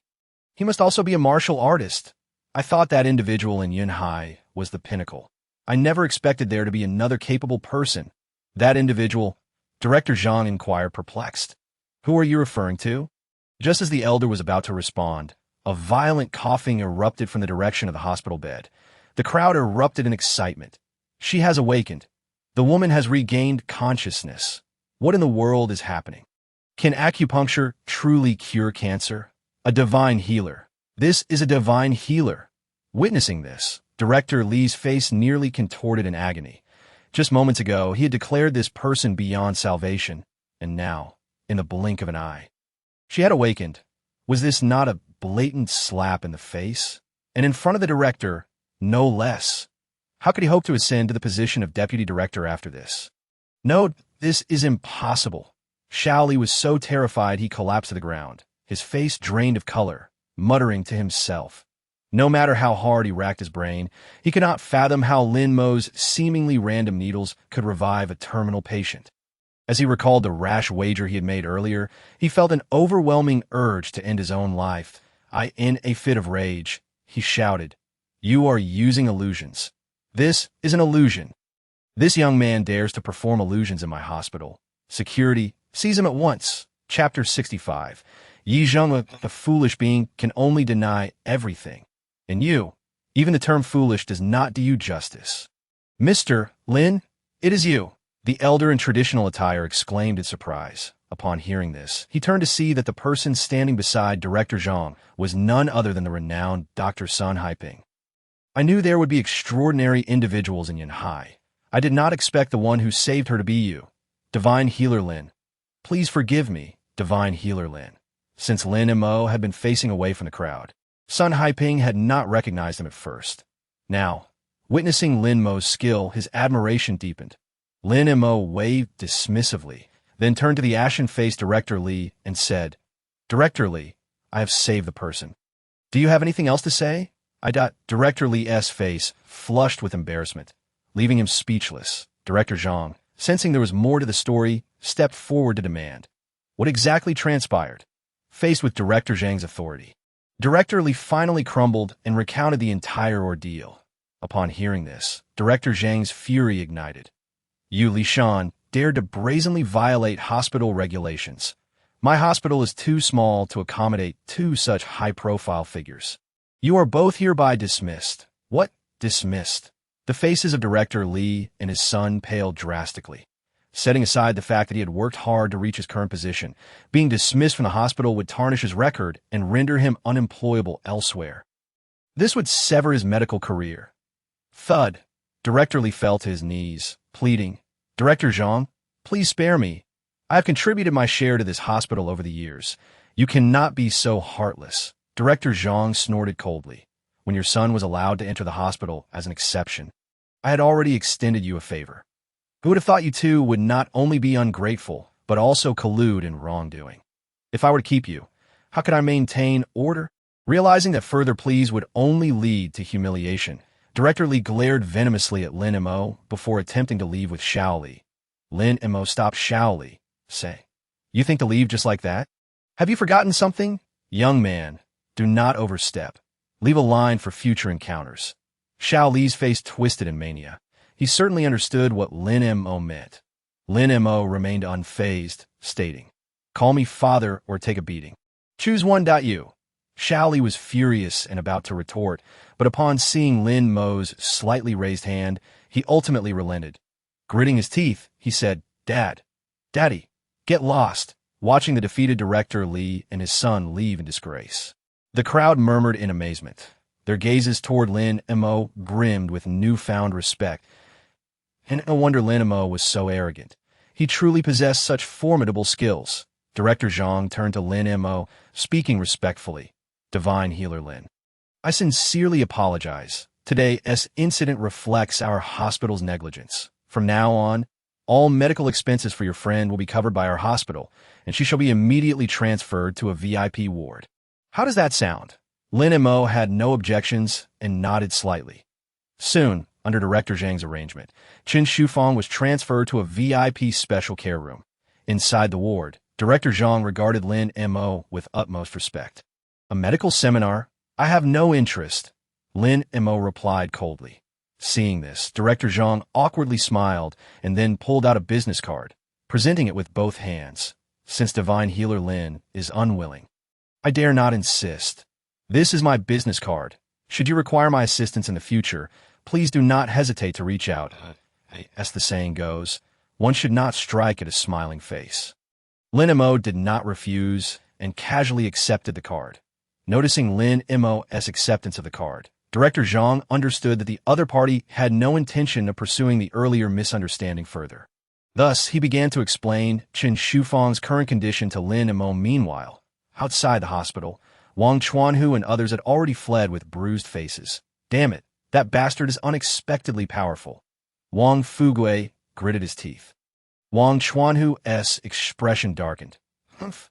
What if he is strong? To dare lay hands on someone from the Black Dragon Society. Those two are as good as dead." Hearing the mention of the big boss, Wang Fugui's eyes flashed with wild excitement. Rumors abound concerning the formidable leader of the Black Dragon Society, yet it is said that only a master who can withstand 10 exchanges beneath the mighty Chun Kunpeng, the master of the Dragon God Temple, is worthy of such a title. As for the mere Lin Mo, isn't he simply a trivial matter to handle with ease? The thought of Lin Mo's impending misfortune elicited a deranged, almost sadistic grin from the uncle and nephew as they exchanged glances. At the Xiaoting Hotel, in the presidential suite, a middle-aged man with a square face clad in military attire sat on the sofa, his expression dark and foreboding. Behind him stood a stunning woman in fitted attire, her face radiating charm. "Father, it has been so long since we last met, and yet you greet me with such a grim countenance." The enchanting woman was Yi Wuzhu, and the middle-aged man was none other than her father, the legendary 3-star general of Huagua, Yi Zhenghua. If anyone were to witness this scene, they would surely be left astounded. The illustrious female warrior of Huagua could display such a tender side. "How can you still claim to be my daughter?" Yi Zhenghua exclaimed, his displeasure evident. "I summoned you to arrange a marriage with Lin Mo, and you dare to call off the engagement? Are you intent on driving your father to despair?" "Dad," Yi Wuzhu replied with a hint of petulance, "you know not of Lin Mo's true nature. Selfish, arrogant, and utterly indifferent, even as he watched his own daughter being tormented by succubi. How could such a man be worthy of my daughter?" Just as Yi Zhenghua was about to respond, a sudden knock at the door interrupted. In rushed Gu Xiaoyan, flustered and breathless. "What is the matter with you, rushing in like this?"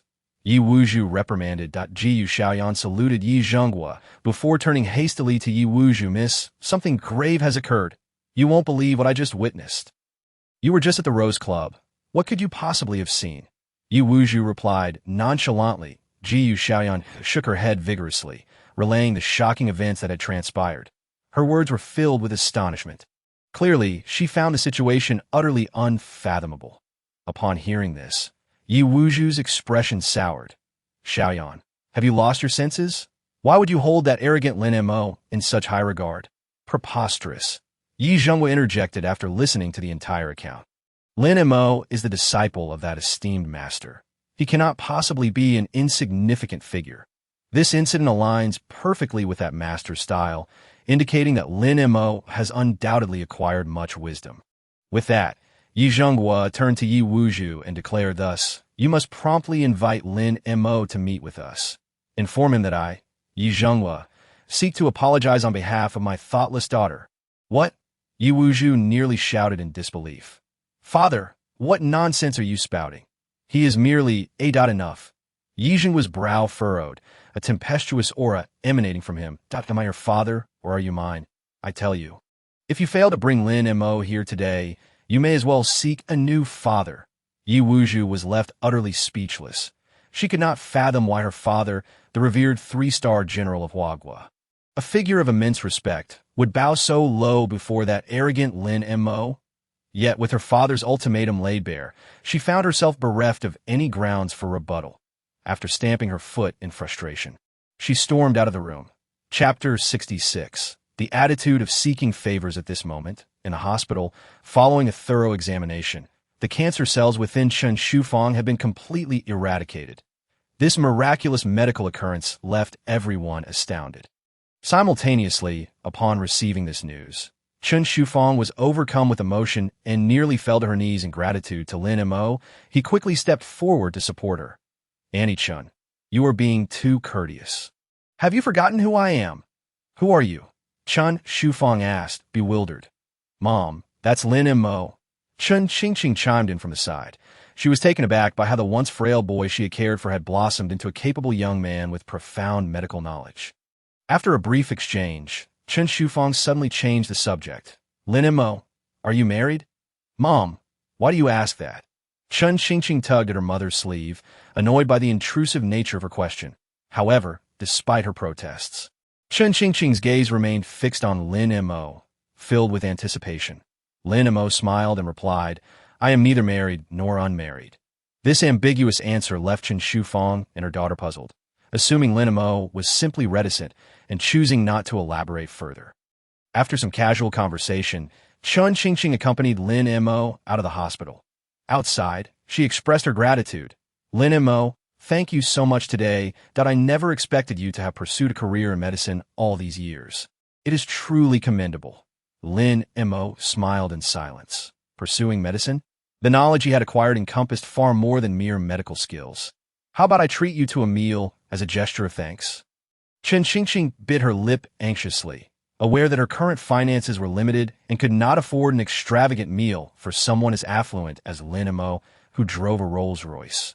Sensing her unease, Lin Mo was about to agree when a sudden voice interrupted.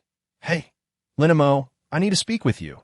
Turning to see who it was, Lin Mo's brow furrowed.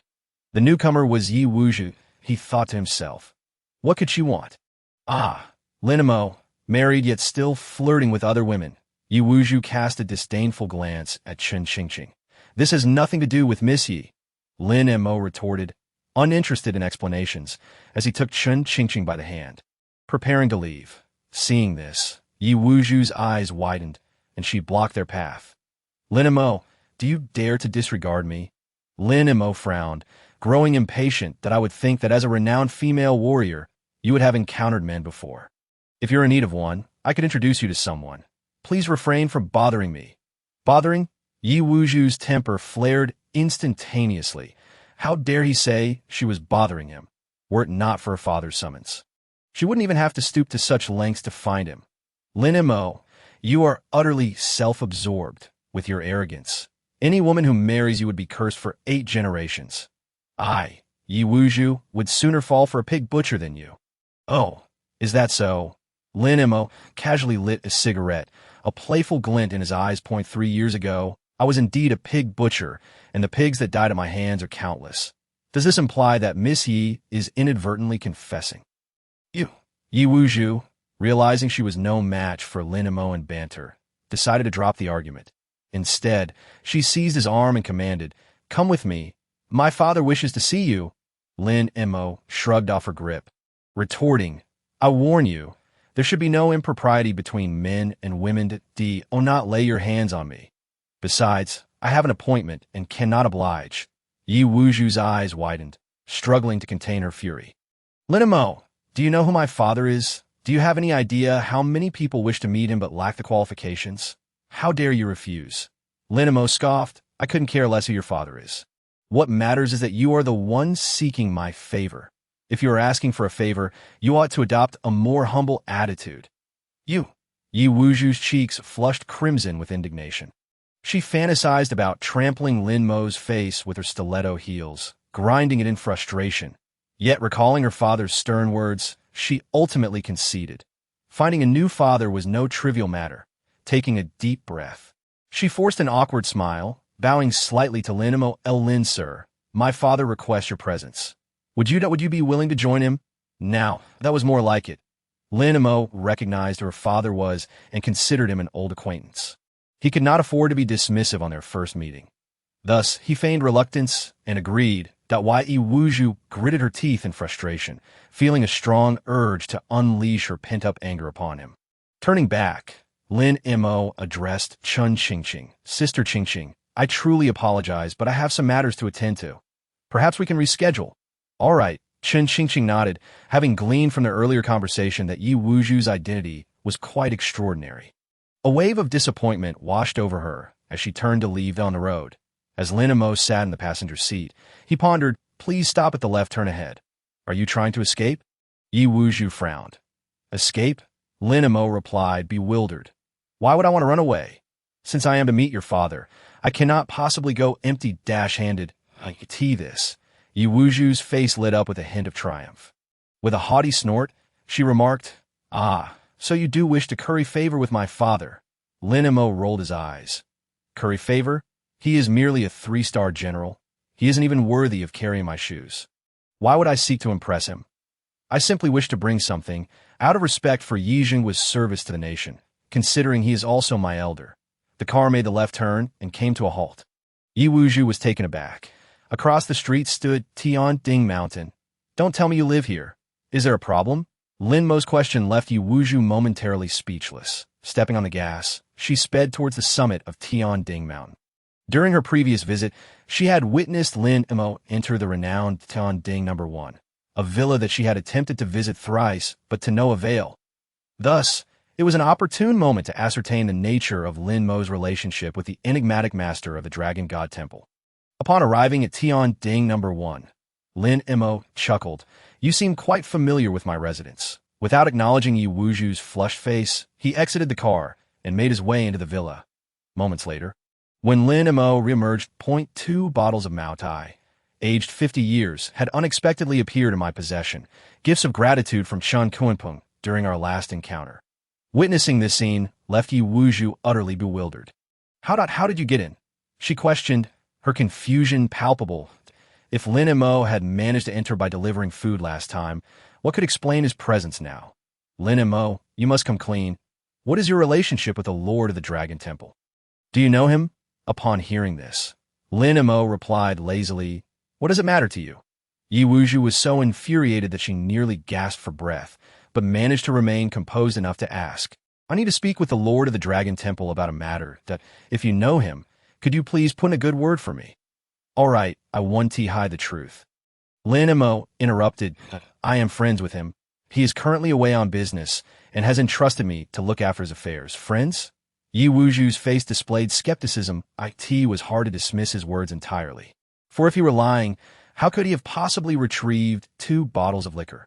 Yet, if she accepted his claim, how could someone like Lin Mo possibly befriend the Lord of the Dragon Temple? Confounded, her gaze drifted to the 2 dusty bottles of Maotai in Lin Mo's hands, and she couldn't help but express her disdain. Lin Mo, how long have you had this liquor? Surely it hasn't gone bad. Lin Mo glanced at her, as if she were a fool, then fell silent. Yi Wuju, unwilling to embarrass herself further, chose to remain quiet as they continued their journey to the shouting hotel. After alighting from the car, they followed the waiter to the executive suite on the top floor. Upon entering, Lin Mo handed the Maotai to Yi Wuju, who accepted it with a face full of distaste before retreating to the restroom. What is this? There's green mold around the bottle's neck. Expired liquor. I can't believe you would even think of that. Without hesitation, she poured both bottles down the toilet. After disposing of them, she carelessly tossed the bottles onto the floor and began washing her hands. Meanwhile, in the suite, Yijingwa held a painting, admiring it closely with an elderly man with white hair beside him. This old man, dressed in traditional Tang attire with round, beady eyes and a white beard, was none other than Master Yun, the most esteemed painter in Yunhai City. The two exchanged expressions of admiration as they discussed the artwork. Upon Lin Mo's arrival, Yijingwa quickly set the painting down and greeted him with a warm smile. "You must be young Master Lin. It is a privilege to finally meet you. Please take a seat." Lin Mo nodded slightly, making his way to a chair. However, as he passed by Master Yun, he was drawn to the painting on the table.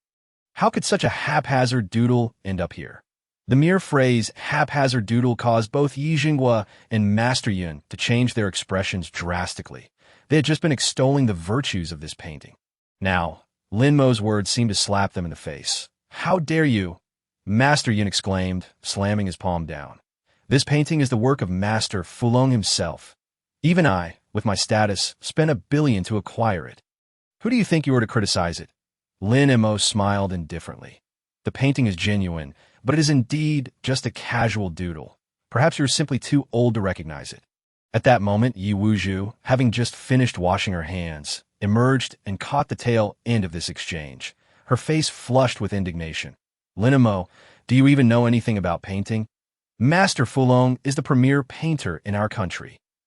And this gentleman beside you is the foremost painter in Haicheng. What gives you the right to call Master Fulong's work a mere doodle?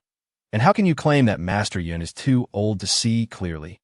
Are you saying you understand painting better than either of them?" As a devoted fan of Master Fulong, she could not remain silent in the face of Lin Mo's dismissal. Lin Mo casually took a seat. "I am merely stating the truth, that a splendid truth indeed." Master Yun's face flushed with anger. "You insult me, and even worse, you dare insult Master Fulong. I demand an apology for your remarks. Why should I apologize for speaking the truth?" Lin Mo scoffed. The so-called Master Fulong was indeed himself, and this painting was simply a product of his boredom while in prison. He wondered how it had come to be here, suspecting that perhaps someone had rescued it from a trash bin and smuggled it out. It was laughable that these people valued it so highly. Why Yijingwa sighed in resignation. He too felt that Lin Mo's comments were rash. However, given Lin Mo's formidable background, he could not afford to reprimand him. He hurriedly intervened. "Master Yun, please do not take offense. Young Master Lin is simply youthful and impetuous that I hope you can show him some understanding." "Humph," Master Yun retorted coldly. "General Yi, you and I both cherish art. In my eyes, you have always been a man of integrity. Are you really going to defend this child?" Yijingwa was left speechless. He prided himself on fairness and had never shown favoritism, even toward his daughter. Yet, Lin Mo's influence was too daunting for him to challenge. "Well then, if your vision is so limited, allow me to enlighten you today." In that instant, Lin Mo let out a cold laugh. He casually picked up a blank sheet of rice paper and spread it across the table. Upon seeing this, Master Yun burst into derisive laughter. "What a bold young man! Are you suggesting you wish to compete with Master Fulong?" Those words drew scornful glances from Yi Wuzhu and the others at Lin Mo. Master Fulong was the unequivocal #1 painter in the country, while Lin Mo was merely a young lad in his 20s. The disparity was vast. How could he possibly challenge Master Fulong? It was sheer folly. Yijingwa, reluctant to see Lin Mo humiliated, advised, "Young Master Lin, do not act rashly if things escalate. It may not end well for you." "No need," Lin Mo replied calmly. He then dipped his brush in ink and began to paint, droplets of ink cascading onto the rice paper like rain. "Huh, this is rich. You can't even hold your brush steady, and yet you dare to paint?" Master Yun mocked, but the next moment, the smile on his face morphed into sheer terror, then shock. The ink that fell was not haphazard. It spread outward in a unique pattern, transforming into surging waves. As if a dragon was soaring. As Lin Mo began to work, the scene came alive on the paper. The ink swirled to depict a vivid dragon amidst tumultuous seas, seemingly poised to burst forth from the confines of the paper. Suddenly, a shadow appeared within the painting, standing on distant rocks with a sword drawn, projecting an aura of dominance over the dragon. In an instant, everyone felt as though their surroundings were dissolving into the painting. They found themselves amidst crashing waves, with a tempestuous dragon above, and a solitary figure, sword pointed skyward, radiating a chilling brilliance. Master Yun was left dumbfounded, his aged face trembling uncontrollably, being an ardent admirer of Master Fulong. He had spent an exorbitant sum for this doodle. It was rumored that Master Fulong's works were lifelike, transporting viewers into the very scene depicted. Lin Mo's painting, in both style and impact, was indistinguishable from that of Master Fulong. In that moment, Master Yun realized Lin Mo's true identity. Master Fulong had always been shrouded in mystery, never revealing his true face to the world. Many speculated that he was a reclusive sage of advanced age. Who would have thought that the true Master Fulong was merely in his 20s? Overcome with embarrassment at having offended Master Fulong, Master Yin nearly wet himself. He collapsed to the ground, exclaiming, "I am blind to the greatness before me. I beg young Master Lin for forgiveness." Witnessing this, Yi Jinghua closed his gaping mouth, eyes wide with astonishment. Not only did Master Yin recognize Lin Mo, but he did too that Yi Wuju's complexion fluctuated from green to purple. As a devoted fan of Master Fulong, she had to admit that Lin Mo's painting was indeed far superior to anything Master Fulong had ever done to in comparison. It was absolutely truthful to call Master Fulong's work a mere doodle. Lin Mo waved his hand dismissively, stating, "One learns as long as one lives. Arrogance leads only to stagnation. Out of respect for your friendship with General Yi, I shall not hold this against you." "Thank you, young Master Lin," Master Yin said, wiping the cold sweat from his brow as he rose. All right. We are all friends here. It was all a misunderstanding. Let us eat." Yi Jinghua quickly interjected, as the meal commenced. Yi Wuju retrieved several bottles of Mao Tai from behind her, pouring them for Master Yun and Yi Jinghua. When it came to Lin Mo, she was compelled to fill his glass with an unhappy expression, given her father's intense gaze. After downing the strong liquor, Master Yin shook his head with a sigh. While this liquor is decent, it is a pity the vintage is too young. Wait, what is that aroma?" Master Yin remarked, his eyes drifting toward the restroom. "That scent is delightful. With my years of tasting experience, I can tell it is undoubtedly a top-tier Mao Tai, aged over 50 years. General Yi, how could you hide such fine liquor in the restroom?" Upon hearing this, Yi Jinghua was perplexed, while Yi Wuju's expression changed dramatically. Could Master Yin be referring to the liquor I just poured away? Chapter 68. The awkward Yi Wuju, alas! Shortly thereafter, a crude exclamation echoed from the restroom. Who, in their utter disregard, would squander such exquisite wine? Who the hell poured it down the toilet? The voice belonged to old Yun, resonating with profound sorrow and distress. Upon hearing this, Yi Wuju's delicate visage shifted, cold sweat beading on her forehead. She cast an indignant glare at Lin Mo, only to find him unfazed, exuding a nonchalance that exacerbated her irritation. That insufferable Lin Mo must be doing this on purpose. The 2 bottles of wine he brought were so obviously inferior that anyone would deduce they were counterfeit. Preserve her family's dignity. She had deliberately discarded the imitation wine into the toilet, only to present the esteemed guest with her cherished 15-year-old Mao Tai. Yet, old Yin had the audacity to claim that what she had just disposed of was a 50-year-old vintage. How could that be possible? However, she understood that old Yin could not be mistaken. The wine Lin Mo brought must indeed be authentic. "Are you doing this on purpose?" she questioned Lin Mo in a hushed tone. Yi Wuju felt her temper rising. On the verge of an outburst, he turned to General Yi Jinghua and remarked, "General Yi, you truly are extravagant, pouring 50-year Mao Tai down the drain." Yi Wuju felt utterly humiliated, at a loss for words. Wishing she could vanish into thin air, the atmosphere grew increasingly awkward. Lin Mo interjected, "I apologize for the inconvenience. The wine was originally a gift for Miss Yi, but alas, it was tainted and altered in flavor.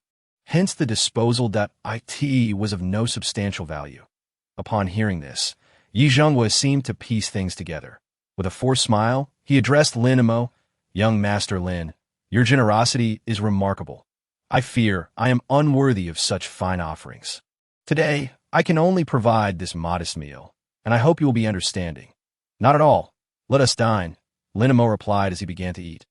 Old Yun, sensing the tension, refrained from further comment.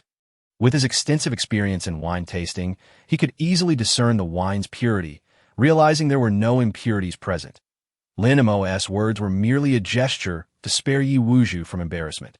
Likewise, Yi Wuzhu felt the sting of humiliation as the meal increasingly lost its flavor. Meanwhile, at the Gu residence, Gu Haochen lay languidly on the sofa, observing his father's increasingly grim expression as he spoke on the phone. He sat up. "I understand. Please complete the necessary procedures. That will be all." After hanging up, the elder Gu poured himself a glass of strong liquor and downed it in one gulp. "Dad, is there an issue at sea?" Gu Haochen inquired. The elder Gu slammed his glass onto the floor, cursing, "Damn that Red Sun nation. They truly lack humanity. Is it about the nuclear wastewater being dumped into the ocean?"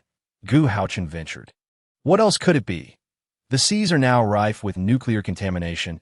No one dares consume seafood anymore. What good is it for us to fish?" The elder Gu reclined back on the sofa, rubbing his temples, troubled. The two sat across from each other at the tea table, momentarily speechless. Suddenly, Gu Haochen proposed a suggestion. "Dad, why don't we seek assistance from the Su family?" "The Su family?" The elder Gu opened his eyes wide. "Oh, you think they can help us?" "Of course, after all, they owe me a favor." Intrigued, the elder Gu asked, "The Su family owes you a favor. What have you done?" Gu Haochen grinned. "You know about the Xiao Ding group obtaining the reclamation approval, right?" "Yes, the Su family has skyrocketed because of that." "What of it?" "Su Rushua believes I was instrumental in securing that for them." You have that kind of ability? Whether I do or not is inconsequential. What matters is that the entire Su family now perceives me as their benefactor.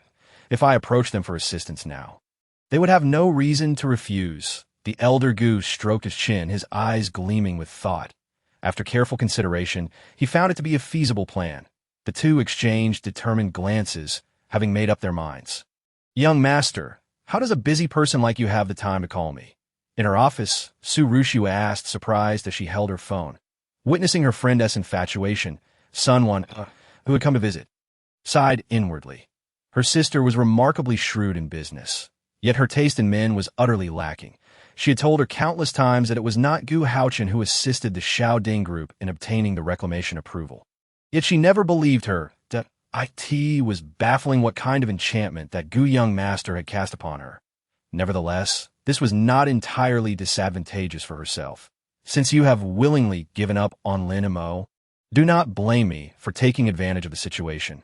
Concealing her own scheming thoughts, Sun Wonner greeted Su Rushua and exited the office. Upon leaving the company, she intended to invite Lin Mo out for a meeting. She knew the chances of success were slim, but it mattered not. What was crucial was for Lin Mo to know that a devoted admirer was always thinking of him, lest he forget her. However, before she could even dial the number, a black sedan suddenly pulled up beside her. A familiar figure emerged, brandishing a drug-soaked cloth, swiftly covering her mouth and nose. Before Sun Wan could even scream for help, darkness enveloped her, and her body went limp, succumbing to unconsciousness. The man dragged her into the car and hastily sped away. An hour later, after concluding his meal with Yi Zhonghua, Lin Mo received a phone call. The caller ID displayed Sun. Lin Mo furrowed his brows, uncertain what she wanted. "Hello," he answered, but the other end remained silent. Growing impatient, Lin Mo stated, "If there's nothing, I'll hang up." "Then she will lose her life," a male voice responded. Instantly, Lin Mo's brow furrowed in concern. "Who are you?" Realization struck him. Sun Wan had been kidnapped. Yet, what did her abduction have to do with him? Why was the kidnapper contacting him? As he pondered, the voice continued, "I've sent you an address. Come alone, and do not alert the authorities. If you cannot arrive within half an hour, prepare to collect her remains." The call ended abruptly. Lin Mo was perplexed. He and Sun Wan were not particularly close. Why would the kidnapper reach out to him? There was no mention of ransom. The kidnapper seemed to desire something else entirely. "Young Master Lin, what troubles you?" Noticing Lin Mo's troubled expression, Yi Zhonghua inquired with concern. "Nothing. I have an urgent matter to attend to. May I borrow your daughter's vehicle?" Lin Mo replied, then departed without delay. After all, he and Sun Wan could now be considered friends. It was only natural to assist a friend in need. The address provided by the kidnapper was secluded, situated in an uninhabited area, within a small tin house. Upon Lin Mo's arrival, he pushed the door open and immediately spotted Sun Wan bound to a chair, along with the identity of her captor. Liang Dong? Lin Mo was taken aback. Was this not Sunwonner's ex-boyfriend? Upon seeing Lin Mo, Sunwonner's eyes glimmered with hope, as if she had found her savior. This expression infuriated Liangdong. With a swift motion, he struck Sunwon, gripping her neck from behind. Lin Mo, you have truly incited my hatred. After all these years, my feelings for her have been cast aside like refuse. All because of you. What have I done? If you cannot hold on to a woman, that is your own inadequacy. It has nothing to do with me. Lin Mo replied, exasperated in a fit of rage. Liangdong, now devoid of reason, ceased to engage in further dialogue. Raising the button he held, he proclaimed, "Do you know why I brought you here? Because there is a bomb strapped to Sunwon. I isn't it." Lin Mo deduced, unfazed by Liangdong's intentions. Liangdong faltered momentarily, his fury escalating as he tore away Sunwon's outer garment, revealing the bomb wrapped around her waist. Bellowing, "What of it? Here, there is no escape for you. You are doomed." Chapter 69. The medicine has been found in that instant. The deranged Liangdong was about to press the button, opting for mutual destruction with Lin Mo. A smirk curled on Lin Mo's lips, revealing a hint of mockery. With a swift motion of his hand, several silver needles pierced Liangdong's shoulder, rendering his entire arm useless. A scream of agony erupted. Liangdong's face contorted in pain as the button fell from his grasp. He glared at Lin Mo, bewildered by the sudden loss of strength in his arm. How could a few needles incapacitate me? Lin Mo retrieved the fallen button, effortlessly crushing it, and remarked coolly, "I sealed the acupoints in your arm. Your hand is rendered useless. Lin Mo, I will fight you to the end." Liangdong, consumed by rage, had completely lost his sanity. With only one thought remaining in his mind, to kill Lin Mo, he drew a dagger concealed at his waist and charged at Lin Mo with a roar. Foolish! With a swift motion, Lin Mo slapped Liangdong aside. Thud! Liangdong crashed against the iron wall of the room, embedding himself within it, blood spilling from his mouth. Lin Mo approached Sunwon, casually channeling a trace of his energy, and the bomb that had been strapped to her body disintegrated into dust. This spectacle left Sunwon utterly stunned. Lin Mo, how dare you strike me? Just wait. Liangdong struggled to rise, seething with rage. You worthless parasite living off women. What if you can fight? My Liang family will ensure you meet a fate worse than death. With a flicker, a glint of cold light flashed. Lin Mo's dagger transformed into a flying knife, piercing through Liangdong's left arm with an unstoppable force. Liangdong cried out in pain, his voice filled with anguish. Now, both of his hands were rendered useless. How dare a dead man threaten me? Who gave you the audacity? Lin Mo's face was a mask of disdain. I could see that moment. A knock echoed from outside the door. Come in. Upon hearing Lin Mo's command, the door swung open to reveal Chun Kunpeng. Why, Lord, you summoned me. What urgent matter requires my attention? Chun Kunpeng bowed respectfully beside Lin Mo, ready for orders 10 minutes prior. He had received a message from Lin Mo and, without hesitation, gathered his men and rushed to this location. You understand what to do, correct? Lin Mo's voice was as cold as ice, devoid of any emotion. Upon receiving the order, Chun Kunpeng glanced at the disheveled Liangdong, then at Sunwon, and immediately grasped the situation. Daring to touch Lord Lin's woman is indeed a grave mistake. Understood, he replied. Chun Kunpeng whistled. And 3 men in black entered the room. Lin Mo, I told you to come alone. What are you doing? I'm the eldest son of the Liang family. If you dare to lay a hand on me, I will send you all to hell. What are you doing? Let go. Liangdong's face was filled with terror as he shouted desperately. Lin Mo, uninterested, cast a glance at the dazed Sunwon. Let's go. Oh, okay. Sunwon snapped back to reality and immediately followed Lin Mo out. Yes, she gazed at his imposing figure. Her feelings for him deepened. After the two departed, Chun Kunpeng looked down at the bruised and battered Liangdong. A sinister smile creeping onto his face. The eldest son of the Liang family, is it? From now on, the Liang family will cease to exist in Yunhai. Execute. Having left the outskirts, Lin Mo drove Sunwon to the hospital. In the face of calamity, both physical and psychological wounds are often suffered. Even though Lin Mo possessed the ability to heal such wounds, their relationship had not yet reached the point where he would personally intervene in every matter. Saving her life was already a great kindness. As for other concerns, he would leave them to the hospital. Just as they finished the admission procedures, they fortuitously encountered Director Zhang, following the previous incident with Chen Shufang. Director Zhang had memorized Lin Mo's appearance. Seeing him now, he hurriedly approached with a beaming smile. "Dr. Lin, I didn't expect to see you so soon again. What brings you here this time?" Lin Mo smiled and explained. "I am here to admit a friend. Nothing too serious." Upon noticing Sun Wanner behind Lin Mo, Director Zhang remarked, "Could be her." Lin Mo nodded. "Haha, since she is a friend of Dr. Lin, she will be treated as a VIP patient in our hospital. With your trust in us, we will do everything in our power to ensure her safety. Nurse, prepare a private room for this young lady and attend to her well." The nurse promptly upgraded the ordinary room to a VIP suite. Sun Wanner's eyes widened in astonishment. How many more times would this man named Lin Mo surprise her? This hospital was the top-tier establishment in the entire Yunhai city. The VIP rooms were reserved for the elite and influential. The director, who was chatting amicably with him, was the foremost figure in the city's medical system, renowned across the nation. Such a prominent individual showed such deference to Lin Mo. Who exactly was Lin Mo? Rest assured, although the medical standards may be somewhat lacking, caring for you will not be an issue, Lin Mo said, seemingly mistaking Sun Wanner's astonishment for apprehension. Director Zhang, upon hearing this, felt a twitch at the corner of his mouth. How could the best hospital in the city be deemed subpar in medical standards? Yet, realizing it was Dr. Lin who had made that statement, he felt a sense of relief. Soon, Sun Wanner was guided by the nurse to the VIP room. Director Zhang hoped to deepen his relationship with Lin Mo, but Lin Mo politely declined.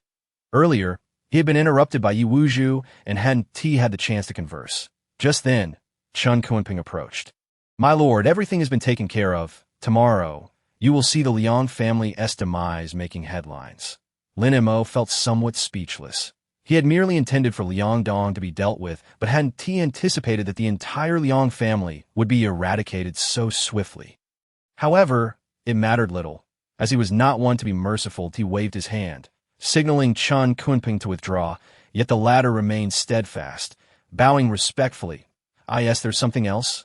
"Yes, the medicinal herbs you asked me to find. I have located them." Upon hearing this, Lin Mo raised an eyebrow slightly. This speed was indeed unexpected. Chen Kunping was proving to be quite efficient. "Where are they?" "At the Dragon God Temple. Would you like to go now, or at another time?" "All of them?" Chen Kunping hesitated slightly before lowering his head. "I regret to inform you that I have found all the herbs except for the 500-year-old Ganoderma. It was beyond my capabilities to procure." Lin Mo's voice turned stern. "What did you say?" "My lord, forgive me." Chen Kunping trembled, nearly bowing down to apologize. Angering Lin Mo could cost him dearly. Lin Mo sighed, choosing not to pursue the matter. "Very well. Finding the other herbs is already commendable, but let this be a lesson. In the future, if you fail to accomplish a task, do not come to me with your troubles." "Yes, understood." As their conversation concluded and they were about to part ways, an enraged roar suddenly pierced the air. "Lin Mo, you little brat, come here and face your doom." Chapter 70. The clown in the spotlight. In truth, just moments earlier, when Lin Mo and Sun Wanner entered the hospital, one of the Black Dragon Society's underlings stationed there had spotted them and promptly reported to Wang Chuan, who on the other end of the line. Wang Chuan, who gritted his teeth. "Keep an eye on him. Don't let him escape. Today is his day of reckoning." After hanging up, Wang Chuan, who immediately suppressed his fury and donned a sorrowful expression as he turned to the man seated in the master chair. "Brother, you must make this right for me." I, Wang Chuan, who, the second in command of the Black Dragon Society, was publicly humiliated by Lin Mo. That little brat even dared to call us the Black Insect Society. Slapping my face in front of so many people at the hospital. This isn't just a slap to my face. It's a slap to your backside. Bah. The man took a sip of tea, spraying Wang Chuanhu's face that, "If you're foolish, say less." The man bore a black dragon tattoo and sported a menacing scar across his face. Clearly the leader of the Black Dragon Society. Yu Changlong, meanwhile, Wang Fugui, who had come to lament, chimed in, "Long go. That Lin Mo is arrogant and has completely disregarded our Black Dragon Society. If we do not take action to eliminate him, how can our society continue to exist in the underworld?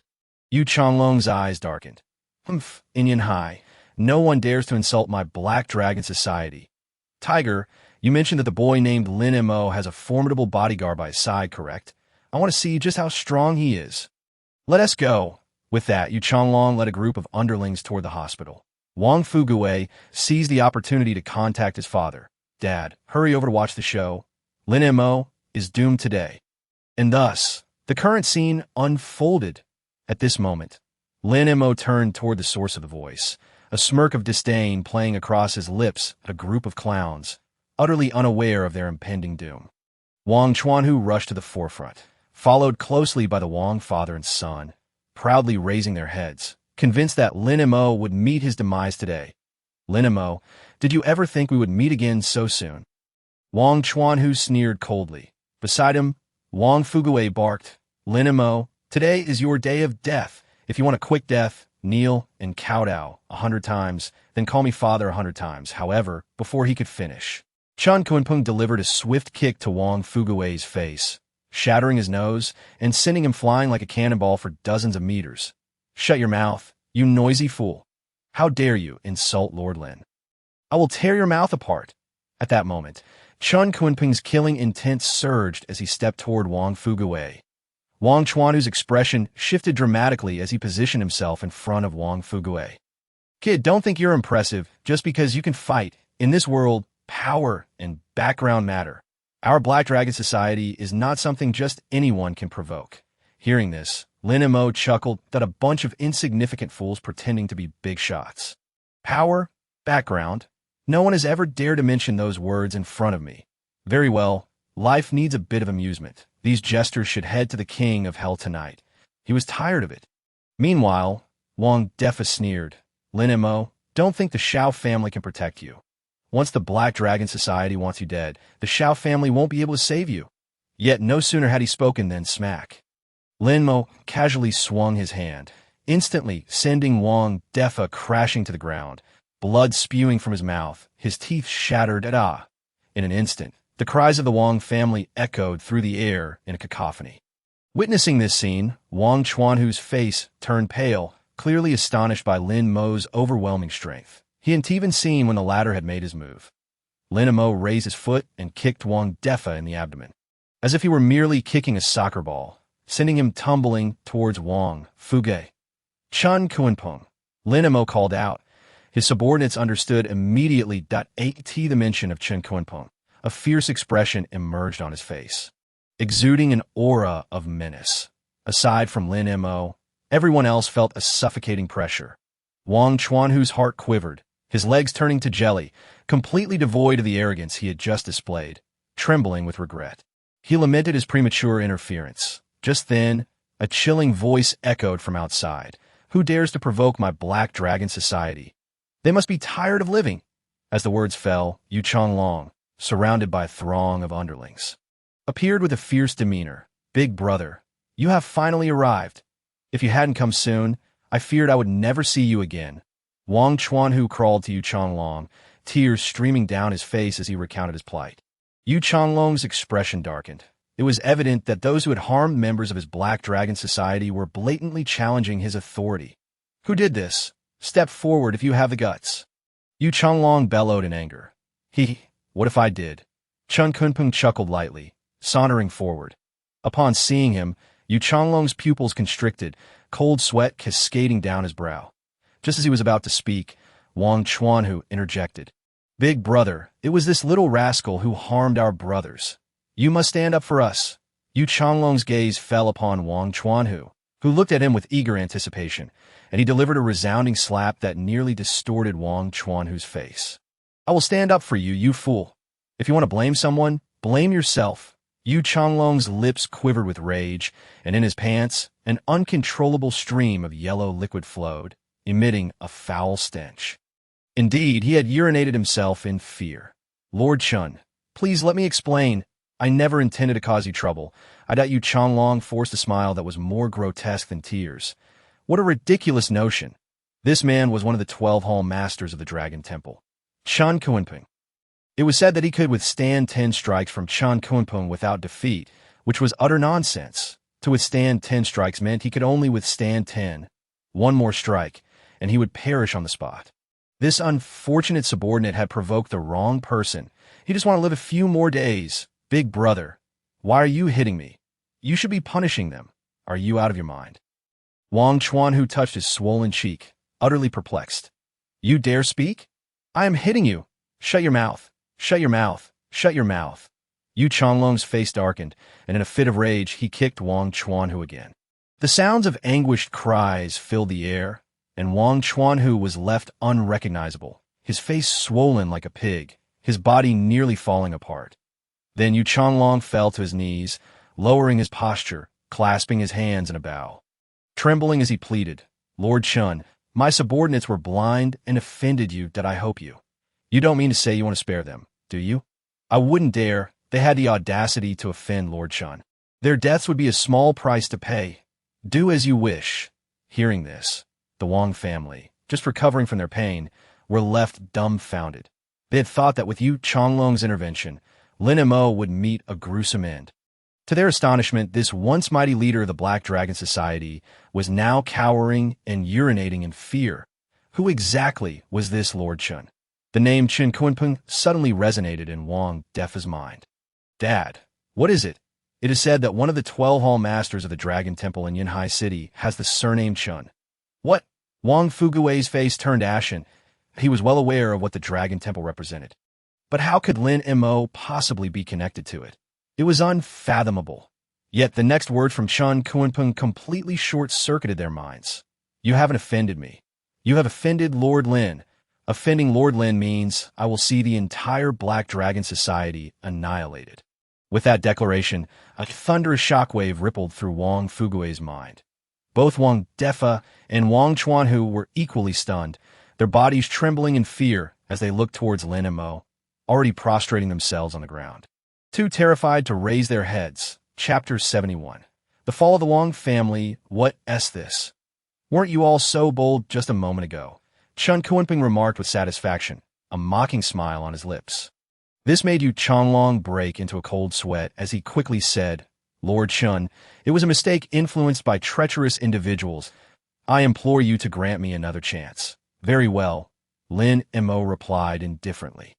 Please commence your performance. Taking a deep breath, Yu Changlong rose, his gaze locking on Wang Defa and his son, his eyes ablaze with fury. You scoundrels, you nearly cost me my life. Dragon brother, please let us explain. Wang Defa and his son panicked. Before they could finish, Yu Changlong roared, Explain to your grandfather. You worthless brats. How dare you provoke Lord Chun? How dare you provoke Lord Lin? I see you're all tired of living. In a fit of rage, he swung his hand, unleashing a torrent of slaps upon the Wang family, each one filled with all his might. Ah, dragon brother, please let me explain. Who the hell is your brother? You little bastard who wasn't taught any manners. You dare be defiant even after being wrong? Guards, beat them. Beat them until they smoke. Ah! The air was filled with the shrieks of agony that echoed throughout the hospital. Witnessing this, Chen Kunpeng turned to Lin Mo and respectfully asked, My lord, how would you like to deal with them? I cannot be bothered. You may handle it as you see fit. Understood, my lord. And also, do not cause any fatalities in the hospital. It might disturb the patients. Take it outside and resolve it slowly. T.O.M. Once the amusement had been sought, the amusement itself lost its value to it was better to chat with Ching Ching than waste time here. Watching Lin Mo's retreating figure, the three members of the Wang family turned pale, and upon seeing Chen Kunpeng's fierce gaze, their hearts filled with despair. Why had they chosen to oppose Lin Mo? Had they known of his extraordinary background, not even a million of them would have dared to provoke him. But now, it was too late. On the other hand, upon arriving at Chen Shufen's hospital room, Lin Mo found the mother and daughter holding hands and chatting cheerfully. Their complexion had improved significantly since their first meeting. Upon seeing Lin Mo enter, Chen Qingqing exclaimed in surprise, Lin Mo, what brings you here? Lin Mo grasped Chen Qingqing's hand and smiled. Sister Qingqing, you should still call me Xiaoma. It feels more intimate. Chen Qingqing's face flushed, and she replied, How can that be? You are my savior and my mother's savior as well. Sister Qingqing, please do not say such things. Lin Mo shook his head and said seriously, I have been an orphan since childhood. It is you and Mother Chun who have cared for me so tenderly, allowing the lonely child that I was to feel the warmth of family. You are like my own sister. Among family, we do not speak of saving lives, as it makes us seem distant. Upon hearing this, Chun Qingqing bit her lip and nodded earnestly. She understood Lin Mo's sentiment, but having gone through so much, she could no longer see Lin Mo merely as a brother, in her heart. She had reserved a place for him that no one else had ever occupied. Chen Shufan, sensing her daughter's thoughts, spoke up, Xiaoma, come sit with us. Hearing this, the two of them took their seats beside Mother Chun. Chun Shufan continued, now that you two are reunited, so much has changed. Just look at you two. You have grown taller than Qingqing, and your demeanor has matured as well. If the two of you were to walk hand in hand down the street, no one would believe you are siblings. You would look like a young couple. Chun Qingqing felt a wave of embarrassment wash over her, exclaiming, Mom, what are you saying? How could Lin Mo possibly like me? Besides, he is already married. Lin Mo chuckled in rebuttal. There's hardly a woman better than Sister Qingqing in this world, though. Stop teasing me. Chun Qingqing's ears turned crimson from the playful banter. In that warm atmosphere. The three of them truly resembled a family. Meanwhile, Chun Kunpeng, adhering to Lin Mo's orders, ensured that no disturbances occurred in the hospital and then headed straight to the headquarters of the Black Dragon Society. Upon seeing Yu Changlong kneeling on the ground, he declared, You know what I want to hear? Yu Changlong trembled as he replied, I should not have listened to that bastard Wang Fugui's slander. Not that I offended Lord Chun and Lord Lin. I deserve to die. Not that either. I will make the Wang family pay the price. Chen Kunpeng raised an eyebrow. Pay the price. What do you intend to do? Yu Changlong's heart quaked, and he quickly asserted, I promise, I will ensure that Wang Defa and the others' heads roll, blood will flow. Is that all? Chun Kunpeng was not satisfied. He snorted coldly. You don't even mention the Black Dragon Society. What a coward! I thought Yu Changlong understood that Chun Kunpeng was not only seeking revenge on Wang Defa and the others, but also aimed to annihilate the Black Dragon Society. However, the Black Dragon Society was his lifelong work. The empire he had painstakingly built. He could not bear to destroy it so easily, if you do not wish to say it. Allow me to assist you. Chun Kunpeng stood proudly, his voice cold. The Wang family and the Black Dragon Society shall both vanish from Yanhai. In an instant, all members of the Black Dragon Society gasped in shock. Master Chun. Yu Changlong's heart shattered. What? Are you reluctant? I dare not, but the Black Dragon Society is the fruit of my hard work. I humbly beseech Master Chun to spare us. Yu Changlong, you are a capable individual. Thus, I shall offer you an opportunity at once. Yu Changlong's heart leaped with joy. Please, Master Chun, elaborate. Receive one strike from me. If you still have breath left after that, the Black Dragon Society shall endure. You dare? Yu Changlong gritted his teeth, resolute. Very well. I shall accept. Shall I count down for you? Count to 5. Having said that, the two assumed their stances. Chun Kunpeng remained calm and collected, while Yu Changlong prepared with all his might. 1. 5. Boom! In a flash, Chun Kunpeng unleashed a strike that Yu Changlong attempted to withstand it with all his strength. Yet was still sent flying 10 meters away, his body battered and blood spilled across the ground. Are you still alive? Cough, cough, cough. I have endured one strike. Cough, cough, cough. Yu Changlong struggled to rise, his face ashen, having narrowly escaped with half his life. Good fellow. Chun Kunpeng, keep my word. Chun Kunpeng turned to leave, leaving behind a chilling remark. Tomorrow, I do not wish to see even a blade of grass or a stray dog belonging to the Wang family. Once he had completely departed, Yu Changlong could no longer hold himself up and fell to the ground. Brother! His subordinates rushed to support him. He waved them off and commanded. You all heard him. Mobilize everyone and annihilate the Wang family. Leave no one alive, not a single dog nor a blade of grass. Chapter 72. An investment of 1 billion. Meanwhile, within the Wang family, the Grand Hall was brightly lit. Clearly, they had not anticipated surviving such a calamity and emerging from the hospital. It was nothing short of a miracle. No, I sense something is amiss. We must leave immediately, before Wang Defa could finish speaking. A tremendous crash echoed from the entrance. Boom! It was the sound of the door collapsing. Following that, a cacophony of footsteps reverberated throughout the Wang family estate. Instantly, Wang Defa and his son were filled with dread, desperately searching for a place to hide. However, the members of the Black Dragon Society appeared too swiftly. Spotting Wang Defa and his son, they launched a brutal assault. Brother, take the opportunity to escape with Fu Gue. As their second-in-command, I should at least be afforded some leniency. Wang Chuanhu stated, it was evident that the order to attack the Wang family had originated from Yu Changlong. Thus, Wang Chuanhu whistled to gather a large contingent of Wang family guards to confront the attackers. Everyone, perhaps you should listen to me. Just as Wang Chuanhu began to speak, the leading man swung his blade down. In an instant, blood splattered 3 feet. The head was severed from the body, gazing into the lifeless eyes of Wang Chuanhu. Wang Defa and his son were utterly stunned. Kill them. Leave not a single living soul. At once, the members of the Black Dragon Society unleashed a bloody massacre upon the Wang family. Heart-wrenching cries echoed frequently. This night was destined to be stained red under the moonlight. Run! Wang Defa's eyes burned with fury, yet he gritted his teeth and fled. Amidst the chaos, he and his son managed to escape. Father, hurry! They're coming after us! Outside the Wang family estate, sensing his father's pace slowing, Wang Fu Gue shouted anxiously, Son, listen to me. What more is there to say at this point? Wang Fu Gue turned to see his father's face drained of color, blood gushing from his abdomen. Father, what happened to you?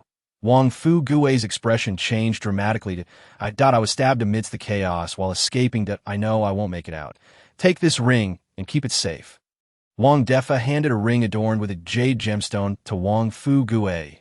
Take this ring and find your aunt. Aunt? The one we haven't contacted in over a decade? Listen to me. She's your only hope for survival. Cough, cough, cough. Father, don't say any more. We must leave together. Forget about me. Go. Remember, seek out your aunt. She alone can avenge the Wang family. In the next moment, hurried footsteps approached, members of the Black Dragon Society. With tears streaming down his face, Wang Fu Gue fled, overwhelmed with reluctance. Subsequently, a great fire engulfed the entire Wang family estate, reducing it to mere ashes in history. In a dark, desolate place, Wang Fu Gue clenched his fists, biting his bloodied lips. Lin Mo, I swear I will not rest until you are dead. Meanwhile, upon learning that her dear friend was hospitalized, Su Rushua hurried to the hospital that very night. Gu Haochen, eager to curry favor, followed closely behind. Just as they were about to leave, they encountered Lin Mo. At a time like this, where are you going? Su Rushua blocked Lin Mo at the hospital entrance, demanding answers. Lin Mo frowned slightly. I personally arranged for her hospitalization. You come to berate me? I think your conscience has been devoured by a dog. You, Su Rushua, infuriated, stamped her foot and retorted, This isn't just our affair. Sun Wanner needs someone to care for her. What is there to worry about? The nurses in the hospital are well equipped to take care of her. That moment, Gu Haochen seized the opportunity to sow discord. Lin Mo. After all, the nurses are outsiders. Their care won't be heartfelt. Surely, you're not so ignorant as to not understand this. Lin Mo shot him a glance. I'm speaking with my wife. Do you have any business here? Get lost. Being rebuked in front of Su Rushua made Gu Haochen lose face, and he retorted angrily. Lin Mo, don't push your luck. Slap. A crisp sound echoed as Lin Mo delivered a resounding slap, leaving Gu Haochen dazed and disoriented. What a nuisance. Since when can even dogs enter the hospital? Gu Haochen, both humiliated and furious, turned crimson. Knowing he could not overpower Lin Mo, he suppressed his anger, glaring venomously at him. Su Rushua had initially intended to defend Gu Haochen, but recognizing Lin Mo's efforts in getting Sun Wanner to the hospital, she deemed it unnecessary to argue further, choosing to ignore the situation. Sun Wanner's hospital room was on the top floor. Moreover, I advise you to keep your eyes peeled in the future. Otherwise, you might suffer greatly. Su Rushua felt displeased by the words, yet she could do nothing about Lin Mo. After all, they were merely nominal spouses, each beyond the other's control. Furthermore, she had come to the hospital to visit Sun Wanner, not to quarrel with Lin Mo. Upon reaching the top floor, the nurses informed them of Sun Wanner's room, and they made their way there. Upon entering, they found 3 nurses attending to Sun Wanner, one preparing tea, another arranging fruit, and a third sitting by the bedside, gently coaxing Sun Wanner to sleep. Well, it appears she is indeed well cared for. Rushue, what brings you here? Wanner, are you all right? Su Rushue rushed to the bedside, grasping Sun Wanner's hand. I'm fine. Why is he here? Sun Wanner glanced at Gu Haochen. With a hint of disdain, she remarked, Is that all you've got? Gu Haochen's expression shifted. Being humiliated by Lin Mo was one thing, but this stinky woman dared to insult him as well. Wanner, don't say that. Gu Xiao has done quite a bit for me these past few days. Knowing he is here tonight does bring me some comfort. Su Rushue hurriedly intervened. Sun Wanner rolled her eyes. Rushue, don't let a scumbag deceive you. Oh, rest assured, my judgment isn't that poor. Haha. Sun Wanner silently scoffed. To forsake Lin Mo for a deceitful character like Gu Haochen, her judgment was indeed lacking. However, she chose not to expose it, as she hoped to ascend to Lin Mo's side and awaited the public revelation of Su Rushue and Lin Mo's sham marriage. Watching her naive friend entangled in Gu Haochen's lies, Sun Wanner opted to remain silent, picking up the fruit platter without further comment. Good advice is wasted on the stubborn. Let her believe what she wants. Gu Haochen, putting on a brave face, shamelessly claimed, My connections with the mayor of Tang City are quite profound. This matter is merely a word. Nothing strenuous, Jiu Xiao is joking. After this incident, you'll become a benefactor to our Su family. Should you require any assistance in the future, feel free to ask, and we will certainly do our utmost. Gu Haochen's eyes gleamed with cunning. Rushue, we need not speak of gratitude. However, speaking of assistance, there's indeed a matter I would like to request your help with. He had waited for this moment to arise. What is it, Gu Xiao? Please, speak freely. You see, our Gu group has a business opportunity requiring 2 billion. Currently, we are facing a shortfall of 1 billion. Though 1 billion is indeed a considerable sum, our esteemed Su family has recently witnessed a significant surge in stock prices due to the approval of our land reclamation project, resulting in substantial profits, all thanks to Gu Xiao's efforts. Let us arrange a dinner soon to discuss potential investment collaborations in depth. Gu Haochen's heart swelled with joy, filled with pride. Then it is settled. I shall bring a detailed proposal next time, and we can formalize our agreement, thus achieving this splendid venture. Sun Wanner was utterly speechless. She sincerely felt exhausted for her dear friend. Very well, we shall not disturb you any longer. Do take care of yourself. With that, the two took their leave. As she watched Gu Haochen's retreating figure, Sun Wanner murmured to herself, I have not heard of any substantial 20 billion projects recently. Where could he have secured such a grand deal? Could it be a deception? The following day, Lin Mo awoke to find the enchanting demoness personally attending to his morning routine, brushing his teeth and washing his face, while also providing a delightful spa massage. The original plan was to seek out Xiao Qiushui to inform her that only one final herb remained to be procured. However, to his surprise, Yu Wuzhu sought him out once again. Lin Mo, why are you still here? Upon seeing Lin Mo emerge from his room, Yu Wuzhu was utterly astonished. In response, Lin Mo remarked, Did I not mention that I was looking after my friend's residence? And why are you here again? Is following me your sole pastime? If you're truly desperate, why not simply spend some money?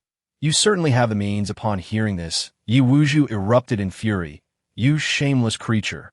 When have I, Yu Wuzhu, ever lacked for men, let alone follow you? Then might I kindly request you to leave? I have matters to attend to. Observing Lin Mo's aloof demeanor, Yu Wuzhu felt an overwhelming urge to twist his head off. Yet her father Yixinghua's words echoed in her mind. If you dare to neglect Mr. Lin again, do not expect me to recognize you as my daughter. Realizing this, she refrained from acting against Lin Mo, swallowing her rage instead. Fine, I shall not hold it against you. Lin Mo, since we have crossed paths, I will refrain from idle chatter. And why father insists that yesterday's meeting was too hasty, and he wishes for another opportunity to invite you for a discussion. Please come with me now. Lin Mo coldly replied, I shall not go. What did you say? Are you deaf? I said, I will not go. My father's Yi Wuju was about to emphasize her father's status when she recalled the last invitation. Rendering her speechless, Lin Mo, this scoundrel, was adept at taking advantage. To invite him would likely require her to cast aside her dignity. Moreover, reflecting on the previous day's banquet, where he had been given the opportunity to speak, Yi Wuju gritted her teeth and lowered her stance. Mr. Lin, my father wishes to engage in a deeper conversation with you and has extended an invitation for a banquet, hoping you will grace us with your presence.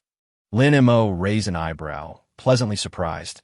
Ah, Missy has finally learned the proper attitude for seeking assistance. It appears you have been well trained. Nevertheless, I shall not go. Puffed. Yi Wuju was nearly incensed to the point of spitting blood. Lin Mo, do not be ungrateful. Behind Yi Wuju, Gu Xiaoyan could no longer contain herself. After following Yi Wuju for so many years, she had never witnessed such a humble side of her. Xiaoyan. Yi Wuju pressed down on Gu Xiaoyan, then addressed Lin Mo. Why not? I have matters to attend to today. Let your father wait. We can discuss this another time. With that, Lin Mo signaled for them to step aside and strode away. Upon leaving Tianzhong Mountain, he called Chun Kuanpeng, bringing along the gathered herbs as they drove towards the Xiao family. Upon arrival, the Xiao family's servant hurried to Xiao Qiushui's chamber, shouting, Miss, young Master Lin has arrived. Young Master Lin is here? Quickly, invite him in. Hearing of Lin Mo's arrival, Xiao Qiushui was immensely excited. Not bothering to change her attire, she donned her light sleepwear and rushed to greet him. As she reached the entrance, Lin Mo cast his gaze upon her point. One could not deny that the sunlight cascading upon Xiao Qiushui illuminated her figure, the sheer fabric of her nightgown accentuating her alluring curves. Her bosom rose and fell with her quickened pace, nearly spilling from the profound depths of her garment. She wore no undergarments. Such a sight left Lin Mo unfazed and quietly observant. Even without makeup, Xiao Qiushui remained breathtakingly exquisite. Chun Kuanpeng, trailing behind, averted his gaze. Forcing himself not to look, this was the woman of Master Lin. One must not gaze upon her inappropriately. Mr. Lin, why did you not announce your arrival? Xiao Qiushui approached, leaning close to Lin Mo, taking his hand and guiding him inside. Her skin was as smooth as cream, her delicate fingers reminiscent of fine jade, exuding an intoxicating fragrance. Experiencing her soft touch, Lin Mo calmly stated, Miss Xiao, I have procured most of the herbs you required. Really? Xiao Qiushui gasped, tightening her grip on Lin Mo's hand. She had exerted tremendous effort in her quest for the herbs, almost exhausting herself, and had only managed to find a century-old ginseng at this rate. Not even a month, let alone a year, would be sufficient to gather all the necessary ingredients. Just when she was in despair, Lin Mo appeared with the herbs. I do not speak falsely. Lin Mo beckoned Chun Kuanpeng, who presented the box containing the herbs before Xiao Qiushui. However, only 4 types of herbs have been located thus far, with the 500-year-old Lingji still eluding them. Xiao Qiushui, moved to tears, exclaimed, Mr. Lin, how can you say such things? In such a short time, without your assistance, how could I have acquired these herbs? This great kindness I shall never be able to repay. To assist you, Mr. Lin, is an honor for the Xiao family and for me. Xiao Qiushui. The two sat together, engaging in delightful conversation. Suddenly, Xiao Qiushui recalled something. Oh, Mr. Lin, since you arrived so early, you must not have had breakfast yet. Indeed, I have not. Then why not stay and have breakfast with me? Lin Mo scrutinized Xiao Qiushui before responding with a serious tone. It is not entirely out of the question. Then I shall instruct the servants to prepare it.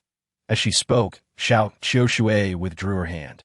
Rising, only to freeze in place, a blush crept across her cheeks as she embraced herself, shielding her bosom that it seemed she had finally taken notice. With an awkward smile, she said, Please excuse me, Mr. Lin. I will go freshen up. Lin Mo offered a subtle smile. Chun Kuanpeng awkwardly suggested, My lord, perhaps I should take my leave first? Very well. You are no longer needed here. Just then, Lin Mo's phone rang. It was Sun Wanner again. Hello, what is it now? Lin Mo inquired that on the other end. Sun Wanner recounted the situation of Su Rushua investing 10 billion in Gu's group in great detail. Instantly, Lin Mo was left speechless. An investment of 10 billion. That woman is truly hopelessly foolish. Chapter 74. Bankruptcy. By the time Xiao Qiushui had changed into appropriate attire and applied a light touch of makeup, Lin Mo, unable to wait for breakfast any longer, prepared to leave. Young Master Lin, what has happened? Why are you in such a hurry to depart? Lin Mo replied, there has been an incident with the Su family. I must attend to it. You require my assistance. When I need you, I will notify you. With that, Lin Mo made his way towards the door. Young Master Lin, Xiao Qiushui hesitated before calling out. What is it? Do you have further matters? Lin Mo asked in confusion. Xiao Qiushui bit her lip, gazing at him with a tender expression. When you have time, do come again for a meal. Lin Mo offered a faint smile and cupped his hands in farewell. As he departed, Xiao Qiushui revealed a hint of sorrow. She understood that Lin Mo was the son-in-law of the Su family, the husband of Su Ruxia. Despite her reluctance, she could not become the object of scorn as a mistress. After leaving the Xiao residence, Lin Mo made his way to the Su family tea. That moment, Su Ruxia's family was gathered for breakfast. Upon noticing Lin Mo's arrival, they questioned, Lin Mo, what brings you here? Wu Fang looked disapprovingly, retorting, what business do you have here this early? There is no breakfast for you at our table. Lin Mo scoffed inwardly. Were it not for the old man's debt to Su Laoi, he would hardly dignify this family's contempt with a response. He turned directly to Su Ruxia and asked, did you not agree to invest in Gu's group? Su Haitan was taken aback and interjected, Ruxia, you intend to invest in the Gu family? Su Ruxia shot Lin Mo an irritated glance, explaining, I was just about to discuss this with you all today. How did you find out? That is of no consequence. I advise you against proceeding with it. Upon hearing this, Wu Fang scoffed. Does our Su family's business concern you? A mere son-in-law? Wu Fang, do not raise your voice so early in the day. Su Haitan suppressed his wife's temper and addressed their daughter. Ruxia, matters of investment are significant and must not be taken lightly. You should consult us first. I never said I would not consult you. I have arranged to meet with Gu Xiao today to discuss this face-to-face. Su Ruxia shot a displeased glance at Lin Mo, adding, unfortunately, he interrupted me. Su Haitan continued. So it was Gu Xiao's idea. He's a benefactor to our Su family. Investing in him may not be a bad idea. Lin Mo let out a cold snort. Weary of wasting breath on this family of fools, Su Laoi not present. Ultimately, it is not merely a matter of Su Laoyi's favor, but rather a personal connection with him. Grandfather has gone out for his morning exercise. If you wish to see him, you shall have to wait patiently. Are you not considering informing Su Laoyi of this matter? Faced with the inquiry, Su Ruxia averted her gaze. Once we have finalized our arrangements, we shall naturally inform grandfather. He has always harbored a certain distrust towards the Gu family.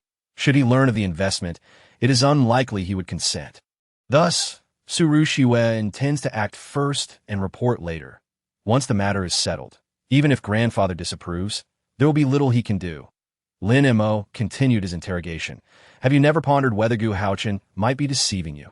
Lin Mo, mind your tone, Su Ruxia retorted, her expression revealing displeasure as a chill crossed her delicate features. Indeed, Wu Fang interjected, young Master Gu is a prominent figure in this city. How could someone so accomplished possibly deceive us? I suspect you are merely envious of the closeness between Ruxia and young Master Gu, allowing malicious thoughts to cloud your judgment and slander him. Lin Mo scoffed. Slander him? Does he even possess the qualifications?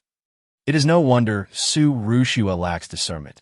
Inheriting your genes, it is hardly surprising she struggles to appear intelligent. This remark incensed Wu Fang, her anger reaching a boiling point. Unwilling to prolong the argument, Lin Mo decisively stated, did we not arrange to meet Gu Haochen today? I am keen to discern his intentions. With that, both parties retreated into silence, unwilling to engage further. During this time, Lin Mo sent a text to Xiao Qiushui. Hello, Miss Xiao. Please investigate the current operational status of Gu's group in detail. Subsequently, as the appointed time approached, the family set out for the meeting. Coincidentally, the chosen venue was Furong Pavilion, the same location where Gu Haochen had previously made a grand impression before the Su family. The choice of this venue served to subtly elevate his own stature. However, upon spotting Lin Mo accompanying them, Gu Haochen's expression darkened. Why is he here? He questioned, pointing at Lin Mo. Guard against potential theft, ensuring that Su Laoyizi's assets remain secure. Lin Mo replied nonchalantly. This response further darkened Gu Haochun's countenance. Though displeased, he suppressed his irritation and swiftly diverted the conversation, urging everyone to take their seats. At the dining table, Wu Fang was the first to raise her glass.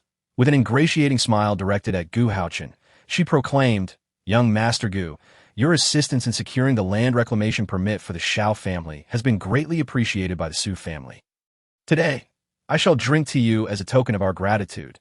"Madam Wu, you flatter me," Gu Haochun replied with feigned modesty. "You are aware that I have always maintained a cordial relationship with the mayor of Tang City. Such a minor favor is hardly worthy of mention." Gu Haochun's shamelessness elicited a cold laugh from Lin Mo, who was eager to see what scheme the other party was concocting. Su Haitian also raised his glass in salute to Gu Haochun.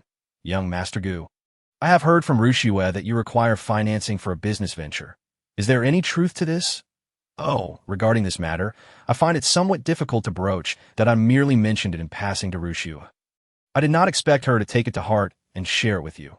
Gu Haochun lied effortlessly, his expression betraying no hint of guilt, leaving all in awe.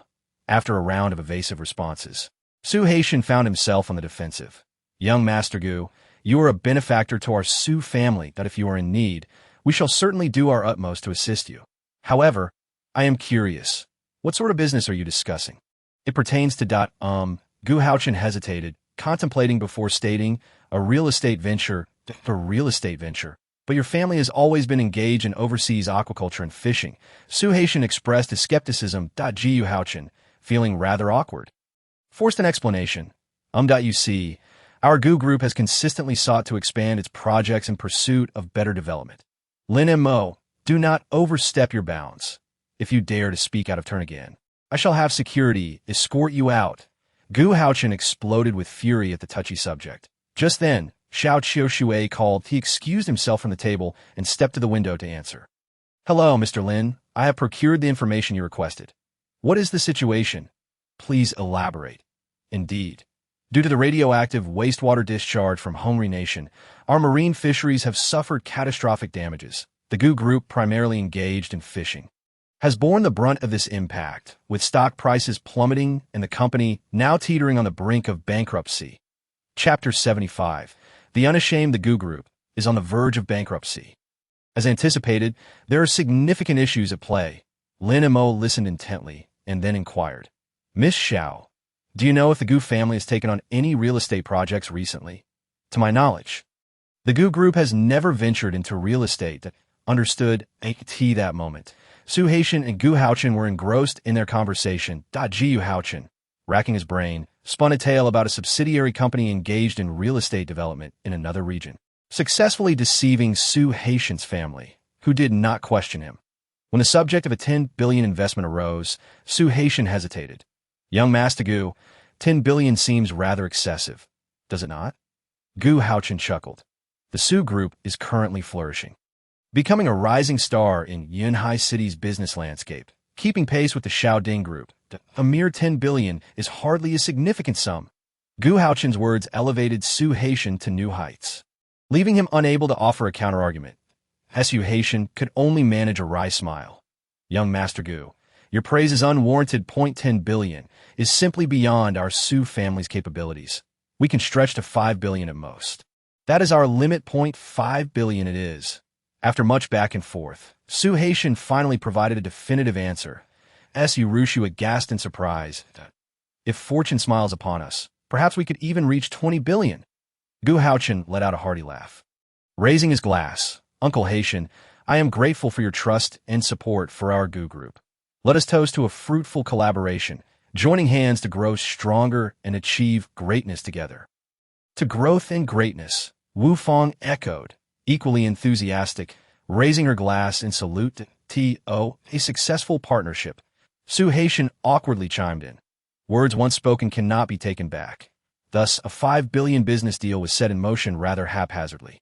The group raised their glasses in unison, while Lin Mo remained unmoved, feeling utterly out of place. Observing his demeanor, Wu Fang could not help but scornfully remark, "You blind fool! Lacking capability is one thing. But you cannot even raise a toast for such a significant deal with young Master Gu. Raise a toast to him? He is not worthy. Lin Mo replied coolly to, I have no interest in your business dealings. I simply cannot allow Su Laoyizi to remain unaware of the trap he is stepping into. Enough, Lin Mo, Wu Fong shouted in fury. What right do you have to say such things? What authority do you have to slander young Master Gu? Do not think that just because you are backed by the Xiao family, you can act with impunity. Once Xiao Qiushui abandons you, what are you left with? Lin Mo shot her a piercing glare, exuding a hint of menace that Wu Fong had consistently treated him with disdain since his arrival at the Su family. Even a clay idol possesses some measure of anger. How much more so Lin Mo? Were it not for the Su family's kindness, he would hardly have allowed Wu Fong to continue breathing. As Lin Mo's gaze bore in her, Wu Fong fell silent, cold sweat trickling down her brow. In that moment, she felt as though she were facing a ferocious beast, a predator with a thirst for blood. After intimidating Wu Fong with his glare, Lin Mo turned to Gu Haochen. Tell me, Gu, how is your family's current operational status? Operational status. Well, that it is that adequate. Why do you ask? Gu Haochen feigned calmness. Lin Mo snorted, referencing the radioactive wastewater. The recent news about Hongri Nation's discharge of nuclear wastewater has stirred a significant uproar. The online community is declaring they will never consume seafood again, that if I recall correctly, your family is involved in the seafood business. Is that not so? Can you still sell your seafood? It is none of your concern. Gu Haochen retorted, dismissively. What happens to the Gu family is irrelevant to you. I do not even bother to glance at a company on the verge of bankruptcy. Lin Mo, you are slandering me. Uncle Haitian, do not listen to his nonsense. He is defaming me. I shall sue you for defamation. Gu Haochen was thoroughly incensed, for the Gu Group's impending bankruptcy was indeed a reality. If this information were to leak, it would spell doom for their family. Lin Mo continued, the company's operational status can be discerned from the stock market. Currently, your Gu Group's stock price has plummeted to single digits, with all major shareholders having fled. And even shares given away for free are unwanted. The facts are evident.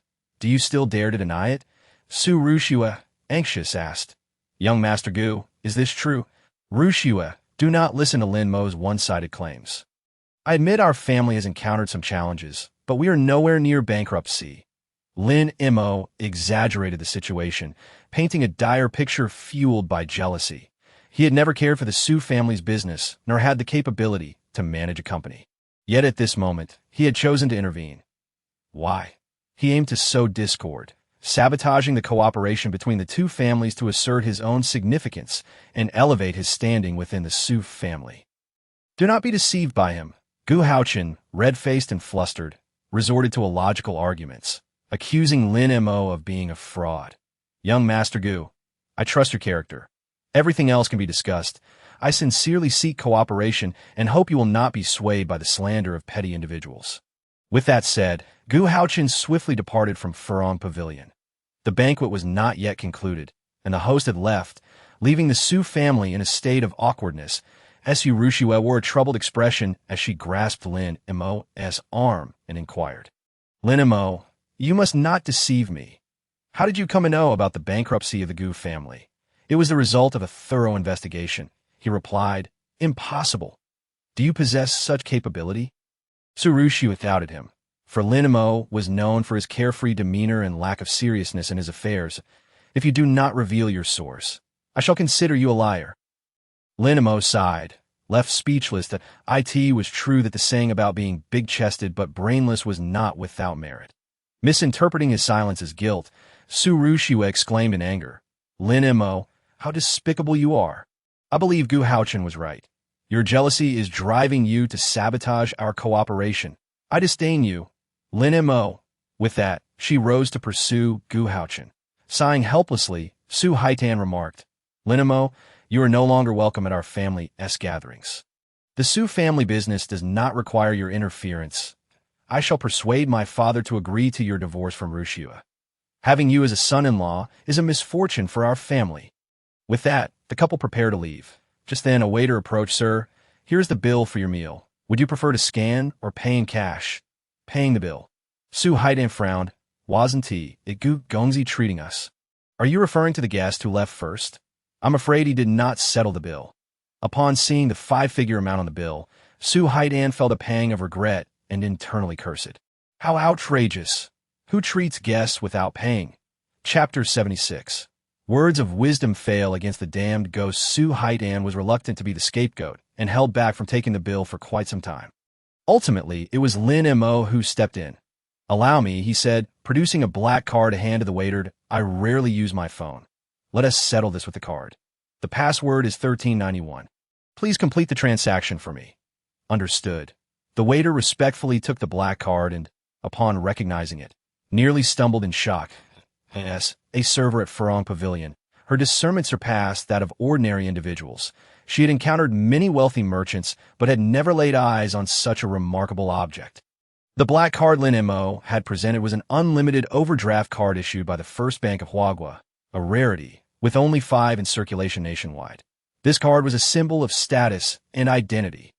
10 years prior, she had seen one at the capital's main branch, belonging to the supreme commander of the Huagua military. Now, merely a decade later, she encountered it again. This young man was on par with the military's highest authority. What was his true background? In an instant, the waiter concocted a grand narrative in her mind, elevating Lin Mo's status to celestial heights. She dared not show any negligence, treating the card as though it were a precious treasure, and proceeded to the front desk to settle the bill. During this process, she recalled the earlier insult directed at Lin Mo and couldn't help but mourn for the man who had wronged him. To provoke someone of such caliber could lead to dire consequences. After the transaction was complete, the black card was returned to its rightful owner, and she led all the staff in a respectful farewell. Exclaiming, "Esteemed guest, please take your leave slowly." Su Haitan and his wife were left dumbfounded by this spectacle, pondering what had just transpired. Wu Fong, with a glimmer of realization, whispered, "Do you think we are benefiting from Gu Gongzi's influence?" "What do you mean?" Su Haidan questioned, perplexed at how this related to Gu Haochen. "Are you foolish? Why do these servers show us such respect? It is all because of Gu Haochen's standing. He is a distinguished guest of Farong Pavilion, and thus, it is only natural." Hearing his wife's words, Su Haidan secretly nodded in agreement. That makes sense. That it seems he did not intentionally leave the bill unpaid, but rather was incensed. It's all Lin Mo's fault for provoking Gu Gongzi, leading to this unpleasant conclusion. If our cooperation falls through, I will certainly force that boy to divorce Ru Xue. Though the couple spoke in hushed tones, their words reached Lin Mo's ears, causing him to chuckle. This family was adorably foolish. Without him, the Su family's fortune would surely be squandered in due time. Lin Mo chose to disregard them and drove away, intending to find Xiao Qiushui to procure direct evidence of the impending bankruptcy of the Gu family, so that these fools could comprehend reality. Unfortunately, he had underestimated the family's intellectual capacity. After leaving Farong Pavilion, Su Haitan's frustration mounted as he reflected on the situation. He had indeed heard rumors of the Gu family's mismanagement. Earlier at the banquet, he had been swayed by Lin Mo's words and had not been particularly keen on collaborating with the Gu family, even believing for a moment that they were on the verge of bankruptcy. Now, however, it all seemed like nonsense. If bankruptcy were true, then how could Gu Haochen receive such treatment at Farong Pavilion? As the most luxurious business hotel in Yanhai City, Farong Pavilion had a notorious reputation. They recognized only money, not people. Regardless of past wealth or influence, once one fell from grace, Farong Pavilion would not allow them to enter as long as one had money.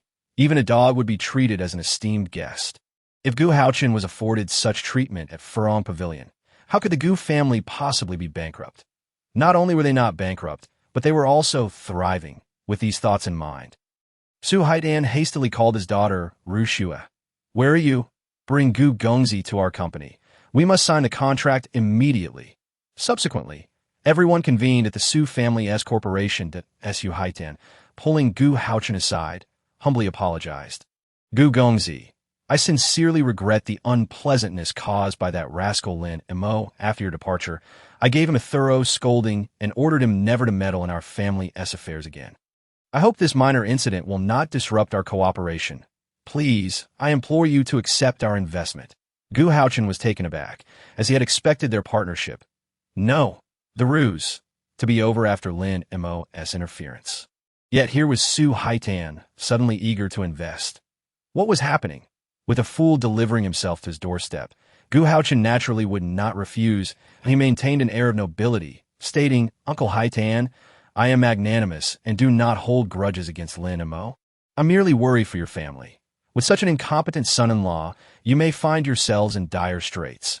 This remark left Su Rushua feeling uneasy, prompting her to interject, "Young Master Gu, while Lin Mo may not be diligent, it isn't as dire as you suggest." For reasons unknown, Gu Haochen's demeanor at that moment filled her with disdain.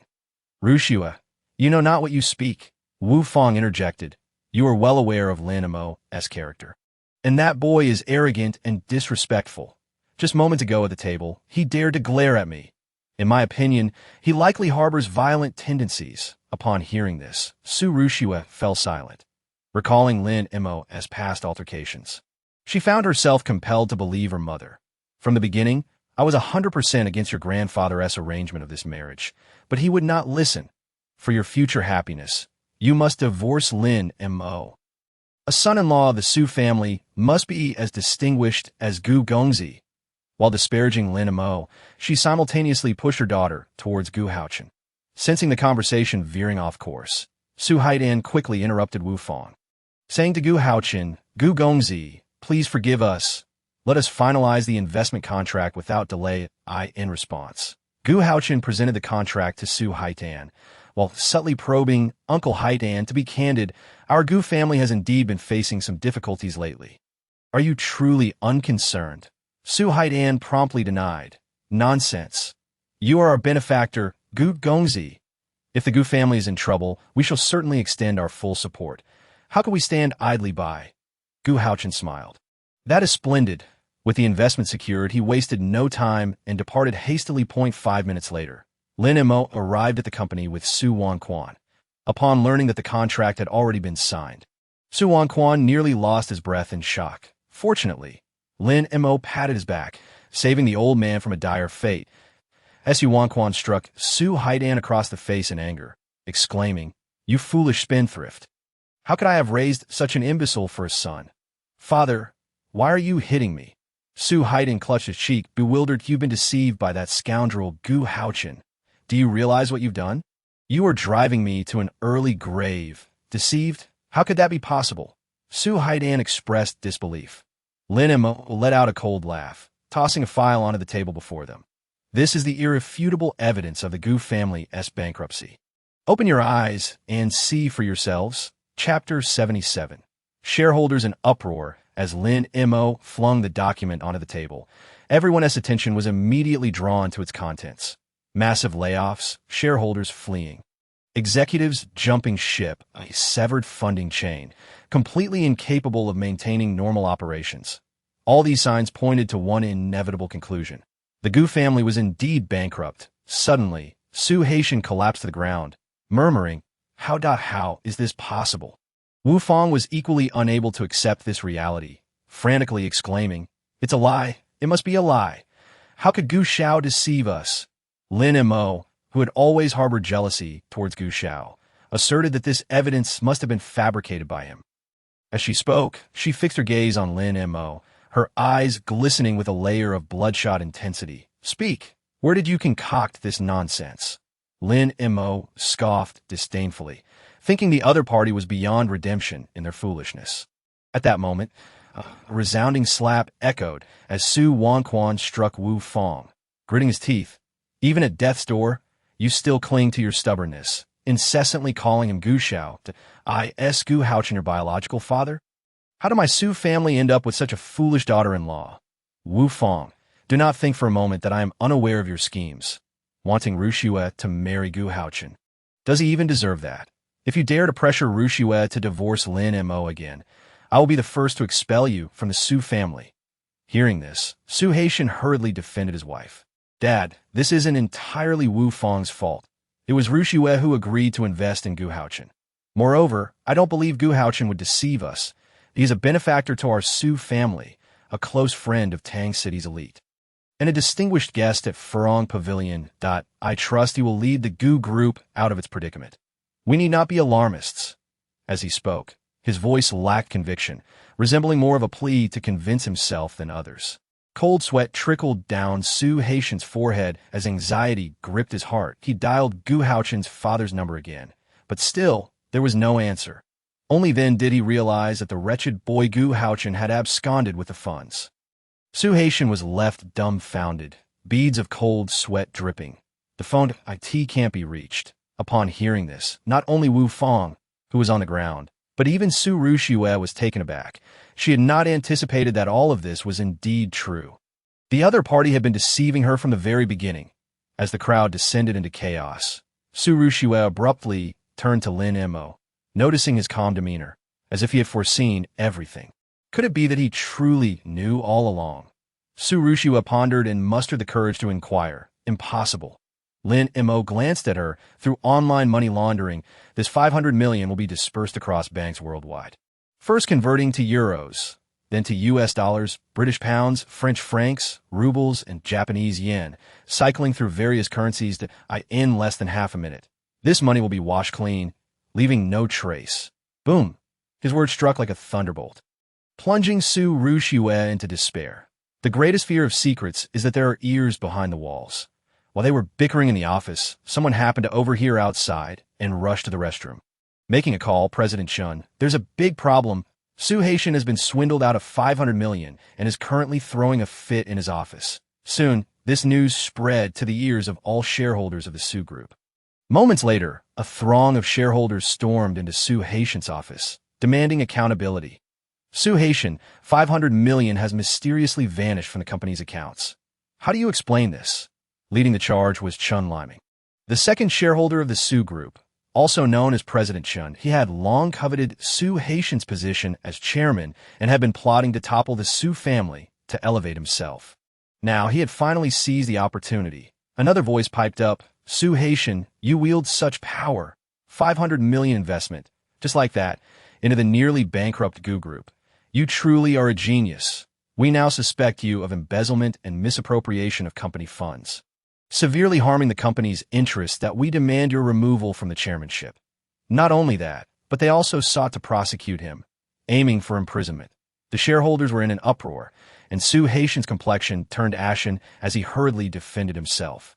Old Chun, you are slandering me. I have led a life of integrity. How could there be any talk of embezzlement? This is my company. How I choose to operate it is none of your business. Your company? What a joke. The Su Group was founded by your father. What connection do you have to it? Su Haitian was rendered speechless by the retort. Chun Liming, relentless, turned to Su Wanquan. Old man, I told you from the beginning that Su Haitian is utterly useless, incapable of great accomplishments, yet you did not believe me. What do you have to say now? Su Wanquan coldly huffed. Young Chun, are you questioning me? You've been retired for so long. What good would it do to question you? Can you even compensate for this 500 million deficit? If I can't, your son has committed a grave error, and we shareholders deserve an explanation, Chun Liming insinuated. Noticing that the conflict was shifting towards Su Wanquan, Lin Mo stepped forward, declaring a mere 500 million is nothing to fret over. At his words, everyone turned to look. Chun Liming sized Lin Mo up with a cold laugh. Isn't this the son-in-law of the Su family? What? Is there no one else in the Su family? So it falls to you, this useless one, to take charge. Su Wanquan, furious, shouted, Chun Liming, cease your insolence. I may be retired, but I am not dead. With just a word from me, I could ensure you never find a foothold in the Su Group. Lin Mo restrained Su Wanquan, signaling him to temper his anger to avoid harming his health. He then addressed the crowd. You lot are simply gluttonous for wealth, aren't you? If you want money, I shall provide it. Moreover, I will even contribute an additional 100 million as a bonus for you. Chun Liming scoffed dismissively. Such bravado! I do not believe you possess such capability. I give you 3 days. After 3 days, if even a penny is missing, Su Haitian shall resign in disgrace and relinquish the chairmanship. Lin Mo narrowed his eyes, coldly replying, in that case, I shall add a condition. Within 3 days, should I produce 500 million, you must unconditionally transfer all your shares to the Su family. Oh, you dare to wager? I'll wager. But do not backtrack. Upon hearing this, Su Haitian panicked. I do not agree. Lin Mo, do not act recklessly. You may boast, but I will be the one to suffer in the end. Wu Fang also exclaimed. Such an absurd wager, and you dare stake our Su family's assets. Lin Mo, do you intend to ruin us? They, like Chen Liming, utterly disbelieved that Lin Mo could produce 500 million within 3 days. In contrast, Su Wanquan scrutinized Lin Mo with a serious gaze. Knowing that the latter never engaged in a gamble without assurance, he promptly declared, What is there to fear? Let us wager. I still hold the majority of shares in the Su Group. If Lin Mo fails to produce 500 million in 3 days, I shall sell my shares to cover the debt. Dad, are you insane? Shut up. Ungrateful son. This matter is settled. No one expected that even Su Wanquan would make such a commitment. And Chen Liming's heart rejoiced. Denying the other party a chance to back out, he triumphantly proclaimed, It's a deal. I will return for the results in 3 days. Su Rushua, her face awash with tears, trembled. Lin Mo, how can you make such a wager? 3 days is not enough time to gather 500 million. You will bring ruin upon our Su family. Chapter 78. The Wrath of the God of War. A tragedy in the restroom. Faced with Su Rushua's inquiry, Lin Mo remained non-committal, disinterested in further conversation. Observing this, Chen Liming left in high spirits, satisfied with the outcome. In 3 days, the Su family shall bear the Chun surname. Su Haitian wore a gloomy expression, as if grieving a great loss. The Su family was doomed. Su Wanquan, uninterested in his plight, turned to Lin Mo. Xiao Mo, should you require any assistance within these 3 days, do not hesitate to ask. I will do everything in my power to support you. Lin Mo regarded Su Haitian and his wife, stating, as long as they refrain from further foolishness, it would be a significant help. He then turned to leave. Outside the Su family residence, Su Rushua hurriedly caught up with him, blocking his path. Lin Mo, tell me honestly, where did you obtain that evidence? What, even now, do you still not believe me? Lin Mo inquired. No. I simply wish to thank the person who provided the evidence. Though it may be futile, Su Rushua quickly explained that if you wish to express your gratitude, go thank Miss Xiao Qiushui. Lin Mo shrugged. Miss Xiao was the one who uncovered the truth. Su Rushua was taken aback that it made sense. Without Miss Xiao, how could Lin Mo have acquired the information on the Gu family's bankruptcy so swiftly? I will convey my thanks to Miss Xiao, but you are wagering the future of the Su family against Chen Liming. How much confidence do you truly possess? Su Rushua inhaled deeply, inquiring. Lin Mo replied coolly. That is none of your concern. A mere 500 million. With a simple phone call, he could effortlessly resolve it. However, he did not wish to resolve it too quickly, lest Su Haitian and his wife fail to learn their lesson. You did Su Rushua, her chest heaving with anger, was about to retort when Lin Mo's phone rang. It was an unfamiliar number. Who is this? Lin Mo asked, puzzled that a frail voice came from the other end. Master Fulong, this is Elder Yin that we dined together at Shao Ting Hotel previously. What do you want, old man? Lin Mo inquired brusquely. I apologize for the intrusion. I hope you will forgive me in the next 2 days. There will be a high-end art exhibition in Yanhai, and I thought Master Fulong would appreciate it. That I would like to extend an invitation to you. May I ask if you are available? Lin Mo's eyes flickered. I can make time. Elder Yun was overjoyed, exclaiming, Then it is settled. I will eagerly await your arrival at the venue tomorrow. After hanging up, he noticed Su Rushua's anger and frowned. Why are you still blocking my way? Step aside. With a forceful motion, Su Rushua was pushed aside as Lin Mo strode confidently out of the company. This scene ignited a fire within Su Rushua, who, in a fit of rage, stomped her foot and shouted, Lin Mo, if the Su family falls, I swear I will make you pay dearly. Lin Mo, hearing this, couldn't help but smirk. He intended to teach the Su family a lesson. And with 2 days to spare, he thought it prudent to enjoy himself first while the Su family fretted to tea the Wu family estate. Silence reigned. From the eldest to the youngest, every member donned mourning attire to commemorate Wu Shanyu's son.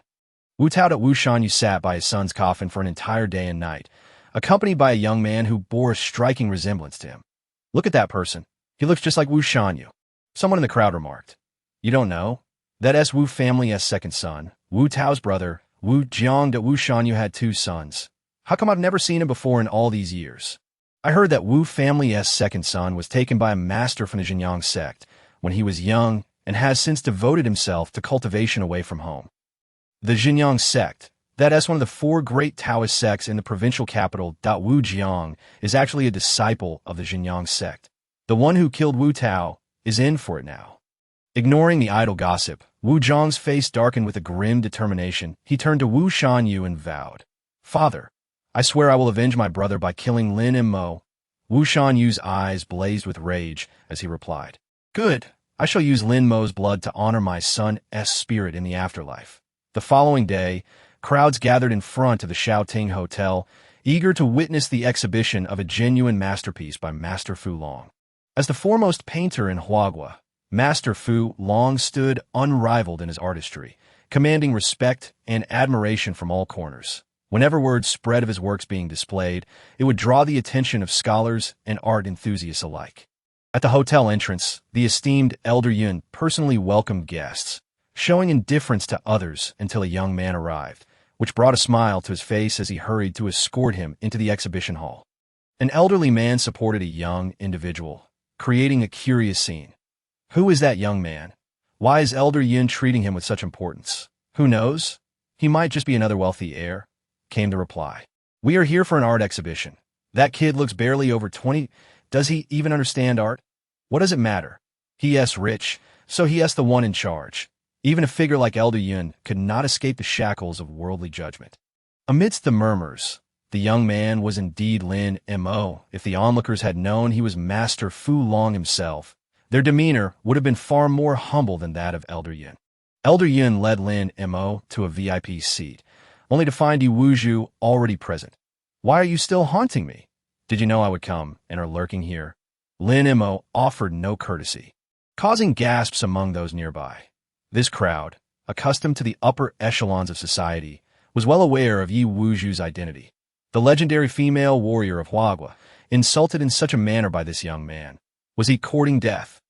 To everyone's astonishment, Yi Wuzhu stepped forward, suppressing her displeasure with a forced smile. "Mr. Lin, I merely admire Master Fu Long's artwork.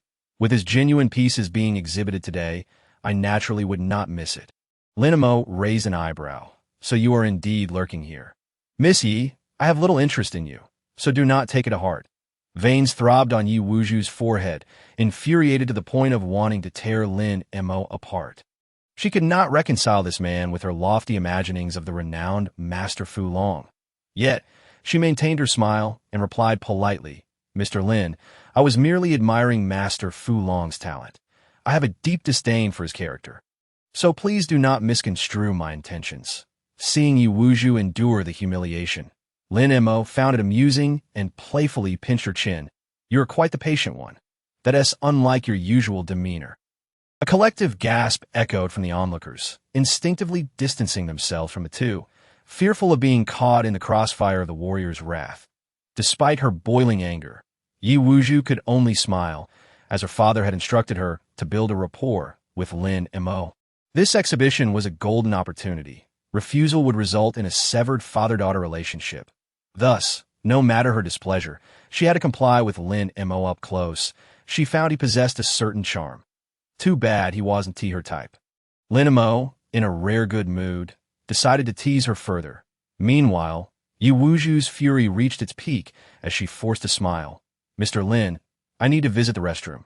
With that, she broke away and strode off. Moments later, a loud crash echoed from the restroom. Had anyone been inside, they would have witnessed a tempest of water and debris as the warrior unleashed her fury upon the restroom's confines. The patrons in the exhibition hall were left bewildered, unsure of what transpired. Soon after, Yi Wuzhu emerged from the restroom, her demeanor seemingly unchanged, a radiant smile gracing her face. "Mr. Lin, you came alone. May I have the honor of accompanying you to enjoy the exhibition?"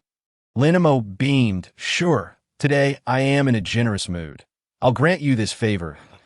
In the next moment, under the watchful eyes of the crowd, Yi Wuzhu gritted her teeth, suppressing her urge to spit at Lin Mo, and took his arm, walking together to admire the artwork. In a way, did I just see that correctly? The war goddess Yi is actually holding onto a man. That guy must be something else. Even Yi Wuzhu is enamored with him. She is wasting her beauty on such an average-looking fellow. I'm 1,000 times better than him. What can a pathetic loser like you compare to him?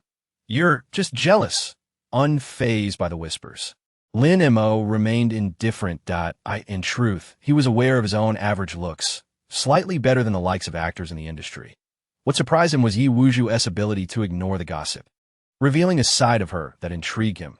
Suddenly, Yi Wuzhu pointed to a piece of art and explained, "This painting was created by the Cubist master, Zhou Lao. He excels in using distinctive blocks to depict the neon lights and human forms within a modern metropolis. His brush captures light as if it were a cage, confining people within the city, provoking deep contemplation." Applause erupted from nearby admirers. "As expected of Miss Yi. Your discerning eye is truly admirable. This painting cost me a staggering 20 million to acquire, and I've brought it here for display today," the man boasted, awaiting compliments. Lin Mo, however, scoffed. "What a foolish spender. This painting, with its mere pile of colors, lacks any spirit. Even a child's doodle surpasses it. I wouldn't pay 20 for it." The art owner was taken aback, his expression darkening. Yet, seeing Lin Mo beside Yi Wuzhu, he dared not explode in anger, coldly retorting, "This young gentleman seems to possess exceptional taste in art. Why not showcase your skills for everyone to appreciate?" "You are not worthy." Lin Mo coldly declined, leading Yi Wuzhu away, leaving the art owner fuming. "I'm tired of these childish scribbles. They make me nauseous. Escort me to rest." Lin Mo commanded Yi Wuzhu as if she were a servant. "Lin Mo, don't get too carried away. If not for my father," Yi Wuzhu's words faltered as her father's admonitions echoed in her mind. With a deep breath, she suppressed her anger and guided Lin Mo to the resting area. "You do seem somewhat more presentable now," Lin Mo replied with a faint smile, fully aware of the reason behind her change in demeanor. Certainly linked to Yijingba, why Yi Wuzhu signaled to Elder Yin, wishing to avoid further interaction with Lin Mo, fearing she might lose control. Elder Yin, understanding her intent, gathered everyone and proclaimed, "Today, we are gathered here, all eager to witness the true works of Master Fulong. And this very painting is right beside me." He gestured to a covered easel and continued, "Recently, by a stroke of fortune, I had the privilege of witnessing Master Fulong in action. He generously gifted this painting to me, leaving me both ecstatic and apprehensive. However, this painting seems destined for me, and I must part with it, holding an auction today. The reason being, the artistic intent of Lin Mo's works has kept me awake at night, restless with unease. Selling it was agreed upon with Lin Mo." Gasps filled the room as the crowd processed the revelation. They could not believe that the art-obsessed Elder Yun would part with a genuine piece by Master Fulong. Today's exhibition had become a monumental event. As the eager audience awaited, Elder Yun unveiled the canvas. In that instant, a sharp sword-like aura erupted from the painting, unleashing a chilling wind. In a fleeting moment, the crowd envisioned a young man standing with his hands clasped behind his back, sword pointed at the heavens. The tempestuous winds howled like a dragon. The river roared like a tiger. The blazing sun seemed to cower in the boy's brilliance, and thunder rolled in fear of his might. A colossal dragon in the clouds bowed before him, unable to withstand the boy's fierce sword. Moments later, the illusion faded away as the crowd awakened from their stupor. Their spirits soared, and gasps of astonishment filled the air. This mystical experience was indeed the authentic work of Master Fulong. Just a mere glance at this masterpiece left me feeling utterly transformed. I, too, after beholding this painting, my back pain vanished, my legs felt rejuvenated, and even my chronic weakness was miraculously cured. Master Fulong's artistry has reached a divine realm. We shall never be able to catch up. At this, Lin Mo could only shake his head inwardly, dismissing the comments of these ignorant bumpkins. This painting, among all his works, could barely be classified as third-rate. Otherwise, it would not have been so carelessly sold by Old Yin. Once the crowd's excitement settled, Old Yin announced, "The starting bid for this painting is 80 million. Let the bidding commence. 90 million, 95 million, 98 million, 100 million, 115 million, 120 million. The attendees were in a frenzy. The bidding price surged rapidly, soon surpassing the 200 million mark. Amidst the heated competition, Yi Wuzhu suddenly spoke up. 500 million! Boom! The crowd erupted that Yi Wuzhu had remained inactive until now, leading everyone to believe she would not participate in this auction. Little did they expect her to make a stunning move, raising the bid by a staggering 300 million, pushing the price to an unbearable height. Relishing the fervent gazes of the onlookers, Yi Wuzhu felt a sense of pride. Her intentions were straightforward, to dazzle Lin Mo with her wealth. So what if Master Fu Leng was involved? Ultimately, he was just a mere mortal. Everyone harbors greed. Today, she had meticulously set this trap to purchase the painting at an exorbitant price right before Lin Mo's eyes. In doing so, witnessing her financial prowess, Lin Mo would surely refrain from further manipulating her. Perhaps he would even have to curry her favor. As the saying goes, money can make the world go round. With this thought in mind, Yi Wuzhu brimmed with confidence, casting a sidelong glance at Lin Mo, only to find him still as indifferent as water, unfazed by her display. She snorted coldly. Are you just going to keep pretending? I wonder how long you can maintain that facade. On stage, Old Yin inquired. Missy has bid 500 million. Is there anyone else willing to bid? 500 million once, 500 million twice, 500 million wait. Someone in the crowd gritted their teeth and called out, I bid 510 million. Yi Wuzhu's brows furrowed slightly, displeasure evident. How dare this fool ruin my plans? No matter, she had an abundance of money. Let Lin Mo witness the chasm between them. 550 million. Yi Wuzhu continued to raise the bid. 560 million. Another bidder chimed in, reigniting the competition. 580 million. 600 million. 700 million. 1 billion. Yi Wuzhu surged to 1 billion in a single breath, and the venue fell silent once more. She discreetly glanced at Lin Mo, discovering that he remained calm and unhurried, leisurely sipping tea and idly stirring the leaves, perfectly composed. Drinking tea? He must be concealing his anxious heart. In her eyes, when had Lin Mo ever encountered such a sum of money? Spending so much on his painting, afterward, Old Yin would have to give him a share. Surely, he would feel grateful to her. The more Lin Mo pretended, the more satisfaction she felt. 0.1 billion, once 0.1 billion twice. 1 billion 3 times. Sold. Clap. Old Yun's gavel fell, concluding the auction. Ultimately, Yi Wuzhu acquired Master Fu Leng's true masterpiece for the astonishing sum of 1 billion. That suddenly, Lin Mo spoke languidly. Is this painting truly what you desire? Yi Wuzhu lifted her proud chin. What's the problem? It's just 1 billion. Even if it were 100 billion, I would still be determined to acquire it. Lin Mo sighed. Your taste is truly abysmal. A simple statement nearly drove Yi Wuzhu to the brink of fury. I paid 1 billion for your painting, and you dare to say I have poor taste? Finally, Yi Wuzhu's facade crumbled, and she exploded in rage. Lin Mo, are you done yet? Don't think that just because your father has given an order, I won't dare to act against you. You're getting anxious? It seems you still need some training. Lin Mo sipped his tea leisurely. Yi Wuzhu fumed, on the verge of striking him. Boom! The exhibition hall's door crashed down, and the hotel security guard was sent flying inside, blood spewing from his mouth. An unexpected guest stormed into the hall, radiating killing intent. Lin Mo, come here and die. Chapter 80. The intent of the painting, a last-ditch counterattack. Lin Mo, come here and die. The newcomer's furious roar captured everyone's attention. Lin Mo turned to look, frowning. Where did this pest come from? From the Wu family, Wu Jiang. Here to take your life. With a roar, Wu Jiang leaped 3 zhang high, swinging his fist down, aiming directly for Lin Mo's head. Lin Mo stood still, his body full of openings as the threat approached. Yi Wuzhu, even more anxious than Lin Mo, stepped forward, pushing Wu Jiang back with a single palm. As a warrior of Hua, she could instantly recognize that Wu Jiang was a master of internal energy. In such a realm, killing a commoner like Lin Mo would be effortless. She had to protect Lin Mo. If he were to die before her eyes, how could she face the old man? Yi Wuzhu anxiously scolded.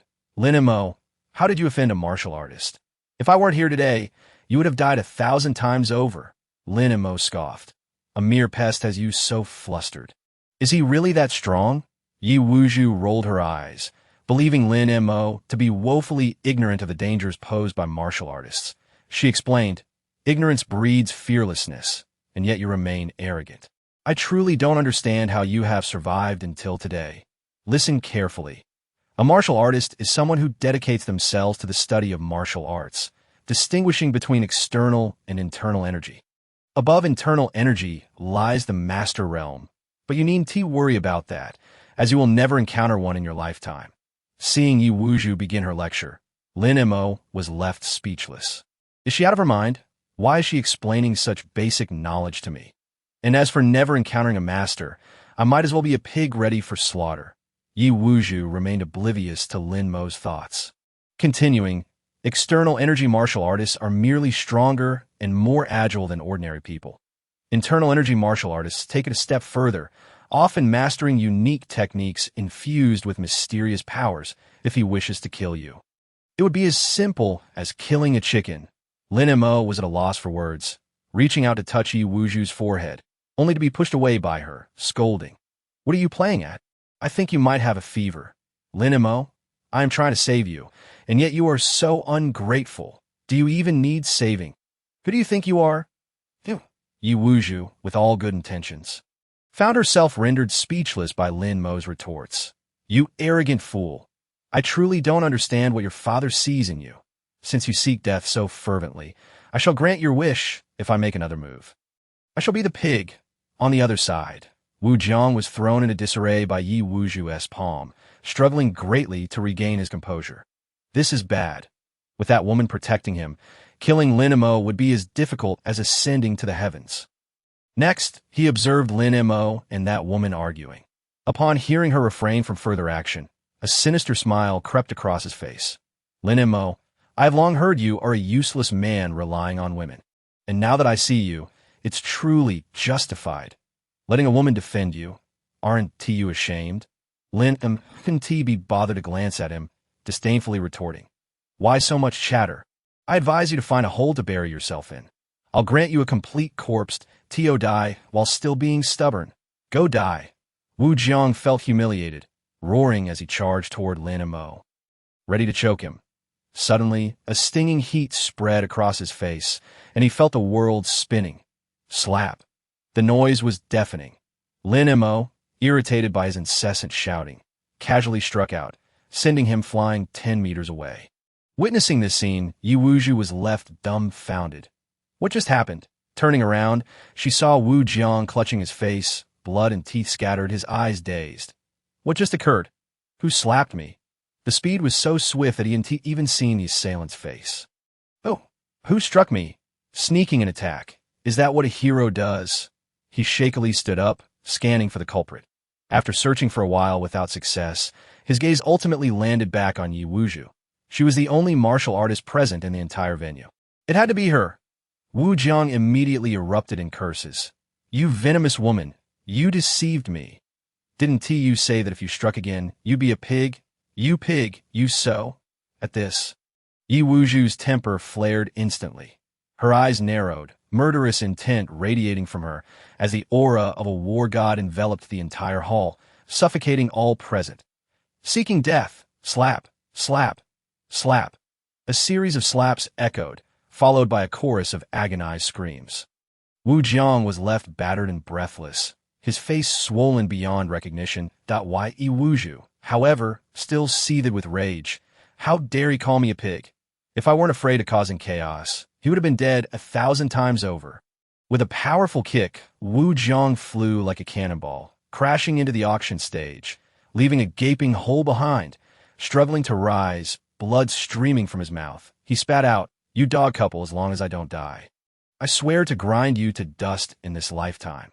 He was filled with hate that it was not the right moment, hate that Lin Mo had such a powerful protector, hate that he lacked the ability to avenge his brother. Wu Tao. Suddenly, he noticed the painting on the auction stage. The lines of the painting were sharp as swords, and the mighty dragon depicted within exuded an aura of dominance. Its piercing eyes, as deep as black holes, drew him into the painting. In an instant, the world transformed.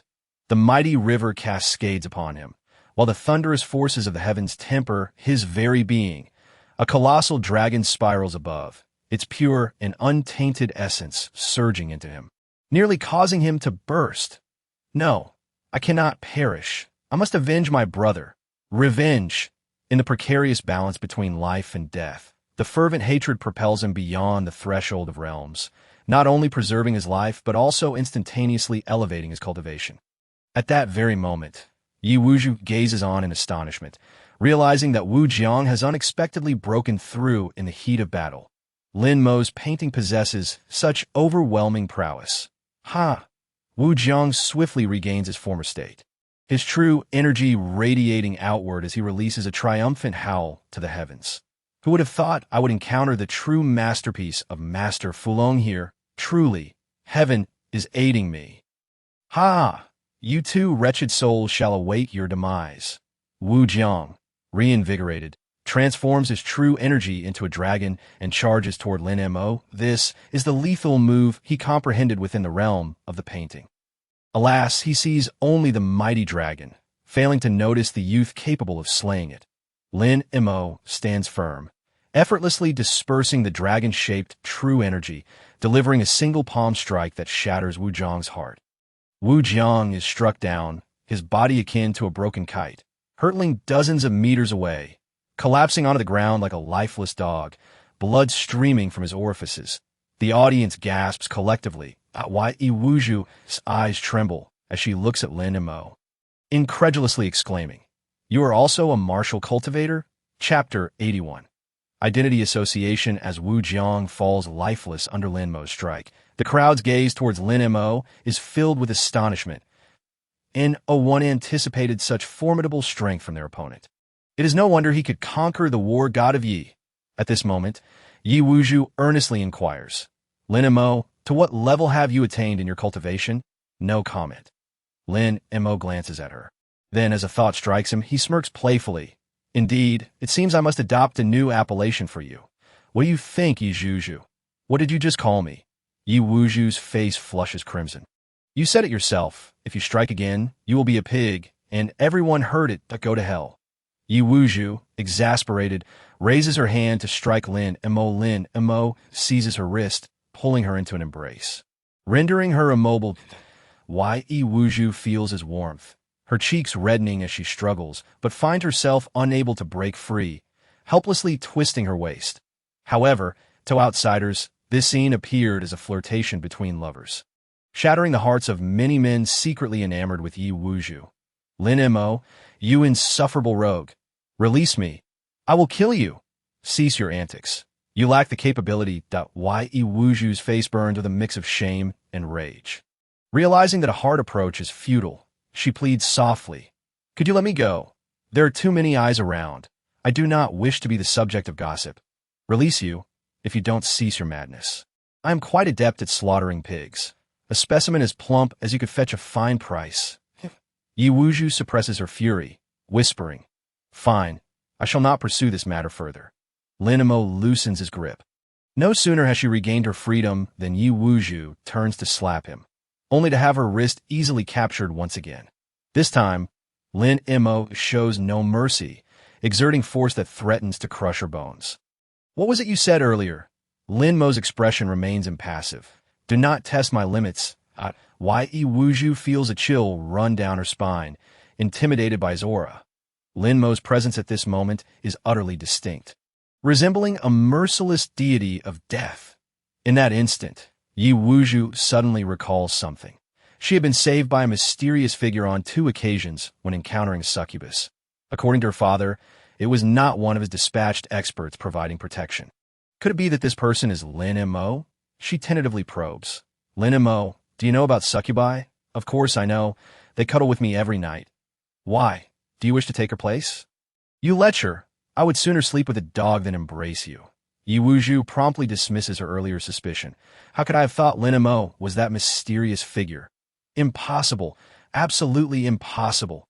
Even if he possesses such strength, his character is entirely unworthy. The man she admires could never be a lecherous rogue. Moments later, the commotion subsides. Wu Jiang's corpse is removed, and the crowd, sharing a tacit understanding, refrains from mentioning the earlier incident.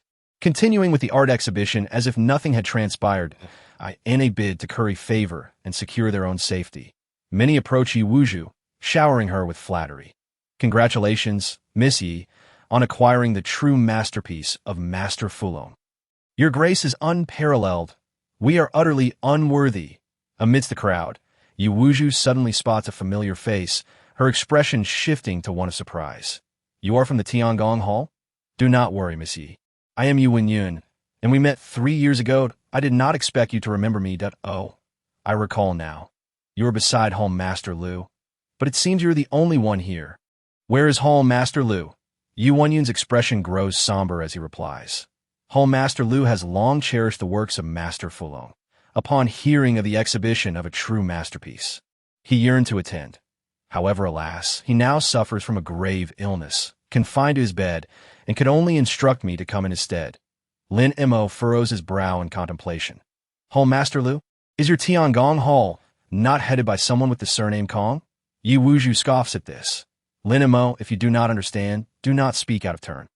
Hall Master Lu has presided over Tiangong Hall for over a decade. When has he ever changed his surname to Kong? However, Yu Wenyun's countenance alters, and he bows respectfully. Young friend, how do you know that esteemed individual's surname is Kong? I saved him once. Lin Mo replies nonchalantly. He told me then that he managed a group called Tiangong Hall and mentioned that we might meet again, sounding like a charlatan. Why Yi Wuju bursts into laughter. Lin Mo, listen what you were saying. That so-called Master Kong is, in my opinion, nothing but a swindler. Yu Wenyun hastily interjects. Miss Yi, be cautious with your words. That esteemed individual possesses profound insights into the workings of fate. One must not speak disrespectfully. Yi Wuju is taken aback, bewildered. Yu Wenyun, what do you mean? Don't tell me there truly is a Master Kong. Yu Wenyun adopts a respectful demeanor, stating earnestly, as Lin Xiansheng has said, the true leader of our Tiangong Hall indeed bears the surname Kong.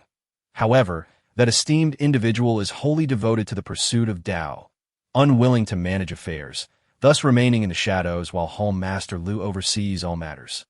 Over time, Hall Master Lu naturally became the public face of the Tiangong Hall, while the existence of that esteemed individual is known only to a select few within the upper echelons of the hall. Yi Wuju is left speechless, astonished to learn of such a tale surrounding the Tiangong Hall. This is news to her, and Lin Mo, astonishingly, is aware of it. How could he? Surely, he must be bluffing. Yi Wuju refuses to accept that Lin Mo possesses knowledge of secrets unknown to her. Yu Wenyun takes a step back from the sensitive matter, stating, 3 months ago, a fortune teller visited, claiming that Hall Master Lu would face a dire calamity, offering a treasure to extend his life. Since then, Hall Master Lu has indeed fallen gravely ill. We have sought out renowned physicians from across the realm, including the finest from Huagua, yet all have been rendered helpless. Upon hearing this, Lin Mo strokes his chin thoughtfully. 3 months ago, a fortune teller? Intriguing, Yu Wenyun continues. Watching Hall Master Lu's condition deteriorate has filled me with sorrow. He said he wished to see Master Fulong's artwork one last time. That would leave him without regrets. Yi Wuju, saddened by this, is about to respond when Lin Mo casually remarks, it's just a painting. We could simply give him one. Yu Wenyun, with a bitter smile, awkwardly clarifies. Lin Xiansheng, what Hall Master Lu desires is not just any painting, but specifically one by Master Fulong that I understand. I am about to start painting, Lin Mo declares, calling over Elder Yun. Elder Yun, bring me ink, brush, paper, and inkstone. This Yu Wenyun is left speechless, questioning whether he has failed to convey his message clearly. What he wants is a piece by Master Fulong, not for you to paint it. Who do you think you are? Yi Wuju interjects. He is Master Fulong. The crowd gasps in astonishment. What? He is Master Fulong. Is this for real? That young man appears to be barely in his 20s. The war god of Yi would never lie. I refuse to believe it. How could someone so young be Master Fulong? Just look at his works, and you will understand everything. Yu Wenyun, equally astonished, can hardly believe his ears. Miss Yi, are you serious? What reason would I have to deceive you? Yi Wuju feels an uncharacteristic sense of pride. Thinking, you mere mortals, I have known Master Fulong for ages. Chapter 82. Tiangong Hall. The plight of Hall Master Lu reminds Lin Mo of Tang Wenbin's eldest daughter, Tang Yuling. It seems that the fortune teller must have ulterior motives. First Tang Yuling, and now Hall Master Lu. Humph. This insignificant fortune teller dares to stir trouble in my city. He is courting death. A flicker of murderous intent gleams in Lin Mo's eyes. He turns to Yu Wenyun after finishing the painting. Take me to see your Hall Master Lu. Why? Yu Wenyun is perplexed, pondering why Lin Mo would want to insert himself into this affair, that why Wuju taunts. Did you not hear? Even the finest physicians from Huagua are at their wits' end. What can you possibly do? Lin Mo replies coolly. Have you forgotten how I treated your succubus poison? At this, Yu Wuju's face turns beet red, and she immediately falls silent, no longer seeking to embarrass herself. Yu Wenyun finds it difficult to refuse, ultimately agreeing to in a swift motion.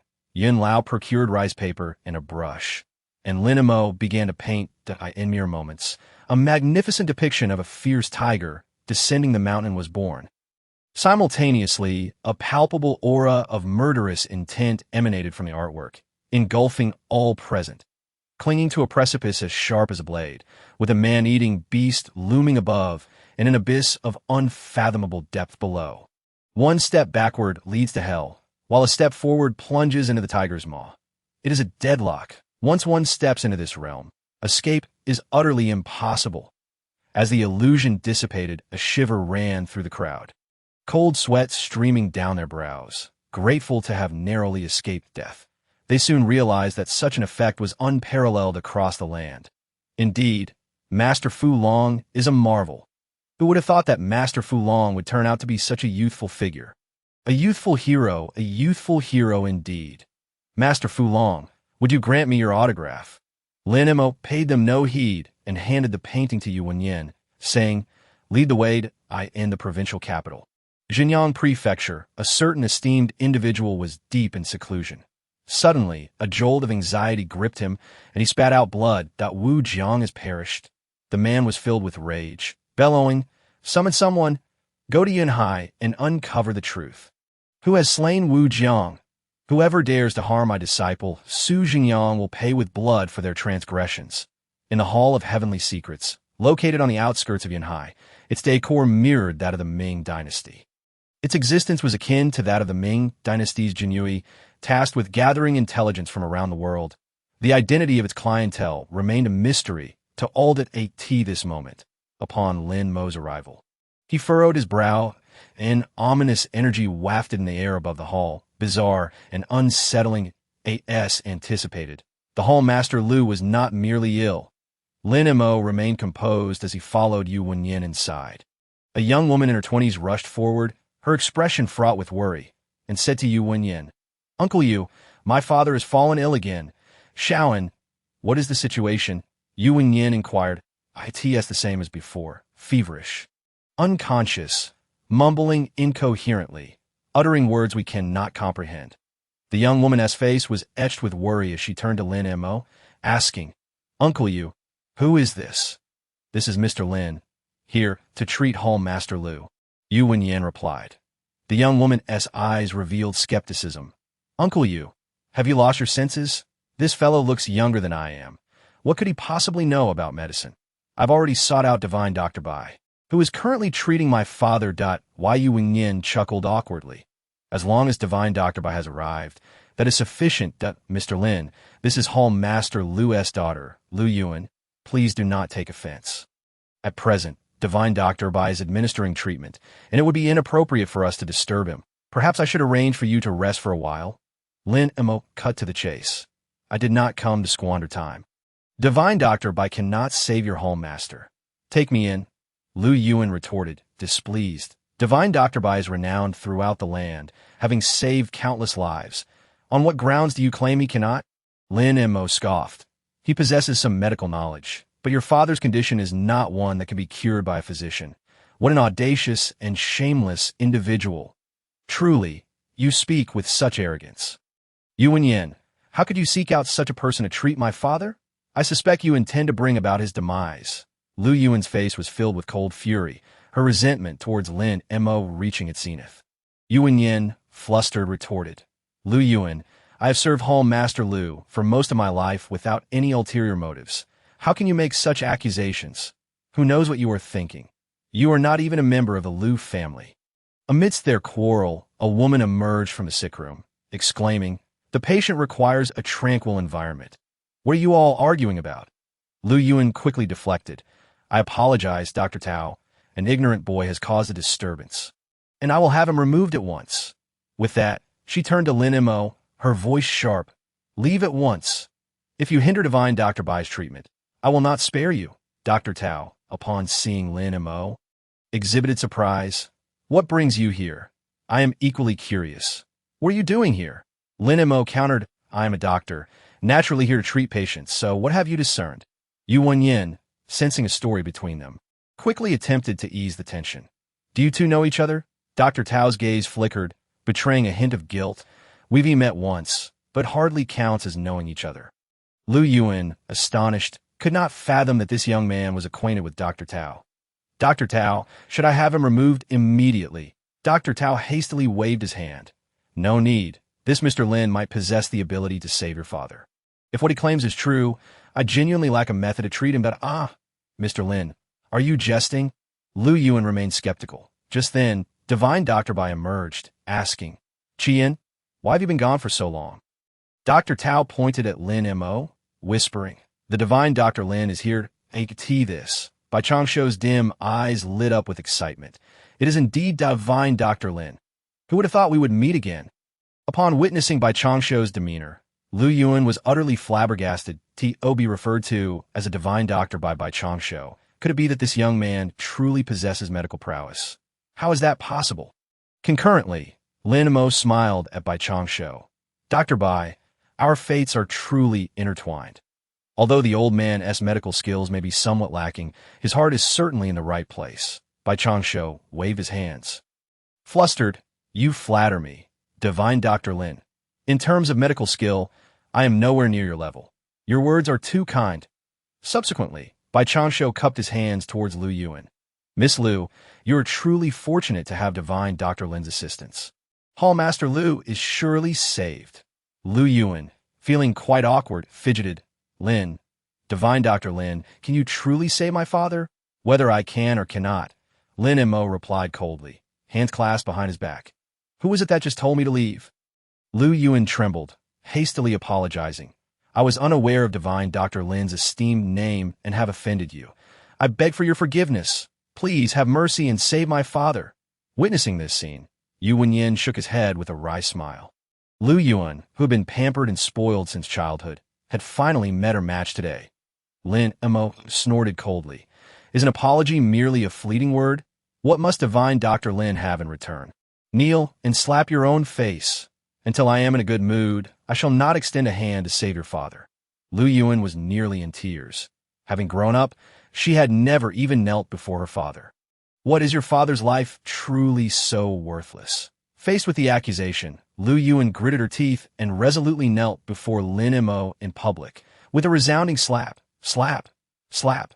In an instant, Lu Yuan was truly willing to go all out, frantically slapping her own face before the three onlookers, exclaiming with each strike, "I am sorry, I was wrong. I failed to recognize the towering mountain before me. I did not know Divine Dr. Lin's greatness. I am but a fool. Please forgive me."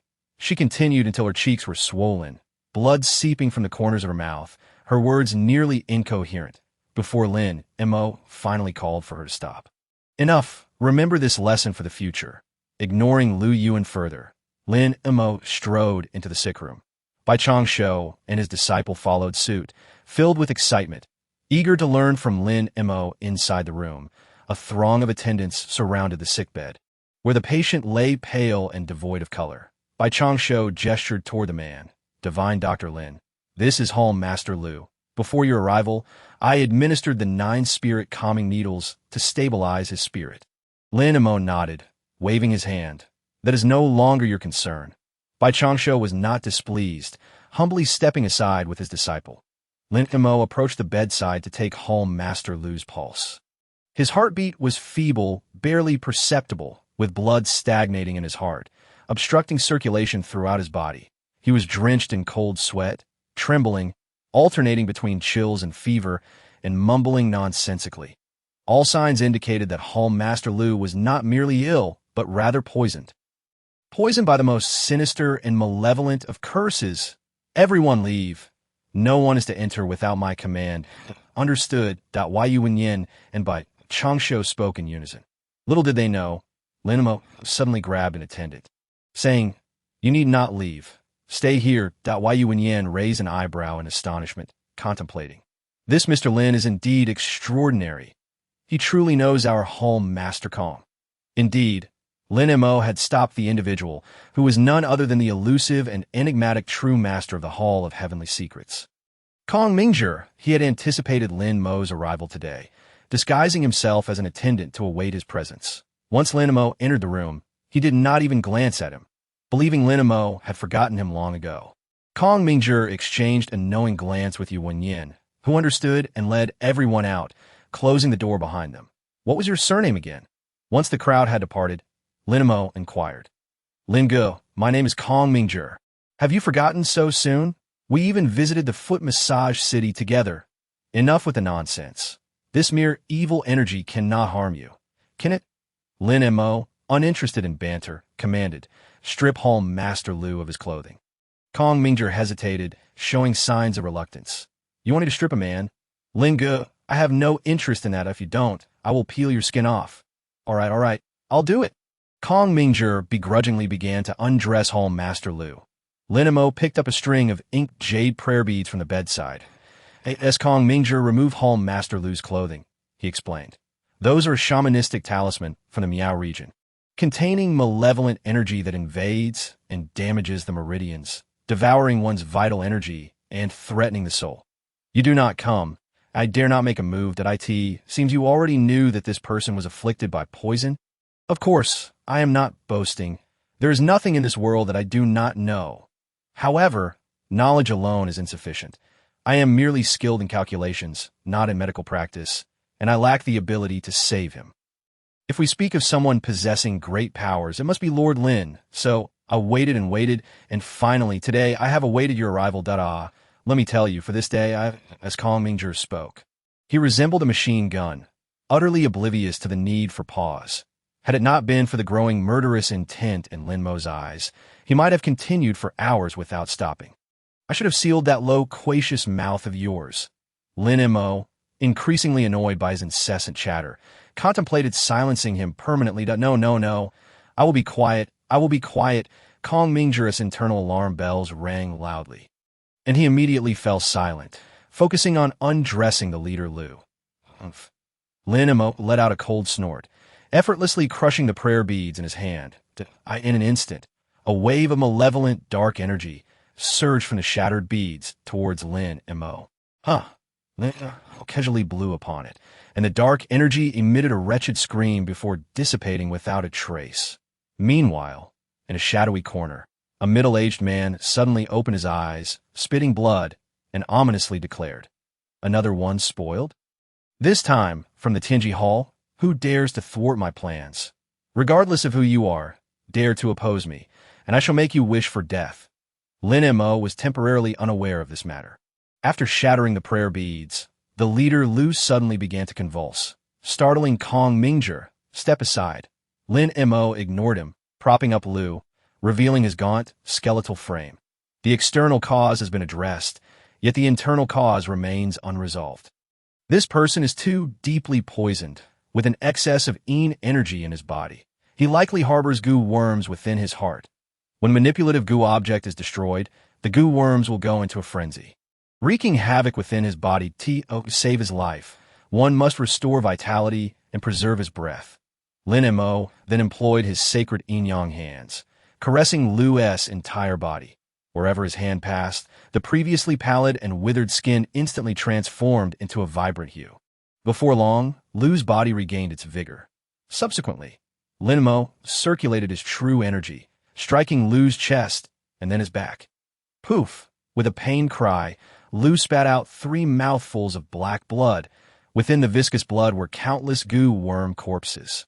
Kong Mingzhi observed, trembling, and exclaimed, The gu arts of Miaojiang are truly terrifying. Outside the door, the crowd heard the cries and called out, "What is happening inside? What has happened to Leader Lu?" Lin Mo replied, "Come in and see for yourselves." Lu Yuan was the first to rush in, only to find the bed soaked in black blood, while her father remained unconscious. She immediately burst into tears, collapsing at the bedside, crying out, "Father, what has happened to you? Father, wake up, father!" The crowd was horrified by Lu's condition. How could treating an illness result in someone spitting blood? Lu Yuan glared at Lin Mo in fury, shouting, "I knew you were a fraud, a charlatan. By Changsho, how could you call this fraud a divine doctor, conspiring with him to deceive me? What are your true intentions?" Yuan, seize these two frauds and kill them. Just as Yuan was about to act, he noticed Kong Mingzhe shake his head slightly, signaling him to hold back. "Why Yuan? What are you dawdling for? I understand now. It was you who brought him here. It is you who seeks to harm my father. Yuan, you are truly vile." By Changsho, seeing the worm corpses in the black blood, immediately understood the situation and explained, "Miss Lu, please calm down. Your father has already been treated by divine Dr. Lin. If you don't believe it, look, the worm corpses mixed in the black blood are the legendary Miaojiang Gu worms. Your father was never ill. He was cursed by someone. No wonder I've been unable to find the root cause." Upon seeing Kong Mingzhe nod slightly, Yuan also spoke up. "Miss Lu, what by divine doctor says is true. Leader Lu has been healed, all thanks to divine Dr. Lin's efforts." Lu Yuan, still unconvinced, insisted, "I refuse to believe it. You are all conspiring to deceive me." Suddenly, a weak voice emerged at Yuan. "What are you making a fuss about now?" "Father!" Lu Yuan turned towards the sound, her eyes lighting up in joy as she saw her father had opened his eyes. "Father, you're awake." Chapter 84. All schemes laid bare. "Father, you're awake." Lu Yuan was ecstatic, but the overwhelming emotions caused her to faint in excitement. "Yuan, Miss Lu." Seeing Lu Yuan faint, everyone rushed forward in panic. Lin Mo said calmly, "What's the rush? It's merely a faint from excitement." "By doctor, it's up to you now."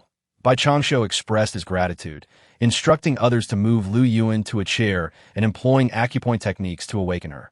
Seeing this, Leader Lu repeatedly expressed his gratitude. "Thank you, by divine doctor, for your generous assistance. You have not only saved my life but also my daughter's.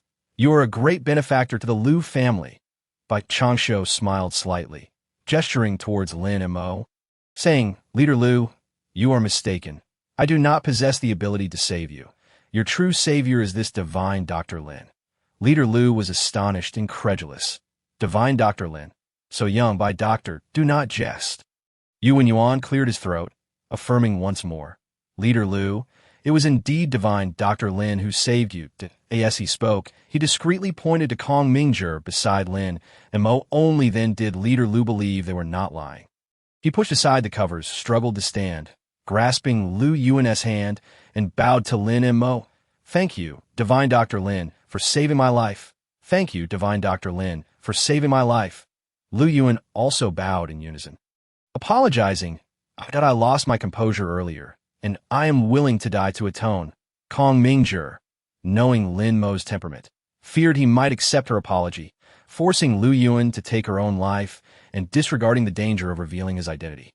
Hastily interjected, "What nonsense! Brother Lin is not a bad person. Why would he want her life? Your father. Leader Lu has just recovered from serious illness, and you wish to end your life. How morbid! Get out of here!" Lu Yuan was incensed once more. How dare a servant speak to me this way? She was unaware of Kong Mingzhe's identity, but her father was aware. Leader Lu, not daring to oppose Kong Mingzhe's wishes, hurriedly restrained Lu Yuan, instructing her to leave, and commanded everyone else to do the same. In the room, only Yuan, Lu Jun, Kong Mingzhe, and Lin Mo remained. Lin Mo looked coldly at Kong Mingzhe, devoid of emotion, and said, "Slap yourself." Kong Mingzhe, unable to defy the order, actually smiled as he slapped his own face in front of everyone. Leader Lu and Yuan were left dumbfounded. Kong Mingzhe, the true master of Tianji Hall, appeared as a servant before Lin Mo. "Who is this Lin Mo?" Lin Mo, with his hands clasped behind his back, remarked, "Considering your earnest desire to save lives, I shall not pursue this matter further. However, should there be a next time, do not blame me for being heartless." Kong Mingzhi nodded repeatedly, fetching a chair and ingratiatingly said, "Brother Lin, you are magnanimous. And I shall remember this. Brother, please have a seat." Leader Lu rubbed his temples, doubting his recovery, thinking he was seeing hallucinations. Observing the young man treating Kong Mingzhi like a lackey made him realize he had yet to inquire about his benefactor's name. "This divine Dr. Lin, I am Lu Jun. May I ask for your esteemed name?" Lin Mo. Before Lin Mo could speak, Kong Mingzhi interjected, "Brother Lin desires not much, just 500 million. 500 million? Very well. 1 yuan. Bring the money immediately to divine Dr. Lin." Understood that Yuan was about to leave when he was stopped by Lin Mo. "Wait. Divine Dr. Lin, do you have any further instructions?" Lu Jun inquired. Lin Mo directed his gaze towards Kong Mingzhi, smiling. "How did you know I wanted that 500 million? Kong Mingzhi's eyes flickered, unable to meet Lin Mo's gaze, feeling guilty as he replied, "Well, I heard that the Su family is in need of exactly 500 million. Huh, you are indeed astute. You seem to have foreseen everything. Just a trivial skill, not worth mentioning. You thought I was praising you?" Lin Mo's tone shifted, turning cold. "Do you think it is your place to decide my affairs?" Kong Mingzhi was taken aback, hastily kneeling, and said, "Brother, forgive me. I shall never dare again, since you are all-knowing. Then help me find something. If found, I shall spare your life. What is it?" "The heavenly Luo jade plate." Upon hearing this, Kong Mingzhi sighed repeatedly, the stone that had been hanging over his heart finally dropping. In truth, he had long anticipated that Lin Mo would request the heavenly Luo jade plate. He also foresaw that the matter was too perilous.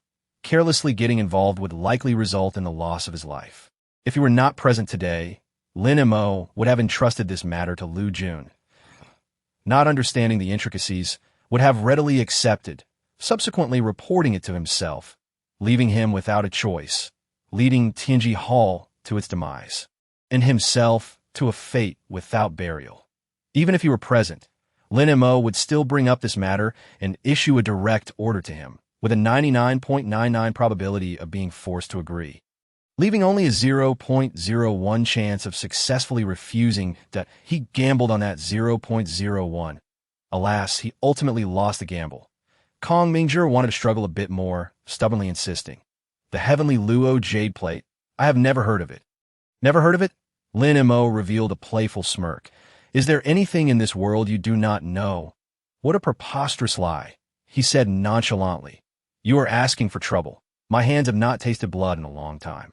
Kong Mingzhi immediately changed his tune. I know. Brother, let us speak properly." Simultaneously, he cursed inwardly. "Nonsense. He has just come from killing someone, yet there's no blood. Who do you think you're fooling?" Externally, he maintained a servile demeanor and said, "However, Brother Lin, the Tianluo jade plate is not so easily found. You must grant me sufficient time." "How long?" "At least a year."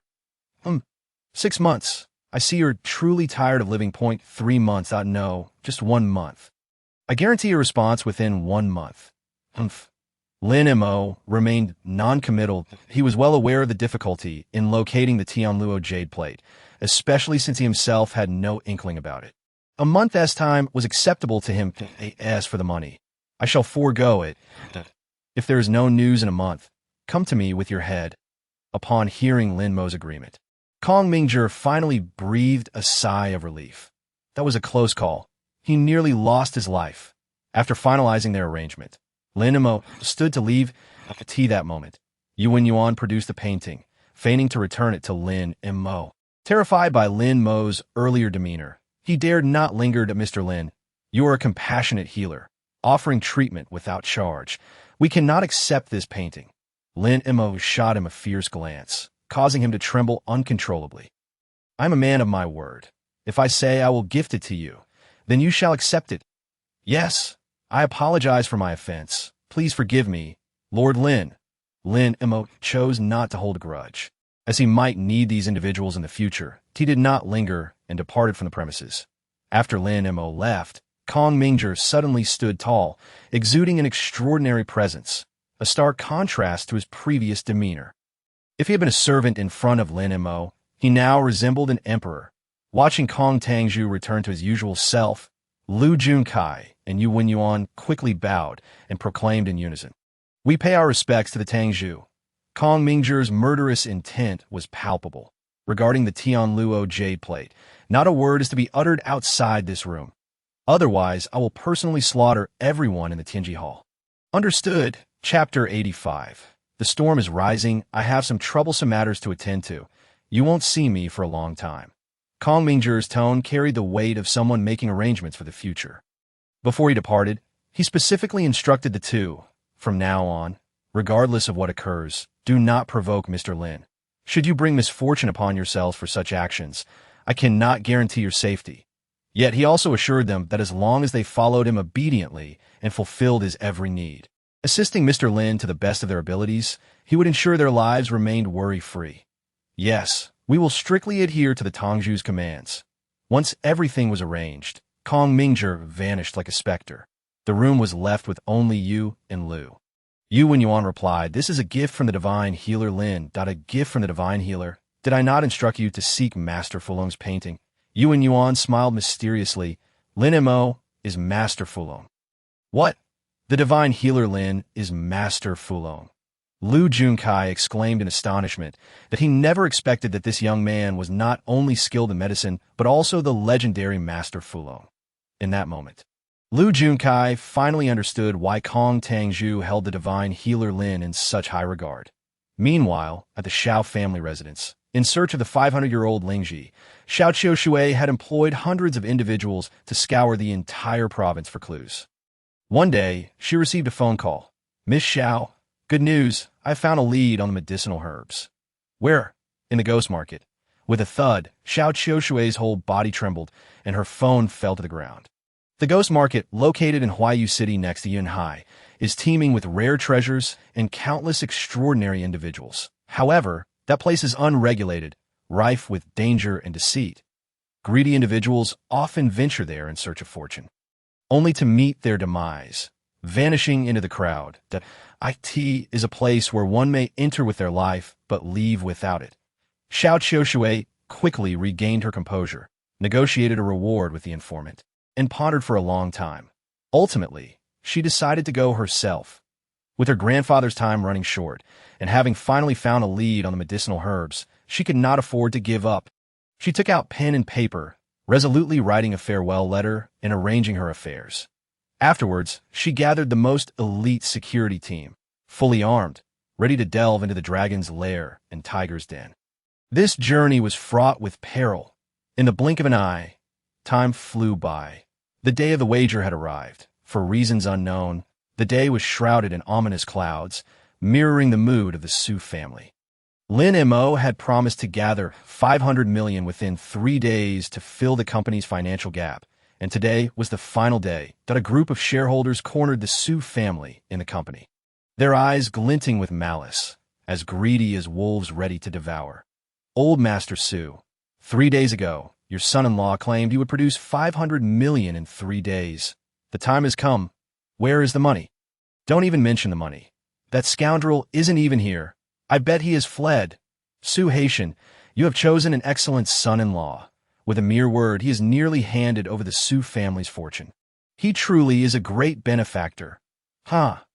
The crowd jeered mercilessly, delighting in the Su family's misfortune. The members of the Su family were frantic, eager to retort, yet their faces flushed with anger. They could not articulate a single word. Ultimately, with no other option, they directed all their resentment towards the absent Lin Mo. "I knew it.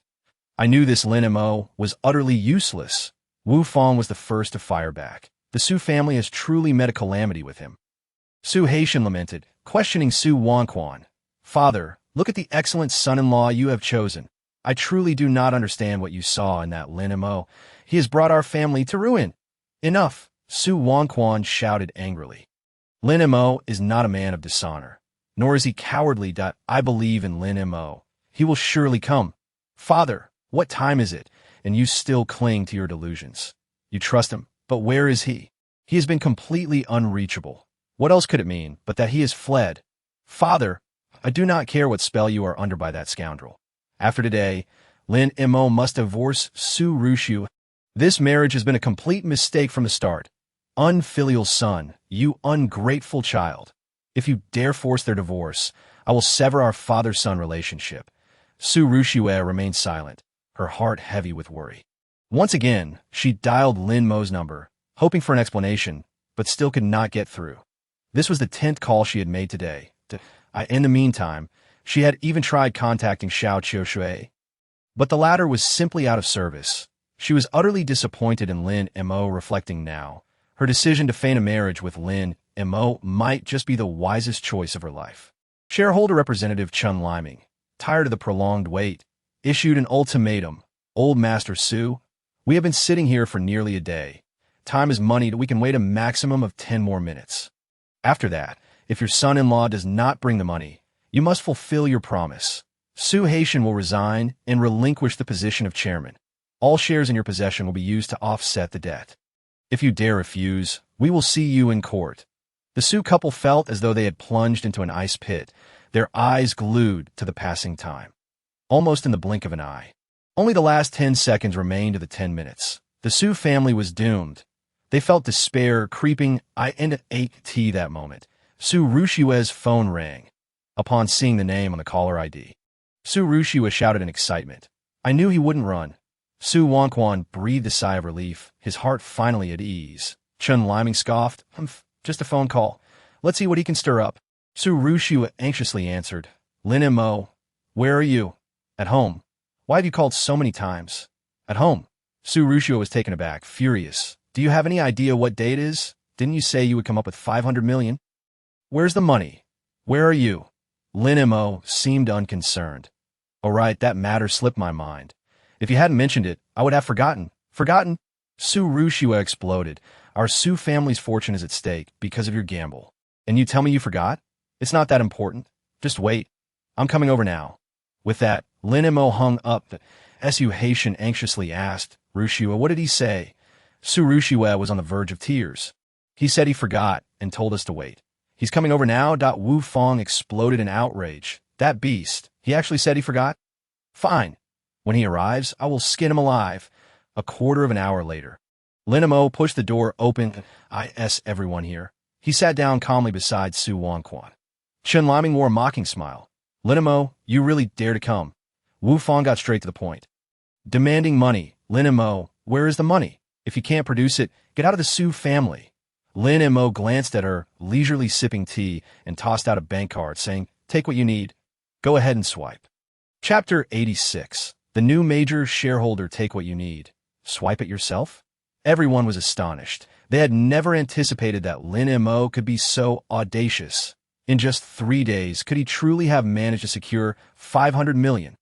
Chun Liming scoffed. You think just because you say it, it can be done? What about the card's password? 7612. Go check for yourself. I'm too lazy to move.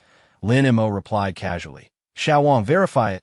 Yes, Xiao Wang, Chun Liming's personal secretary, received the order and took the bank card to check the account. Su Wonquan wore a look of adoration. This son-in-law was becoming increasingly likable to him, that he believed Lin Mo's words to be genuine. I knew you would come. How did you manage to get so much money? Su Wonquan asked in astonishment. This bank card actually belongs to Chun Kunpeng, that he merely requested 500 million, and without hesitation.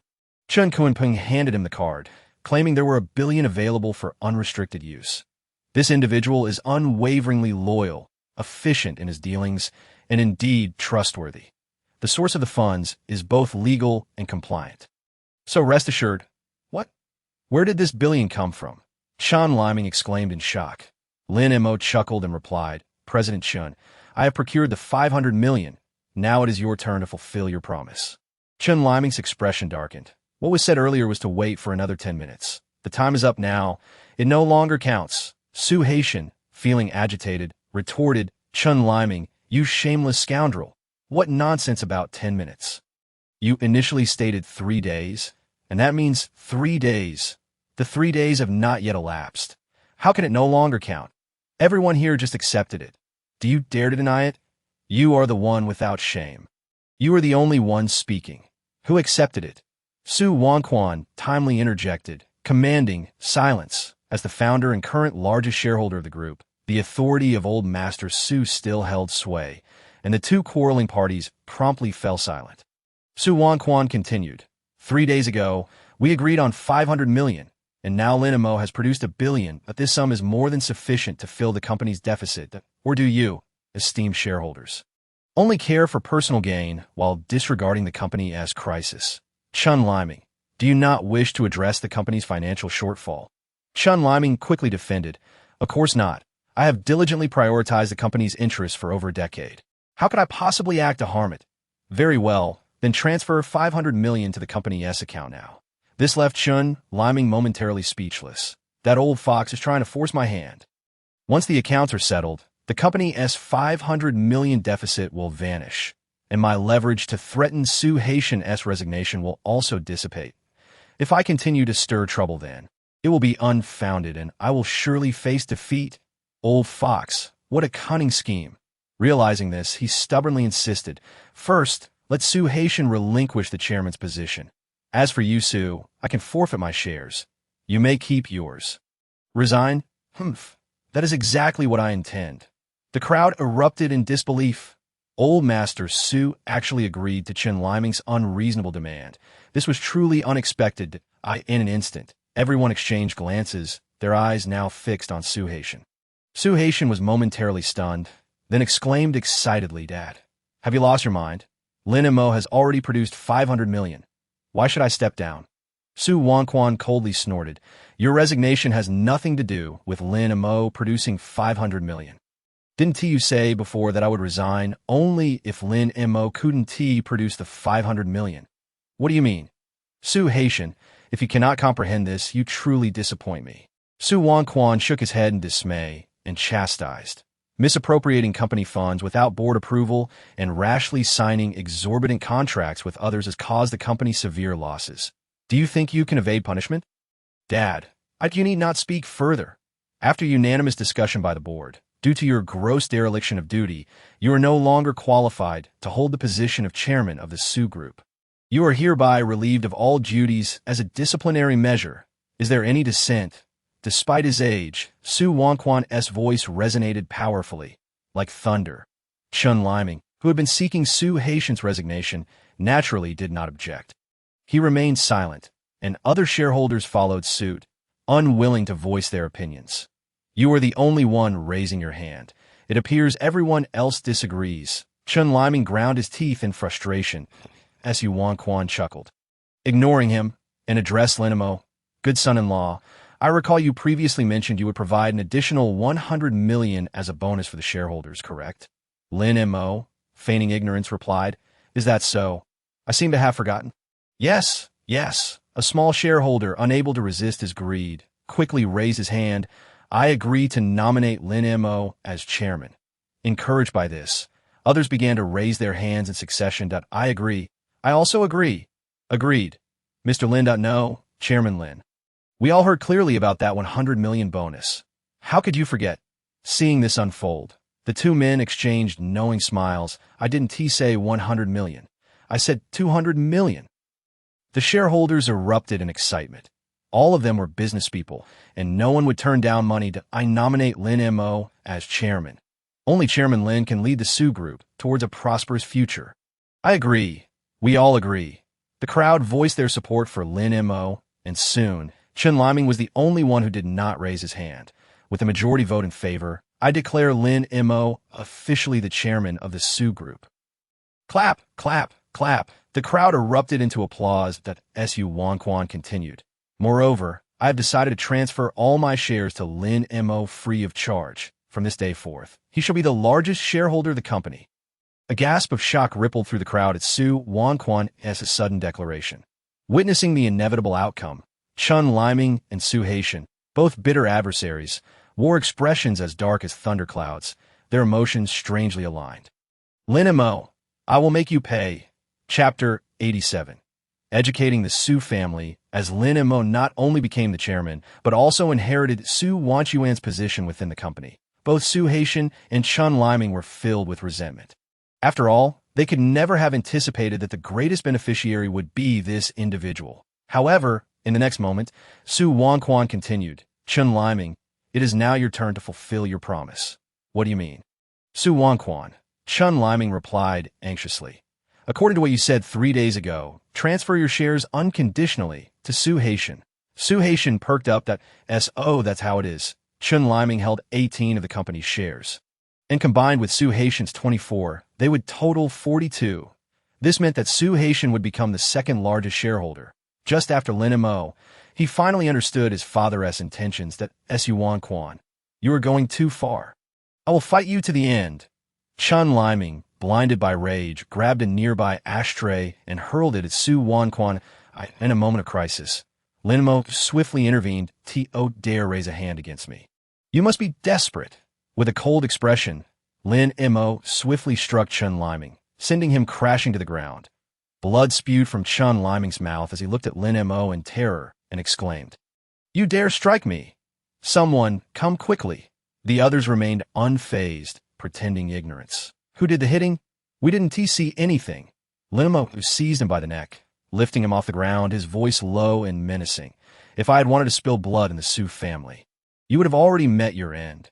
Kneel before old Master Su, bow your head, and confess your wrongs, self-destruct your hands, and I will spare your life. Of course, if you dare refuse, I assure you, your demise will be most unpleasant." Chun Liming, paralyzed by fear, felt a powerful wave of suffocation wash over him, and he nodded vigorously. Lin Mo released his grip, and he collapsed to the ground, disregarding the pain, crawling towards Su Wan Quan as he repeatedly bowed and pleaded. "Old Master, I deserve to die. I deserve to die. I wronged you. Please forgive me. I do not wish to die." Seizing the opportunity, Su Haitian joined in, slapping him down and angrily scolding, "You beast! Did you want to kill my father? I will end you." "Enough." After calming himself, Su Wan Quan intervened. He looked at Chun Liming with disappointment and shouted, "Get out! I no longer wish to see you." Chun Liming felt as if a great weight had been lifted from his shoulders and stood up to flee, only to be stopped by Lin Mo. "You have yet to self-destruct your hands, Mr. Lin. What? Afraid of pain. Allow me to assist you." Crack! "Ah!" Chun Liming screamed in agony as Lin Mo crushed his wrist, rolling on the ground in excruciating pain. The others watched in horror, their hearts racing. They could never have imagined that Lin Mo could be so ruthless. Initially believing they had welcomed a useless son-in-law into the Su family, it now appeared that they had instead invited a ruthless tyrant. Everyone instinctively held their breath, afraid to make a sound lest they provoke his ire. Chun Liming continued to wail on the ground, seemingly incapacitated by the intense pain. Seeing this, Su Wan Quan immediately called for security and commanded, "Throw him out." The security personnel complied, lifting Chun Liming as if he were a dead dog and unceremoniously tossing him out of the company's doors after taking a sip of tea. Lin Mo turned to the shareholders, asking, "Is there anything else?" No, nothing at all," they hurriedly replied. "Is there anything you wish to command, Mr. Lin? If not, we shall take our leave. Be gone." The crowd scrambled to exit, retreating like the tide receding from the shore. Just when Su Haitian thought the matter had settled, Lin Mo suddenly stated, "Now that external affairs are resolved, it is time to address family matters." Su Haitian's heart tightened, sensing an ominous premonition. "Lin Mo, what are you planning?" Su Wan Quan, vaguely aware of Lin Mo's intentions, managed a bitter smile. "Do as you will. When a son commits a grave mistake, he must naturally face the consequences." Lin Mo, respecting Su Wan Quan's stance, turned to Su Haitian and declared, "Su Haitian, considering you are the sole heir of the old master, I shall leave your shares untouched. However, likewise, you are forbidden to touch those shares. I will not permit you to transfer or sell your shares under any pretext or reason. Should you defy this, you shall spend the rest of your life in an orphanage. Trust me, there will not be a single day of peace for you." Su Haitian dared not oppose and reluctantly acquiesced. Lin Mo continued, "This is the first matter. Secondly, you are to refrain from interfering in any decisions, plans, or business arrangements related to the company. You are also prohibited from engaging in business dealings with third parties under the company's name. Otherwise, I will confiscate all your shares and strip you of your status as a shareholder." Upon hearing this, Wu Fang could no longer contain herself and exclaimed, "Lin Mo, how can you be so ruthless? After all, you are our Su family son-in-law. We are family." Lin Mo narrowed his eyes and looked at Wu Fang, family. When have you ever regarded me as family? My efforts to save the Su family are solely out of respect for the old master. This statement struck Su Rushiwa's ears unpleasantly. Furthermore, you are forbidden to speak in my presence without my permission. Lin Mo, what do you mean by that? Wu Fang's eyes widened in disbelief. Slap. Just as Wu Fang finished speaking, Lin Mo struck her across the face. Did I allow you to speak? Lin Mo coldly retorted. You slap. Did I allow you to speak? Lin Mo repeated. Dad, look at him. Slap. Did I allow you to speak? Daughter, you should. Slap. Did I allow you to speak? Wu Fang, having been struck 4 times, her cheeks swollen, finally closed her mouth, reduced to a mere whimper. Neither Su Wanquan nor Su Haitian intervened. One out of fear, the other due to long-standing annoyance with Wu Fang's incessant chatter over trivial matters that had disrupted the family for decades. Now, witnessing Lin Mo's reprimand, they felt a sense of vindication. Su Rushiwa remained silent throughout, feeling an unfamiliar fear from Lin Mo's demeanor. When she noticed Lin Mo's gaze shift toward her, her heart involuntarily skipped a beat. What do you intend to do? She asked softly. Lin Mo pondered for a moment. From now on, you will manage the company's affairs. If you feel incapable, you may also entrust them to Sun Wanner. Since you two are inseparable friends, and you, I have neither the time nor the inclination to indulge in games of wealth with you. I have my own matters to attend to once the time is ripe. The Su family will no longer concern me. With that, Lin Mo bid farewell to Su Wanquan and departed with a flourish. Su Rushiwa stood there, stunned and at a loss. She understood all too well what Lin Mo meant by the time. Less than 3 months remained. She took out her phone, intending to contact Sun Wanner, only to see a breaking news notification. Breaking. The Gu father and son found dead at the airport. Police are conducting an initial investigation. The footage displayed the gruesome state of the Gu father and son, their limbs severed, their heads twisted off and used as a urinal. Jiyu Haochen and his son dead. Su Rushiwa's eyes widened in shock, disbelief washing over her. Suddenly, she realized something. Could all of this be related to Lin Mo? Chapter 88. Sister Qingqing seeks help. Meanwhile, beside him, Chun Kunping bowed deeply, reporting, Sir, everything has been taken care of. The Gu family is dead? I took care of it personally. Lin Mo nodded, waving him off. Suddenly, his phone rang. The caller was Chun Qingqing. Lin Mo smiled, speaking gently. Sister Qingqing, what brings you to me? How is Aunt Shen's health? Chun Qingqing's voice trembled with tears as she spoke haltingly. Lin Mo, I'm in trouble, and I don't know who to turn to for help. Instantly, the smile vanished from Lin Mo's face, replaced by a chilling demeanor that turned the room's temperature to ice. Chun Kunpeng, closest to him, was so frightened he dared not breathe, his body rigid. Wait for me. I'll be there immediately, Lin Mo said, rushing toward the hospital. Upon arriving at the hospital, Lin Mo's expression was grim as he headed straight for Chun Shufen's ward. Relieved to find both mother and daughter safe. Sister Qingqing, Aunt Chun, what has happened?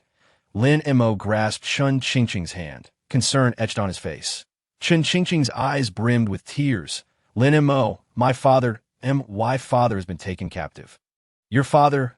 Lin Mo recalled how Chun Qingqing had fallen into a life of servitude due to her father's gambling debts, which had forced them to flee.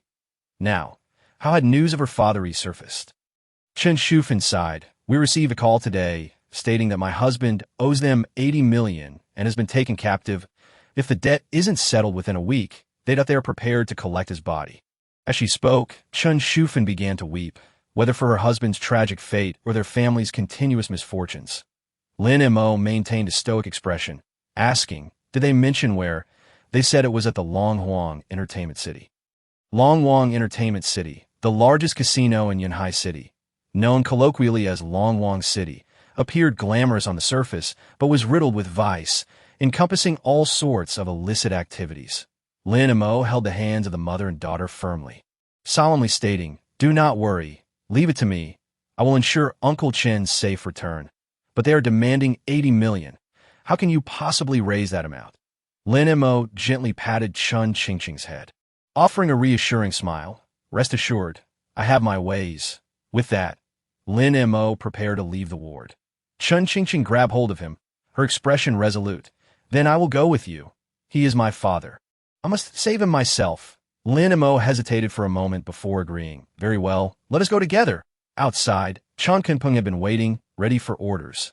Lin Mo said coolly, I am heading to Long Wang Entertainment City. During this time, you ensure Aunt Chen's safety. If a single hair on her head is harmed, I will ensure the entire Dragon God Hall disappears. As you command, Chen Kunpeng replied, trembling and feared, T Long Wang Entertainment City. When Lin Mo arrived, Chen Qingqing rushed forward, only to be stopped by security at the entrance. Hey, who let this poor wretch into our Long Wang city? Get lost, the security guard, emboldened by his position, sneered contemptuously. Chen Qingqing pleaded anxiously, please, let me in. I need to save my father. I don't care about your father. Scram now. The guard reached out to shove her, but Lin Mo's eyes turned icy as he crushed the guard's entire hand and kicked him aside. The guard howled in pain. Lin Mo then pushed open the door, taking Chen Qingqing into the hall. They were there to rescue someone, and before locating Uncle Chen, they needed to avoid provoking the casino's patrons. If someone were to retaliate, the consequences would be dire. Otherwise, he could easily upend the entire establishment with a mere flick of his finger. Unfortunately, this was a casino filled with oblivious scum. They had barely entered when a rotund young man, resembling a pig, took notice of Chen Qingqing and approached her with a lecherous grin. Hey there, why are you dressed so shabbily? This Long Wang City, I sent a place for poor folks like you. But hey, I know what you're after. Looking to strike it rich by cozying up to a big shot. Lucky for you, you've run into me. Just call me Bro Kai, and I'll ensure you live in luxury for the rest of your life. As he spoke, the fat man reached out his greasy hand to touch Chen Qingqing.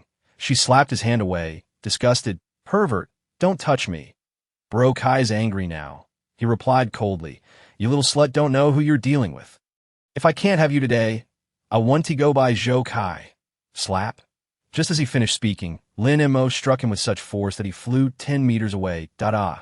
Zhou Kai screamed, then glared at Lin Mo in fury, immediately commanding his subordinates, you bastard, how dare you hit me?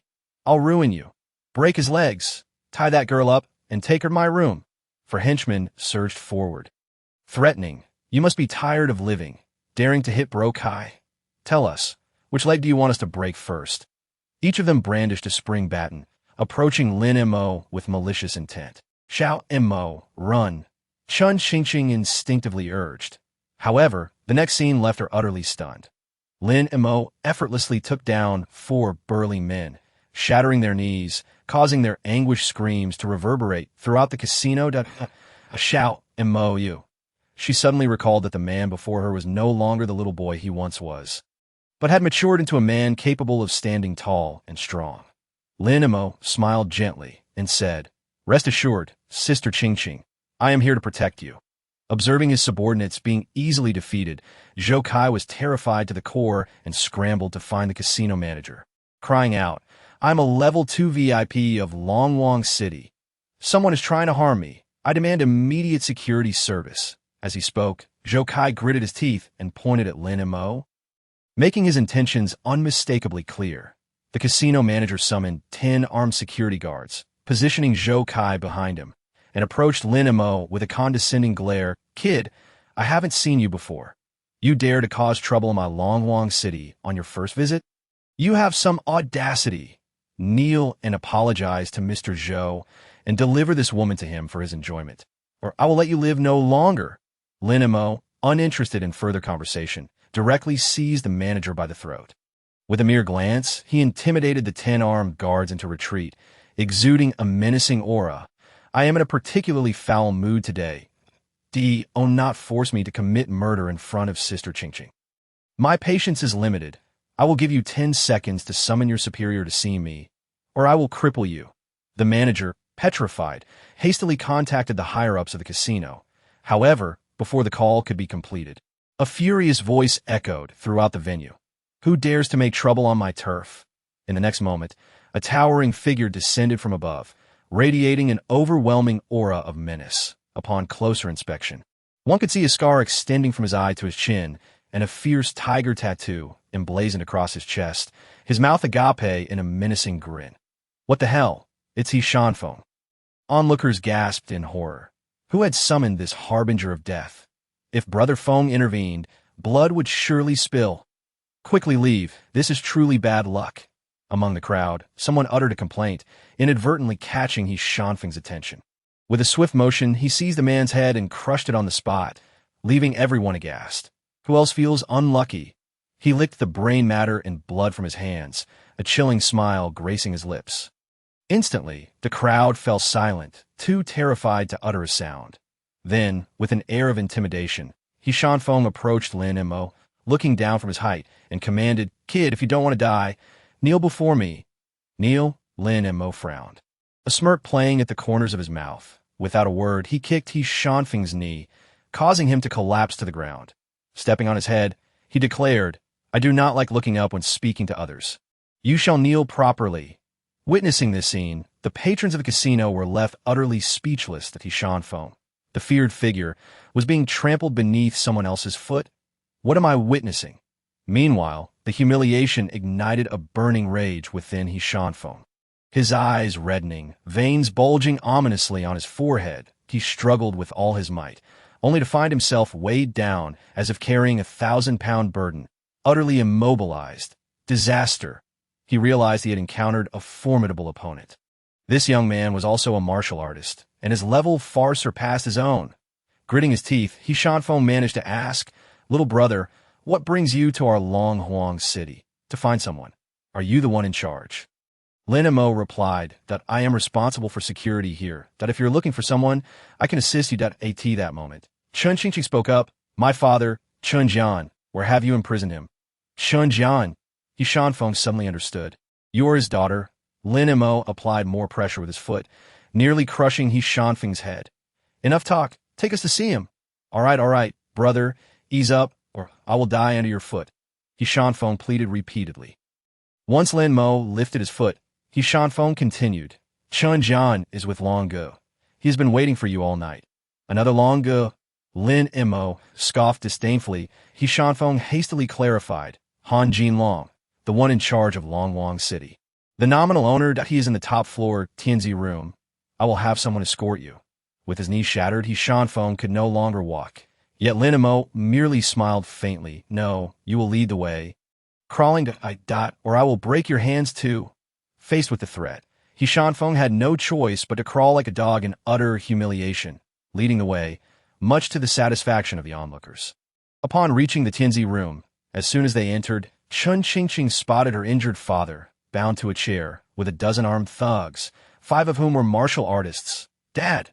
Qingqing, the father and daughter, overjoyed at the reunion, were unable to embrace as the thugs held Chun Jian captive. In the center of the room stood a gambling table, beside which sat a middle-aged man in a tailored suit, puffing on a cigar, exuding an imposing presence. This man was Han Jin Long. He spoke slowly. "He Shanfeng, I paid a hefty sum to hire you, not to have you act as a dog for others." That He Shanfeng chuckled awkwardly, feeling utterly humiliated. Han Jin Long then addressed Lin Mo, "I have been running this establishment for over 20 years. You are not the first brash youth I have encountered, and you certainly will not be the last. You have seen Chun Jian. Although he bears some injuries, he is still in one piece. The question is, where is my 80 million? Chun Qingqing grasped Lin Mo's arm, her anxiety evident as she asked, "Shout, Mo, can you really come up with 80 million? Lin Mo reassured her, smiling at the middle-aged man, "I did not prepare to bring money." Upon hearing this, the armed thugs cocked their guns, aiming them at Lin Mo. The expression on the middle-aged man's face darkened as he asked, "Are you mocking me?" Lin Mo replied nonchalantly, "The debts at the gambling table need not be settled outside." "Huh? Are you suggesting you wish to compete with me?" Han Jin Long, in gambling. Laughter erupted among the crowd, filled with scorn. Long Ge had traversed the gambling world for 30 years, losing only once. That solitary loss was to the gambling god, the charitable gambler, Fa Ge. It could be said that beneath the gambling deity, Long Ge was the foremost figure in the gambling realm. This brash young man dared to claim he could compete with Long Ge. He was utterly unaware of the breadth of his ignorance. Ignoring the laughter surrounding him, Lin Mo remained unfazed, stating calmly, "What? Are you afraid? I will take my people and leave." Han Jinlong laughed. "Kid, you have no stakes to play with. What will you wager against me? Your life? Are you bold enough to accept?" Lin Mo replied, his gaze icy. Han Jinlong was momentarily taken aback, then burst into hearty laughter. Good lad, you have guts. You remind me of my younger self. I admire you. Put away your guns. Allow this gentleman to take a seat at the gambling table. The two faced each other. Han Jinlong shuffled a deck of cards, asking, Texas Hold'em, Blackjack, Do Di Zhu, or Jia Jinhua. What do you wish to play? Jia Jinhua. Let us make it quick, Lin Mo responded. Han Jinlong scrutinized Lin Mo, his eyes glistening with interest. Your name is Lin Mo, correct? I understand your kind. You fear nothing? Gambling with your life is meaningless. That we need to change the stakes. Instead of wagering your life, let us wager him. He pointed to Chun Jian that if you win, the amount won will be deducted from the 80 million. If you lose, for every hand lost, I will break one of Chun Jian's fingers until he is left with none, ultimately leading to his demise. That you accept the wager.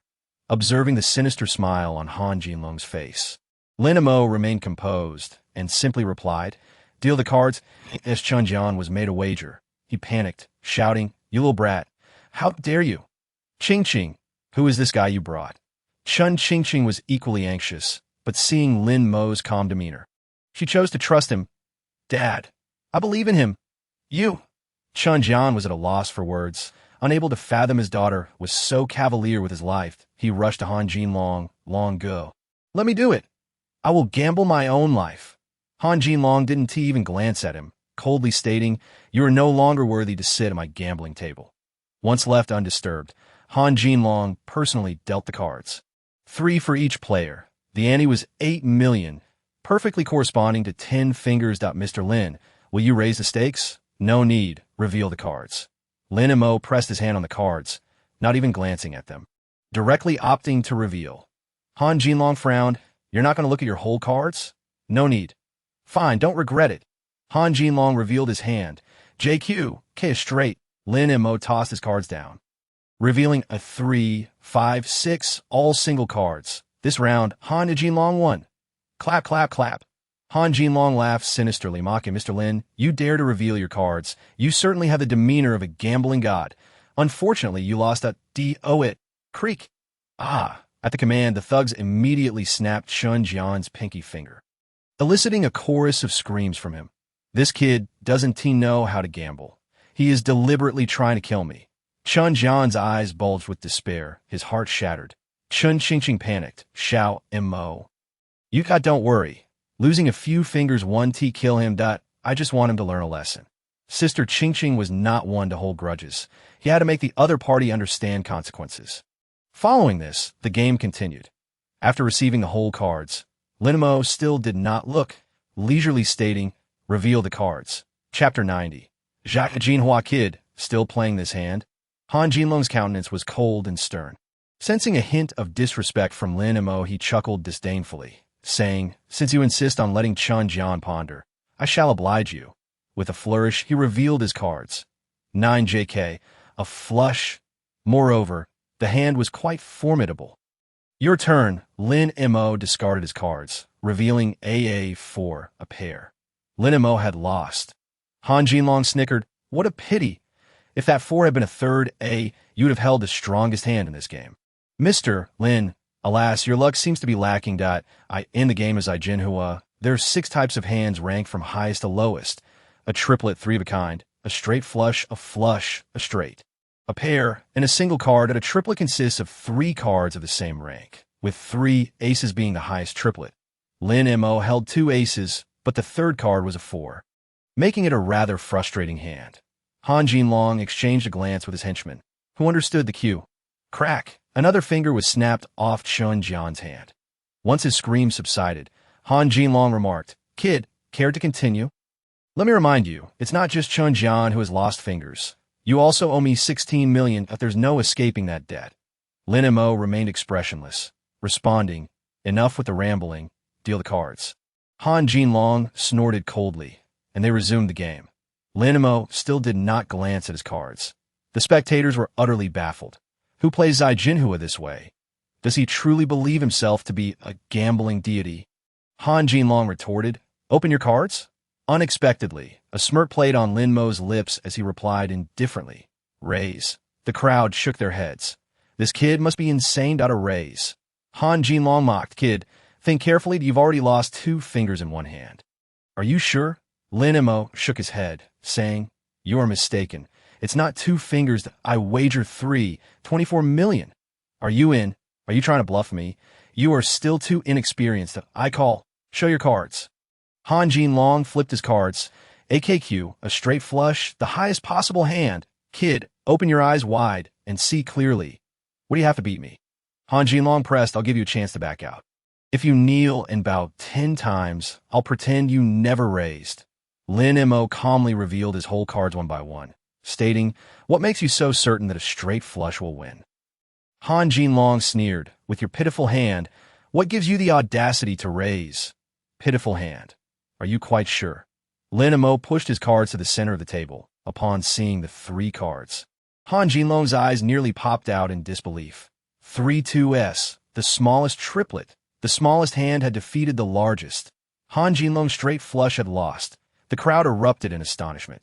This kid actually won. Could it be that he wasn't just playing recklessly, but had been feigning all along? No, he must have simply gotten incredibly lucky. Han Jinlong slammed the table, shouting in anger, Impossible. That was clearly a poor hand. How could it turn into 3-2-S? You're cheating. Lin Mo scoffed, countering. The cards were in your hands. You dealt them yourself. How could I cheat? I am curious, though. Without even flipping my cards, how could you be so certain I had a poor hand? Han Jinlong was at a loss for words. He knew all too well the hands they were playing. From the very beginning, he had never intended to play fair with Lin Mo in the 3 rounds. He had dealt Lin Mo nothing but poor cards. This round, Lin Mo's whole card should have been 235, the smallest hand. How could it have turned into 3-2-S? If this wasn't cheating, then what was it? Yet he had no idea how Lin Mo had accomplished this. Without knowing the method, he couldn't catch him in the act. Exposing Lin Mo would mean exposing himself, leaving him to silently swallow this bitter loss. After this hand, Lin Mo won 24 million, leaving a remaining debt of 72 million. Deal the cards. Han Jinlong's face darkened as he grit his teeth and continued dealing. In this round, he dealt himself 3 aces, the highest hand. Meanwhile, Lin Mo received 236, a single card slightly above the smallest hand, just enough to avoid the special rule that 3 aces could not beat a single 235. And not only that, he secretly concealed a king in his hand. No matter how Lin Mo attempted to manipulate his cards, 3 aces could beat anything. Even if he managed to produce a 235 single card, Han Jinlong only needed to exchange 1 ace for a king to form a pair and defeat him. No matter what tricks Lin Mo had up his sleeve, there was no way he could turn the tables this round. Raise. After receiving his cards, Lin Mo called out directly, I call. Lin Mo smiled slightly. I haven't even stated how much to raise. Whatever amount, I'll call. All in, are you in? I'm in. Show your cards. Han Jinlong was driven to madness, blindly calling without looking at his whole cards. With 3 aces in hand, victory was assured. Just this round, I will take your life.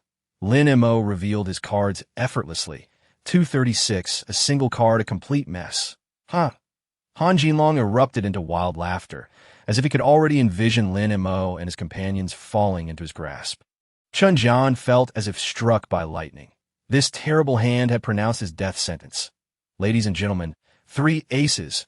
Han Jinlong slammed his whole cards down with a resounding smack, causing the entire room to fall silent in shock. No one dared to utter a word. The atmosphere was deathly still. What's the matter? Are you all mute? Aren't you happy that I won? Get to it, break off all of Chun Jian's fingers and drag him out to kill him. Han Jinlong, lost in his victory, arrogantly commanded. However, his henchmen hesitated, failing to act. What are you waiting for? Go.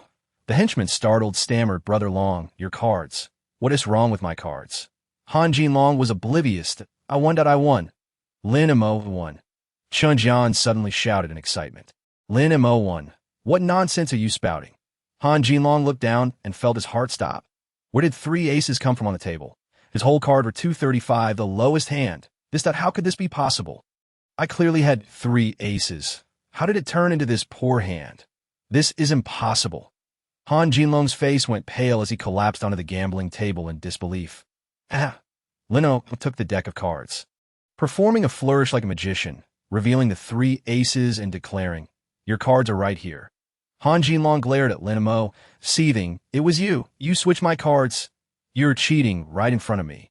I'll make you pay for this." He drew a handgun from his waist, aiming it at Lin Mo before he could pull the trigger. Lin Mo flicked his wrist, sending the card flying like a steel blade, severing the gun cleanly in two. Lin Mo's voice was low and menacing. "I told you, I don't want to kill in front of Sister Ching. This filthy den of yours is easily extinguished by my hand. Don't test my patience. Speaking of cheating, did you really think I couldn't see your little card-switching tricks? You may cripple your own hands, but I will spare your life." Even though Han Jinlong was trembling in fear. He was a gambler by trade, living in the gambling world thanks to his hands. Forcing him to cripple his own hands was tantamount to taking his life. He gritted his teeth in anger, saying, "Fine, I'll concede. If you want me to cripple my own hands, I'll do it, but you must play one more round with me. This time, no tricks allowed." Lin Mo narrowed his eyes, scoffing, "What qualifications do you have to negotiate with me? If you win again, this casino will belong to you." Han Jinlong was all in, wagering everything he had. Lin Mo shook his head, saying, "I am not interested in your filthy den." "Then let it go to Chun Jian. If I lose, he becomes the owner of the casino." Upon hearing this, Lin Mo raised an eyebrow, genuinely intrigued. Sister Ching's family was currently in dire straits, and her straightforward nature made her unwilling to accept financial aid. If they could seize this casino, it would resolve her predicament perfectly. It's a deal. The two sides agreed and prepared for another round. Before starting, Han Jinlong rushed to the restroom to discreetly contact someone. "Brother Long, there's trouble in the casino. Come quickly to help." Chapter 91. "Fool, I want to let you live." Han Jinlong ordered his subordinates to bring 2 million chips, splitting them evenly with Lin Mo. Each received 1 million in chips, with a minimum bet of 10,000 at this time. No tricks were allowed. After explaining the rules, Lin Mo agreed and suggested, "Let Sister Ching deal the cards." Han Jinlong was momentarily taken aback.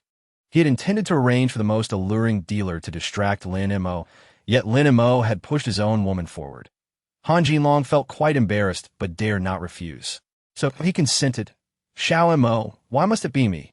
Chun Ching looked troubled, feeling somewhat awkward. Lin Mo gently rubbed her cheek, smiling. "You are my lucky charm. I believe you'll bring us victory." Upon hearing this, Chun Ching's face flushed slightly as she took the cards to begin dealing. After receiving their whole cards, Lin Mo finally looked at his hand. Observing this, Han Jinlong secretly breathed a sigh of relief.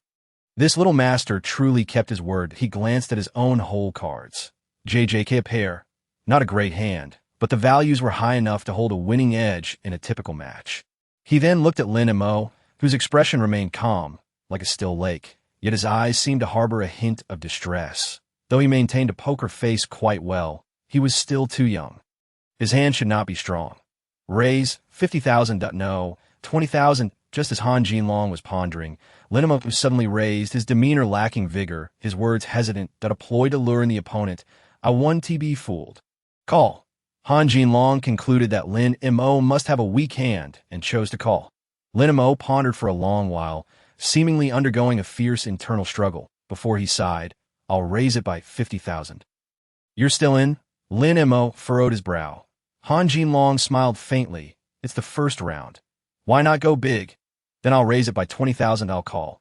Let us see the cards," with confidence. Han Jinlong revealed his whole cards first. That moment. He noticed Lin Mo smiling, a smile that sent shivers down his spine. "What are you smiling at? What cards do you have?" Han Jinlong panicked. Lin Mo elegantly revealed his cards. A straight with 5, 6, and 7, which was greater than Han Jinlong's pair. "Apologies, but you've lost." Lin Mo wore a triumphant expression. Han Jinlong felt stifled, unable to believe he had been deceived. That boy's demeanor was all an act. Not only was he skilled at gambling, but he was also a master of psychological warfare. Where did this prodigy Lin Mo come from? Han Jinlong felt immense pressure, even greater than when he faced the god of gamblers in his past. Chun Ching dealt the cards again. "Did I end this round?" Han Jinlong held it straight, while Lin Mo had all single cards. "I raise it by 200,000. Lin Mo stated, unfazed. With a hand showing a 3, 4, and 5 straight, Han Jinlong felt anxious. Raising by 200,000? What powerful hand could he possibly have? Although a straight is a strong hand. 3, 4, and 5 are too small. If his opponent also had a straight, he would likely lose that he couldn't call this hand and I fold. Han Jinlong gritted his teeth, tossing his cards aside. When he saw Lin Mo's single cards of 2, 6, and 8, he nearly spat blood in frustration. Damn, tricked again. I was too cowardly to call. Lin Mo mocked. I doubt Han Jinlong was at a loss for words. His face flushed, and he bellowed, let us go again. Both sides drew their cards. Han Jinlong held a straight with J, Q, and K, giving him a significant edge. However, before he could even begin to gauge Lin Mo's expression, he heard his opponent say, I raise it by 200,000. Still coming? I want to fall for your tricks again. I'm not your grandson. Han Jinlong snapped, angrily slamming the table as he pushed forward 200,000 chips. I'll raise it by another 200,000. I want to see how long you can keep that poker face. Lin Mo smiled again. Sigh, play with you is truly dull. As they reveal their cards, Lin Mo had 3 5s, a 3 dash of dash a dash kind of in just this round. Lin Mo won 400,000. You're so foolish. Don't even think of being my grandson to 8T this rate. Han Jinlong was on the verge of losing everything. Had to change his strategy, stall for time.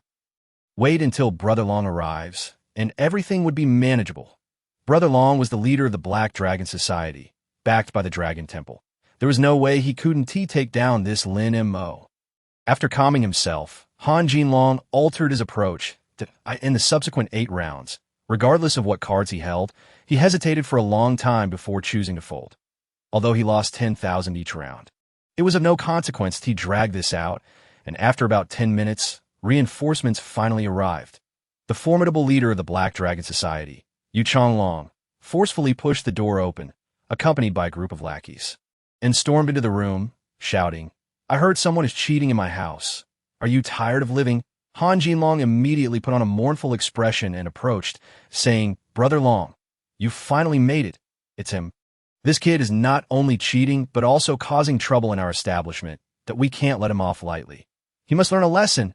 Ultimately, Han Jinlong was merely the public face of the Dragon Emperor Entertainment. His position relied on the reputation of Yu Changlong and the Black Dragon Society. Upon seeing the Black Dragon Society members, everyone in the room fell silent, murmuring, Isn't that the leader of the Black Dragon Society? It's over. The real Dragon Brother has arrived. This kid is doomed. What a pity about that girl by his side. She is quite to my taste. I probably won T get a chance now. Yu Changlong, brimming with murderous intent, followed Han Jinlong's pointing direction and felt an inexplicable sense of familiarity with that figure. Boy, state your name, that he felt an unaccountable fear rising within him. Lin Mo turned around. A mocking smile on his face. Didn't T Chan Kunping spare you? Thud. Upon seeing Lin Mo's face, Yu Changlong immediately knelt, trembling all over. Master. I didn't know it was you. Yu Changlong stammered, unable to articulate his thoughts. His kneeling left everyone in the room stunned. The notorious leader of the Black Dragon Society, who commanded respect, was kneeling before a mere youth. What on earth was happening? Han Jinlong was equally bewildered. Brother Long, what are you doing? Why are you kneeling to this kid? Slap. Yu Changlong immediately slapped him away, rushing forward, raining down fists and kicks, breaking Han Jinlong's bones as he cried out in agony. Brother Long, don't hit. Spare me. I'm going to die from your beating. But Yu Changlong pretended not to hear, continuing without pause, fearing that he might provoke the esteemed presence if that esteemed figure took action. Everyone in this casino combined wouldn't be enough to handle him. The surrounding lackeys were left in shock that why Yu Changlong, as the behind-the-scenes boss of the Dragon Emperor Entertainment, had always had a mutually beneficial relationship with Han Jinlong. Today, he was called over by the boss to handle a disturbance. Yet he ended up beating Han Jinlong mercilessly. They couldn't make sense of it, and Han Jinlong was even more confused. His face bruised and swollen as he shouted, Brother Long, please stop. Even if you beat me to death, at least let me die knowing what's going on. Don't understand? Yu Changlong laughed in anger, coldly retorting, Then let me make it clear to you. This person before you is someone even Master Chen wouldn't dare provoke, yet you dare to challenge him. Don't you think you deserve to die? Chapter 92. The Dragon Emperor's City changes hands. Boom. Upon hearing Yu Changlong's words, the entire room erupted. What did he just say? Master Chun. He is one of the 12 masters of the Dragon Temple. A figure of great power, absolutely formidable in Yunhai City. Yet even someone of such standing wouldn't dare to provoke this individual. One could only imagine his status and background. He must be from a prominent family in the provincial city. At the same time, Han Jinlong was so frightened that his legs trembled, tears streaming down his face. He hurriedly pleaded for mercy. Brother Long, I didn't know. I truly didn't know. I didn't mean to. You reel like a light in a toilet, looking for death. Kicking Han Jinlong aside, Yu Changlong directly knelt, bowing sincerely to Lin Mo. Master, this fool has offended you. You may do as you wish. Lin Mo sat regally, like an emperor accepting the homage of a servant, looking down disdainfully. Why haven till you died? Don't want to tell me. Little one dares not. That day, Master Chen crippled one of my hands and ordered me to exterminate the Wang family. I completed Master Chen's task, and that is how I managed to keep my life. Under Lin Mo's questioning, the previously tongue-tied Yu Changlong suddenly found his voice, pouring forth his tale. Lin Mo stepped on Yu Changlong's head, continuing, one hand for one life is quite a bargain. If I cripple your other hand, I'll let you leave alive. Yu Changlong, trembling with fear, gritted his teeth. Master, if both hands are crippled, I won't be able to control my subordinates. Please, spare me. Spare you? What is your life worth? Yu Changlong felt his heart sink. It seemed this master was resolute in wanting his life. Surprisingly, Lin Mo shifted his tone. I won't kill you, but let us make a deal. Hearing this, Yu Changlong was ecstatic, nodding vigorously. I agree. Whatever you say, I agree. Lin Mo raised a hand for silence, speaking slowly. Don T. Rush, listen carefully. First, this casino no longer belongs to you, but to Chun Qingqing. From now on, you will serve her wholeheartedly and must obey her orders unconditionally. If not, I'll commit suicide to atone. Yu Changlong interjected, understanding Lin Mo's intention. Lin Mo was pleased. He did not dislike a clever dog. Make sure to remember your new master. Lin Mo pulled Chun Qingqing beside him. She seemed somewhat flustered. Whispering, Xiao Mo, is this too much? Lin Mo wrapped his arm around her waist, smiling. Sister Qingqing, trust my arrangements. We've finally reunited. I'll let you suffer again. Chun Qingqing stopped resisting, leaning against him, warmth flooding her heart. Yu Changlong saw this scene and felt a surge of joy within. So, Chun Qingqing is Master Lin's woman. Serving my sister-in-law is indeed a tremendous blessing, as long as I take good care of her. I'm sure to be favored by the master in the future. This is truly a rare opportunity. Lin Mo, unaware of Yu Changlong's thoughts, continued. Secondly, regarding the operations of the casino, I don't require you to sever all ties with the underworld. But there must be no human trafficking, no organized prostitution, no drug sales or provision, no scams targeting the common folk, or any other activities I find objectionable. Otherwise, you know the consequences. I understand. And regarding Chun Jian, ensure all casinos blacklist him. He is not to be allowed near gambling. If anyone dares to bring him to the table, you shall deal with it, or else Chun Kunpeng will handle it. Do you understand my meaning? I understand. If it's not dealt with properly, no need for Master Chen to intervene. I'll commit suicide. Lastly, I entrust you with one matter. Master, please command. Lin Mo pointed at Han Jinlong. Remove both of his hands and let him disappear. Han Jinlong hastily pleaded for mercy. Master, spare me. Slap. With a single slap, Yu Changlong nearly incapacitated him, seething with rage. Silence. Someone, drag him out and sever his hands. Yes. After tonight, this legendary figure of the gambling world would vanish without a trace. Once everything was arranged, Lin Mo turned to Chun Qingqing. Sister Qingqing, you are now the master here, as the hour grows late. How about you stay here to rest? Very well. We shall heed Sister Qingqing's wishes. And what of him? The two cast their gaze upon Chun Jian, whose face was a mask of ingratiation. Chun Qingqing's expression turned complex. She wished to spare her mother from the disturbance caused by this gambling-addicted father. Thus, she turned to Yu Changlong and inquired, What is your name? Yu Changlong's spirit lifted, and he respectfully replied, I am called Yu Changlong. Then I shall call you A Long from now on. A Long. Keep a close watch on my father. Understood. Lin Mo then said, let us depart. With that, Lin Mo and Chun Qingqing left the premises together. Once they had gone, Yu Changlong immediately instructed his men to escort Chen Jian away, ensuring that he faced no hardships while making it impossible for him to escape. He recalled a particular phrase.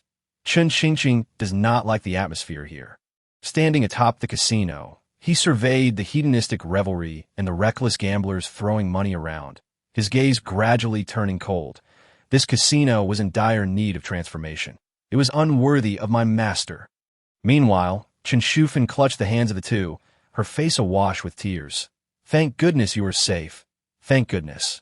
Xiao Mo, you saved Qingqing's father again today. I truly do not know how to repay you. Aunt Chun, please do not speak of such things. Sister Qingqing's affairs are my own. It is simply what I ought to do. What need is there for talk of repayment?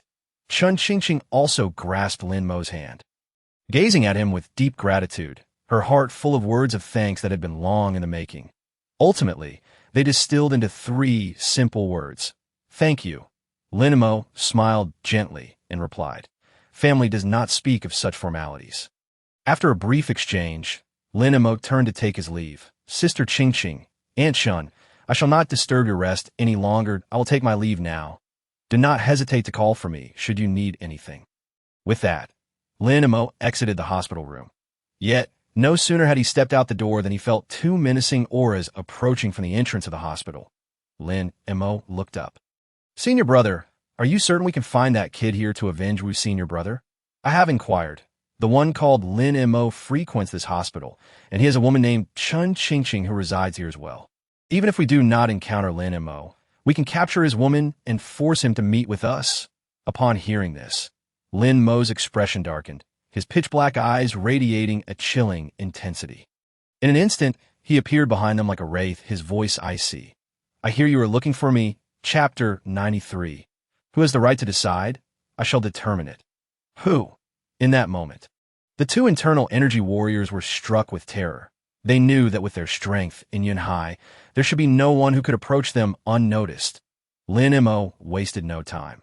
He swiftly grasped the necks of the 2 and dragged them 2 kilometers away to a desolate area. In this world, countless individuals sought his life, and he never bothered to keep count. But those who dared to direct their malice towards Sister Qingqing were beyond redemption, like fledgling chicks being lifted. The 2 were gripped by horror, their faces pale with fear. Where did this formidable expert come from in this small city of Yunhai? One senior brother, struggling to maintain composure, asked, Who are you? Did you not say you want to meet me? Well, now you have. You are Lin Mo. You are the one who killed Wu's senior brother. Their eyes widened in disbelief, unable to fathom that the person Wu's senior brother had provoked was so powerful and domineering. The strength of this youth was likely on par with that of their master. There was no way the 2 of them could contend with him. This was dire. Lin Mo had no knowledge of this Wu's senior brother. No one remembered how many ants they had crushed, nor did they ponder what those ants were called. His tone was indifferent. I do not know who this Wu's senior brother is that you speak of, but I can send you down to personally seek him. With a swift motion, Lin Mo easily snapped the necks of the 2 in that moment. Their eyes widened, and they did not even have a chance to let out a scream before their lives were extinguished. After this was done, Lin Mo called Chun Kunpeng to inquire about the origins of the body. Soon, Chun Kunpeng arrived at the scene, his expression one of astonishment. 2 blind worms thought to come after me. Investigate their backgrounds and inform me at the first opportunity. Yes, with that, Lin Mo departed. Chun Kunpeng examined the 2 corpses closely and discovered that they were both internal energy experts. One of them was even at the same level as himself. To kill such individuals so effortlessly, Lin Mo truly was an extraordinary figure. They were likely not locals. There were only a handful of experts in Yunhai, and he had never encountered them before. Could they be from the provincial city? It seemed he would have to personally step in to deal with this. With this thought, Chen Kunpeng summoned his subordinates to handle the bodies and set off alone to investigate in the provincial city. Half an hour later, Master, would you prefer to bathe first, enjoy a midnight snack, or indulge in me? She teased. You should warm the bed first. With that, he removed his upper garments and headed for the bath. The succubus playfully chided him. Do not keep me waiting too long, my lord. Following this, she too disrobed completely, revealing her fair and alluring form, and obediently climbed into the by the time Lin Mo emerged from his bath. The bed was already warm and inviting, brimming with springtime allure. Lin Mo was at a loss for words. He had instructed her to warm the bed, but he had not told her to undress. What was she trying to do? Before he could voice his thoughts, the succubus pounced on him like a spider, seizing its prey, wrapping her arms around him tightly. Master, what are you thinking about? Has someone upset you? I was just thinking, since your task is complete, can you go outside? The succubus rolled her eyes in annoyance. Men are indeed all the same. Once they've had their fill, they forget about the rest. Lin Mo, uninterested in her complaints, focused on reflecting on the origins of the assassins. Gradually, he recalled that during the recent art exhibition, someone named Wu had indeed approached him. What was that kid's name again? Wu, oh right, Wu Jiang. He pushed the succubus aside and said earnestly, I have a task for you, master. What is your command? The succubus replied with a hint of discontent. Go deliver a message to Chun Kuanpeng, instructing him to investigate a person named Wu Jiang. Forgive my boldness, but why are you looking in as such a minor character? I have not even heard of him. Lin Mo shot her a glare. Less chatter. Just do as I say. Seeing Lin Mo's stern gaze, the succubus dared not speak further, donned her clothes, and obediently left, resembling a disgruntled wife sent away by her husband. The next day, under a splendid sun, Lin Mo had just risen when he received a call from Su Ruxua. Lin Mo, where are you? Can you come to the company? What is it? Since the goof father and son fled. The company urgently needs to find new partners. You are now the chairman and largest shareholder. Without you, everyone is hesitant to make decisions that is it really necessary to drag me into such trivial matters? Are those executives merely feeding on swill? Both my father and grandfather have ceased to manage company affairs. You should come over quickly. Lin Mo sighed helplessly. I will be right there, since old Master Su entrusted the Su group to him. If he were to mismanage it, he would have no face to show. Shortly thereafter, he entered the company's conference room, where the shareholders greeted him warmly. Good morning, Mr. Lin. Have you had breakfast yet? Mr. Lin, I have just brewed a cup of coffee. Please take it if you do not mind. Mr. Lin, I have some excellent tea waiting in my office. I will bring it to you shortly. Mr. Lin, would you like to smoke a cigarette? Annoyed by the sycophantic crowd. Lin Mo snapped. Get lost, all of you. He then approached Su Ruxua and asked, what is the problem? Speak quickly. Su Ruxua held the document and explained, currently, the company has surplus funds and needs to find suitable third-party partners. We have drafted several proposals that require your confirmation. Present them one by one. I will listen. The first proposal is to collaborate with Qinsing Real Estate to construct a commercial district. Qinsing Real Estate. Lin Mo frowned. Was this not the same company that sought to raise the Sunshine Welfare Institute? They had not gone bankrupt yet. Rejected. Next, without a second thought, Lin Mo dismissed the idea. Su Ruxua continued. The second option is to partner with Huame Entertainment Company to build an entertainment complex. Hearing the mere mention of an entertainment complex irritated him. Rejected. Next, Su Ruxua smiled wryly and said, Mr. Lin, that only leaves the final option. What is the last one? Lin Mo inquired curiously. I can only say the chances are slim, and the shareholders are not optimistic. Speak. In 2 days there will be a medical lecture at Haixi University, attended by numerous representatives from renowned pharmaceutical companies abroad. If we can participate, we may connect with several pharmaceutical groups. That sounds excellent. Let us go with this proposal. Lin Mo decisively concluded that moment. A shareholder awkwardly explained, Mr. Lin, this lecture is by invitation only. We do not have an invitation, so we may not be able to enter, Su Ruxua remarked. Indeed, this lecture is hosted by Dean Zhang Jiping, and I have heard that the esteemed Dr. Sun Haiping will also be a special guest. Unfortunately, we currently lack the qualifications to participate. Zhang Jiping, Dean Zhang. Lin Mo pondered, retrieving a business card from his pocket, on which the name Zhang Jiping was inscribed. This card had been given to him by Dean Zhang of the hospital that had successfully treated Chen Shufen's cancer, and that time, he had declined the invitation to attend a medical lecture. Never imagining that this card would prove useful now, Lin Mo smiled faintly, addressing the crowd. As for qualifications, I shall be the one to decide. Chapter 94. The Medical Lecture. Lin Mo. Do not jest. Su Rushua scoffed upon hearing Lin Mo's bold claim.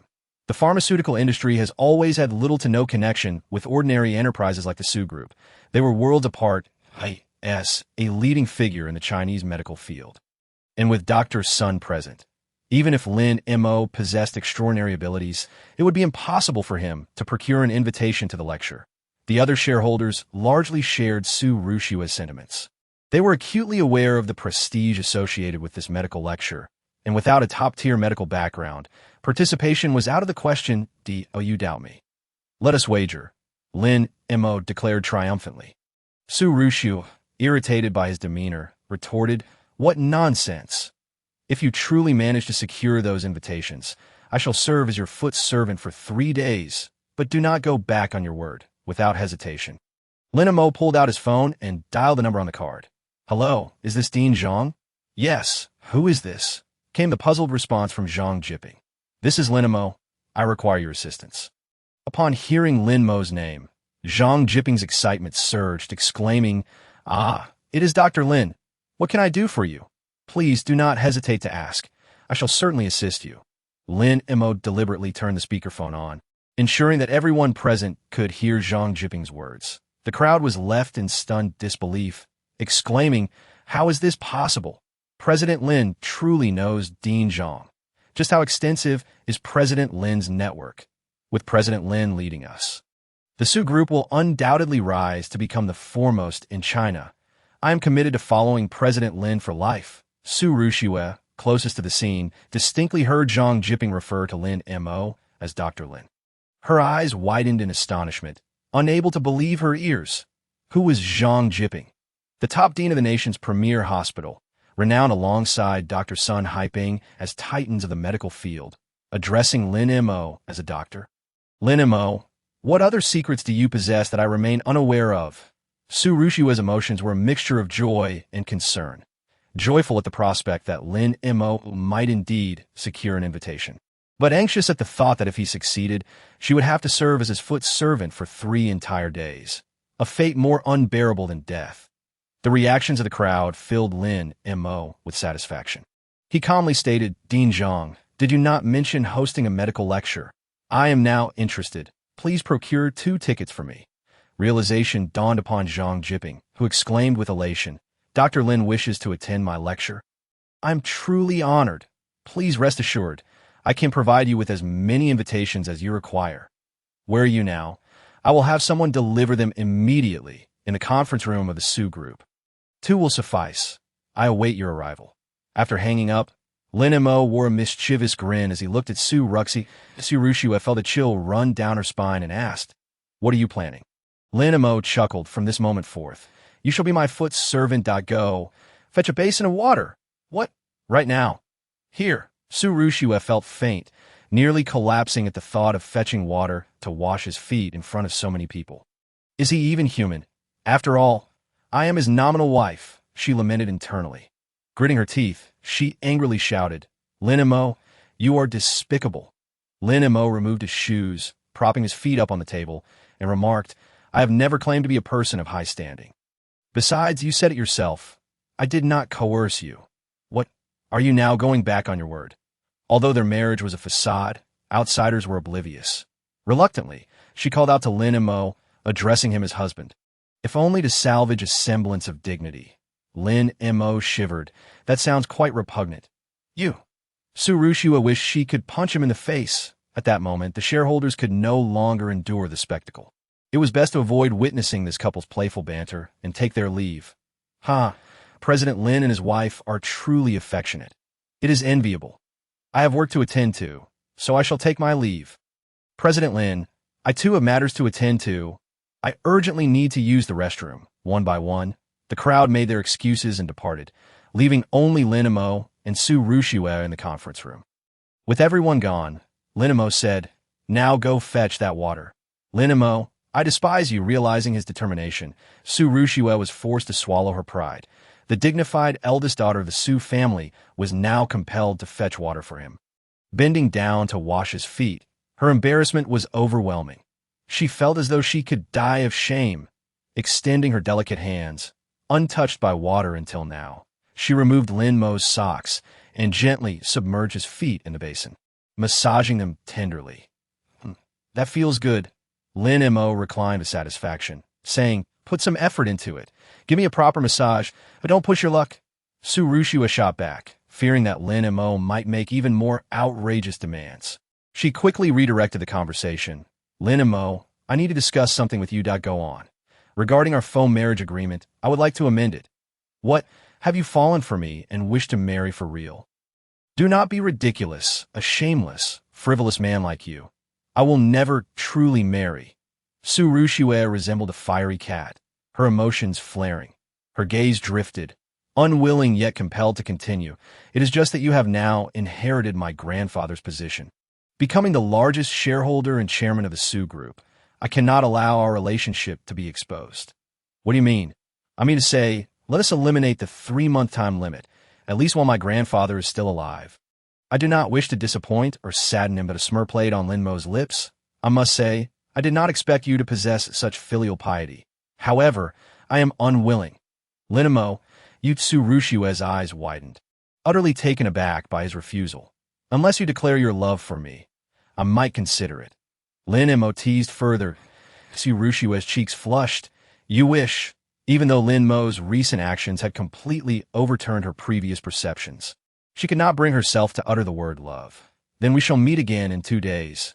Lin Mo shrugged, unconcerned, and turned to leave. Watching his retreating figure, Su Rushua felt an indescribable emotion swell within her. Soon, the invitations arrived, and, as she accepted them, her expression grew increasingly complex. Lin Mo, just what kind of person are you? It seemed she had never truly understood him. 2 days later, Su Rushua addressed to the nines. Following Lin Mo into the venue of the medical lecture, the front rows were filled with elite professionals, prominent figures of the medical community, while the back rows consisted of university students. Suddenly, a piercing voice rang out from behind them. Oh, if it isn't Su Rushua, what a coincidence to see you here. Chapter 95. What are you even worth? Su Rushua turned to see a flamboyantly dressed woman striding towards her with an air of arrogance. Her eyes widened in surprise. Zhang Sini. You've changed so much. Clearly, the woman before her was an old university classmate. Su Rushua had long heard that this classmate had taken out loans for cosmetic surgery after graduation, spending her days flitting from one man to another. Had Zhang Sini not called out to her first, she might not have recognized her at all. What brings you here? Su Rushua inquired. Zhang Sini, draping herself over a slender man, replied haughtily, Why shouldn't I be here? Allow me to introduce my boyfriend, Ma Weiying, just 25. He has already become the deputy general manager of Desicon Pharmaceuticals. Impressive, isn't it? Su Rushua offered an awkward smile, responding, Quite impressive. Women like Zhang Sini, who thrived on materialistic comparisons, be it looks, figure, family background, or boyfriends, always sought to outshine others. She lived off this cheap sense of superiority during their student days.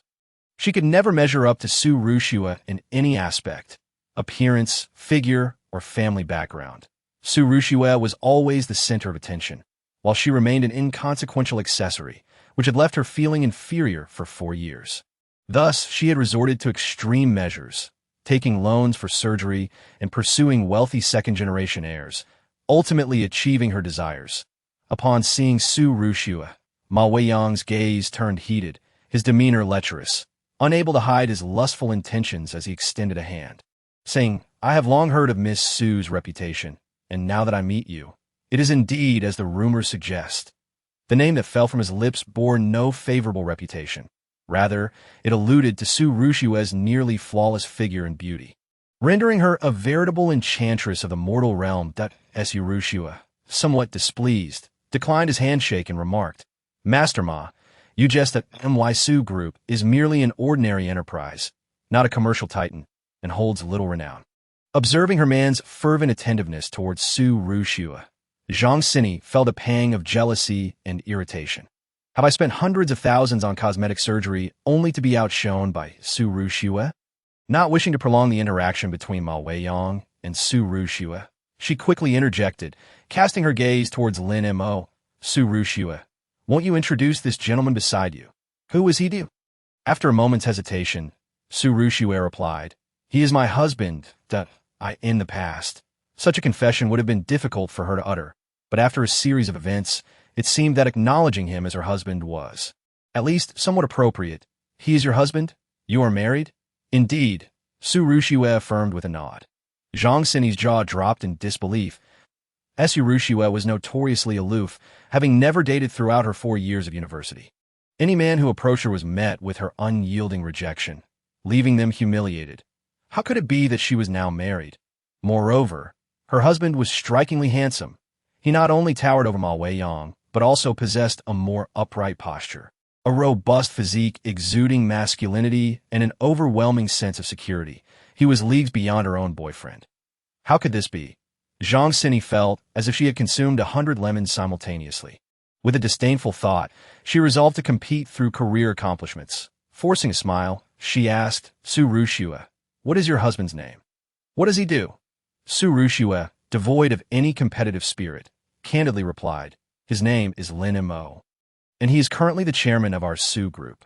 Chairman of the Su group? Is that all? Zhang Sini thought dismissively. Having mingled in high society for years, she had never heard of a young man named Lin Mo, suggesting he was likely not from a prestigious family. Lin Mo's marriage to Su Rushue must have been one of convenience. She must wield the true power within the company, while he was merely a dependent spouse. This realization brought her immense satisfaction. Weiyang lifted his chin in derision and declared, I have long heard that the Su family has taken in a worthless son-in-law. Turns out you are that very fool. What an honor to meet you. Lin Mo, having little desire to engage, furrowed his brow and replied coldly, I expected a high-caliber lecture, yet all I see are vermin. Weiyang retorted angrily, you worthless son-in-law dare to insult me. Do you believe I could have you thrown out with a mere word? Indeed, Zhang Sini chimed in, Su Rushue, your Su group is not a pharmaceutical enterprise, is it? This lecture is certainly not a place where you can run amok. Many attendees were drawn to the commotion, turning their attention towards the altercation. Isn't that Master Ma from Dishikang Pharmaceuticals? Who has offended him? It seems to be someone from the local Su group, .su group. Aren't they a pharmaceutical company? Oh, I see. They must have leverage connections to gain entry. Master Ma was certainly a distinguished guest, seated in the third row. How dare they provoke him? Hearing the gossip, Zhang Sini felt even more triumphant, stating, Su Rushue, you hear that? If you wish to remain here, you must kneel and beg for my forgiveness. I might grant you a favor. Su Rushue, overwhelmed with shame and indignation, felt unable to counter her. This lecture was of paramount importance to her, and she could not afford to be expelled. Despite her resentment, she had no choice but to submit. Yet Lin Mo, with a look of disdain, interjected, Beg you? What are you? Selling yourself at a high price to a man with kidney deficiency. And you truly consider yourself someone of worth? You little brat, who are you calling a kidney-deficient man? Ma Weiyang, incensed by Lin Mo's insult, reacted as if someone had stepped on his tail. Lin Mo glanced at him and remarked, Your steps are unsteady, your eyes lack luster, your complexion is pale, your limbs swollen. You are barely in your 20s and already losing your hair. These are all classic symptoms of kidney deficiency. Perhaps you have overindulged in pleasures. Exhausting your body? Many present possessed a degree of medical knowledge and began to scrutinize Ma Weiyang, finding Lin Mo's assertions to hold merit. Master Ma does indeed exhibit obvious signs of kidney deficiency. To their astonishment, the young man appeared to possess medical expertise. The crowd began to murmur in agreement, validating Lin Mo's claims. Zhang Sini felt utterly humiliated. As he had pointed out, her boyfriend was indeed a quick trigger. Meanwhile, Ma Weiyang's features contorted in fury. Feeling his dignity trampled, he bellowed, You scoundrel, you slander me. Security, throw these two troublemakers out. The security personnel, aware of Ma Weiyang's status, dared not refuse, encircling Lin Mo and his companion, preparing to act. Just then, Director Zhang and son Haiping entered the venue simultaneously. Upon witnessing Lin Mo surrounded, Director Zhang's eyes nearly bulged with alarm as he shouted, Everyone, cease this commotion. Who allowed you to cause a disturbance? Upon seeing Director Zhang arrive, Ma Weiyang swiftly applied pressure, stating, Director Zhang, these two have spoken disrespectfully, disrupting the order of the venue that if you do not expel them, It will tarnish your reputation. Hearing this, Director Zhang's face darkened to the extreme, and he erupted in a rare display of profanity. Shut your mouth. Dr. Lin is my esteemed guest. If you dare to expel him, what do you think you are? Chapter 96. The Golden Second Generation. Shut your mouth. The crowd was astonished at Director Zhang's unprecedented outburst. He was known for his esteemed character and composure. When had he ever lost his temper like this? Dr. Lin. Could it be that son-in-law of the Su family? I have only heard of Dr. Sun. When did a Dr. Lin emerge from Yanhai? What was his background that Director Zhang held him in such high regard? Ma Weiyong was equally astonished to find himself the target of verbal assault and questioned. Director Zhang, have you lost your senses? What nonsense is this, Dr. Lin? Still daring to act audaciously. Security, throw him out. As he was about to be forcibly ejected, Ma Weiyong shouted, Director Zhang, do not overstep your bounds. Our King Medical is your hospital's largest supplier. If you push me, I will cancel our partnership. Then cancel it. Show in the door. What? You dare to refuse our collaboration. This is not over, Zhang. Under the watchful eyes of the crowd, Ma Weiyong was unceremoniously expelled from the venue, his dignity shattered. Subsequently, Director Zhang cupped his hands towards Lin Mo, saying, Dr. Lin, I apologize for my tardiness and for failing to welcome you personally. I regret any offense caused by this unworthy disturbance. Please forgive me. Lin Mo replied coolly, I shall consider this a moment of unintentional oversight on your part. I will not pursue the matter, but do ensure that next time you do not permit just anyone into your event. Thank you, Dr. Lin. I will certainly be more vigilant. Director Zhang's unusually respectful demeanor left the audience in bewilderment. What was happening? As a top figure in the medical field of Huagua, Director Zhang had always maintained a posture of dignified humility. He typically only nodded lightly at those of high stature. When had he ever displayed such deference? Following this, they witnessed an even more astonishing scene. The highly regarded Dr. Sun Haiping also bowed to Lin Mo, his face alight with joy and unparalleled warmth, saying, Dr. Lin, it is a pleasure to see you well. Dr. Sun laughed heartily, adding, Thank you for your kind words, Dr. Lin. With your blessing, I may well live a decade longer. Lin Mo held a deep respect for the old man's dedication to healing and benevolence, finding him quite agreeable. However, Zhang Sini, standing nearby, was far from calm. She had encountered Director Zhang and Dr. Sun a few times, and each meeting had been marked by their haughty indifference toward her. They had never spared her a second glance. Yet, these two esteemed figures were now treating Su Rushue's husband with such reverence. Why? Was she truly inferior to Su Rushue? Zhang Sini gritted her teeth in resentment, glaring at Su Rushue, vowing, Su Rushue, do not revel in your triumph. One day, I shall surpass you. With that, she stormed off, seeking out Ma Weiyong. Su Rushue, bemused, pondered how she had done nothing to provoke her former classmate whatever. She was too weary to concern herself with such matters. Subsequently, she cast a furtive glance at Lin Mo to her astonishment. Not only had he obtained an invitation to this lecture, but he also shared a profound bond with the hosts, Director Zhang and Dr. Sunday. How had he accomplished this? This spectacle undeniably reshaped her perception of Lin Mo. Following this, under Director Zhang's guidance, Lin Mo and Sun Haiping took their seats in the front row, while Director Zhang prepared to commence the event. Observing Lin Mo and Sun Haiping engaged in light-hearted banter, many in attendance remarked, They say the Su family's son-in-law is a good-for-nothing. It is clearly nonsense. Who is the fool to spread such rumors? Indeed, this Mr. Lin is clearly a remarkable individual, with him at the helm. The Su Group is destined to become a commercial behemoth. I must seize the opportunity to collaborate with the Su Group. I arrived first. Do not attempt to steal my opportunity. I hold a higher position and should rightfully be the first. I am older. Anyone who dares to compete with me will find themselves lying on the ground, claiming damages. The executives of various pharmaceutical companies flocked to Lin Mo and Su Rushue, eager to extend olive branches of collaboration. Su Rushue was taken aback by the unexpected attention. Most of the pharmaceutical companies seeking collaboration were not smaller than the Su Group. Under normal circumstances, even if she were to beg on her knees, they would hardly spare her a glance. Yet now, these pharmaceutical conglomerates were surprisingly humble, actively soliciting opportunities for partnership. All of this was due to Lin Mo once again. She found herself astonished by his influence. For a moment, she gazed at Lin Mo's profile, lost in thought.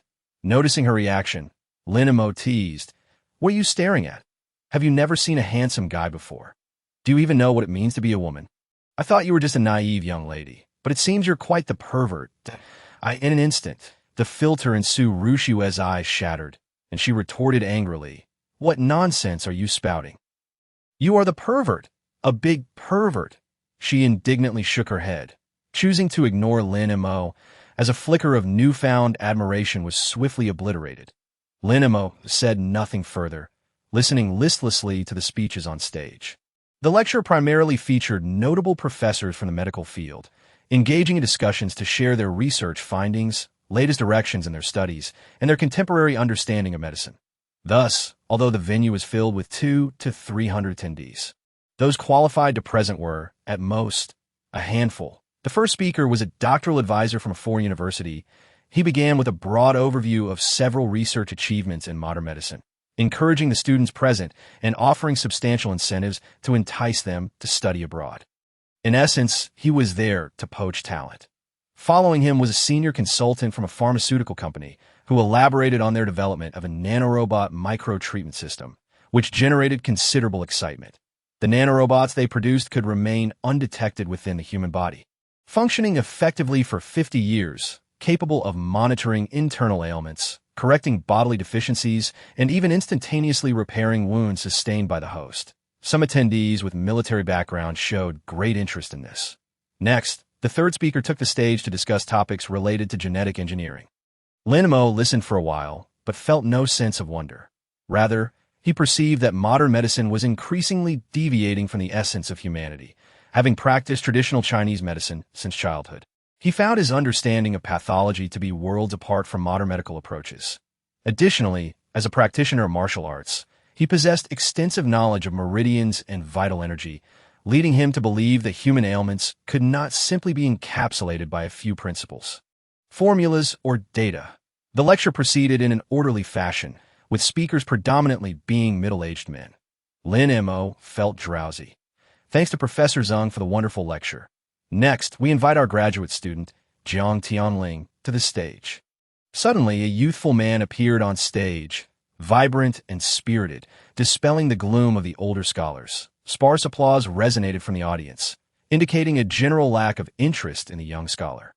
Lin Mo was somewhat surprised. The young man looked barely 20. What qualified him to be a speaker? Perhaps he was a prodigy.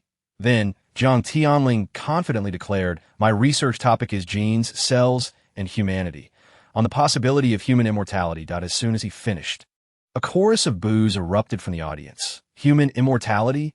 Why not research the possibility of human ascension instead?